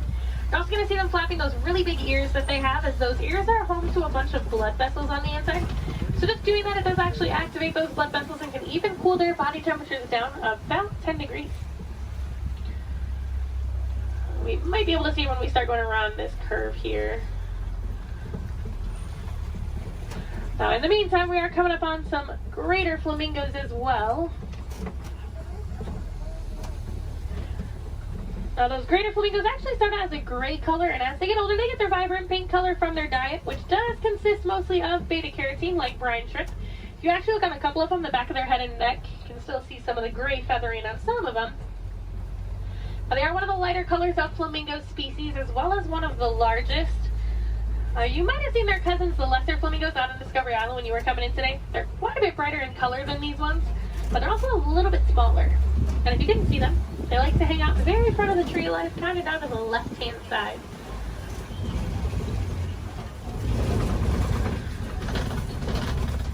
It looks like those elephants are wanting to be shy, but we are coming up on some white rhinos. Now, white rhinos don't get their name from their skin color. They get it from the Afrikaans word weit, which means wide. Now, if you look, they have a very wide mouth. Now, they're also one of the larger rhino species, coming in at about 5,000 pounds. Now, one of my favorite facts about them, even though they are 5,000 pounds, when they run, they can actually get all 4 of their little legs off the ground. So kind of like how a horse gallops. So they are very graceful for how large they are. Oh, there's one running. It was, for like a hot second, it was actually doing like the actual full run. I'm mad he stopped. Oh, he said, I got snacks over here. I'm coming over here. And usually if you see a couple, there's quite a few. So there might be some more around. So we'll definitely be on the lookout for some more. A group of rhinos is also called a crash. That is a pretty good name for them because they are almost blind. They kind of seem more like shadows. It's really funny when they stand really close to the road. Sometimes when you try to sneak behind with the trucks, they don't realize we're there until they hear the truck and they're like, oh, they like jump and run back. Well, we are coming up on a couple cheetahs. There's a cheetah laying down right on top of the hill there that's really close, and there's a couple more walking in the back. Yeah. Now, cheetahs are one of the fastest land animals. They can go from about 0 to 60 miles per hour in just about 3 seconds. Now, they do get to that speed fairly quickly, but they can't actually maintain it for very long. It's more like a short sprint of a couple hundred yards. Looks like there's a couple more walking up ahead here. Now, they will use that long tail of theirs, kind of works as a rudder to help them turn. Their nails also don't retract, so they do stay out. It does help them gain traction when they are running those speeds. And unlike most big cats, they will do most of their hunting during the day and do tend to be way more active during the day. They're also one of the only big cats that can purr. So kind of like your household cats, just a little bit bigger.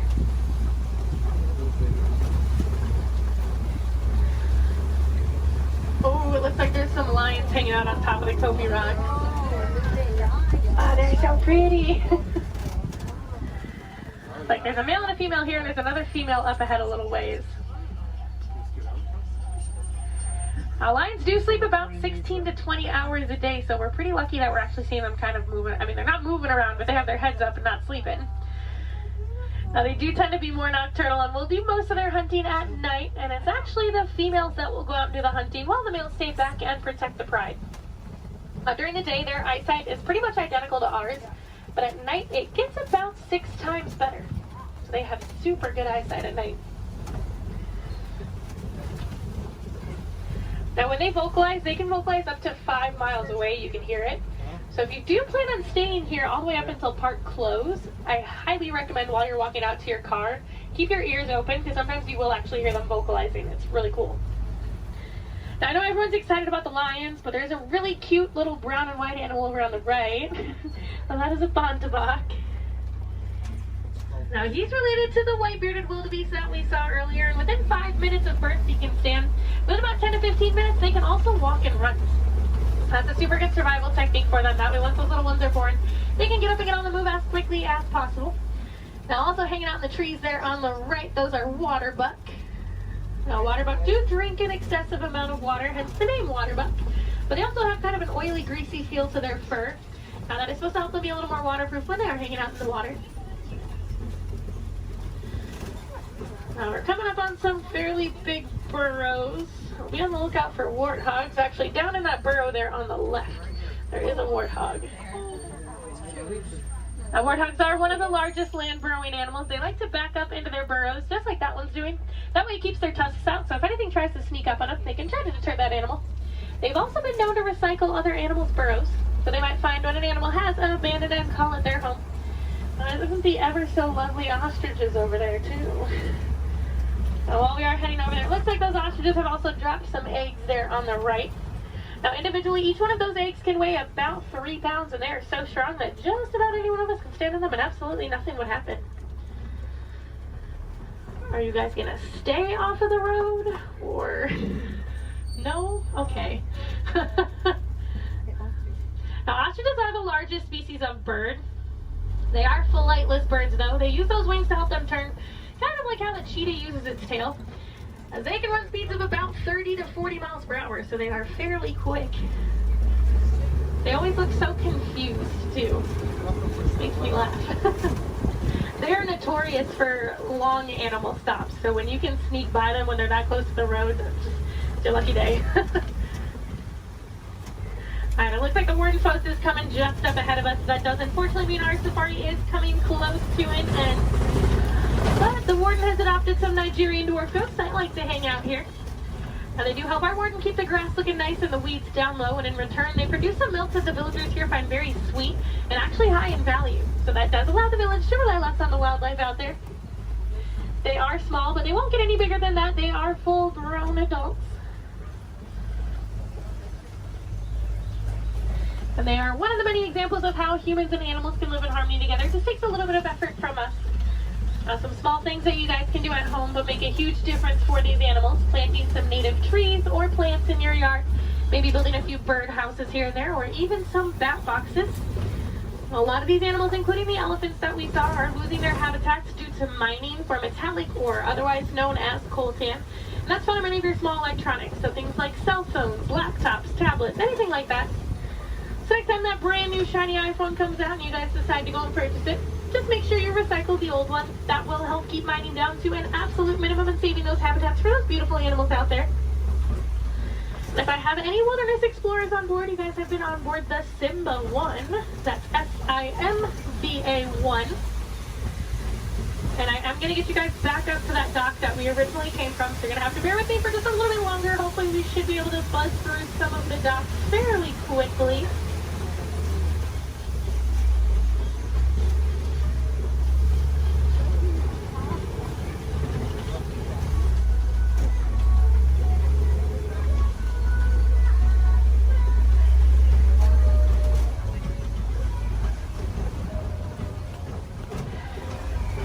If you guys did enjoy seeing the animals here on the safari, there are plenty more for you to see today. Now, actually, when you guys get off of the truck, when you hop down that little pathway there and go down the hill, if you guys take an immediate left, you'll actually be on the Gorilla Falls Exploration Trail. Now, over there they have naked mole rats, meerkats. They have an underwater hippo viewing pool where you can usually get a little bit closer view of some hippos, as well as silverback gorillas. Now, if you're heading over to Asia, right behind Tully River Rapids, you'll find the Maharaja Jungle Trek.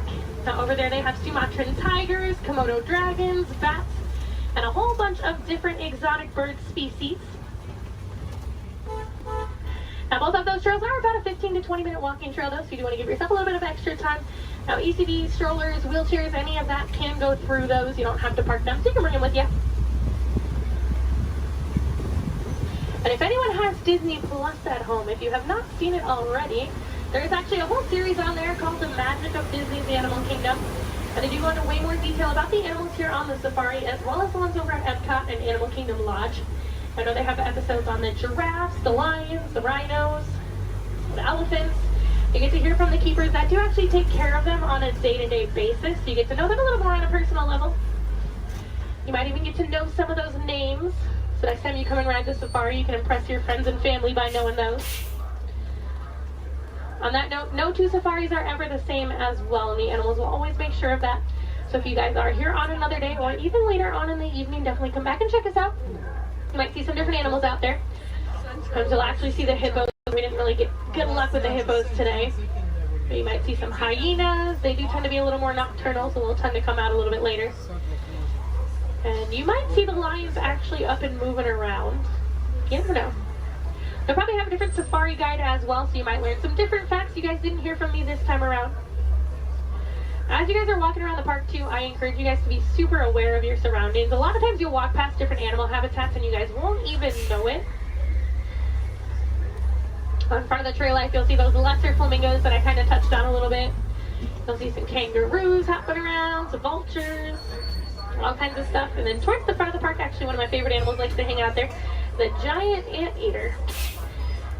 Now that's like, if you're heading out of the park when you go over the bridge and there's like the spot where you can go on the left side and the right side to exit, she likes to hang out on the right side. So if you go down there, she tends to kind of hide those. So you have to look into her habitat a little bit to see her. But she's usually there. Alright, it looks like this truck ahead of us is just about loaded, so they should be on their way. So it's a really good time. Double check your rows. Make sure you do have everything. You don't want to leave anything behind because I will be heading out on another safari as soon as I drop you guys off. So it'll take a little bit of time to get those items back to you. The warden knows we are on our way, so we should be able to get cleared into that dock here fairly quickly.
Friends here in Harambe, we don't like to say goodbye as we feel that is far too sad and far too final. So it's time to leave you with Kuaharini. So Kuaharini friends, go well, go wild, go make a difference out there and enjoy the rest of your day here at Disney's Animal Kingdom or wherever else your adventures might take you.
Under the authority of General Hux.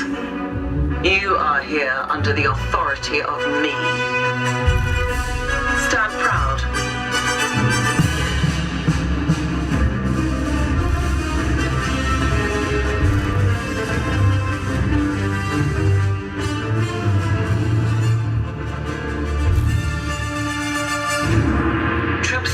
children are held to the highest standard.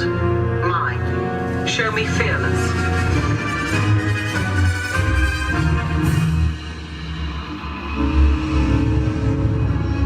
Under my command, you will be proud to wear the armor of a stormtrooper. You will learn discipline, loyalty, and what it means to be a stormtrooper. Battle starts.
Can everyone see me? Great. Welcome to the Avatar program. Soon, you're going to have a chance to undertake an amazing Na'vi rite of passage, flying on the back of this powerful animal called an Ikron, or as we call it, a Banshee. The way you're going to do this is by being matched to something called an avatar. And I'm here to help you guys get ready. But first, we have to scan you for Pandoran microparasites. All right, everyone, stay on your number and move your arms a bit. Whoa. Okay, start scan.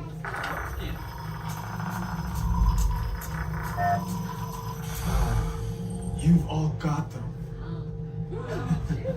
But don't worry, they're very common around these parts.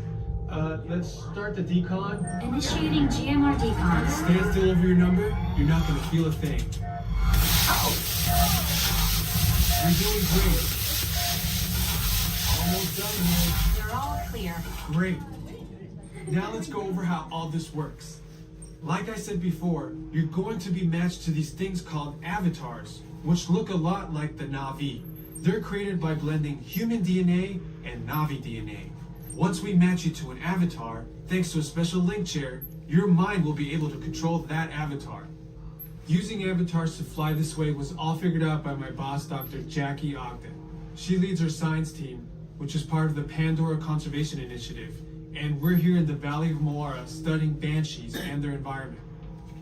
Over a generation ago, this enormous company called the RDA created a lot of damage to the area through their bad mining practices and conflicts with the Na'vi. Just like on Earth, it can take decades for ecosystems to recover. Okay, to get you flying on a Banshee, we need to find each of you an avatar. Let's prep the genetic sampling. I'm on it. Okay, first we need to find the compatible match of your genetic material with the genetic material of one of the avatar bodies that we already have. Once we do that, you'll be able to link to that avatar and fly. Help us out and move around a bit. Almost. Yes, got him. Now, let's find you your avatar matches.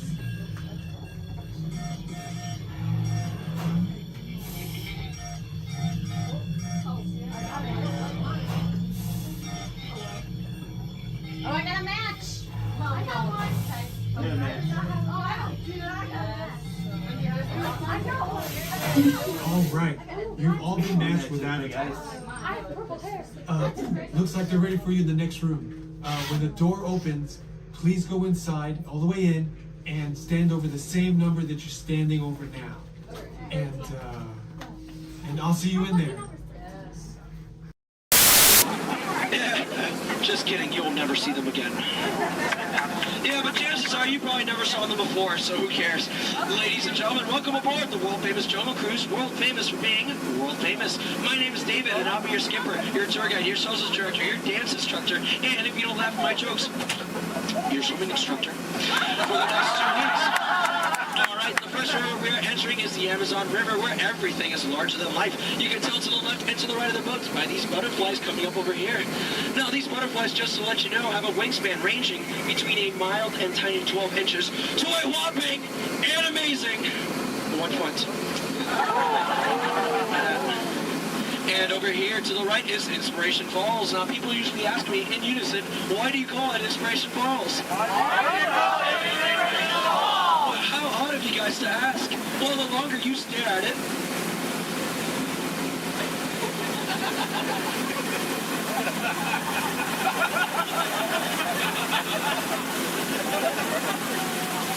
the more it inspires you to travel deeper and deeper into the jungle. Everyone say, ooh. Everyone say, ah. That is an inspiration that I don't know what is. So let's keep going. We are now entering the Congo River, where we have a very special treat for you guys. A special welcoming party set up for you by the Pygmies. Ladies and gentlemen, here they are. The Pygmies! The Pygmies! This is not good. Usually they don't run off. Something really, really big must have scared them off. Yeah, that's not good. Okay, folks, no need to worry. That is a giant python. It spreads up to 24 feet, and it's actually quite friendly. So friendly, it might develop a crush on you. Now, let's see if we can scare off that bad boy by getting something over here from my cat home. Folks, please do me a favor. For any of you wearing yellow, please do not make us sound like a banana. They find it very appealing. Don't laugh, that's not cool. Yeah, the picture and everything. Okay. Alright, folks, we are now entering the Nile River, where it goes on for Niles and Niles and Niles and Niles and Niles and Niles and Niles. And if you don't believe me, well, you're in the Nile! Disbelief, but nice try, though. Alright, coming up over here is an African elephant. Now, this elephant is special because I taught it a really cool trick. Watch. Alright, Bertha! Speak! In Spanish! Spray the boat! I'm just kidding. I haven't taught him that yet. Over here to the right, you'll see a sandstone formation. Now, I like to point this out because most people take it for granted. Oh, come on! That joke rocks! Alright, we're now entering the African veldt, where you'll find all sorts of animals such as wildebeests, impalas, zebras, giraffes, and lions. These lions over here are demonstrating the first law of the jungle, survival of the fittest. They're demonstrating it by protecting that sleeping zebra. Yeah, that zebra looks dead. Tired. Alright. And folks, it's a very special treat. The second law of the jungle, survival of the fastest, just up ahead. You know, I told these guys over here on the pole, you know, African rhinos are just as fast as horses, but they didn't believe me, and it looks like now they're about to get the point. In the end, oh dear. That is one hurt in the morning. Alright, we are now entering crocodile country, where danger lurks in every corner. So please do me a favor, if you have any family members that you want to get rid of, now's the time to do it. Alright, over here to the right, on the left-hand side, you'll see Old Smiley. Now, Old Smiley is 75 years old, and he loves to take free handouts. Now, crocodiles are some of the dangers we have here in the jungle. We also have monsoons, whirlpools, hurricanes, rapids, and waterfall, that's right. Ah! Okay, let's see if we can make this really tight turn over here, folks. Alright, just in case any of it's a lead to the right! Lead to the right! Lead! I'm so sorry. Lead to the right! Lead! We're not gonna make it! Okay. All right, folks, thank you very much. Just to let you know, that was Schweitzer Falls, named after the Walter-renowned professor, Dr. Albert Falls. Now, people usually ask me, David, how did you land your job here at the Jungle Cruise? Well, it's plain to see. I took a crash course, but now I'm just winging it. Yeah. Don't laugh. This is the story of my life. Oh, no. Okay, folks, looks like we're stumbling upon a pool of hippos. Okay. Everyone, please do me a favor. Don't do anything stupid. I'm going to try to scare them up here. Oh, God, go away!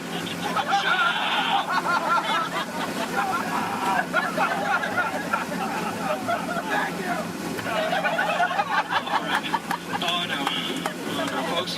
Looks like we're now heading into headhunter territory. This is not a good place to be headed. You can ask my last crew over there. Yeah, they were just yelling the entire time. All right, from my years of experience, I know when the natives are dancing like that, that means they're going to attack the boat. Usually they attack this side, so there's nothing to worry about if you're on this side of the boat. So, keep your eyes peeled and see if we can avoid the attack here. Establish your attack! Don't worry about the stupid, because I'm doing that for you.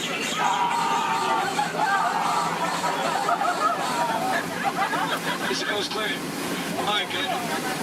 Ladies and gentlemen, here's something you don't see every day. What you've all been waiting for, the amazing, the stupendous, the colossal, the eighth wonder of the world.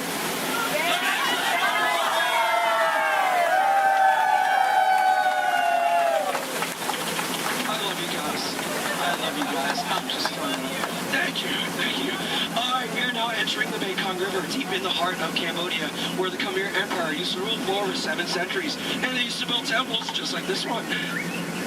Although I clearly remember the entrance being right here. Okay, I don't like the look of this at all.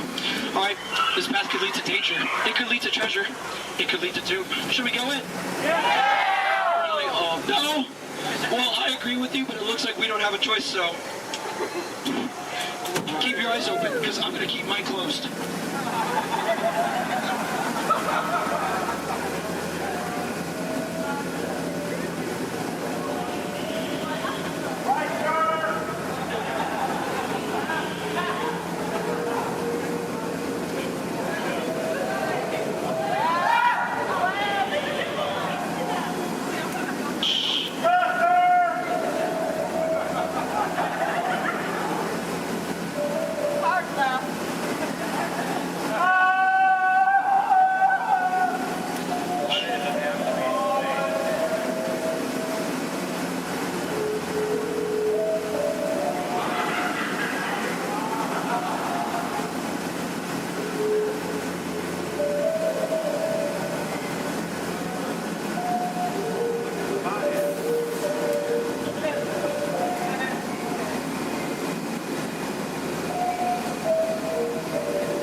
Looks like we made it. Is there anybody missing?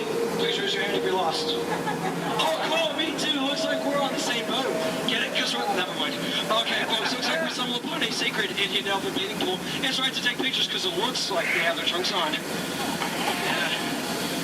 People usually wonder, is that water coming out of their nose? Well, it's not. It's not. Hey, guys, look. On a beautiful night, we have a full moon. All right. Wait, what's he doing? No, bad boy, no! He's gonna try to squirt the boat, so everyone on this side of the boat, get ready to duck. Ah! That was close. Hey, my friend, everyone on this side of the boat, duck! I'm just kidding, that's an elephant. All right, ladies and gentlemen, listen up. We're now entering the educational part of the tour, where I love to point out my favorite plant life. Ready? Listen up. Ready?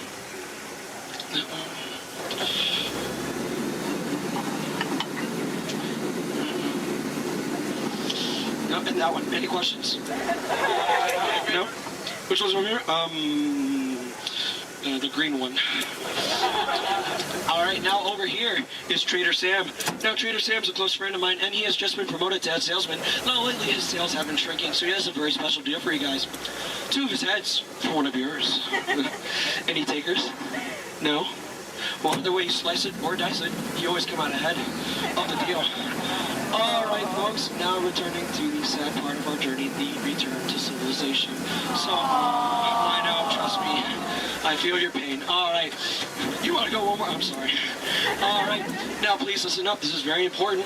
When exiting the boat, please exit the way you entered. Please do not cross these center crates over here. Trust me, it is a tripping hazard. You will trip, you will fall, and that would be 2 bad trips in one boat, and I'm only responsible for the first. And please remain seated at all times. Okay? Everyone, thank you so much for joining me. Now get out. I'm so sorry. Thank you so much. Standing ovation. Oh my goodness. Standing ovation, clap. Oh my goodness, you guys made my night. Like really, you guys did. All right. Hope you guys enjoyed your time here at the world famous Jungle Cruise. My name is Skipper David, and if you didn't enjoy your time, well, my name is Tito, and I have no idea what I'm doing here. So, all right. Please watch your head and watch your step. Positive to positive or negative to negative? No. Positive, it was negative positive. Absolutely positive. Hey, what are y'all staring at? Oh, me. Well, you got cameras. Why don't you take a picture? It'll last longer. Gee, a lot of families here today. Glad you're flying with us. You know, I like families. Sure. I see a lot of mine these days. Oh, look, there's Dad. Hi, Dad. Dad was the top star to his pilot until he took a crash course in star speeders, if you know what I mean. Now he's a real basket case. Yep, that's him all over. It's a shame, too. He's really gone to pieces. Hey, are you all together today? Are you sure? Okay, how's it working there? Attention, please. Attention, please. We are experiencing unusual behavior from the G2 droids in Sector 2. Maintenance units begin surveillance of all Sector 2 G2 droids. I'm listening to K-Droids, my favorite station. This is the latest hit from Danny and the Droids. It's called I Wanna Weld Your Hand. I love those Roboto intros. Hey man, care to boogie? Your bipedal locomotion units are looking real hydraulic.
If you have just joined us, greetings, Terrans. I am World Mind, the Xandarian sentient supercomputer. In my extensive database are stored the combined knowledge of every Xandarian that has ever lived. Recently, I have been learning so much more about you, Terrans. We Xandarians and Terrans have much in common, including our mutual love of exploration. Xandarians have explored many celestial bodies, what you Terrans call planets, and many fascinating life forms.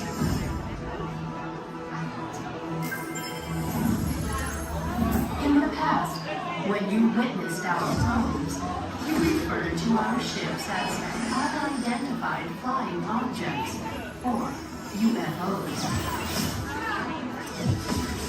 Peter Quill told me that many of you Terrans still believe that these UFOs are flown by little green dudes with big eyes and small mouths and antennas and whatnot. In your Terran year of 1977, your scientists launched spacecraft on an exploratory mission.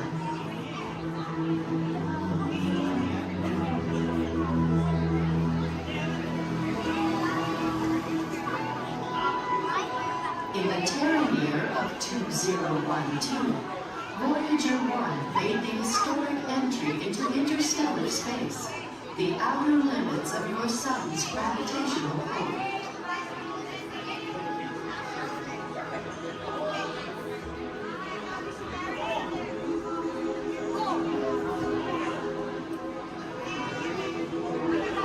Voyager 2 entered interstellar space 6 years later, and I detect that both are still sending you data about their surroundings. Most impressive.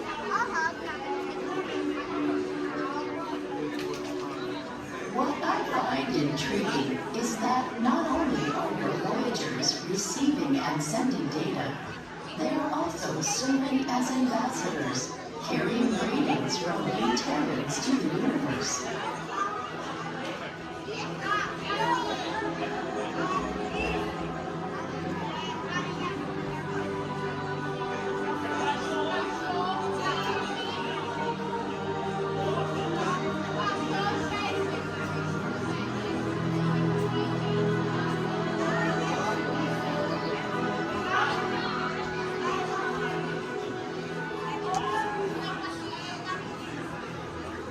When we Xandarians first detected your approach, we scanned them and discovered on board a golden disc containing sounds, images, and messages from the people of Terra, or Earth, as we would call it. Peter Quill has claimed that the most important item on the disc worth sharing with the universe is the musical message from your Terran, Chuck Berry. I am still processing this message, but am... Everybody's to let us know what we need to get done back on the road. Spoiler alert, 9 times out of 10, it's either body work or a transmission. Guys, spread on over to this side, left side, left side. People on the left side, step forward, step on up, make a friend. Everybody here looks freshly laundered, okay? You'll be fine. Come on in, right this way, everybody.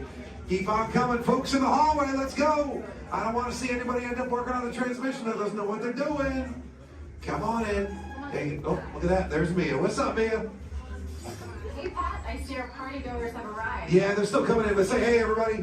Hey. I'm Mia, Dom's sister. Well, another race just wrapped, and it looks like my brother with another car for his collection. Anybody surprised? Honestly, I don't know why anybody challenges him. Hit me in a man. Well, we're meeting up at Sullivan's Garage for the after party, and while Tej works on your rides, you guys enjoy the break room. My brother calls this the family room. Oh, here we go. Dom says he doesn't have friends, he has Family.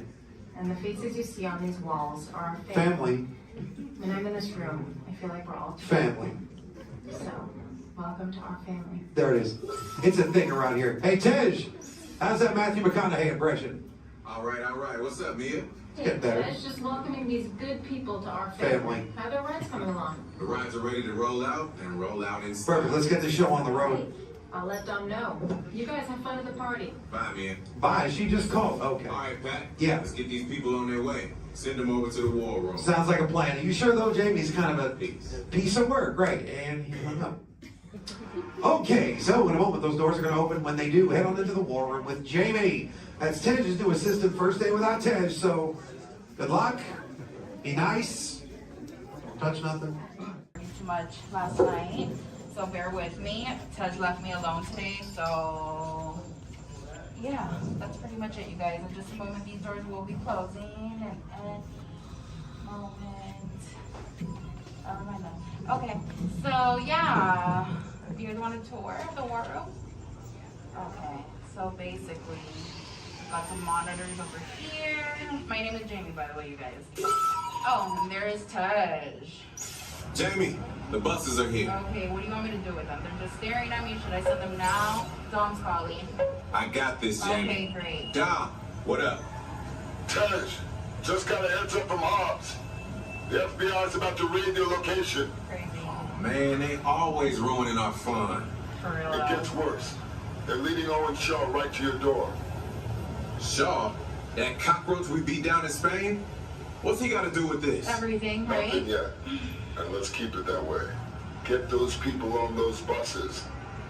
You need to start plugging out right now. And get that turbo truck ready. I'm sending Letty there to pick it up. I'll call Letty. I'm on it. Never mind then. Hobbs needs our help. He needs our team.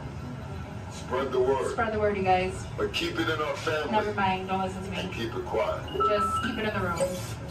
Oh, the other bald guy's It's calling. Hobbs. Hobbs, my man. What up? Sorry, Brother Tej, no time for chit-chat. I just sent you a brief on FBI agent Novak. Has Toretto filled you in? Yeah. He wants us to get everybody over to the party at Sullivan's. Sounds like a plan. That party is a ready-made diversion. Keep it going.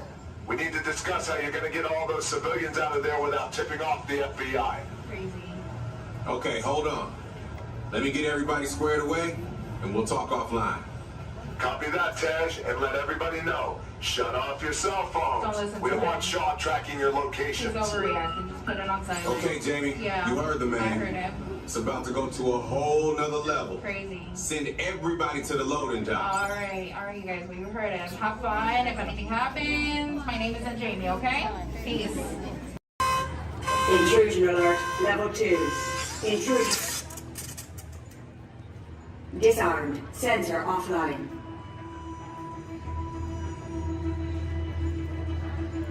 Nothing to see here. Move along.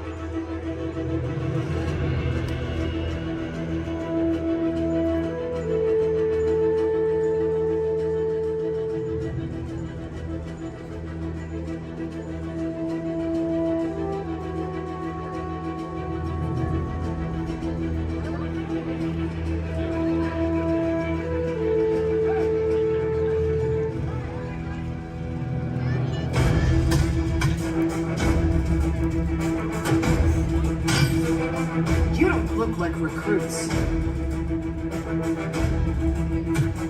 I've got this. Intrusion alarm level 2. All units alerted. My turn.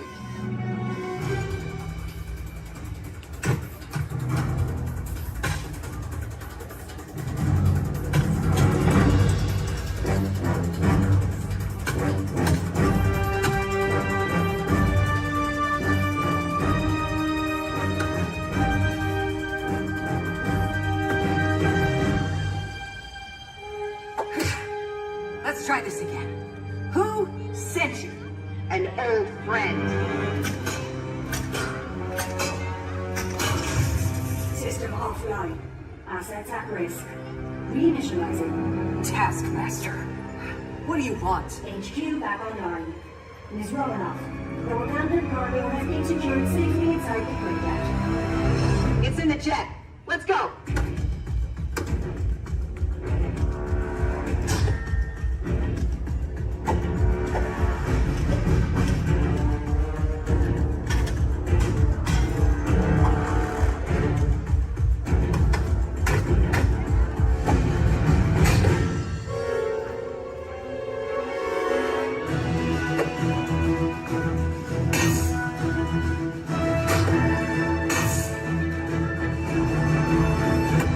Incoming call from Mr. Stark.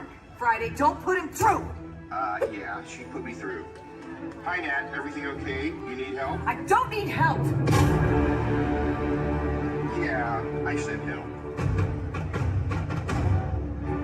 Intruders, step aside. I won't ask a second time.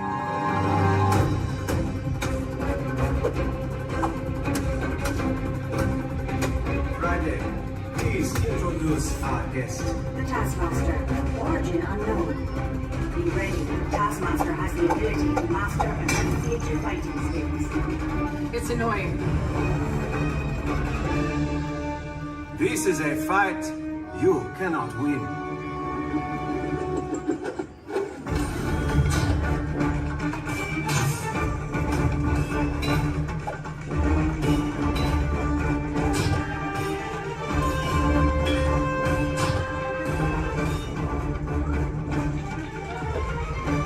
T'Challa, the vibranium! Leave it to me.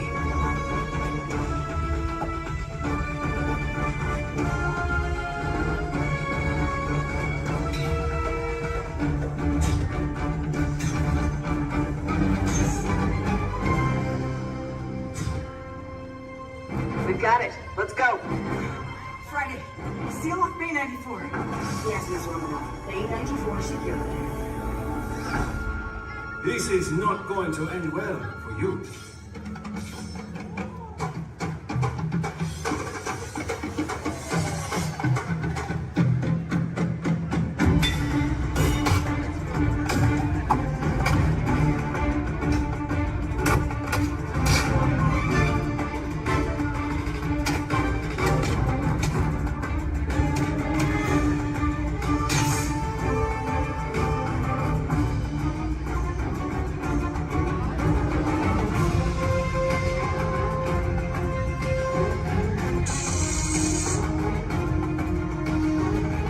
Looking for this? Not today. You know how this ends.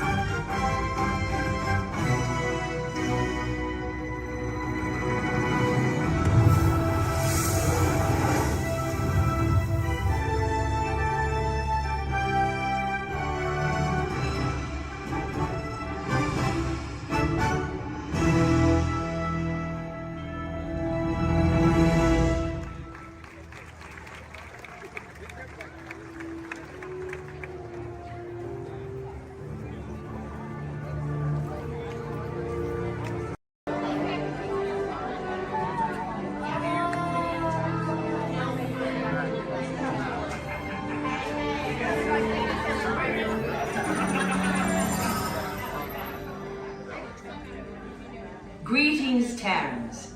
I am Nova Prime Irani Rayal, Commander of the Nova Corps. On behalf of all Xandarians, I hope you have enjoyed exploring the wonders of Xandar. As you have seen, your world and ours were born of the same moment, one which you refer to as the Big Bang.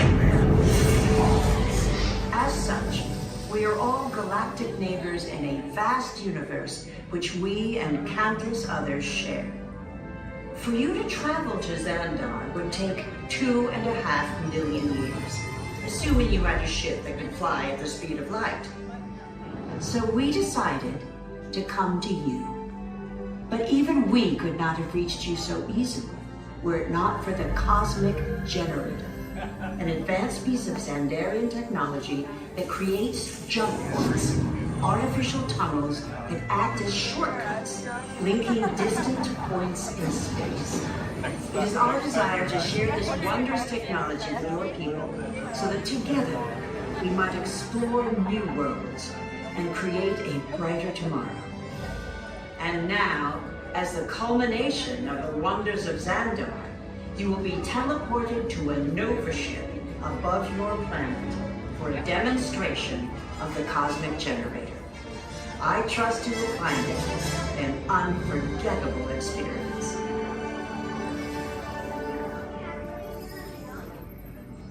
Welcome, people of Epcot. Epcoters. Epcotians. Citizens of Epcot. Does anyone know what they call themselves? What? Someone needs to tell me when I'm on. Welcome, Epcot Terrans. I am Centurion Tal Merrick, and we're just about ready to teleport you up to the ship for the demonstration. As you're about to enter a secure Nova area, I must ask you to put away your Terran communication devices at this time. Recording of any type is strictly prohibited. I am very serious about this. Now, please step forward into the chamber. You're gonna love this. You're on! That was the best. That was like probably highlight. You're on! Someone get that guy back on. I should warn you that we have never teleported Terrans before. But since your molecular structure is very similar to Xandarian's, it should work. It'll work. So long as you are standing inside the lighted ring. You do not want to know what happened last time someone did not stand where I told them to, okay? Stand by for teleportation. Here we go.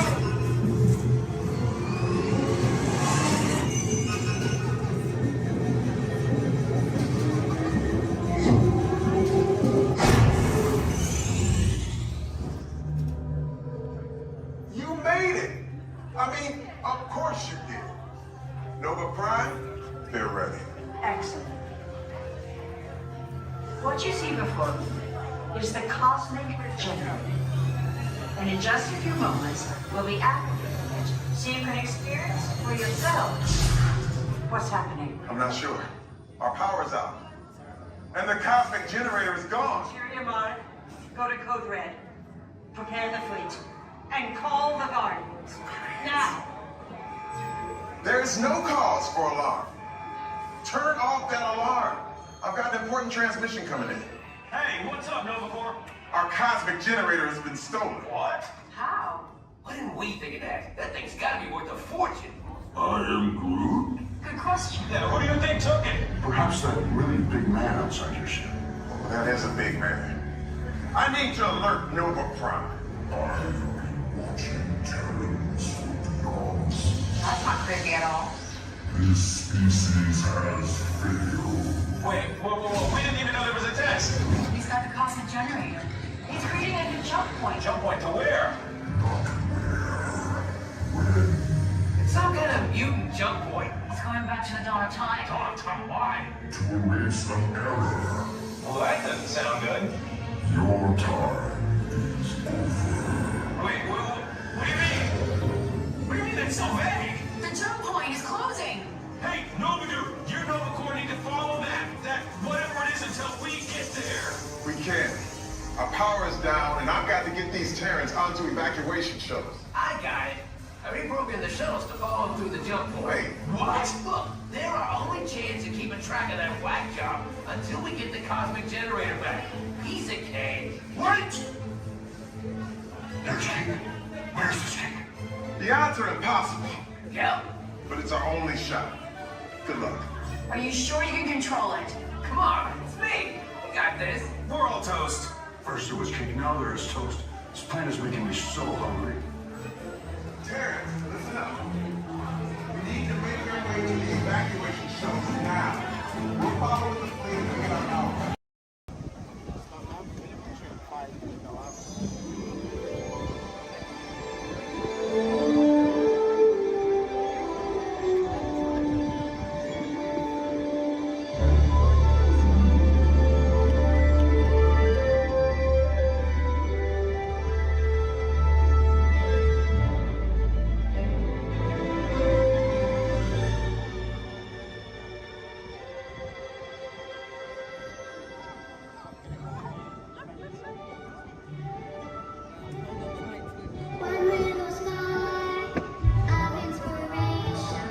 We call it F-Top.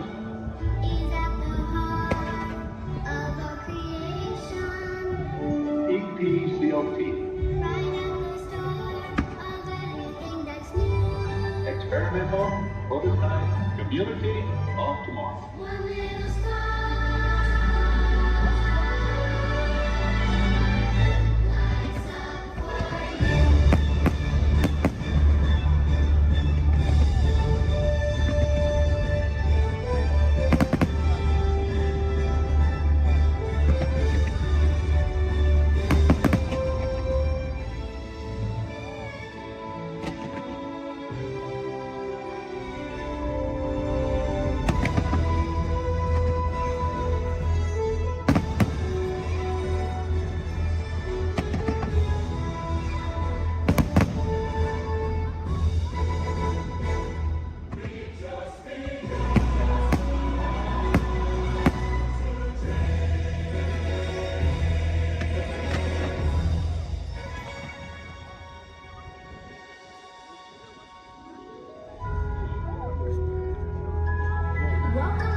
Venez, venez, venez. Suivez-moi, je vous prie.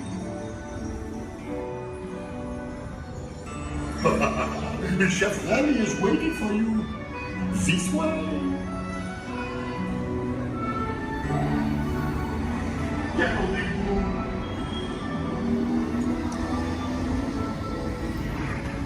Oh, misérable. Les invités pour le dîner.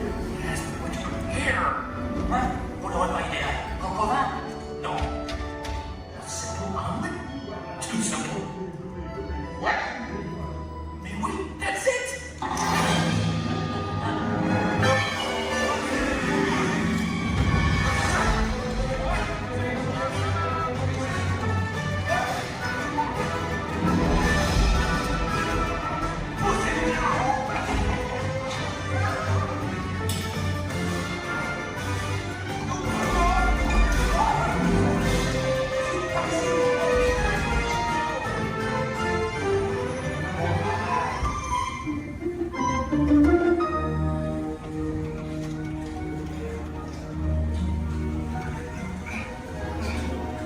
Cette nourriture est pour nos invités, pas pour vous. Hey guys, the food is for them, not you.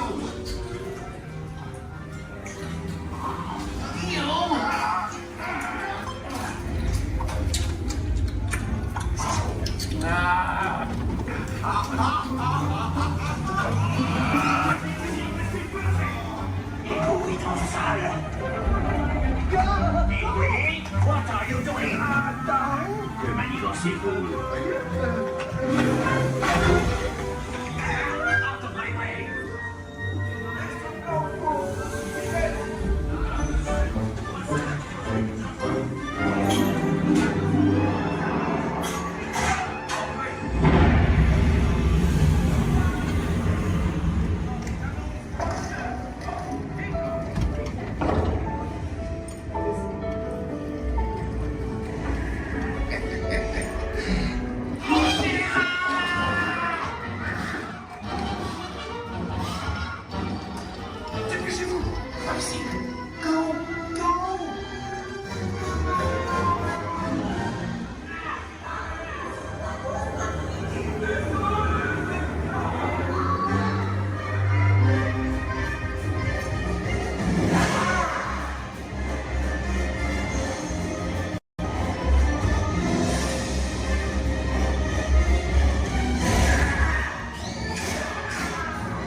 Vous serez toujours les bienvenus, chers amis. À bientôt et bon appétit. Et Mino.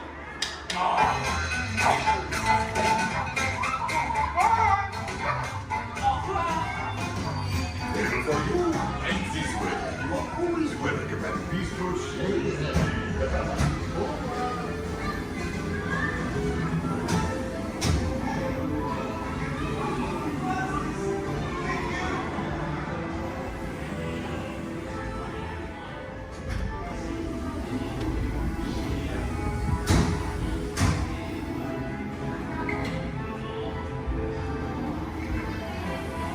Okay, be sure to pack all your stuff. And I'll be stuck as you exit. Goodbye.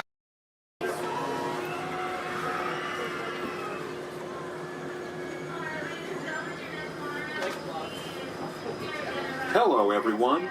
Welcome aboard the Disneyland monorail. We are now beginning a 2.5-mile journey to downtown Disney Station and back. For a safe trip, remain seated, keeping your hands, arms, feet, and legs inside the cabin. Be sure to watch your children, and no smoking, please.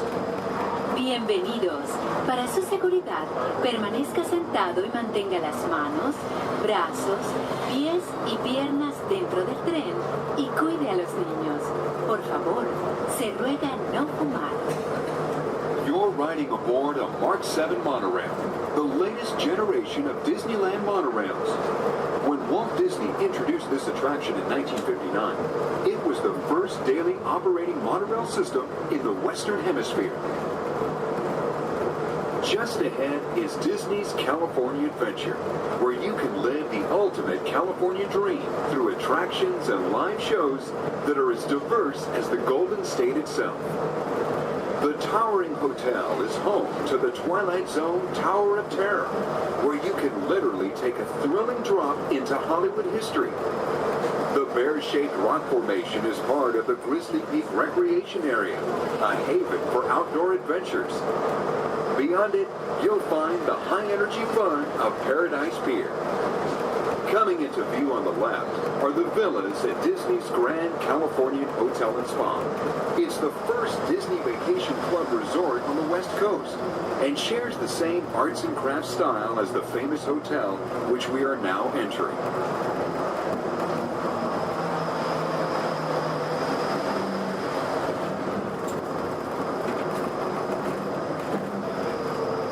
We are now arriving at Downtown Disney Station, gateway to the Downtown Disney District and the Disneyland Resort Hotels. If you will be leaving us here and returning later today, please hold on to your park ticket and have your hands stamped as you leave the station. You may reboard the monorail for a return trip to Tomorrowland up until 1/2 hour prior to Disneyland closing. Please remain seated until the monorail comes to a complete stop and the doors have opened. Then, gather your belongings, lower your head, watch your step, and exit to the left of the monorail. Thanks for traveling with us today, and we hope you enjoy your visit to the Disneyland Resort. For those of you continuing with us, we'll begin our return trip to Tomorrowland in just a few minutes. Thank you.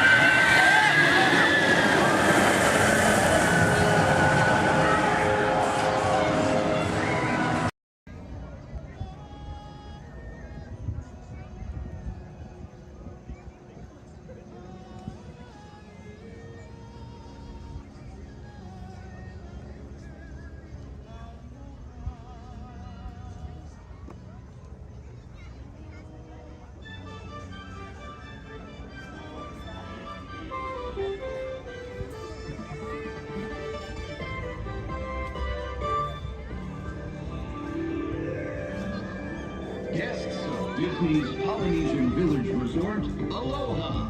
Since 1971, the electrical water pageant has lit up the shores of Bay Lake, entertaining generations of dreamers from the young to the young at heart.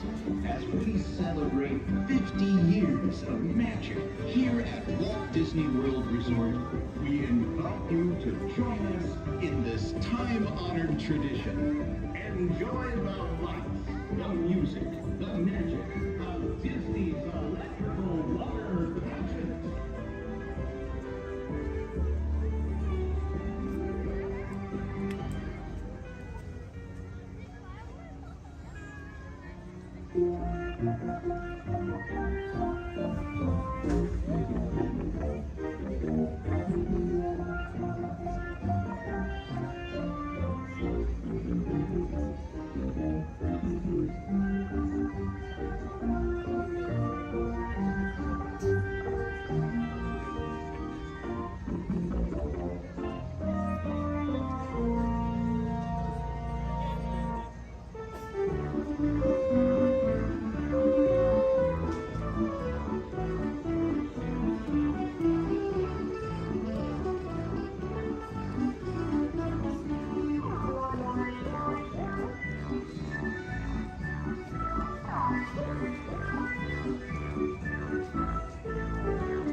Here.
everyone who's ever answered the call of this magical place, mahalo. We have shared the breath of magic. For 50 years, you have trusted us with your dreams, and tonight we hope you feel them twinkling in your eyes, enduring like the sparkle of Disney's electrical water patches.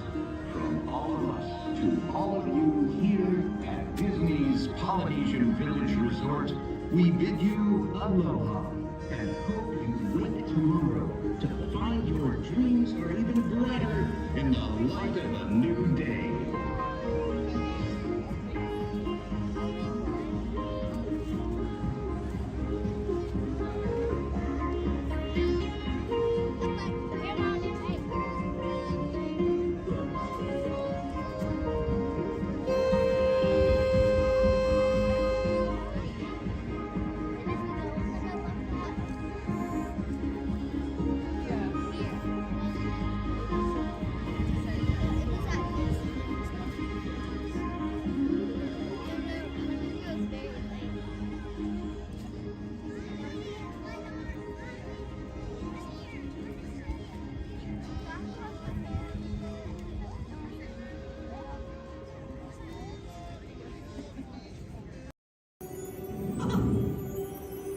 Oh boy!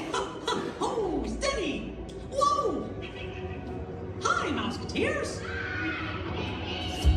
Well, here we go again, so hang on. Anything goes. You ready? And let the show begin! Here's my pal Walt to tell you how the magic is made. There's a lot of satisfaction in developing ideas into reality. When we consider a new project, we really study it.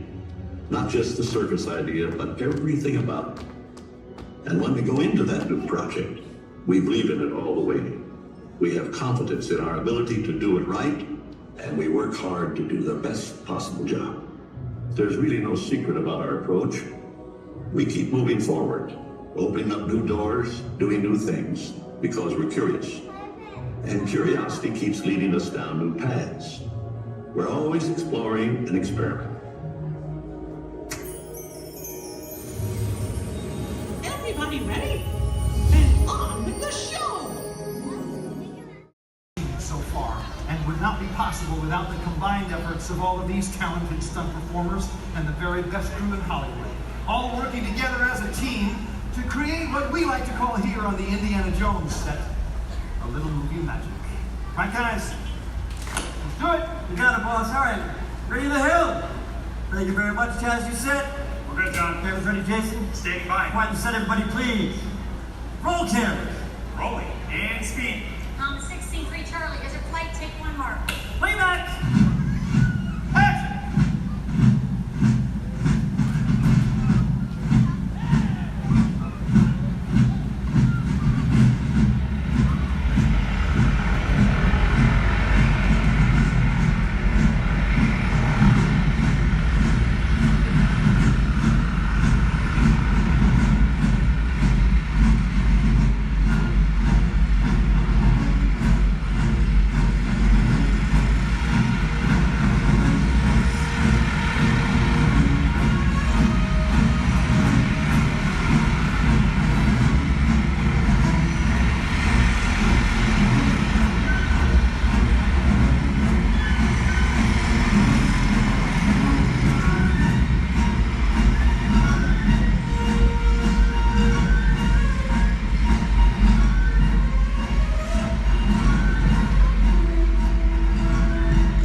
Attention pilots, the rocket ships have initiated landing procedures.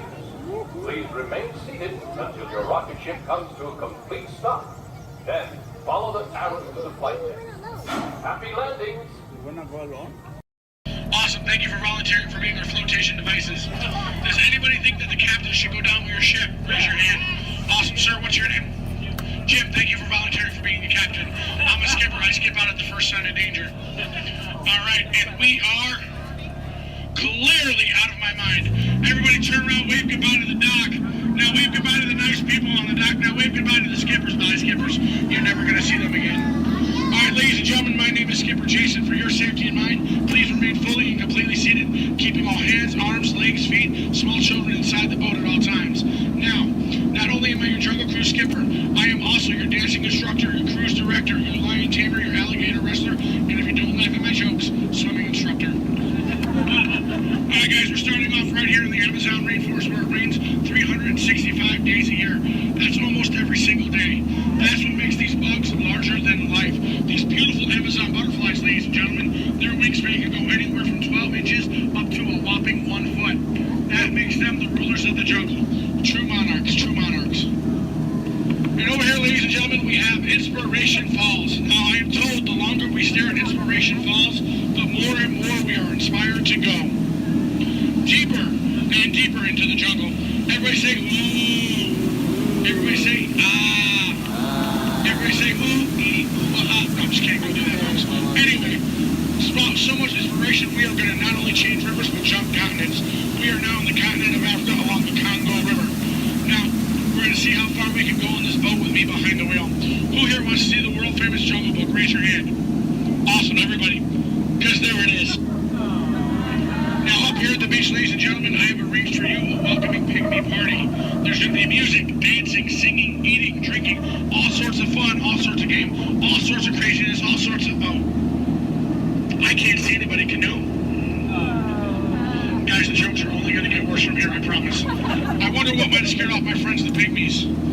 Anybody see anything that might have scared them away?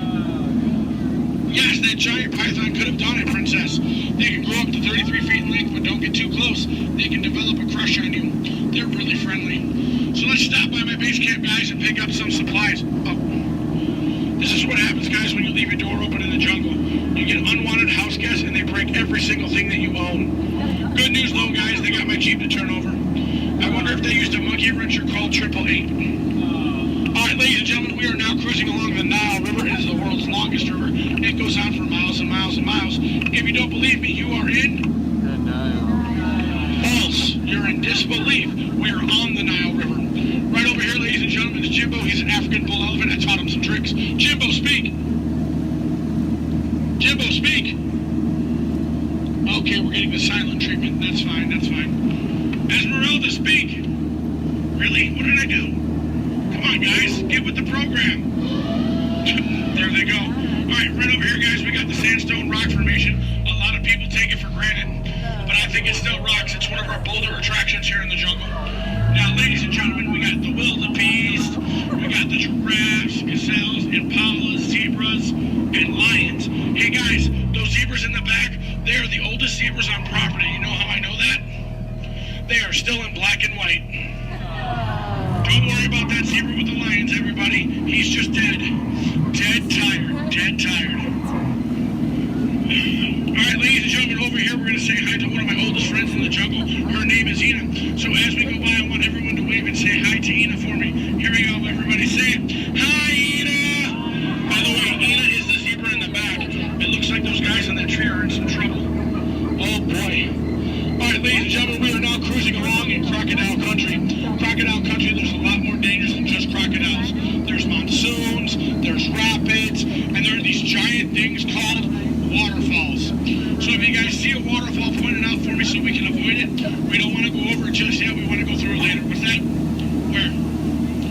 Where? Oh, that is Schweitzer Falls, ladies and gentlemen, named after the late great Dr. Albert Falls. As we go by, I want everyone to lean, lean, lean. Don't worry about looking stupid, I'm doing it for you. Lean, lean, lean, and we will make it. All right. Ooh, that was close. Man, I know a lot of people will ask me, Skipper Jason, how is it you became a world-famous Jungle Cruise skipper? And I tell them, quite frankly, isn't it plain to see I took a crash course? Toughest thing about flying, ladies and gentlemen, is the ground. It's totally the ground. So we're going to keep cruising right along, people, until this pool full of hippos. It had to be hippos. All right, guys, cover your ears. This is going to get loud. They gave me something to scare away the hippos. Cover those ears. Shoo, hippos, shoo! Make way! Be gone! Be gone, hippo, be gone! I showed those hippos who's boss. Alright guys, we're now cruising out of this hippo pool and right into headhunter territory. It is not the greatest of places to be headed. If you don't believe me, you can ask my last crew. Those boneheads did not believe me. Wait, you guys hear those drums? Are those warriors dancing? Yes, they are. That can only mean one of two things. They're either going to attack the boat or they've lost the key to the men's room. Do me a favor, guys. Keep your eyes peeled on this side of the boat for an ambush. If you see an ambush, point it out and let me know. I'm going to look over here. Where? Princess, that's not an ambush. That's an ambush. You can tell by its leaves. All right, ladies and gentlemen. This is what everybody got up early to come to Disney for. Are you ready? Are you ready? Here we go. The eighth wonder of the world. The backside of water. Kids, do not try this at home. You'll hit your head on the faucet and that hurts. Don't ask me how I know. Alright guys, we're now in the Mekong River here in Southeast Asia. There's this really cool temple I want to show you guys. It's awesome. It's amazing. The entrance is just up over here. Oh. It looks like there's been an earthquake since the last time I've been through. What do you guys say? Do we go in? Yeah. There could be danger. There could be adventure. There could be treasure. Or worst of all, it could be another Disney gift shop. Alright guys, stay seated, keep your eyes open. I'm gonna stay seated and keep mine closed. Oh wait, it's just a root canal.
Trader Sam, ladies and gentlemen, is our head salesman of the jungle. Now, sales have been shrinking, but he's got a great deal for you. 3 of his heads for the price of 1 of yours. Any way you slice it or dice it, you're going to come out ahead. Do we have any takers? No? It's all right, guys. It's all right. Now, ladies and gentlemen, when we get up to the dock, we're going to rope this boat. When we rope this boat, stay seated till I give you guys the all clear. When I give you guys the all clear, then I want everyone to stand up together. That does 2 things. 1, keep the boat balanced, and 2, look like you're giving me a standing ovation. At that time, I want you guys to clap, yell, holler as much as you possibly can, because then it looks like not only did I do my job, but it'll also help out my self-esteem. When you guys go to exit out the boat, you are on my jungle side, you will stand up, exit out through the back. You here on my dock side, you will stand up, exit out through the front. At no point in time do you ever cross those crates in the center. It is not a crate idea, it is very disgraceful. I don't go to your house and cross your crate, so please don't cross mine. Once again, guys, it's also a tripping hazard. You might trip, fall, and that'd be 2 bad trips in one boat. I'm only responsible for the first. Now, guys, I really want to thank you guys for joining me out in the jungle today, but most of all, I want to thank my legs for always supporting me. I also want to thank my arms for always being at my side, and I really do want to thank my fingers and toes because I can always count on them, always. All right, ladies and gentlemen, out of all my crews today, you guys have been my first. Yeah, you've been my first. Now, you guys have been obviously the most recent. Now, guys, you've been awesome, you've been amazing, and pretty soon you're going to be outstanding on that dock. Alright guys, here we go. Once again guys, for your safety, please remain fully and completely seated, keeping all hands, arms, legs, feet, small children inside the boat. Linda, Skipper Linda, what are we teaching that rope today? 2 plus 2, okay. Now, we're gonna wait. Linda has been practicing for like years. She's been training for months. She's gonna learn and show you guys how to rope this boat at the first shot. All right, Linda, here we go. It's your turn. You can do it, Linda. You can shine like a star. No. Back of the boat, Linda, not the guest. Stay seated, guys. Stay seated. So now we're gonna teach this rope about 2 plus 2. Now, in some cases, rope secure. A lot of people think 2 plus 2 equals 4. But in some theories of math, people say 2 plus 2 equals 3. Or 8, or 12. But I say you're done. Let's go. Rope start. Everybody out of my boat. Bye, guys.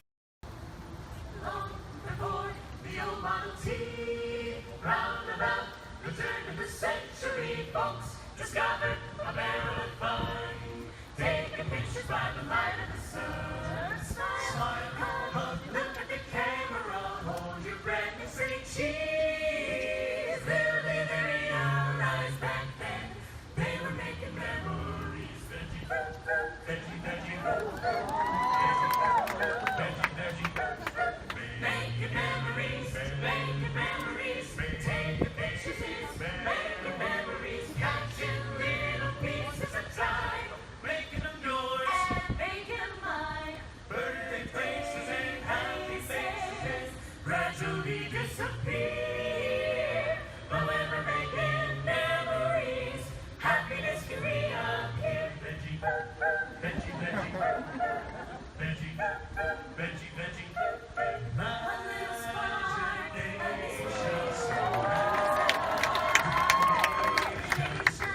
a dream can be a dream come true. We're just a spark in me and you. We can dream it, then we can do it.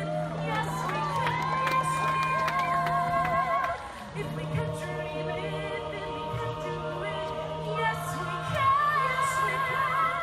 And it will be our future filled with care for you and me. A world we all can share for today.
Oh, Lord!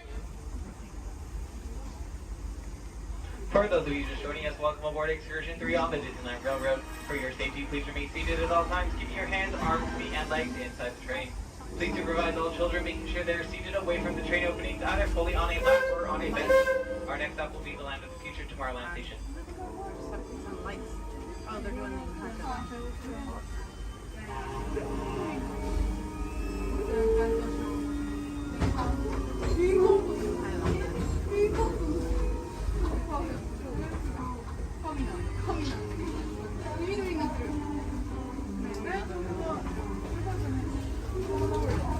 Hello, everyone. Thanks for joining us on the Disneyland Railroad. For a safe ride, remember to stay seated with your hands, arms, feet, and legs inside the train. And please watch your kids. ¿Qué tal, amigos? Y bienvenidos a bordo. Para su seguridad, permanezca sentado y mantenga las manos, brazos, pies y piernas dentro del tren y cuide a los pequeños. Gracias. As we leave Toontown Depot, we get a real nice view of the happiest land of them all, Fantasyland. You can see people stepping onto It's a Small World just below us. And, off in the distance, majestic Matterhorn Mountain.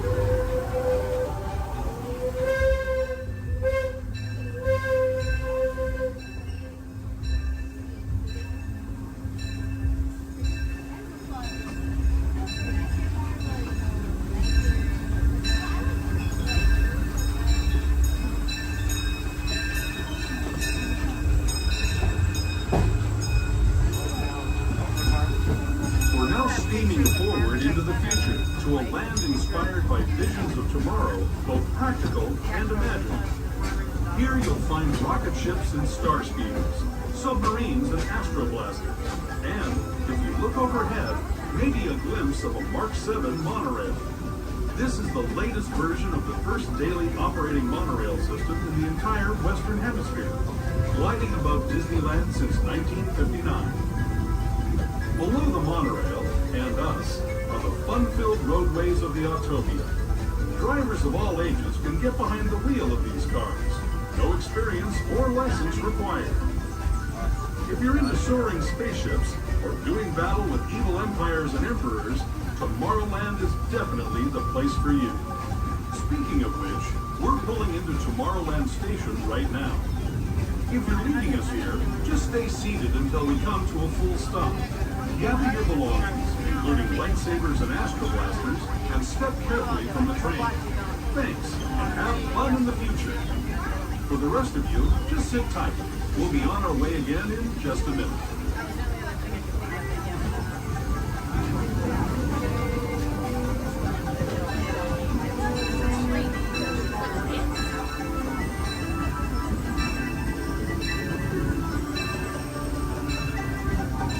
As we make our way into Tomorrowland Station, we do ask that you please remain fully seated until the train has come to a full and complete stop. This will be your stop for all Tomorrowland attractions, including Space Mountain, Star Tours, the adventure continues. Finding out about separate voyages, the monorail, the Autopia, and